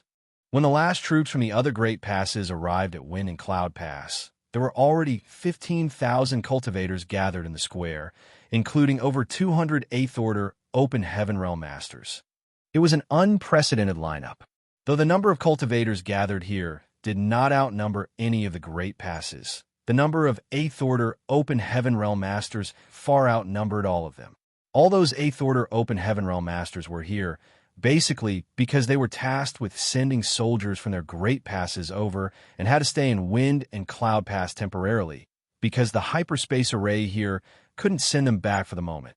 At the same time, their presence was also to lay the groundwork for the upcoming battle. Following the orders from the 8th-order Open Heaven Realm Masters from all Great Passes, those cultivators who were chatting with old friends immediately returned to their assigned spots, and the previously lively square immediately fell silent. A short while later, a large group of cultivators entered the square from all directions. The incoming troop had about 15,000 cultivators and was on par with those already in the square. After that, the square now had 30,000 soldiers. Seeing the situation, Yang Kai knew that if the previous 15,000 soldiers gathered in the square were from the other Great Passes, the 15,000 who had just arrived were soldiers that belonged to Wind and Cloud Pass. Their actions did seem more orderly. Though Yang Kai didn't mean to offend anyone, that group of soldiers were from the same Great Pass and had a tacit understanding, but Yang Kai and the others came from different Great Passes, so both troops were incomparable in terms of coordination. The scene of 30,000 soldiers gathering in one place was spectacular. At that moment, another two figures dashed over from a distance and stopped right in the middle of the square. It was a man and a woman, and they were both 8th-order Open Heaven Realm Masters. The man was Xianxia from Blue Sky Pass, while the woman was Lu Jiping from Yinyang Pass. Xianxia had a dignified air to him, while Lu Jiping cut a heroic figure. Though there were many 8th-order Open Heaven Realm Masters present, these two both had strong and oppressive temperaments that allowed them to attract everyone's attention whenever they appeared. Looking around the square, Xianxia announced, "Today there are soldiers gathered here for more than 50 Great Passes with only one goal, to take back Great Evolution Pass. We also have many soldiers from Wind and Cloud Pass joining us, and so, with the recommendations from each Great Pass and the approval from all old ancestors, we will now form Great Evolution's Eastern and Western armies. All soldiers, hear my command. I declare Xianxia the Army Commander of Great Evolution's Eastern Army. I declare Lu Jiping the Army Commander of Great Evolution's Western Army." "Yes, sir." All the soldiers in the square responded in unison. Then, Xianxia continued, "Yinjia, Step forward and receive your orders. Somewhere in the square, an elderly 8th-order open heaven realm master stepped out from the crowd, flew forward, and stopped before Xianxia while cupping his fist, Xianxia, ready to receive my order. Xianxia then solemnly placed a token representing Xianxia's identity on the latter's hand while seriously ordering, I assign you as Division Commander of Great Evolution's Eastern Army's 1st Division. While holding the Division Commander's Jade token, Xianxia yelled, Yes, sir. Then, he dashed back to his place. Following that, Lu Zhiping's crisp voice rang out, Lu Feng. Someone leapt up from within the crowd and landed before Lu Zhiping before cupping his fist and bowing, Lu Feng at your command. Looking at him, Lu Zhiping nodded lightly. I declare you Division Commander of Great Evolution's Western Army's 1st Division. I charge you to lead your fellow soldiers and bravely destroy the enemy. With a low shout, Lu Feng replied, I won't disappoint you. Then, Xianxia yelled again, Xu Yongda is at your disposal. I assign you as Division Commander of the Eastern Army's 2nd Division. Yes, sir. Shuyin, come forward and receive your orders. I declare you as Division Commander for the Western Army's 2nd Division. I humbly accept. As the orders were given out one by one, and the 8th-order Open Heaven Realm Masters were assigned their positions, the basis of Great Evolution's Eastern and Western Armies was formed in Wind and Cloud Passes as Central Square. On the Azure Void Pass side, the Northern and Southern Armies would similarly be organized. No one here was a newcomer who was unfamiliar with the Black Ink clan or the Black Ink battlefield, so the process was carried out smoothly. When Yang Kai had just arrived at Blue Sky Pass, Feng Ying explained all of this to him. Simply put, squads were the most basic grouping of human soldiers on the Black Ink battlefield. 10 to 15 people was the norm for a squad, with a 7th-order Open Heaven Realm Master as the squad leader. Of course, other specially formed elite squads like Dawn also existed in the other Great Passes. However, each Great Pass had different numbers of special operation squads. Above a squad was a battalion, which consisted of around 100 people. Above a battalion was a division, and above a division was an army, of which each Great Pass would have 4. Therefore, with over 30,000 people being separated into Eastern and Western armies, each army would have 15,000 people, and on average, each army would have 30 divisions each. As for the position of Division Commander, only 8th-order Open Heaven Realm Masters were eligible for such a post. In other words, the Eastern and Western armies would have a total of 60 8th-order Division Commanders, and that was only for the Eastern and Western armies. The Northern and Southern armies would be formed on Azure Void Pass side, and they would be in the same situation here.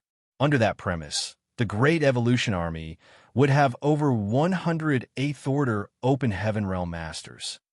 Having 60,000 soldiers, over 100 8th-order Masters, and being personally led by Inyang Pass Old Ancestor, this was the confidence and capital the humans had to take back Great Evolution Pass. Of course, just as Tang Xiu had said, this battle would be very dangerous, and no one could tell how many of these 60,000 soldiers would survive. Martial Peak, Chapter 5185, Another Old Ancestor. It only took about 1 hour to appoint the several dozen division commanders. After the division commanders have been appointed, Xianxia announced, all divisions are to gather their own troops. In half a day, you will all follow me and fight our way out of Wind and Cloud Pass. Yes, sir. After that, all the division commanders instantly busied themselves with their duties. Xianxia and Lu Zhiping only announced division commander positions. Below the division commanders were battalion commanders, which they had to deal with on their own, as the 2 army commanders wouldn't interfere with this matter.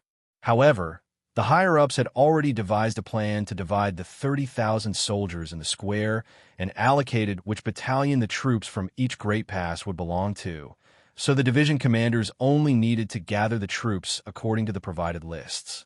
While Yang Kai and the others were waiting for the troops to be organized, the 8th-order Open Heaven Realm Masters weren't idle.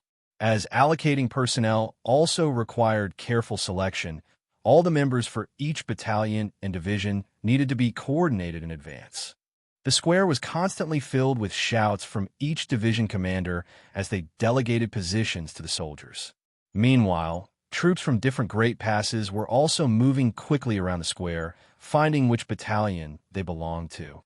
Yang Kai and Chai Feng looked at each other, and the latter said, "Brother Yang, I don't think we'll be allocated to the same battalion, but I think we should ask about how we will be operating during battle." Since the two special operations squads had about 50 people each, equivalent to half a battalion strength, they naturally wouldn't get allocated into the same battalion. Moreover, back at Blue Sky Pass, the special operations squads didn't follow the same arrangements as the others and only reported to the army commanders. Yang Kai nodded lightly. "Brother Chai is right. Let's go." The two then walked towards Xianxia. When they arrived before him, they paid their respects, and Yang Kai asked, "Sir, what are both mine and Brother Chai's squads going to be doing during battle?" After glancing at them, Xianxia said only 5 words: "Act according to the situation." Yang Kai acknowledged Xianxia's words and replied, "Understood." By act according to the situation, Xianxia meant that there wouldn't be any restrictions for their 2 squads, and they wouldn't have to follow the ordinary chain of command. This was good news for the 2 squads because, without any hindrance, they could better utilize their strengths. Of course, there were also downsides to this arrangement. Because they were not collaborating with the other squads, they were unlikely to receive many reinforcements and had to rely on themselves during battle. Dawn and the Old Turtle were mentally prepared for that, because it was the same as when they were back at Blue Sky Pass. The special operations squads were always free to do their own thing during battle, which had both risks and rewards. After getting Xianxia's reply, Yang Kai and Chai Feng felt reassured and returned to their spots. While watching the two leave, Lu Ping frowned slightly. "Senior Brother Xiang, Yang Kai is an important factor in this war. Wouldn't it be better if we arranged for him to be in the Central Army?" The center position inside the army was the most important position within the Great Army and was also the safest place. If they could arrange for Yang Kai to be a member of the Central Army, it would be easier for them to protect him. Before they came here, Ding Yao had made the same suggestion as Lu Ping. Xianxia, however, replied, "While we're moving as an army, the center is indeed much safer, but once we engage in battle, nowhere is safe because it's chaos on the battlefield, and we have no one to rely on but ourselves. Since he came here, he must have come here to kill the enemy. That brat has been through all sorts of incredible situations already and survived, so it won't be easy for him to find himself in grave danger. If it had been another 8th Order Open Heaven Realm Master, maybe that person would have paid more attention to Yang Kai's safety and might even arrange a safer position for him. However, Xianxia had always been straightforward and made a name for himself in the Blue Sky Theater by killing many Black Ink Clan masters with his own blade. For a person like him, how could he possibly give Yang Kai special attention? In his opinion, every soldier was the same, and soldiers who could kill the Black Ink Clan were good soldiers. No one should have special consideration. Though Yang Kai's safety was important to the bigger picture, Xianxia had previously done careful research on him and knew he was proficient in the Tao of Space, which was a very effective weapon to maintain one's safety on the battlefield. If Yang Kai didn't make any foolish decisions, he wouldn't be in danger. Seeing that Xianxia was so determined, Lu Ping didn't say anything more. Before half a day was up, the Eastern and Western armies had been successfully formed, and each division and battalion was organized and ready, releasing murderous intent into the air. Until this moment, the Black Ink Clan was still attacking, and they seemed to be pushing harder than before. The entire Wind and Cloud Pass seemed to be filled with the reverberating echoes of explosions from outside attacks. Though several shields and barriers were blocking the fallout, the rumbling could still penetrate the inner sanctum. The Wind and Cloud Pass originally had 50,000 soldiers, and they relied on this great army, which exceeded the other great passes in number, to ward off the enemy. However, 15,000 out of the original 50,000 soldiers were chosen to join Great Evolution's Eastern and Western armies. In other words, the number of Wind and Cloud Pass soldiers was now around 35,000. Though relying on the great strength of the Great Pass could help those 35,000 soldiers defend Wind and Cloud Pass for a time, they were still in a disadvantageous spot on the battlefield with their diminished numbers. The current range of movement for Wind and Cloud Pass soldiers had been reduced to within a 10,000-kilometer radius of the outer walls. Such a region was the most effective range for the defensive artifacts and arrays of the Great Pass. Any further away, and the amount of support that could be given would drop off significantly. The Black King clan army was ecstatic about the humans' sudden weakened force. After many years of battling each other, the Black King clan had never gained such a large advantage. Though they weren't sure why the human army's strength had suddenly weakened, the territory lords responsible for organizing this siege saw hope for victory. It was as if the Black Ink clan only had to fight a little harder, and they would be able to take down this human Great Pass and make it into the second Great Evolution Pass. The Black Ink clan had yet to gain any further ground in this vast Black Ink battlefield since the successful conquest of their first human Great Pass 30,000 years ago, because the humans' persistence and tenacity rendered them unable to do so. If they could secure Wind and Cloud Pass, it would definitely be a big blow to the humans' morale, and the Black Ink clan soldiers at Wind and Cloud Theater would become heroes. Therefore, the Black Ink clan had almost deployed all of their forces to the battlefield, wanting to successfully conquer Wind and Cloud Pass in one fell swoop and kill off every human here. A royal lord hid inside a large black ink cloud, silently watching everything. It had been 20 years since his army began attacking Wind and Cloud Pass, and he had fought with the old ancestor keeping watch over the Great Pass 3 times. Every time they battled, it would cause a huge commotion, yet it would always end in a tie, with both of them suffering some minor injuries. But those injuries wouldn't affect the overall situation on the battlefield, nor would they have any effect on his strength.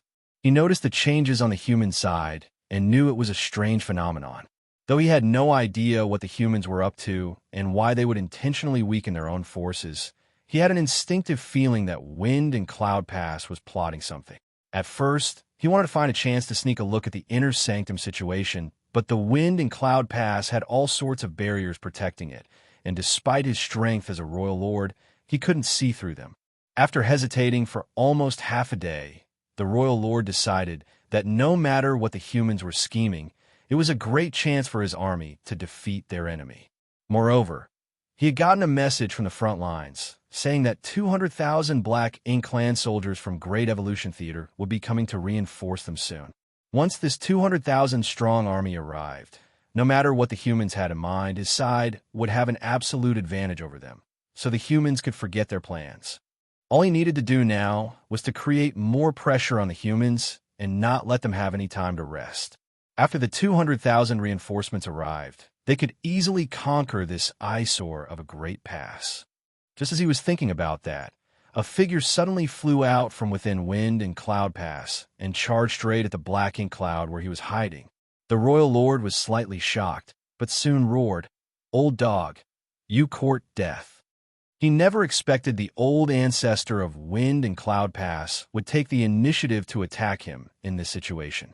Both races had been at war for countless years, and with the Wind and Cloud Pass special situation, it wasn't easy for the old ancestor to actively launch an attack. Therefore, he had always been the one to initiate the battles with the old ancestor.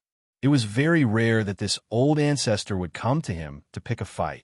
In all 3 times they had battled in recent years, the royal lord had always been the first to make a move, with the human old ancestor having to accept his challenge for a battle.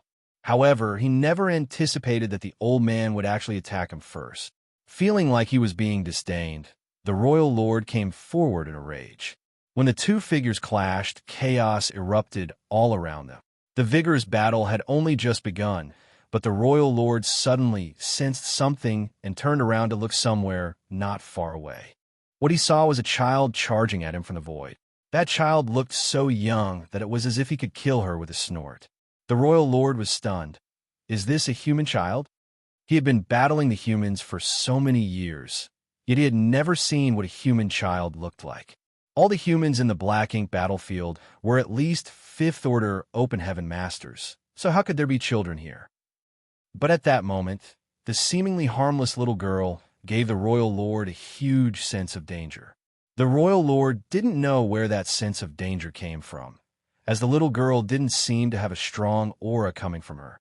However, just as he was in the midst of his confusion, he saw the little girl smiling mischievously before quickly forming a set of hand seals.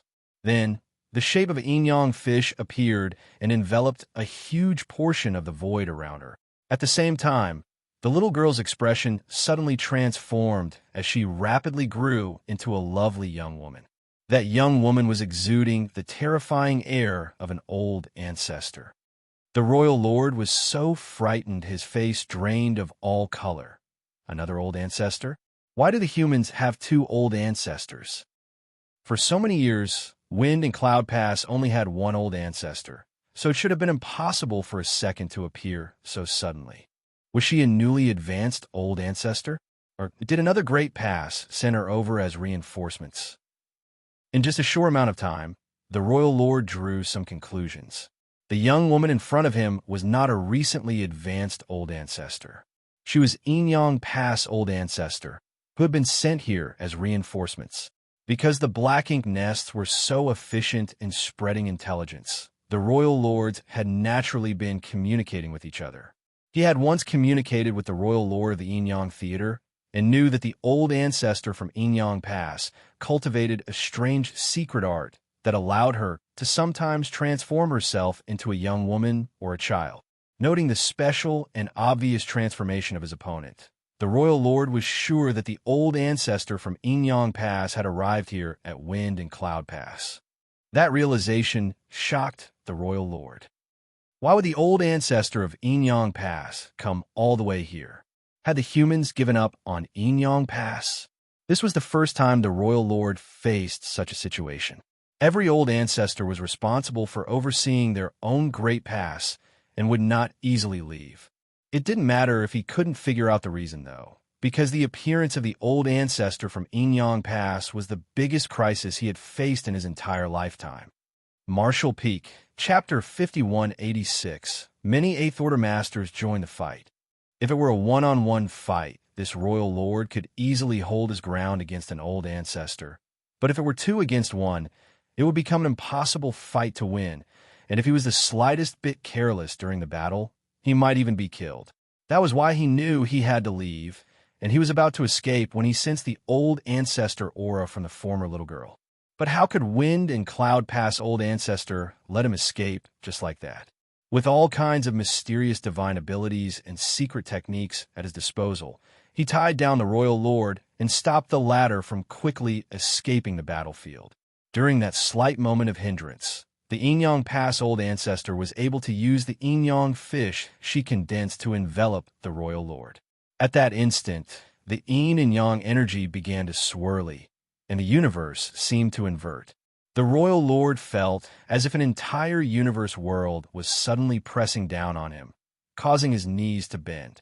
Then, because of his slight moment of carelessness, he was hit by Yin-Yang Pass old ancestor hard, the terrifying explosion of power drawing a groan of pain from his lips. When Yin-Yang Pass old ancestor arrived, it became 2 against 1, and the royal lord was quickly overwhelmed. The sudden appearance of another human old ancestor terrified the Black Ink Clan army, and all the Black Ink clansmen on the battlefield stared in horror at the direction the old ancestor's aura appeared from, hoping that it was just their imagination. But they knew it wasn't their imagination when they saw their royal lord being besieged by 2 human old ancestors. The humans really have another old ancestor. Terrified, the Black Ink clan stopped attacking, and the once chaotic battlefield temporarily fell silent. The territory lords were particularly frightened and secretly rejoiced that the newly appearing old ancestor did not seek them out and instead directly went to battle the royal lord. Though the royal lord had to face 2 enemies at once, he was temporarily safe and didn't need to fear for his life. But if the new old ancestor came and attacked the territory lords, none of them would be able to withstand more than 3 strikes from her. By then, many territory lords would be seriously injured if not killed.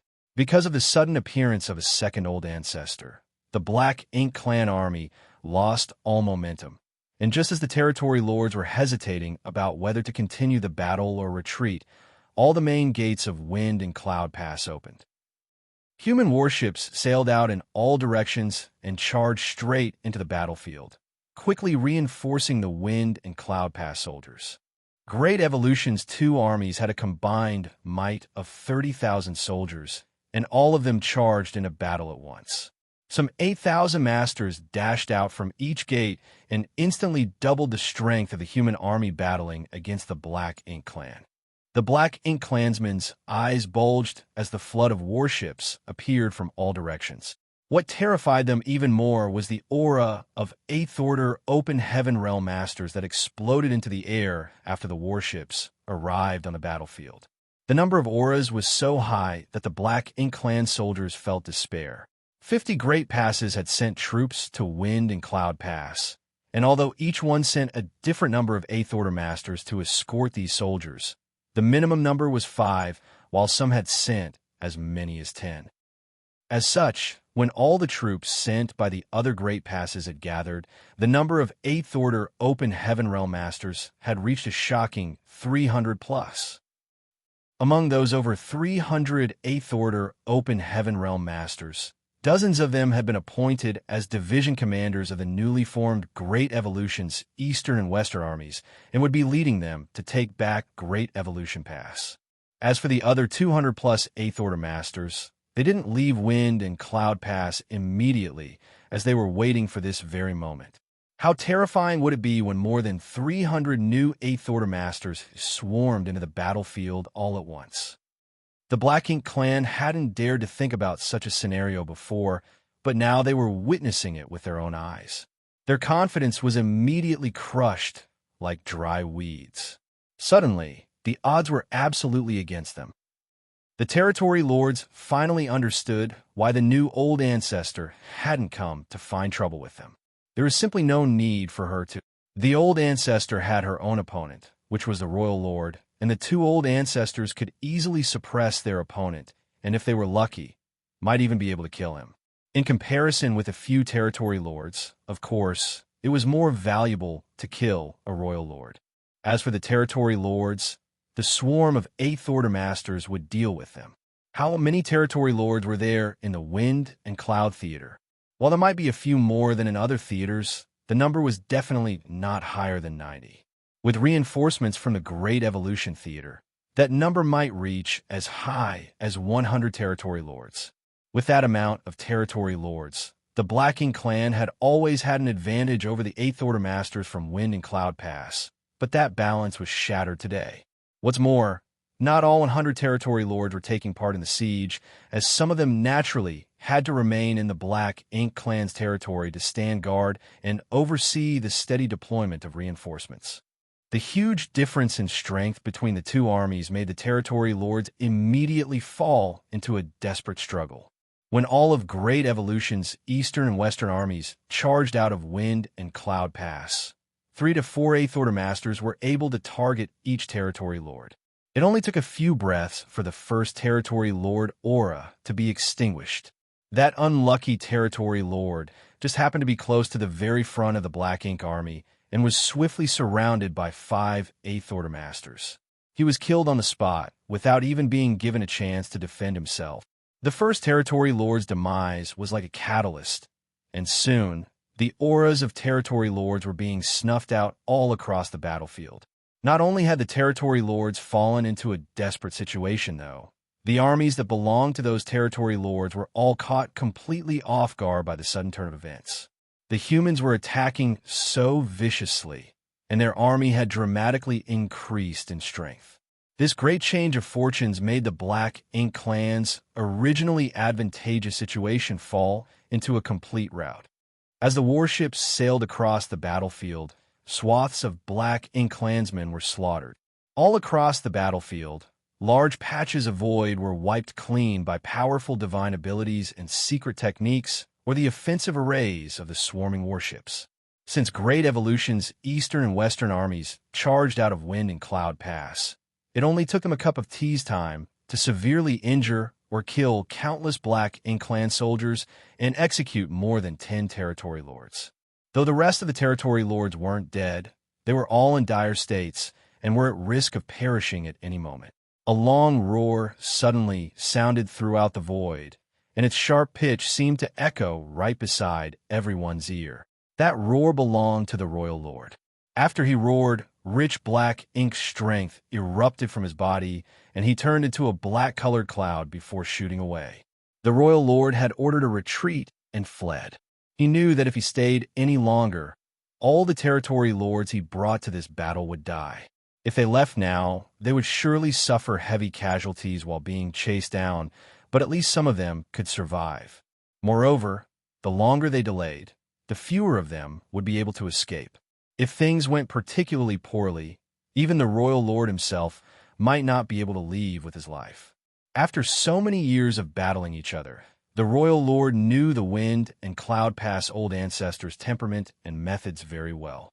On the other hand, it was his first time battling the Inyang Pass old ancestor, so he knew practically nothing about her capabilities. Moreover, the single divine ability she had shown today had already made him feel wary of her. He could still remember the painful feeling when that Inyang fish pressed down on him, slowing all his movements while seemingly grinding apart his body. Unlike the Wind and Cloud Pass old ancestor, Inyang Pass old ancestor's attack wasn't quick and penetrating, but instead longer-lasting and difficult to grasp. Now that these two old ancestors had banded together, their seemingly opposite methods complemented each other and compensated for what the other lacked. Seeing the royal lord's obvious attempt to escape, both old ancestors naturally wouldn't let him go so easily. Trying to escape? In your dreams. Inyang Pass old ancestor mocked as her figure was engulfed in a stream of light, and she raced after him like a shadow. At the same time, the Wind and Cloud Pass old ancestor was right behind the royal lord and was continuously launched a barrage of attacks at the fleeing enemy's back. While the three figures entangled with each other, they rapidly flew off into the distance. On the other hand, right after the royal lord's roar, one by one, the territory lords began to utilize their life-saving techniques to try and escape from the battlefield. But every territory lord had several Eighth-Order masters surrounding them. So how could they escape that easily? In the end, only about 20 territory lords managed to escape by using secret techniques that damaged their own foundations in exchange for bursts of strength and speed. As for those who failed, they were like cornered beasts that fought back wildly, despite knowing that death was inevitable. After the royal lord and a couple dozen territory lords escaped from the battlefield, the already flailing Black Ink Clan army lost all will to resist. Along with the increasing number of fallen territory lords, it was certain that they would soon be wiped out, so the surviving Black Ink clansmen no longer even tried to fight back and only did everything they could to escape. It was foreseeable that after this battle, the Black Ink Clan and Wind and Cloud Theater would be beaten half to death, and the Wind and Cloud Pass would gain a similar period of peace to Blue Sky Pass and Inyang Pass. In the void to the east of Wind and Cloud Pass, Xianxia had taken point with 6 other 7th-order open heaven realm masters in a spearhead formation. Dawning Light took up position in the middle of this formation, while Bai Yi stood at the bow of the warship with her longbow. The squad had been rampaging across the vast battlefield like wild horses since the moment they emerged from Wind and Cloud Pass. Everywhere Dawn passed, they would wipe out every last Black Ink clansman they came across. Working together, they were all but unstoppable, and no matter how many Black Ink clansmen stood in front of them, none could even slow their momentum. Rinbing Bai was assigned to the rear left side of the formation. Since he joined Dawn, this was his first time fighting alongside Xianxia and the others. He and Yuzi had previously discussed in private how important it was for them to perform well this time. After all, they were both 7th-order Open Heaven Realm Masters, so it would look bad if they didn't show their mettle. The two were originally a squad leader and vice-squad leader of a 10-man squad, so they were well-versed in how to cooperate with a warship to kill their enemies. But after they followed Dawn in a battle, they realized that all of their past experiences couldn't be used in this special operations squad. They found themselves unable to make a big contribution on this chaotic and enemy-filled battlefield. The entire Dawn squad soul was on the man in the lead. Feudal lords were like chickens or dogs before him, and with every strike of his spear, he would kill such an enemy. Even if he didn't manage to kill a feudal lord in one move, the other Seventh Order Masters in the squad only had to attack once more to end the enemy's life. It had not been long since they charged out of the Wind and Cloud Pass, but Xianxia had already slaughtered more than 10 feudal lords. And that was just the amount he had killed. There were even more that were injured. Meanwhile, on the bow of Dawning Light, by E, who hailed from Divine Feather Paradise and had transcendent archery skills, would kill a feudal lord every time she drew her bow. Though she didn't attack frequently, every arrow she fired struck its target and greatly decreased the pressure Dawn was facing.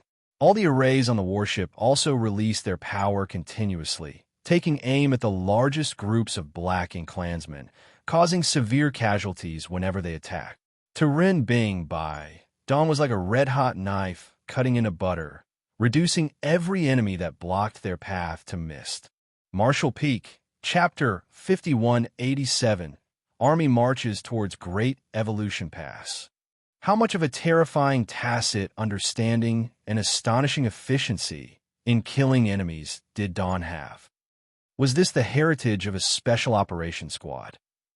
They had killed more than a dozen feudal lords and thousands of weaker Black Ink clansmen in the time it took to burn half an incense stick. In the past, Ren Bing Bai would never have dreamed about having such accomplishments, but he had witnessed this with his own eyes today. He had killed a feudal lord in this battle, which was already a good result in the past because, according to their equivalents in realm, a feudal lord was on par with a Seventh Order Master. Thus, it was not that easy for a Seventh Order human to kill a feudal lord. However, when compared to Xianxia's gains, his were paltry. Even the feudal lord he had just killed had already been heavily injured by Xianxia. Otherwise, it wouldn't have been that easy for him. Ren Bing Bai felt like he was taking advantage of Xianxia while following behind him, and such a feeling made him not know whether to laugh or cry. Under his observation, though, not only was he like that, but the other Seventh Order Open Heaven Realm Masters around the warship were also in the same situation. With Xianxia, who was at the forefront, as the tip of the blade, the entire squad became like a sharp knife, killing all the Black Ink clansmen on the battlefield. Ren Bing Bai felt a surge of pride. This is what a special operations squad should be like.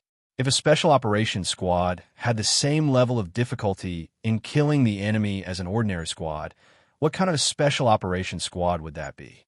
Now, he was also a member of a special operations squad, the one leading the charge. The special operations squad's advantage in having their own freedom to act was magnified to its absolute limit at this moment.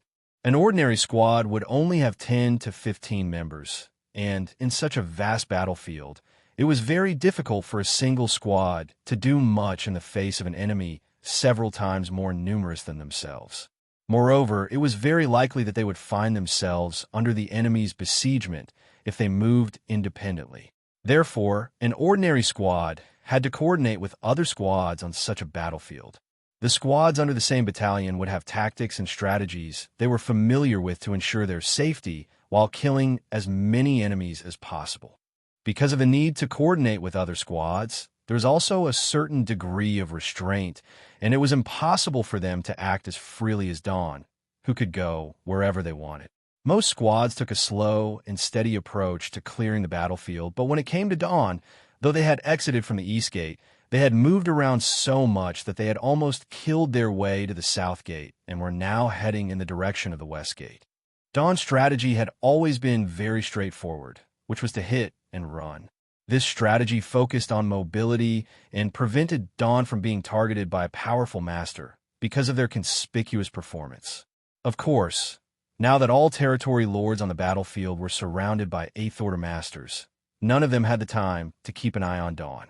The territory lords were fleeing and dying, and those who still remained on the battlefield were struggling to live.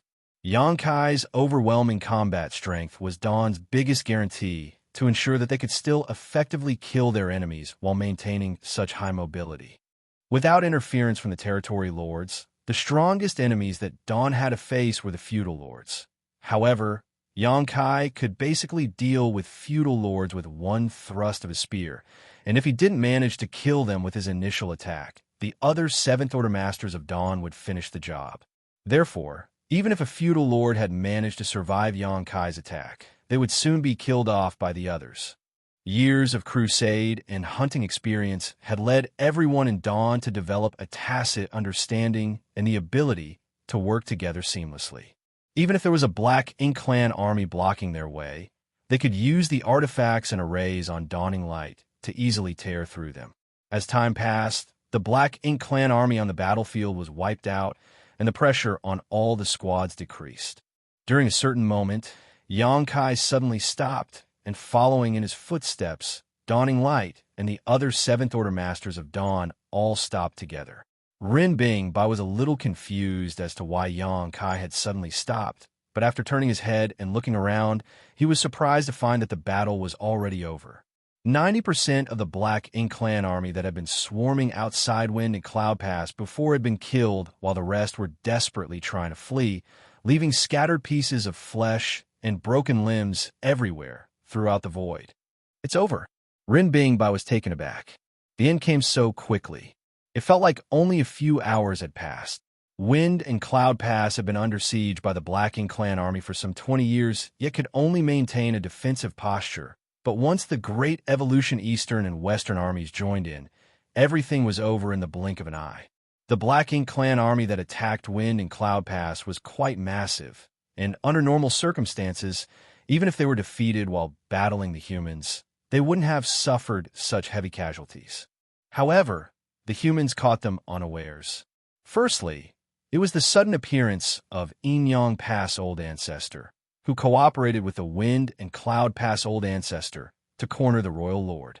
Then, it was followed by hundreds of Eighth Order Open Heaven Realm Masters appearing on the battlefield, catching the Territory Lords by surprise and beating them to the point where they couldn't fight back. A short while later, following the demise of many Territory Lords, the Black Ink Clan's morale hit rock bottom. When the Royal Lord and Territory Lords fled, the Black Ink Clan army was at a loss for what to do. The humans had a huge advantage with so many powerful masters on their side, which was the fundamental reason why the battle ended so quickly. In fact, when the Royal Lord and Territory Lord started to flee, the Black Ink Clan army had already lost all will to fight. However, the human army's pursuit made it impossible for them to escape even if they wanted to, which eventually led to the annihilation of almost the entire Black Ink Clan army. There were no cheers or celebrations from the humans, as it was only to be expected that they won such an overwhelming victory given their luxurious lineup. After the battle, the human army silently gathered together and regrouped.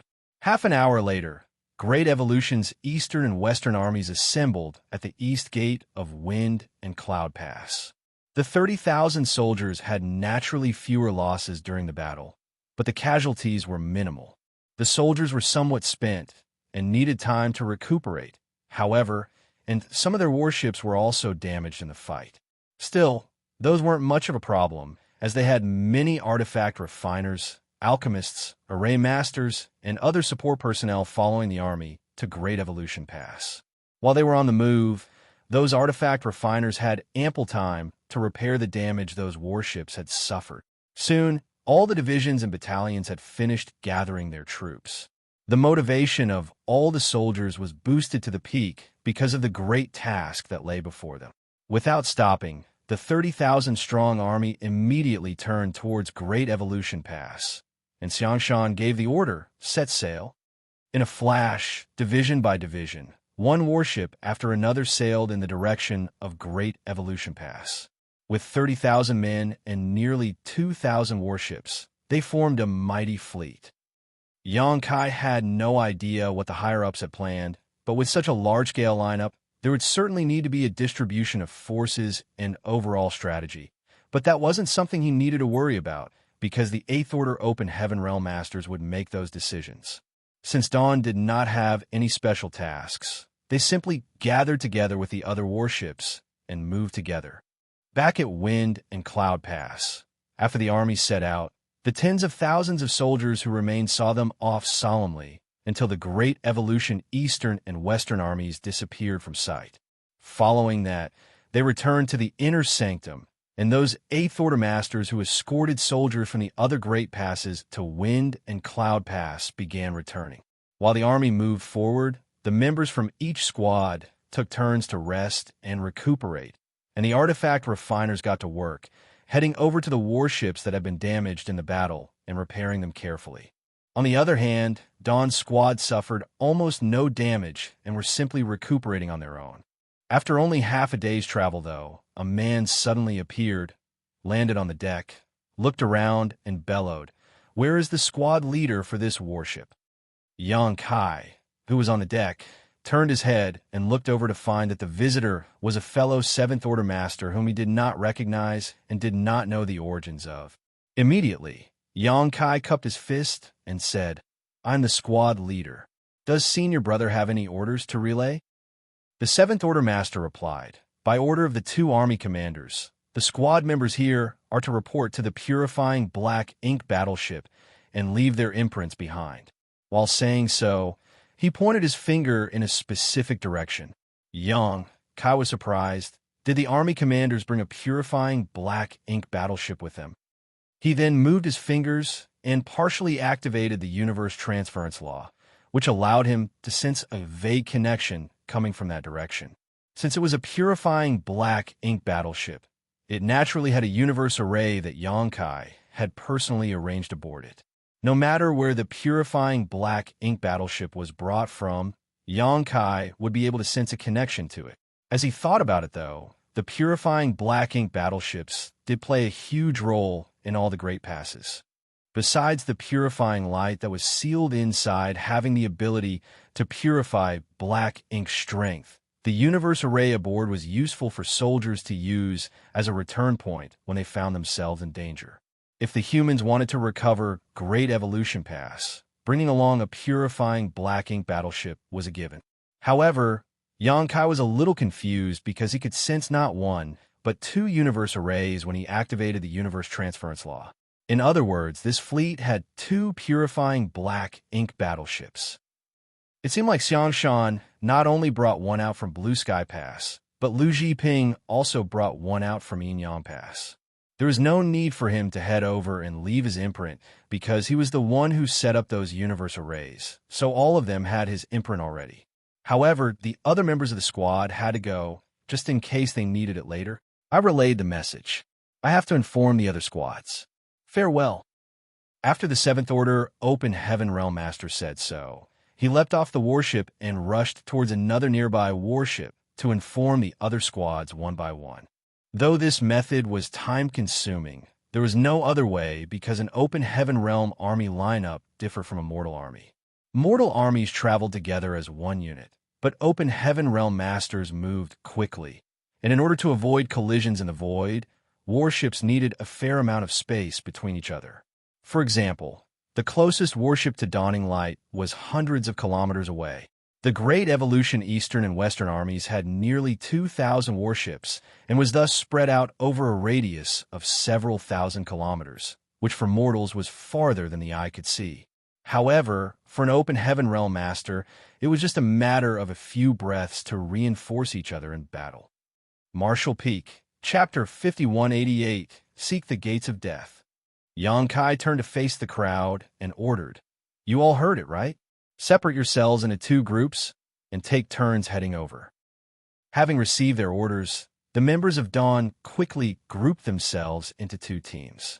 Following that, the first group of 20 or so, led by Feng Ying, flew away in the direction of the Central Army. In fact, it would have been easier for them to leave their imprints on the purifying black ink battleship while they were still at Wind and Cloud Pass because all 30,000 soldiers were already gathered there. Xianxia and Lu Zhiping would only have had to summon their respective purifying black ink battleships before letting the soldiers take turns leaving their imprints. However, when all soldiers from all Great Passes were gathered together, the priority was to organize Great Evolution's Eastern and Western armies. Once both armies were completely formed, they immediately charged out of Wind and Cloud Pass to engage the Black Ink Clan. There was simply no time for them to take care of such things. After they successfully defeated the Black Ink clan, the Great Evolution Army immediately set out. Xianxia deeply understood the principle of in war, speed is everything. So he naturally wouldn't delay the start of the campaign by having the soldiers leave their imprints on the purifying Black Ink battleships while at Wind and Cloud Pass. As a result, such things could only be done during their voyage. Though it was more tedious, the benefit was that they wouldn't be wasting any time, and if they had made suitable arrangements, it wouldn't delay their speed either. About half a day later, Feng Ying and the others returned, letting the other half of Dawn's members head over to the two purifying Black Ink battleships. Another half a day passed, and the second team of Dawn members also returned to the ship. Just like that, all members of Dawn had left their imprints on the two purifying Black Ink battleships. The days during their deployment to Great Evolution Pass were dull, so everyone decided to cultivate on their own. For days after the army's departure from Wind and Cloud Pass, Xianxia, whose eyes were closed while adjusting his breathing on the ship's deck, suddenly felt something and turned his head to look in a specific direction. What he saw was a stream of light coming from behind the army and heading right towards them. The speed at which the stream of light was moving had already surpassed the speed ordinary cultivators could comprehend, and even Xianxia's instantaneous movement couldn't surpass such speed. The stream of light should be heading in the direction of the Central Army, but then, as if it had sensed Xianxia's gaze, it changed directions and landed on Dawning Light. The stream of light dispersed and revealed a stunning figure. Xianxia was taken aback, but quickly got up and saluted, "Greetings, old ancestor." There were other members in charge of operating various arrays on the deck, and at first they were curious about the young woman who had suddenly appeared and why she came here. But when they heard how Xianxia addressed her, all of them paled in shock and quickly rose to their feet to greet her. This uninvited guest is actually the old ancestor. Although they had heard about Inyang Pass old ancestor being a woman, the others had never met her before. It was then that they realized that this old ancestor was different from how they had imagined her, and that she was actually a beautiful young woman. Now that they thought about it, they wondered if a woman's cultivation was incomparable to a man's or something along those lines, because the higher the cultivation realm, the smaller the ratio of women to men became. It was especially true for the old ancestors. There were only around 20 women among all the old ancestors, with the rest being men. In the presence of an old ancestor, even an unruly and untamed squad like Dawn, who had achieved many military merits on various battlefields, became respectful and didn't even dare breathe loudly.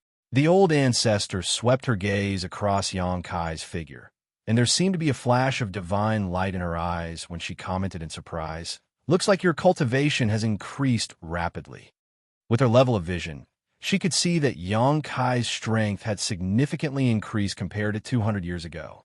The speed at which his cultivation had increased was not typical for an ordinary Seventh Order Master. However, she soon remembered the various mysteries of Xianxia's small universe, and felt that his huge advancement was quite reasonable. While thinking of that, she was looking forward to seeing how long Xianxia would take to advance to the Eighth Order Open Heaven realm. In the Black Ink battlefield, the Seventh Order Masters could take charge of squad. They weren't considered the backbone of any army. "Thanks to you, old ancestor, there haven't been many huge events recently, so I have been in retreat all this while," Xianxia replied respectfully. The old ancestor nodded lightly. "A fast increase in cultivation might not be a bad thing, but your foundation must remain stable." "Junior understands." Xianxia nodded with a serious expression. Then, the old ancestor added, "The fact that your small universe can help me heal my injuries is also one of the considerations I had when requesting you for this campaign.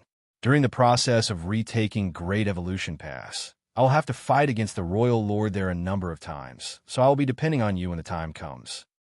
Nodding, Xianxia responded, "That won't be a problem. If the old ancestor needs my help, I will definitely do my best to assist." The old ancestor reached out and patted his shoulders before chuckling innocently. "Enough with the old ancestor nonsense. I'm just someone with a cultivation that is a little higher than yours." Xianxia leaned forward from the slap and couldn't help but stifle a grunt. knowing that he might have said the wrong thing. It looked like no matter how high a woman's cultivation realm was, references to their age were still taboo. So he quickly changed the topic. By the way, how long will it take for us to reach Great Evolution Pass? Withdrawing her hand, the old ancestor looked in the direction where the army was heading and explained, "The distance between each great pass is quite large. Judging by the speed the army is moving, it might take 1 or 2 years for us to reach Great Evolution Theater." Xianxia was shocked that long. The old ancestor smiled. "Why do you think the great passes aren't able to send large numbers of reinforcements to each other in times of need? The distance between each pass is too great, and every great pass has its own enemies to face. If reinforcements are sent out, they won't be able to call them back if the enemy suddenly appears, which will put them in a bad situation. Suppose the distance between each great pass was closer. The situation at Black Ink Battlefield wouldn't be as anxious as it is now. Of course, another reason is that we can't advance too quickly as we need to maintain formation and keep a wary lookout for ambushes." While nodding to indicate his understanding, Xianxia asked, "How's the situation with the Royal Lord of the Wind and Cloud Theater?" The person before him and the old ancestor of Wind and Cloud Pass had jointly fought with a royal lord, and when the latter fled, the two old ancestors had given chase beyond the horizon. In such a high-level battle, it would be perilous even for Eighth Order Masters to interfere. However, now that she had returned, it meant that the battle was over, and judging by her appearance, Xianxia guessed that the Yinyang Pass old ancestor hadn't been injured. Since the one before him wasn't injured, the royal lord might be in quite a miserable situation. As he had expected, the old ancestor said, "The royal lord has been badly injured and will need a few hundred years of recuperation before he can restore his strength. But senior brother Zhang and I found it inappropriate to push him too far, lest he decide to use drastic measures. So, we let him go." The senior brother Zhang she was referring to should be the old ancestor from Wind and Cloud Pass. In a 2-against-1, they had the upper hand, but if they wanted to kill the royal lord, they would need to pay a huge price. So no matter whether it was the person before him or the old ancestor from Wind and Cloud Pass, they both quit after gaining an advantage. After the battle at Wind and Cloud Pass, the Black Ink clan army suffered a great loss. About 70% of their territory lords were either dead or heavily injured, and their royal lord was seriously wounded, so the Black Ink clan in that theater could be considered as completely crippled. This was also the main reason why Wind and Cloud Pass could contribute 15,000 soldiers to the Great Evolution Eastern and Western armies. As for Azure Void Pass, their situation would probably be a bit worse compared to Wind and Cloud Pass, but not by a large margin. The number of troops there was on par with Wind and Cloud Pass, but they only had one old ancestor. Therefore, they weren't able to do as much damage to the royal lord as the two old ancestors at Wind and Cloud Pass had. While watching their squad leader talking to an old ancestor, all the members of Dawn were shocked. Although every great pass had an old ancestor assuming command, these figures were all like hidden dragons who show their tails but never their faces, so ordinary people wouldn't even have the chance to meet them. Even back at Blue Sky Pass, the members of Dawn had only seen the old ancestor from afar and never had any close contact with him. But today an old ancestor came to Dawning Light and was now chatting casually with Xianxia. It seemed like he was the only 7th Order Open Heaven Realm Master who had such a privilege. While they were chatting, the old ancestor suddenly raised her head and looked in the direction the army was heading in before raising an eyebrow. "Someone dares to seek the gates of death. Interesting." After saying that, the old ancestor didn't waste any time and shot right into the sky. Then, from afar, her voice sounded in Xianxia's ears. "Prepare for battle." Xianxia was stunned at first, but quickly reacted and echoed, "Prepare for battle." With his command, everyone immediately assumed their post, and Dawning Light turned into a stream of light as it flew forward. Aboard the main, purifying Black Ink battleship, where the Central Army was located, Xianxia was listening to a scout reporting their findings at this moment. When deploying such a large army, the commanders naturally arranged for scouts to survey the area ahead of the main force. They were heading straight for Great Evolution Pass, and it was unlikely that they would encounter any Black Ink clan army because of the vast distance between the two passes, but it was better to be safe than sorry. However, a moment ago, the scouts actually came to report that they spotted a Black Ink clan army. According to their observation, the Black Ink clan army had about 300,000 members with about a dozen territory lords, and they were heading straight for Wind and Cloud Pass. Also, after calculating the speed of both armies, the scouts estimated that the two would meet in about an hour. Just as the scout finished reporting, the old ancestor arrived at the purifying Black Ink battleship. Xianxia and the others stood up and greeted her. After the old ancestor sat down, Xianxia reported, "The scouts have just reported that there is a Black Ink clan army of approximately 300,000 heading right for us." When the old ancestor heard that, she nodded. "I've sensed them too. They're obviously reinforcements sent over from Great Evolution Pass." In the 30,000 years after the Black Ink clan took over Great Evolution Pass, they would occasionally send reinforcements to help the Black Ink clan armies in the Wind and Cloud and Azure Void theaters. Although it was a long distance to travel and the effectiveness of these reinforcements wasn't very high, the Black Ink clan had never stopped doing it. It was also due to these reinforcements from the Great Evolution Theater that Wind and Cloud Pass and Azure Void Pass suffered more pressure than the other Great Passes. About 2 years ago, this Black Ink clan army departed from the Great Evolution Theater and traveled to aid the Black Ink clan army besieging Wind and Cloud Pass. The 300,000 Black Ink clansmen were expected to arrive at the Wind and Cloud Theater in a few days, at which point they would join the battle, adding tremendous pressure onto Wind and Cloud Pass. Unfortunately for them, the battle at Wind and Cloud Pass had ended before they got there. Also, since it was hard to communicate with others in the Void, this reinforcement army had no way of knowing the drastic changes that occurred at Wind and Cloud Pass and was still moving forward according to their previous plan. The two sides were heading in opposite directions, so they would inevitably encounter each other. "Old Ancestor, please issue your command." Xianxia asked for instructions from the old ancestor. The old ancestor smiled and replied, "Marching and planning for battles aren't my strong suits, so everything on this trip will be up to you and Lu Zhiping's will. Just treat me as a soldier with a higher cultivation, and you don't have to ask for my opinion if you have an idea." Most old ancestors acted as more of a deterrent than as a commander for their armies in battle, and formulating strategies was generally the responsibility of army commanders and division commanders. Therefore, many of the old ancestors weren't as proficient as those actively doing the job, so rashly intervening might not necessarily yield better results than when the Eighth Order Open Heaven Realm Masters were allowed to take charge. Without a doubt, the old ancestor from Inyang Pass had great self-awareness, and her choosing not to intervene made Xianxia feel less restrained and have a place to show his talent. Martial Peak, Chapter 5189, Xianxia's Ability. Since the old ancestor had spoken, Xianxia naturally carried out his duties. The 300,000 troops of the Black Ink clan army might sound like a lot, but those numbers were not actually very high. It had to be said that the Black Ink clan generally dispatched nearly 1 million troops whenever they attacked Blue Sky Pass. This number did not include the troops that would continually be dispatched to the battlefield as reinforcements. If those numbers were included, then their numbers would swell even more. Moreover, there were only a dozen or so territory lords among the ranks of the 300,000 troops of this Black Ink clan army. In contrast, the Great Evolution Army had some 68th Order Open Heaven Realm Division commanders. The combat power of the 8th Order Open Heaven Realm Division commanders alone was enough to form a crushing advantage in terms of numbers. Not to mention, the Great Evolution Army also had a 9th Order Open Heaven Realm Old Ancestor personally assuming command. If a war broke out, this Black Ink clan army would crumble without much effort as long as they removed the territory lords quickly.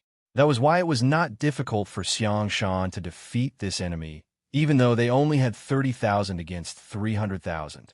All he needed to consider at the moment was how he could reduce the damage dealt to the human army. Furthermore, he had deeper considerations. It might be possible for him to use the reinforcement army from the Great Evolution Theater's Black Ink clan as a research subject to better plan out the recovery of Great Evolution Pass. As the army commander of Great Evolution Pass Easter Army, Xianxia could be considered the highest authority after the old ancestor. Therefore, he could not be so short-sighted as to only plan for what he could see in front of him. Following a brief discussion with Lu Zhiping, the two of them formulated a strategy. The armies from the human race and the Black Ink clan were bound to encounter each other in the void, so battle was inevitable. At present, the Black Ink clan had yet to detect the human army and probably never imagined that humans would march over from the direction of the Wind and Cloud Pass. For the past 30,000 years, the Black Ink clan had sent reinforcements to their clansmen in the Wind and Cloud Theater countless times, and the process had always been smooth sailing with no unexpected incidents. This kind of long-term experience gradually lowered their vigilance. As a result, they didn't even bother to send any scouts to investigate the situation of the route ahead. That was why the initiative of the current situation was completely in the hands of the Great Evolution Army. Xianxia initially wanted to seek a more suitable location to carry out an ambush, but there was no such place in the vicinity. The void was vast and silent, with many places completely devoid of anything that could be used to conceal themselves. Coupled with the lack of time and their unfamiliarity with the nearby terrain, they could only choose a small field of universe fragments as their ambush location in the end. This location was not perfect, for as long as the Black Ink clan was even the slightest bit vigilant, they would not step into such a location so easily. Unfortunately, that could not be helped. If their ambush was exposed, then they could only opt for a direct confrontation. Once everything was ready, various orders were conveyed throughout the fleet. The speed of the army increased sharply as they headed straight for the area filled with universe fragments. When all the preparations were in place, Xianxia finally turned around to look at the old ancestor. "Old ancestor, please do not kill them all. It's better if we let one of the territory lords escape alive." The old ancestor was astonished by his words. "Won't doing that alert the enemy of our presence?" He replied, "That's exactly what we want." She frowned slightly and asked, "Why? What's the purpose of doing that?" Xianxia answered succinctly, "Great Evolution Pass has been occupied by the Black Ink clan for the past 30,000 years. But if my speculations are correct, the Royal Lord probably does not live in Great Evolution Pass. After all, his Black Ink nest is his foundation, so he most likely lives in the Royal City. As for Great Evolution Pass, there will only be a few territory lords overseeing the area at most. Old ancestor, would you rather fight the Royal Lord in the vicinity of the Royal City or the vicinity of Great Evolution Pass?" She smiled. "If I have to choose, I am naturally more inclined to fight in the vicinity of Great Evolution Pass. If the battle took place near the Royal City, the Royal Lord would have the support of his Black Ink nest. Even if she had the opportunity to injure the other party, he would be able to rely on the strength of his Black Ink nest to recover from his injuries quickly and also boost his strength in moments of need. Not to mention, the Royal City was located in the depths of the Black Ink clan's territory. Fighting the Royal Lord there meant that the Black Ink clan would be able to receive large numbers of reinforcements in short order. On the other hand, it would be different if the battle took place near Great Evolution Pass. Without the Royal Lord's Black Ink nest, his rate of recovery would be greatly reduced. That would be beneficial to her. Xianxia broke into a grin. "That's right.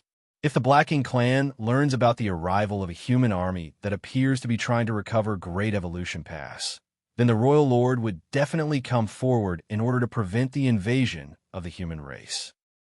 Luring the tiger from a mountain. The old ancestor's eyes lit up. She had to admit that Xianxia's idea was interesting. This move would allow them to secure control over the initiative of the battle and create an advantage for themselves in the process. After further consideration, she continued, "This plan might have its advantages, but if there are only a few territory lords at Great Evolution Pass, why don't we secretly swoop in and secure Great Evolution Pass?" This was not an interrogative question, but a genuine inquiry of curiosity. She might have a higher cultivation compared to Xianxia, but from his various arrangements, it could be seen that his ability to conduct military strategy was superior to hers. With a simple deployment, He could pave the way for the future, which was something she could never hope to achieve. When she detected the Black Ink Clan army approaching them, her first instinct was to simply obliterate it entirely. She never even considered allowing a territory lord to escape. It was only natural for her to inquire further since she thought of another possibility. Besides, she believed that it was impossible for Xianxia to overlook something so simple. Sure enough, Xianxia nodded. "It is as you have said, old ancestor. If the army marched forward in secret, we would definitely be able to capture Great Evolution Pass with ease. From when the Black Ink Clan took over Great Evolution Pass until now, we have never shown any signs of trying to take it back, so the Black Ink Clan has no reason to station many troops there. Even if the Black Ink Clan prepared many defensive mechanisms at Great Evolution Pass over the past 30,000 years, they will not be able to stop the might of our army without sufficient troops. But what happens after we retake Great Evolution Pass?" The old ancestor followed his train of thought and soon came to a realization. Lu Zhiping, who was standing by the side, nodded and continued, "Even if our army can take back Great Evolution Pass, the Black Ink Clan will not just stand by idly and watch. I'm sure they will gather a large army and attack us in short order." "Indeed," Xianxia nodded. "However, we will have just recaptured Great Evolution Pass and won't have had time to make any arrangements. When the time comes to face the Black Ink Clan's attack, how will we defend ourselves? If we don't defend the Great Pass, then what was the point of attacking and retaking it in the first place? But if we defend the Great Pass, without restoring the various facilities of Great Evolution Pass, our army will have no place to fall back to. We will be forced to engage in an all-out battle in the void against the Black Ink Clan, where their advantage in numbers and willingness to sacrifice lives will be greatest. The Black Ink Clan has never been afraid of suffering losses, as thanks to the Black Ink nests, they can produce a steady stream of troops as long as they have resources. In comparison, how long can Great Evolution Pass's army of 60,000 last? 10 years? 20? There will come a day when our army simply cannot hold any longer."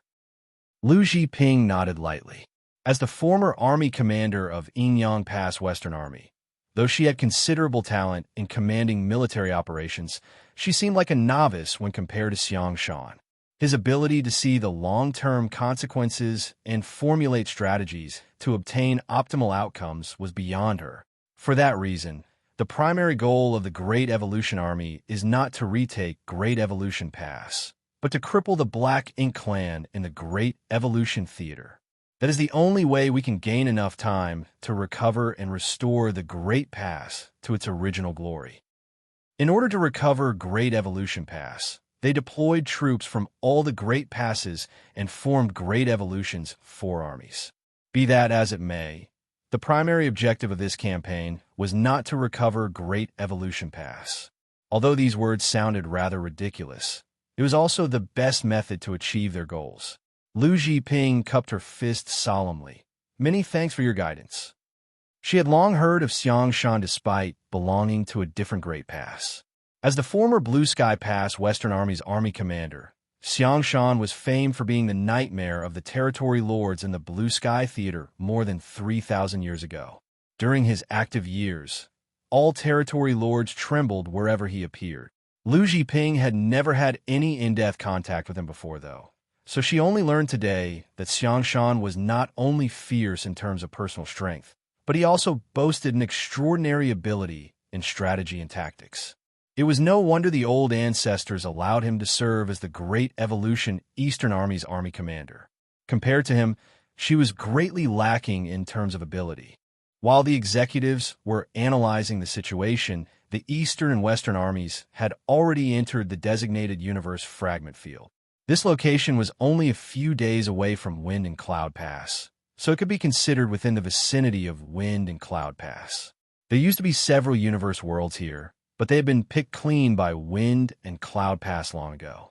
After extensive mining and many years of drifting, these universe worlds had broken down into numerous universe fragments, which left behind a region filled with universe fragments.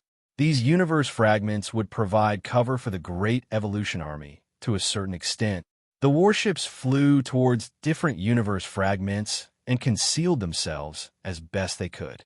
Meanwhile, the members of each squad swiftly prepared various spirit arrays to disguise their auras and hide their figures.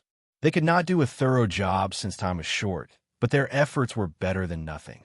The reason this place was not considered a good spot for an ambush was that the number of universe fragments here was not very large.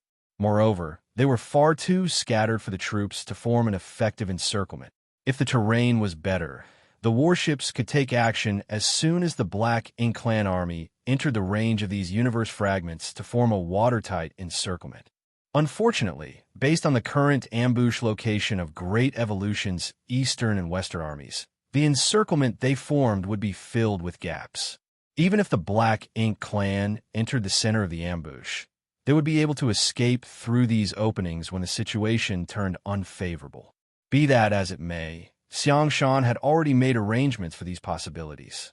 There were at least 2 8th-order Open Heaven Realm Masters monitoring each of the largest gaps, so even if there were escapees, they would need to pass these division commanders first. At present, the only issue that the Great Evolution Army had to consider was whether the Black Ink Clan would pass through this area or not. If the Black Ink Clan had even the slightest sense of vigilance to send somebody to scout the route ahead, or simply took a detour around the universe fragments, the preparations of the Great Evolution Army would be all for naught. Regardless, that was not something the Great Evolution Army could determine. They had done their best to make these preparations in the short time they had. The rest was up to the heavens. On top of a small universe fragment, Dawn and 2 other squads squeezed together and secretly observed the situation in front. Less than an incense stick later, Xianxia frowned and whispered, "They're coming." This universe fragment was located relatively far forward, so its field of view was quite wide. What entered Xianxia's eyes at that moment was a Black Ink Clan army approaching slowly. Their numbers seemed vast and endless, resembling a long black dragon swimming through the void. A rough estimate indicated that there were at least several hundreds of thousands of them.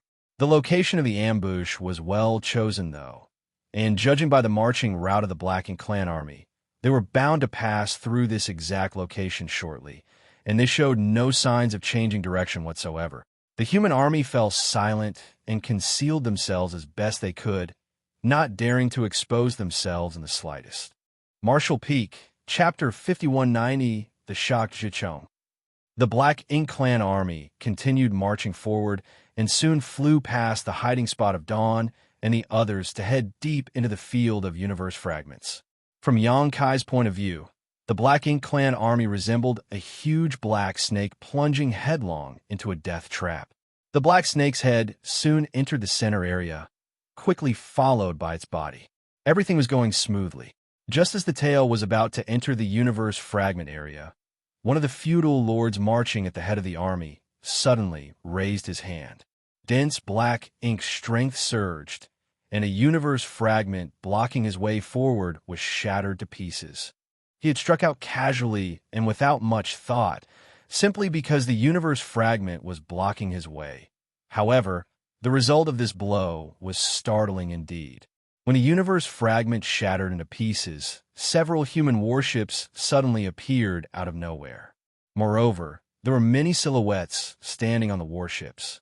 The feudal lord was instantly stunned by the sight. Likewise, the humans on the warships were speechless. They had been hiding in ambush, using the universe fragment as a cover to conceal their figures and auras.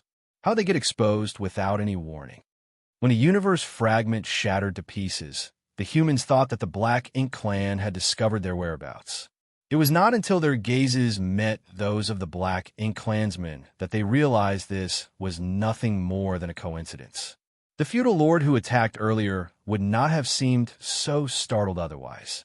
Regardless of whether it was intentional or coincidental, these squads had already been exposed. Just as the squad leaders were wondering how they should deal with the situation in front of them, a loud whistle resounded across the void.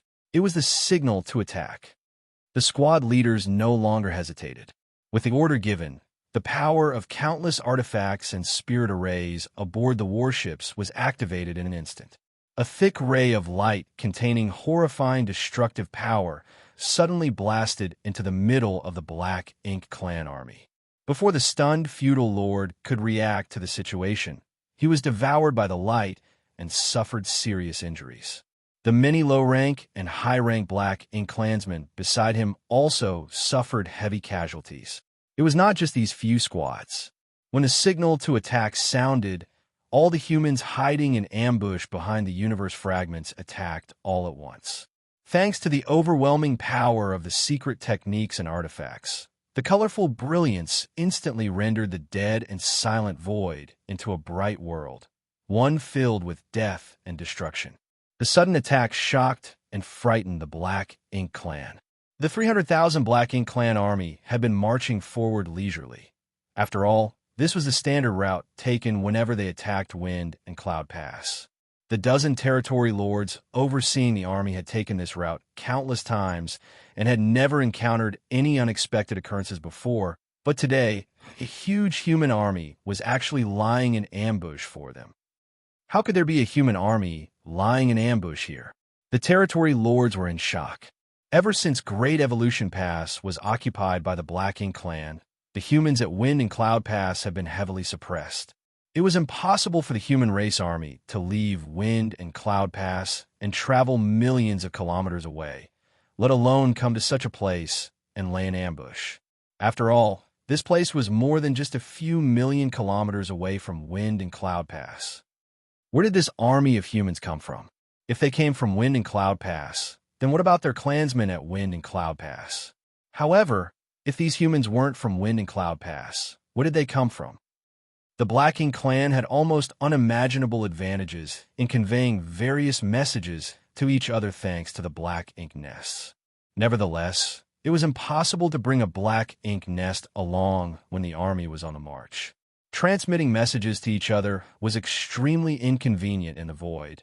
So how could the Black Ink clan army know that the Black Ink clan at Wind and Cloud Pass had almost been wiped out completely? That was why they had still been on their way to provide reinforcements to the Wind and Cloud Pass Black Ink clan, as originally planned. In that brief moment when the territory lords fell into a daze, almost 10% of the 300,000 Black Ink clan army was either killed or critically wounded. The large number of humans shocked the territory lords.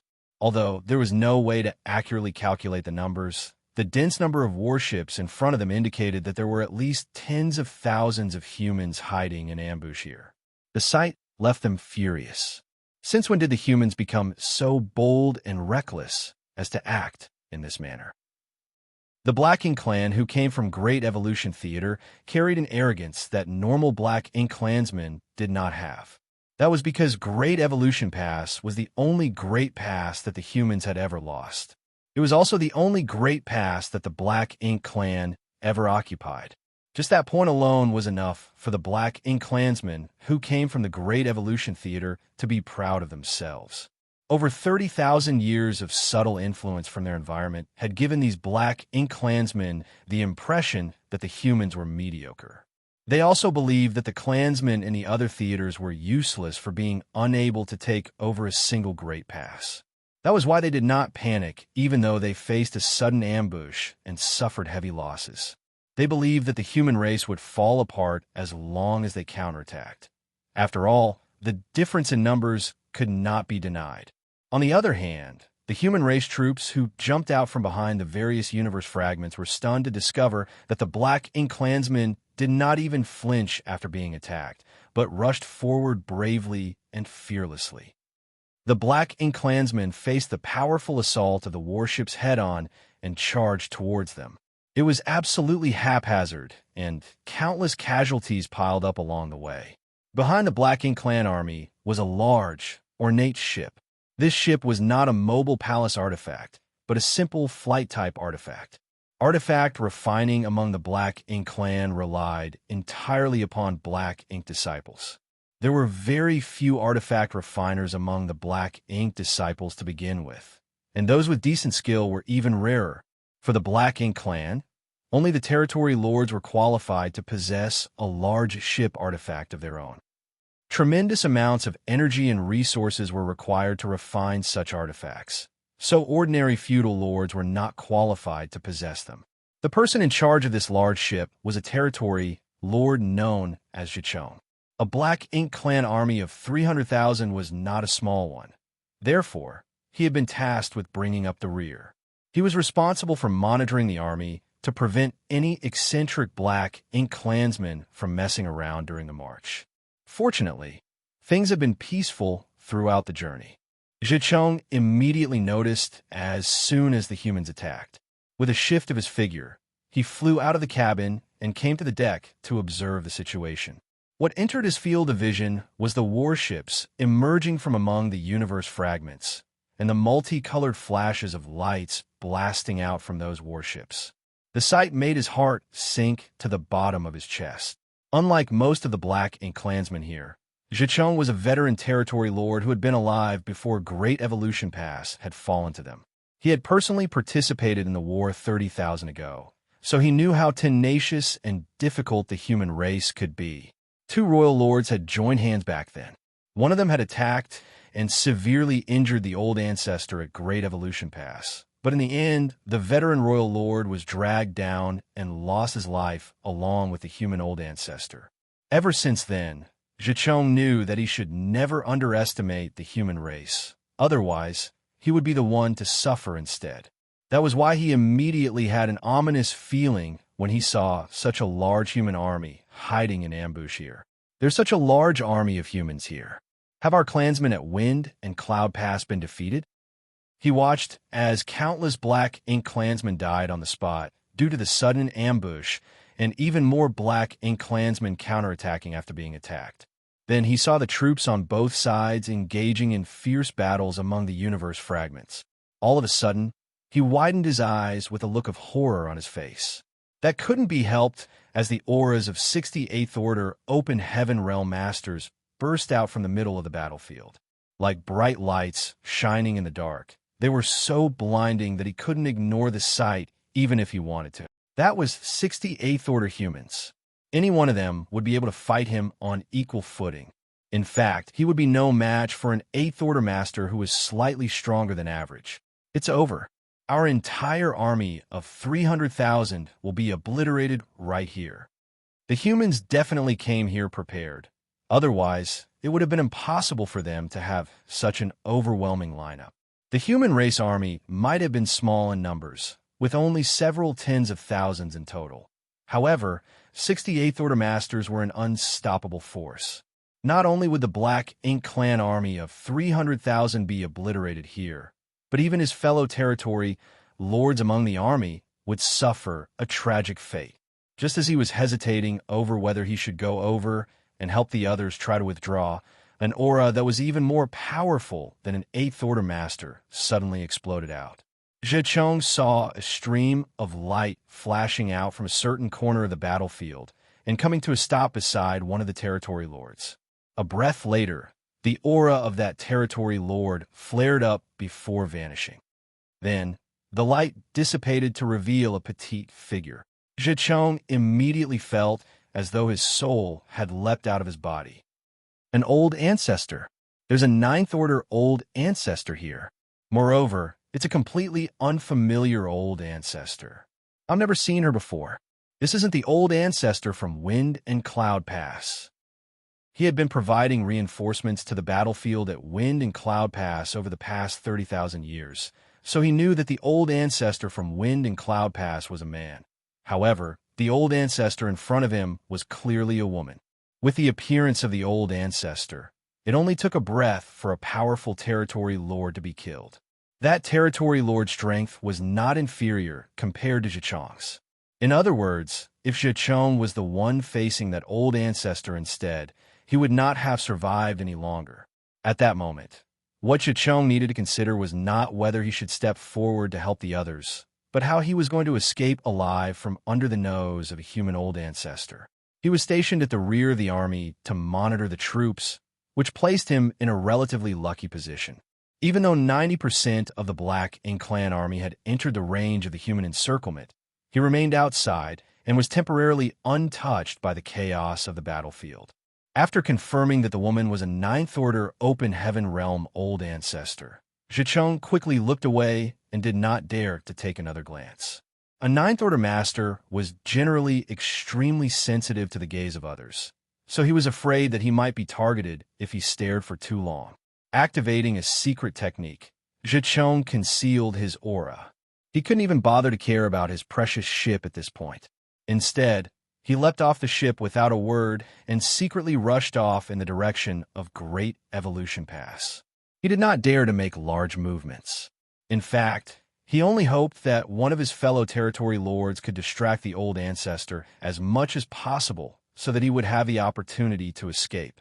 Xianxia was not the only Black Ink clansman on the large ship. There were also many feudal lords and even more high and low-rank clansmen. Xianxia's sudden escape surprised these feudal lords. Nevertheless, they quickly followed suit and activated their respective secret techniques to flee in all directions. Having sensed the overwhelming aura on the battlefield, they knew that staying behind would only lead to a disastrous ending for them. Therefore, it was only natural for them to prioritize escape. The actions of the Black Ink clan masters on the ship left the 20,000 or 30,000 Black Ink clansmen outside the encirclement at a loss for what to do. They did not know whether they should rush forward and confront the enemy or flee like the higher-ups behind them. Be that as it may, it did not take long for the notion of escape to gain the upper hand.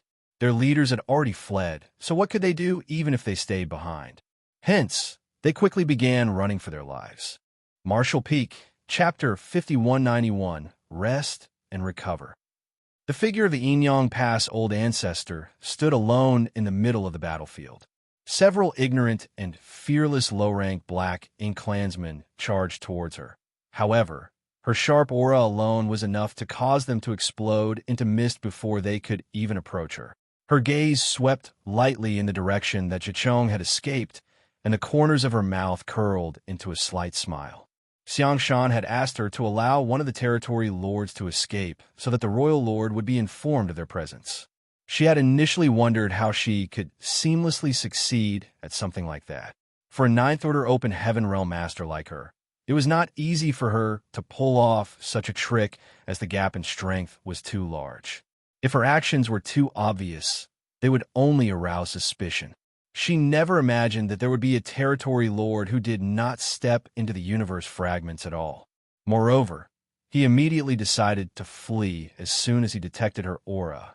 It was undoubtedly an outcome that she was happy to see, so she simply pretended not to notice his presence. Out of the dozen territory lords, she only needed to allow one to escape. The rest would die without exception. Xianxia had mentioned that the primary goal of Great Evolution Army was not to recover Great Evolution Pass, but to beat the Great Evolution Theater Black Ink clan half to death. Only then would they gain the opportunity to build a stable foothold at Great Evolution Pass. The deaths of 300,000 troops and nearly a dozen territory lords was probably not a small loss to the Black Ink clan of the Great Evolution Theater. The more opportunities the human army had to weaken the forces of the Black Ink clan, the lesser the pressure they would face when they arrived at the Great Evolution Theater in the future. After confirming that the territory lord had escaped into the distance, the old ancestor no longer held back and cast a divine ability. An enormous Inyang fish manifested behind her, its black and white colors enveloping the entire battlefield with herself as the center. The human race army caught up in the divine ability was not affected in any way, but the Black Ink clan felt like they were sinking into a quagmire. Their figures seemed to become stagnant, and the strength of those below the feudal lords was reduced by some 30%. Even the feudal lords were considerably weakened. Only the territory lords seemed unaffected. That was not to say that the old ancestor's divine ability was ineffective towards the territory lords. It was just that the range she cast it over was too large, so the effects of its suppression on the territory lords were minimal. Even without the suppression from this divine ability, though, the territory lords were caught in a terrible situation. There were 3 to 5 Eighth Order Masters surrounding each territory lord to begin with, so which one of them would stand the countless divine abilities and secret techniques that came raining down on them? Only half of the Eighth Order Masters were tasked with attacking the territory lords. The other 30 were moving back and forth across the battlefield, working together with the troops to reap the lives of the Black Ink clan to their heart's content. Everywhere these Eighth Order masters went, their presence would give rise to a reign of terror. The Black Ink clan were mowed down in droves, like harvesting wheat in a field. The battle began hastily, and the ambush was rather imperfect, but nevertheless, with the help of the 38th Order Masters, the human army of 30,000 obtained a crushing victory over the Black Ink clan. Even so, the reaction of the Black Ink clan puzzled many people. In the beginning, these Black Ink clansmen had shown no fear towards the humans regardless of their cultivation. Even the low-rank clansmen had charged towards the humans without any scruples. Forget the Eighth Order Open Heaven Realm Masters. Many Black Ink clansmen even dared to attack the old ancestor. The reason for this situation naturally stemmed from the fact that these Black Ink clansmen came from the Great Evolution Theater, and most of them had never fought with the human race before. Every time, Great Evolution Theater provided reinforcements to attack Wind and Cloud Army. Only the territory lords who led the army and some lucky feudal lords would return alive. The rest generally died on the battlefield. Consequently, many of the Black Ink clansmen had never experienced a battle against the humans before. However, they were the Black Ink clan from Great Evolution Theater. Their ancestors were the only ones who successfully seized one of the Great Passes. Almost all the Black Ink clansmen below the feudal lords believed that the human race was extremely weak. That was why the Black Ink clan army of 300,000 had bravely fought back despite being ambushed and severely outmatched. As time passed, though, and the number of clansmen decreased, they finally realized that the information passed down from ancient times did not match up to reality. The humans were not as weak as the rumors claimed. It turned out that every one of them was extremely strong. Not to mention, they could borrow the power of large artifacts that came in varying shapes and sizes to fight. As long as the defenses of these artifacts remained intact, the Black Ink clan could barely cause any damage towards them. After about half of the army had died in battle, the Black Ink clan finally understood their situation. The humans seemed to be much fewer in number, but they were still a force they could not compete with. Unfortunately, the realization had come too late. Under the command of Xianxia and Lu Jiping, the entire universe fragment field had already turned into a perfect encirclement.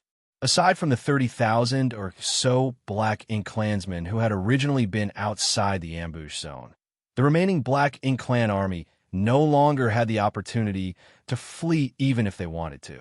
What followed next was a one-sided massacre. All the territory lords quickly fell in battle, leaving the surviving Black Ink clansmen leaderless. They all fought independently, resulting in an extremely chaotic situation.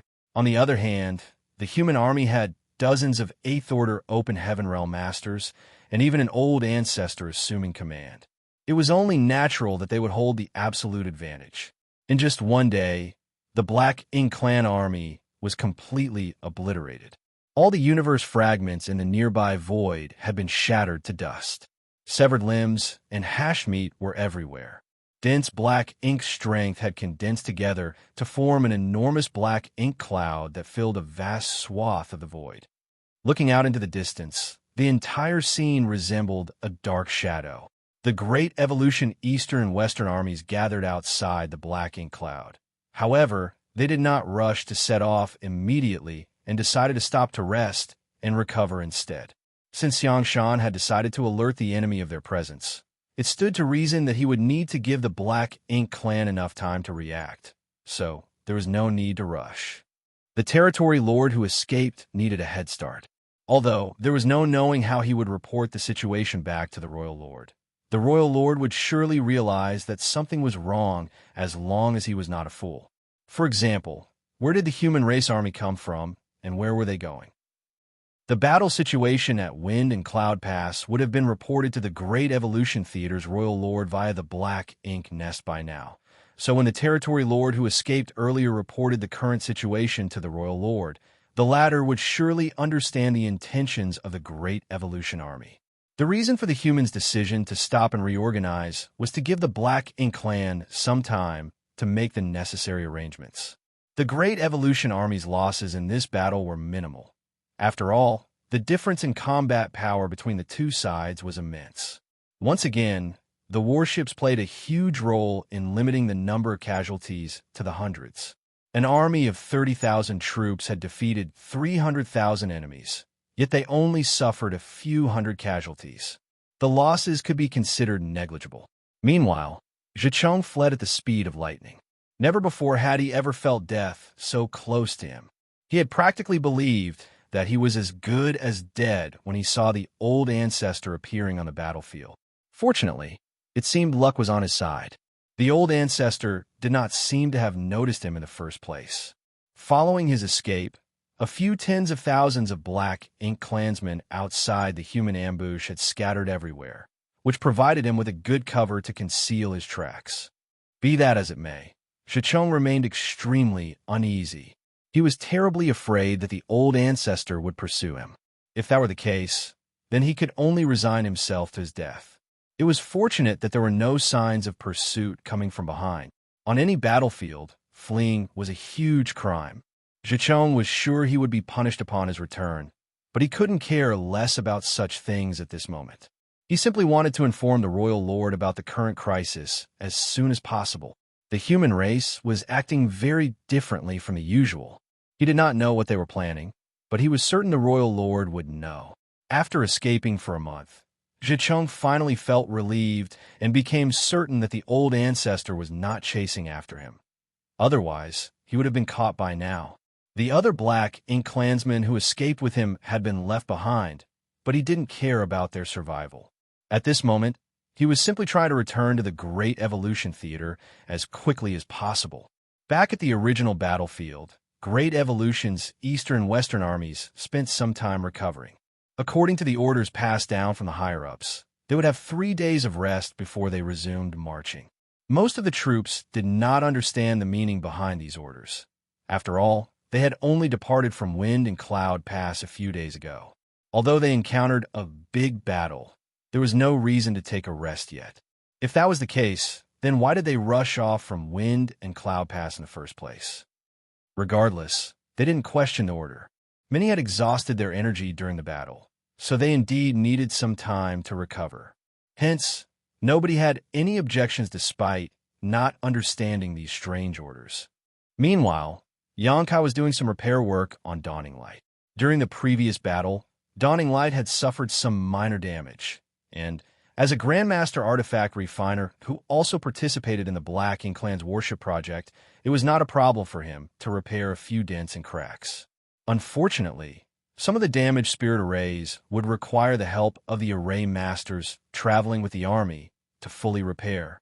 Feng Ying was helping by the side while the rest of the members of Dawn were either idling around with nothing to do or cultivating diligently. While Xianxia was busy working, a divine sense suddenly fluctuated throughout the entire area. A message was transmitted via the divine sense. Squad leaders of the Western Army 4th Division are to assemble immediately. The divine sense covered a large area, which happened to include the area where Dawning Light was located. Therefore, Xianxia and the others heard the orders clearly. The person who sent out the divine sense message was the 8th Order Division Commander of 4th Division. Just as that divine sense vanished, another divine sense came out. This time around, it was the division commander of the 1st Division who issued orders to assemble together. The members of these two divisions happened to be located near Dawn, which was why the orders from both division commanders also reached their ears. Xianxia couldn't help looking around. In the next moment, he saw numerous 7th Order squad leaders emerge from the warships nearby and gather in the direction of their respective division commanders. "What's going on?" Xianxia looked confused. Feng Ying replied, "Why don't you go and ask?" After giving the suggestion some thought, Xianxia stopped what he was doing and headed towards one of the gathering points. Two division commanders had transmitted messages that obviously indicated that some sort of special deployment order had come from the higher-ups. It was not just these two division commanders, though. The other division commanders had most likely sent out their own messages via voice divine sense. It was just that they were located at different positions, so Xianxia could only hear the transmissions of these two division commanders. Dawn was a special operations squad, so unlike ordinary squads, they did not belong to any division or battalion. They were under the direct command of the army commanders. The same was true for the Old Turtles. While a special operations squad generally enjoyed many benefits and preferential treatment, it became apparent that they were a slightly isolated existence at times like these. Even if the higher-ups had deployment orders for them, they had no division commander to inform them. Although the army commanders would have made the necessary arrangements for them, Xianxia preferred to understand the situation in advance. It didn't take long for him to arrive on one of the battalion-class warships. Warships could generally be classified into three types. The most basic squad-class warships were used by ordinary squads. Next came the battalion-class warship that was much larger and more imposing. In addition, the battalion-class warships usually carried far more firepower. Marshall Peak, Chapter 5192, Gathering Materials. Before Xianxia came to the Black Ink battlefield, the battalion-class warships were basically the largest among the human race. There was no such thing as a division-class warship. High-rank Open Heaven Realm Masters mainly relied upon their own respective means to slaughter their enemies on the battlefield in cooperation with the warships under their command. Therefore, they would never have to hide themselves away inside a warship during battle. That was especially true for the 8th Order Open Heaven Realm Masters. During the war, their main responsibility was to target and hold down the territory lords. Even if they had the cooperation of the warships would only be a burden to them. A battalion-class warship basically served as the headquarters of a division. For example, every division had its own battalion-class warship during the march of the Great Evolution Eastern and Western armies. The 8th Order division commanders would generally issue various orders from where they were stationed on the battalion-class warships. There were 60 divisions in the Eastern and Western armies, which meant that there were 60 battalion-class warships. Each battalion-class warship not only had an 8th Order Open Heaven Realm Division commander overseeing its operations, but also other auxiliary personnel. Nevertheless, these personnel roughly numbered no more than half the numbers of a battalion or 50 people. Battalion-class warships were much larger and had greater destructive power compared to squad-class warships. The role that a battalion-class warship could play on the battlefield was no less than dawning light under Dawn's command. It was not until Xianxia came to the Black Ink battlefield that the human race finally created the larger, purifying Black Ink battleships for the sake of carrying purifying light. From a defensive and offensive aspect, a purifying Black Ink battleship was not much stronger than a battalion-class warship. However, the purifying light seal within the purifying Black Ink battleship was the human race's biggest reliance against Black Ink strength. Not to mention, the universe array set up on the purifying Black Ink battleships also played a significant role. That was why the purifying Black Ink battleships generally had a more significant meaning compared to a battalion-class warship. Xianxia came to the warship where the division commander of the 1st Division was located. The division commander of the 1st Division was also one of those who sent out a divine sense transmission earlier. Each division consisted of roughly 500 troops, with 5 battalions under its command. Each battalion subsequently consisted of 8 or 9 squads, so there were approximately 45 7th Order Open Heaven Realm squad leaders gathered here. The division commander of the 1st Division was Xianxia, who was personally appointed by Xianxia back at the central square of Wind and Cloud Pass. Xianxia remembered him from back then. Xianxia stood on the deck with his hands behind his back. The squad leaders rushed over in droves and obediently stood in line before him. When he saw Xianxia in attendance, he simply glanced at him briefly and said nothing. It was evident that he knew Xianxia came here to obtain information as the squad leader of a special operations squad. Not long afterwards, the adjutant next to him leaned over and reported in a low voice, "Sir, everyone is here." He nodded and finally opened his mouth to speak. "I called you over because I have orders from above." While Xianxia was speaking, the adjutant reached up and swept his hand out before him. Materials of various elements suddenly appeared in front of him. There were almost a dozen of these materials in varying shapes and sizes. Moreover, These materials were of varying orders. Everybody was confused by the sight before them. Xu Yong stepped forward and pointed at the materials. When you return to your respective squads, you must collect the materials that are shown here. There are no requirements in terms of order, so just collect as many as possible. There were times when the same materials might not have the same order. Those with better formation conditions and enough time would have a higher order. On the other hand, the reverse would result in materials with a lower order instead. One of the 7th Order Open Heaven Realm squad leaders asked curiously, "Sir, what is the purpose of collecting these materials?" Xu Yong replied, "The higher-ups have their own considerations. Don't ask so many questions and simply collect what you have been told to collect. The time limit is half a day. Each squad leader will be responsible for their respective squad. Please gather all the materials presented in front of you and deliver them here promptly." Yes, the squad leaders received the orders and dispersed back to their squads. There is an unwritten rule on the black ink battlefield that every cultivator would leave all their resources behind in their residence whenever they were dispatched from the Great Pass where they resided, especially during wartime. They normally did not carry many materials with them on the battlefield. This practice was to prevent the loss of resources should they fall in battle or suffer from any unexpected accidents on the battlefield. By leaving all their materials in their residence, the property they left behind could be used by others if they lost their lives in battle. The humans on the black ink battlefield used to live a difficult life where materials were desperately lacking. Although their situation had improved considerably, their deep-rooted habits formed over the years had not changed. However, the situation among the troops of the Great Evolution Eastern and Western armies was different. They planned to retake Great Evolution Pass, so regardless of whether they survived the campaign, they would not be returning to their original Great Passes. They were part of the Great Evolution Army now. For that reason, they had packed and brought all their belongings with them before the campaign began. That was not all, though, as the various Great Passes had also distributed large amounts of cultivation resources to the deployed troops, lest they lacked the necessary resources when they arrived at the Great Evolution Theater. Therefore, all the troops in the Great Evolution Eastern and Western armies could be said to be extremely wealthy. It would not be difficult to complete the order from the higher-ups to collect the specified materials, as there were 30,000 troops in the armies, and the number would not be too small either. If nothing else, there were piles of materials stacked up like mountains in Yang Kai's small universe, so there would no doubt be many of the requested materials there. Nevertheless, Yang Kai could not understand why the higher-ups wanted to gather these items. Looking at the situation, it would seem as though it was a sudden idea.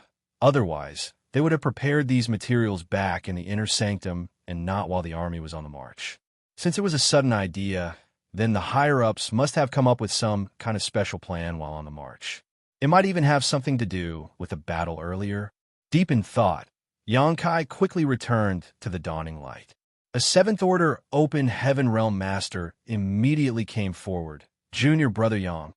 Yang Kai looked up and recognized that person as Li Xing, who also came for Blue Sky Pass. A total of 500 people had been dispatched from Blue Sky Pass, so even if he was not acquainted with all of them, Yang Kai would at least be familiar with their faces. Yang Kai was not close to Li Xing, but they had met each other at Blue Sky Pass on several occasions. Furthermore, Li Xing currently served as Xianxia's adjutant in the Great Evolution Army. "Senior Brother Li." Yang Kai cupped his fist in greeting and asked, "Do you need something, Senior Brother?"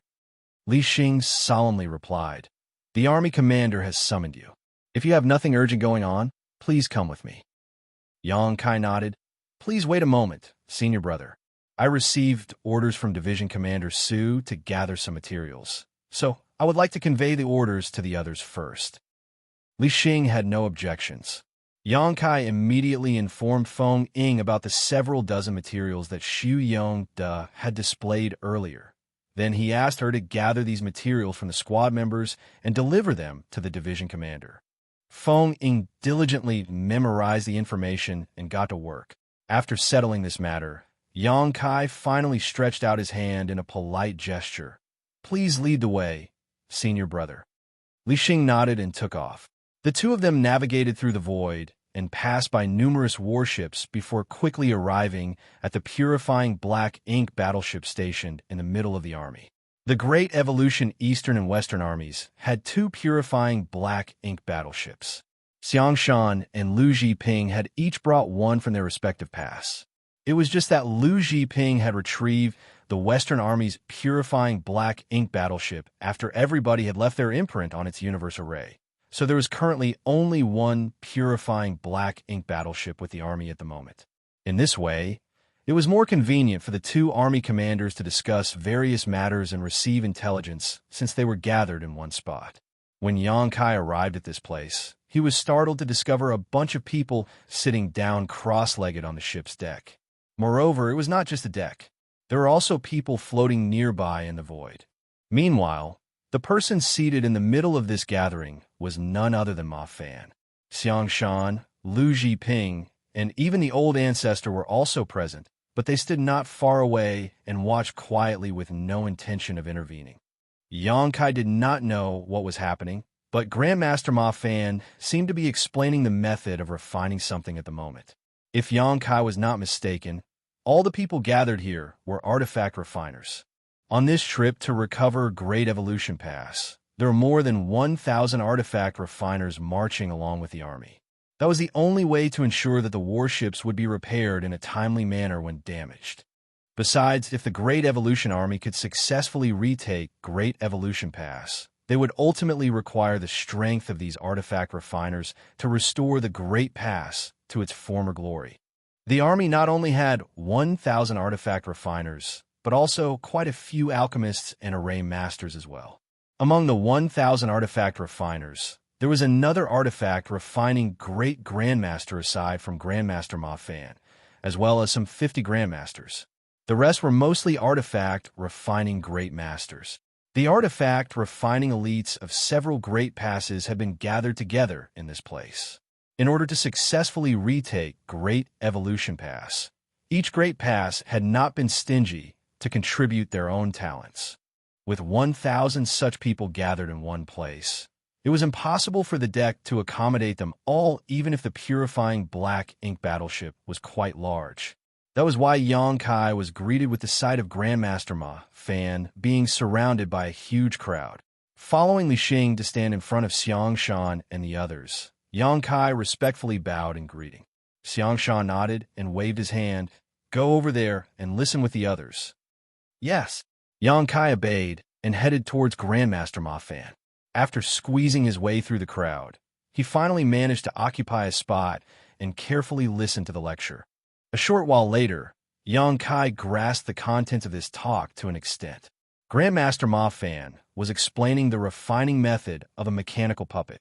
A mechanical puppet could be considered a kind of puppet, but the mechanical puppet developed by Grandmaster Ma Fan was clearly more agile and realistic than ordinary puppets. Not to mention, he was explaining the refining method of a humanoid puppet. The refining method was not complicated. Under normal circumstances, an artifact refining Grandmaster would be more than qualified to refine these puppets. It was just that the quality of the refined puppets would depend on the refiner's personal attainments and the materials used. The refining method of these humanoid puppets was probably created by Grandmaster Ma Fan himself, and that was why he was the one to teach them the method. Whatever the case, his explanation was extremely thorough.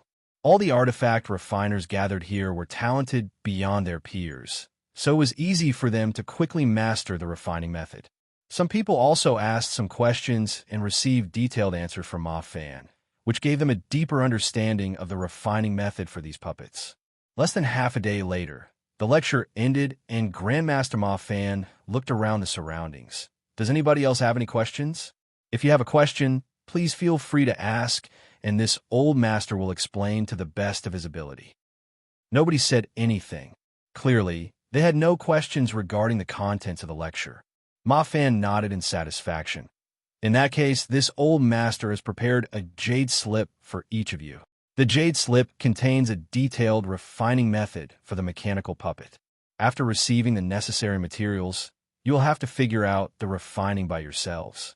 If there is anything you don't understand, you may come and ask this old master at any time. After saying that, He raised his large hand, and numerous streams of lights appeared and drifted towards each person in attendance. Every single stream of light contained a single jade slip. Although a thorough explanation had been given, there were bound to be many problems once these people started refining the puppets, even though they understood the contents of the lecture. That was why he went the extra length to prepare these jade slips. These jade slips not only contained the detailed refining method, but also some of his insights. In this way, they could reduce most of the difficulties by comparing their results with the jade slip during the process of refining. Martial Peak, Chapter 5193, Refining Puppets. Taking the jade slip, Xianxia immersed his mind into it. He discovered that the jade slip contained the refining method of the humanoid mechanical puppet Grandmaster Ma Fan had explained earlier, but it was much more detailed and comprehensive. It was almost like a complete pill recipe. The problems that should be watched out for during the refining process, when to use what materials, what issues might arise, and the solutions to fix these issues, everything was recorded neatly inside the jade slip. With this jade slip in hand, refining the puppet would not be difficult even if they didn't have someone to guide them through the process. So what more was needed when Grandmaster Ma Fan was willing to explain everything in person? While Ma Fan was explaining the refining method for the humanoid puppet, numerous 8th Order Masters rushed over from various directions and handed the space rings in their hands to Xianxia before leaving once more.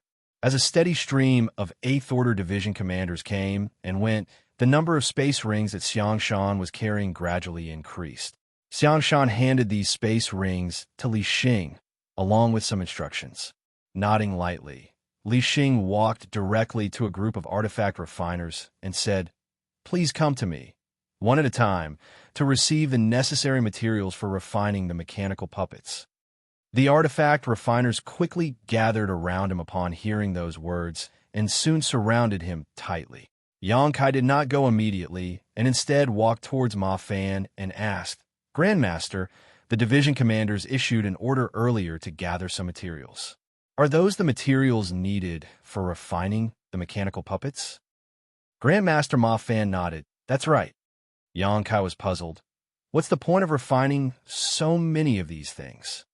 Grandmaster Ma Fan answered patiently, "I'm not too sure about the exact details either.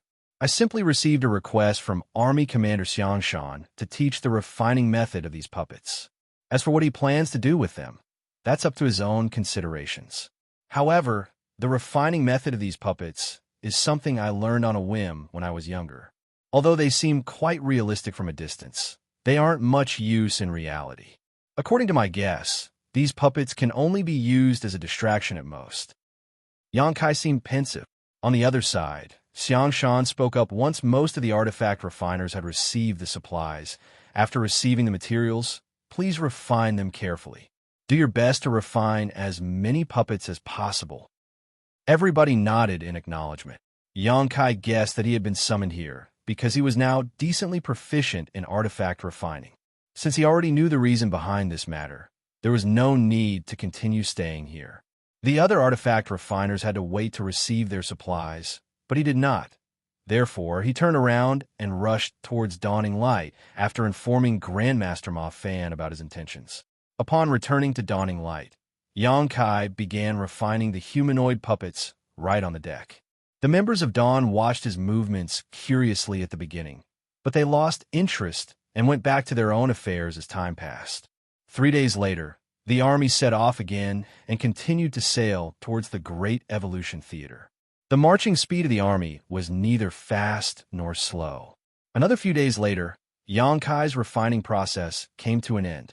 It was not difficult to refine the humanoid puppets, as the process was easy to master as long as one had the standards of a great master, and Xianxia was already a grandmaster.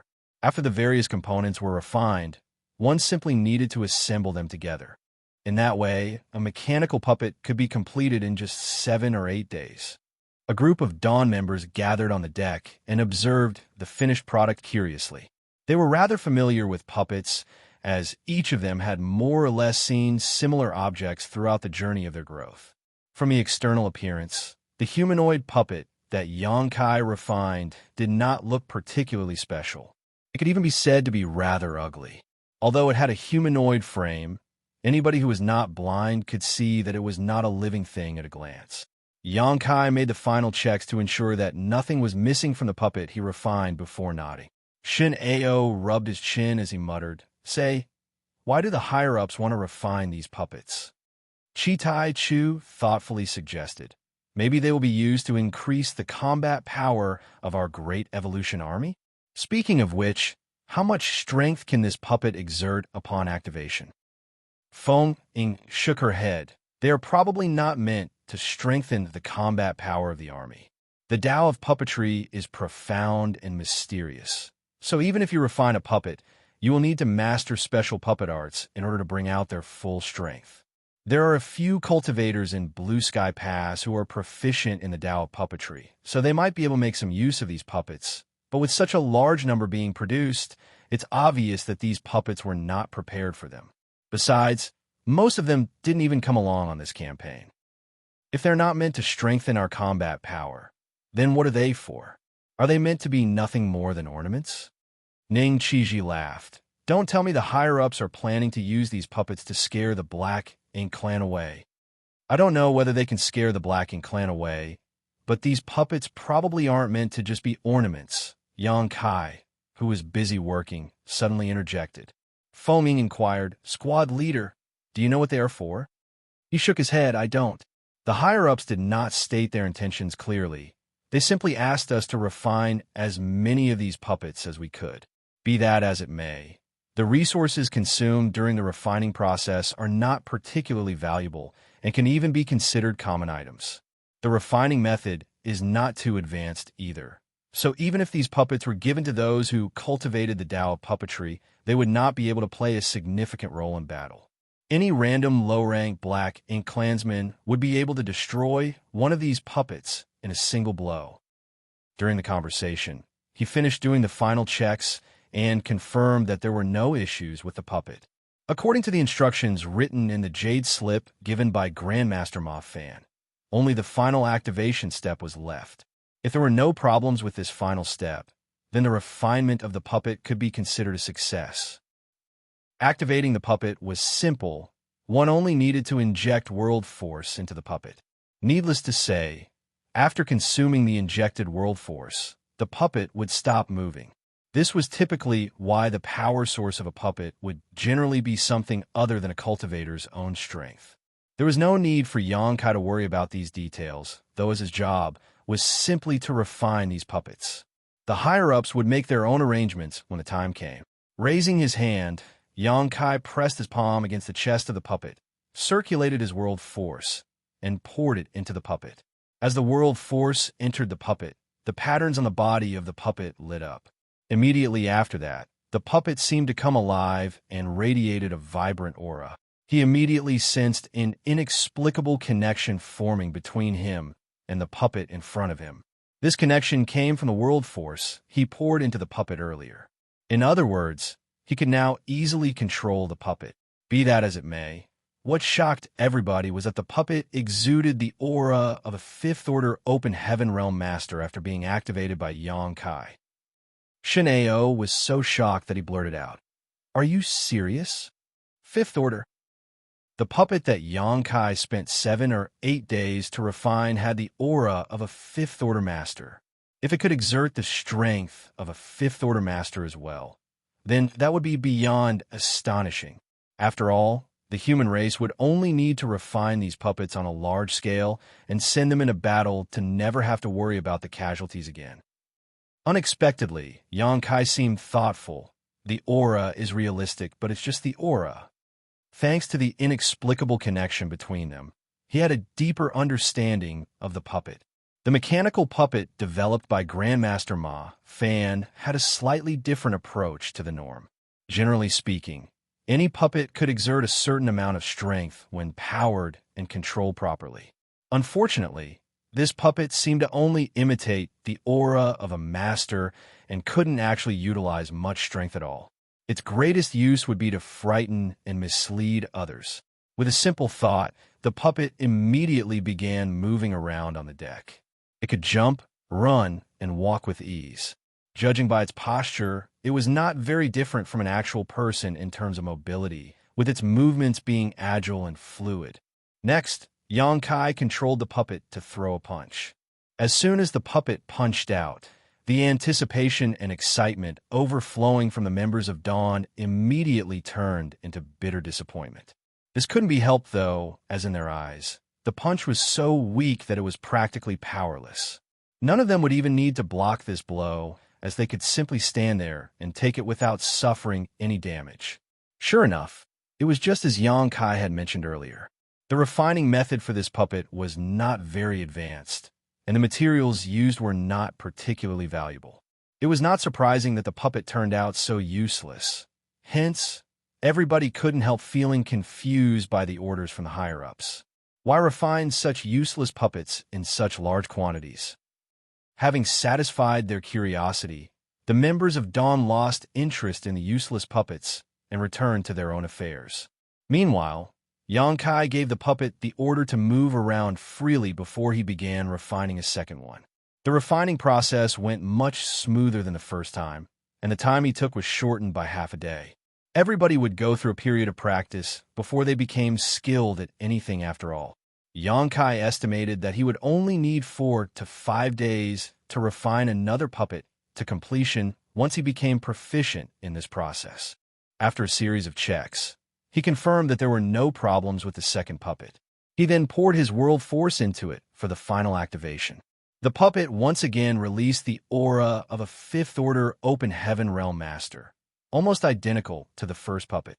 The first puppet had already been stored in a space ring.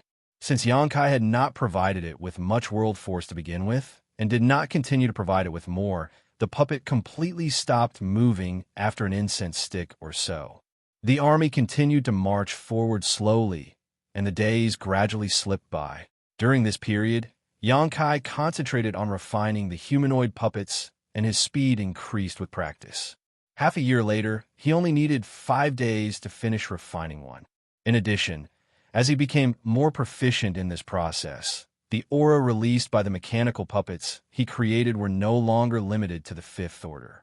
Oftentimes, the puppets he refined would release the aura of a 6th order Open Heaven Realm Master when powered up. When his luck was particularly good, the puppets he refined would release an aura that was comparable to a 7th order master. Unfortunately, that was his limit. Xianxia had the feeling that if Grandmaster Ma Fan and the other artifact refining Great Grandmaster were the ones to refine these puppets, they might be able to exude the aura of an 8th Order Division commander. In any case, regardless of how powerful the aura the puppets exuded, their foundation remained the same. They were still weak and useless existences that would be destroyed by any random blow from a low-rank Black Ink clansman. Another half a year later, Xianxia had refined almost 80 of these puppets. All of them had been stored inside a single space ring, ready to be delivered to the higher-ups at any time. After sailing for over a year, the Great Evolution Army had finally arrived within the Great Evolution Theater. They would be able to see Great Evolution pass from a distance if they continued marching forward for another 2 or 3 months. At this time, the Great Evolution Eastern and Western armies began to reduce the size of their formation.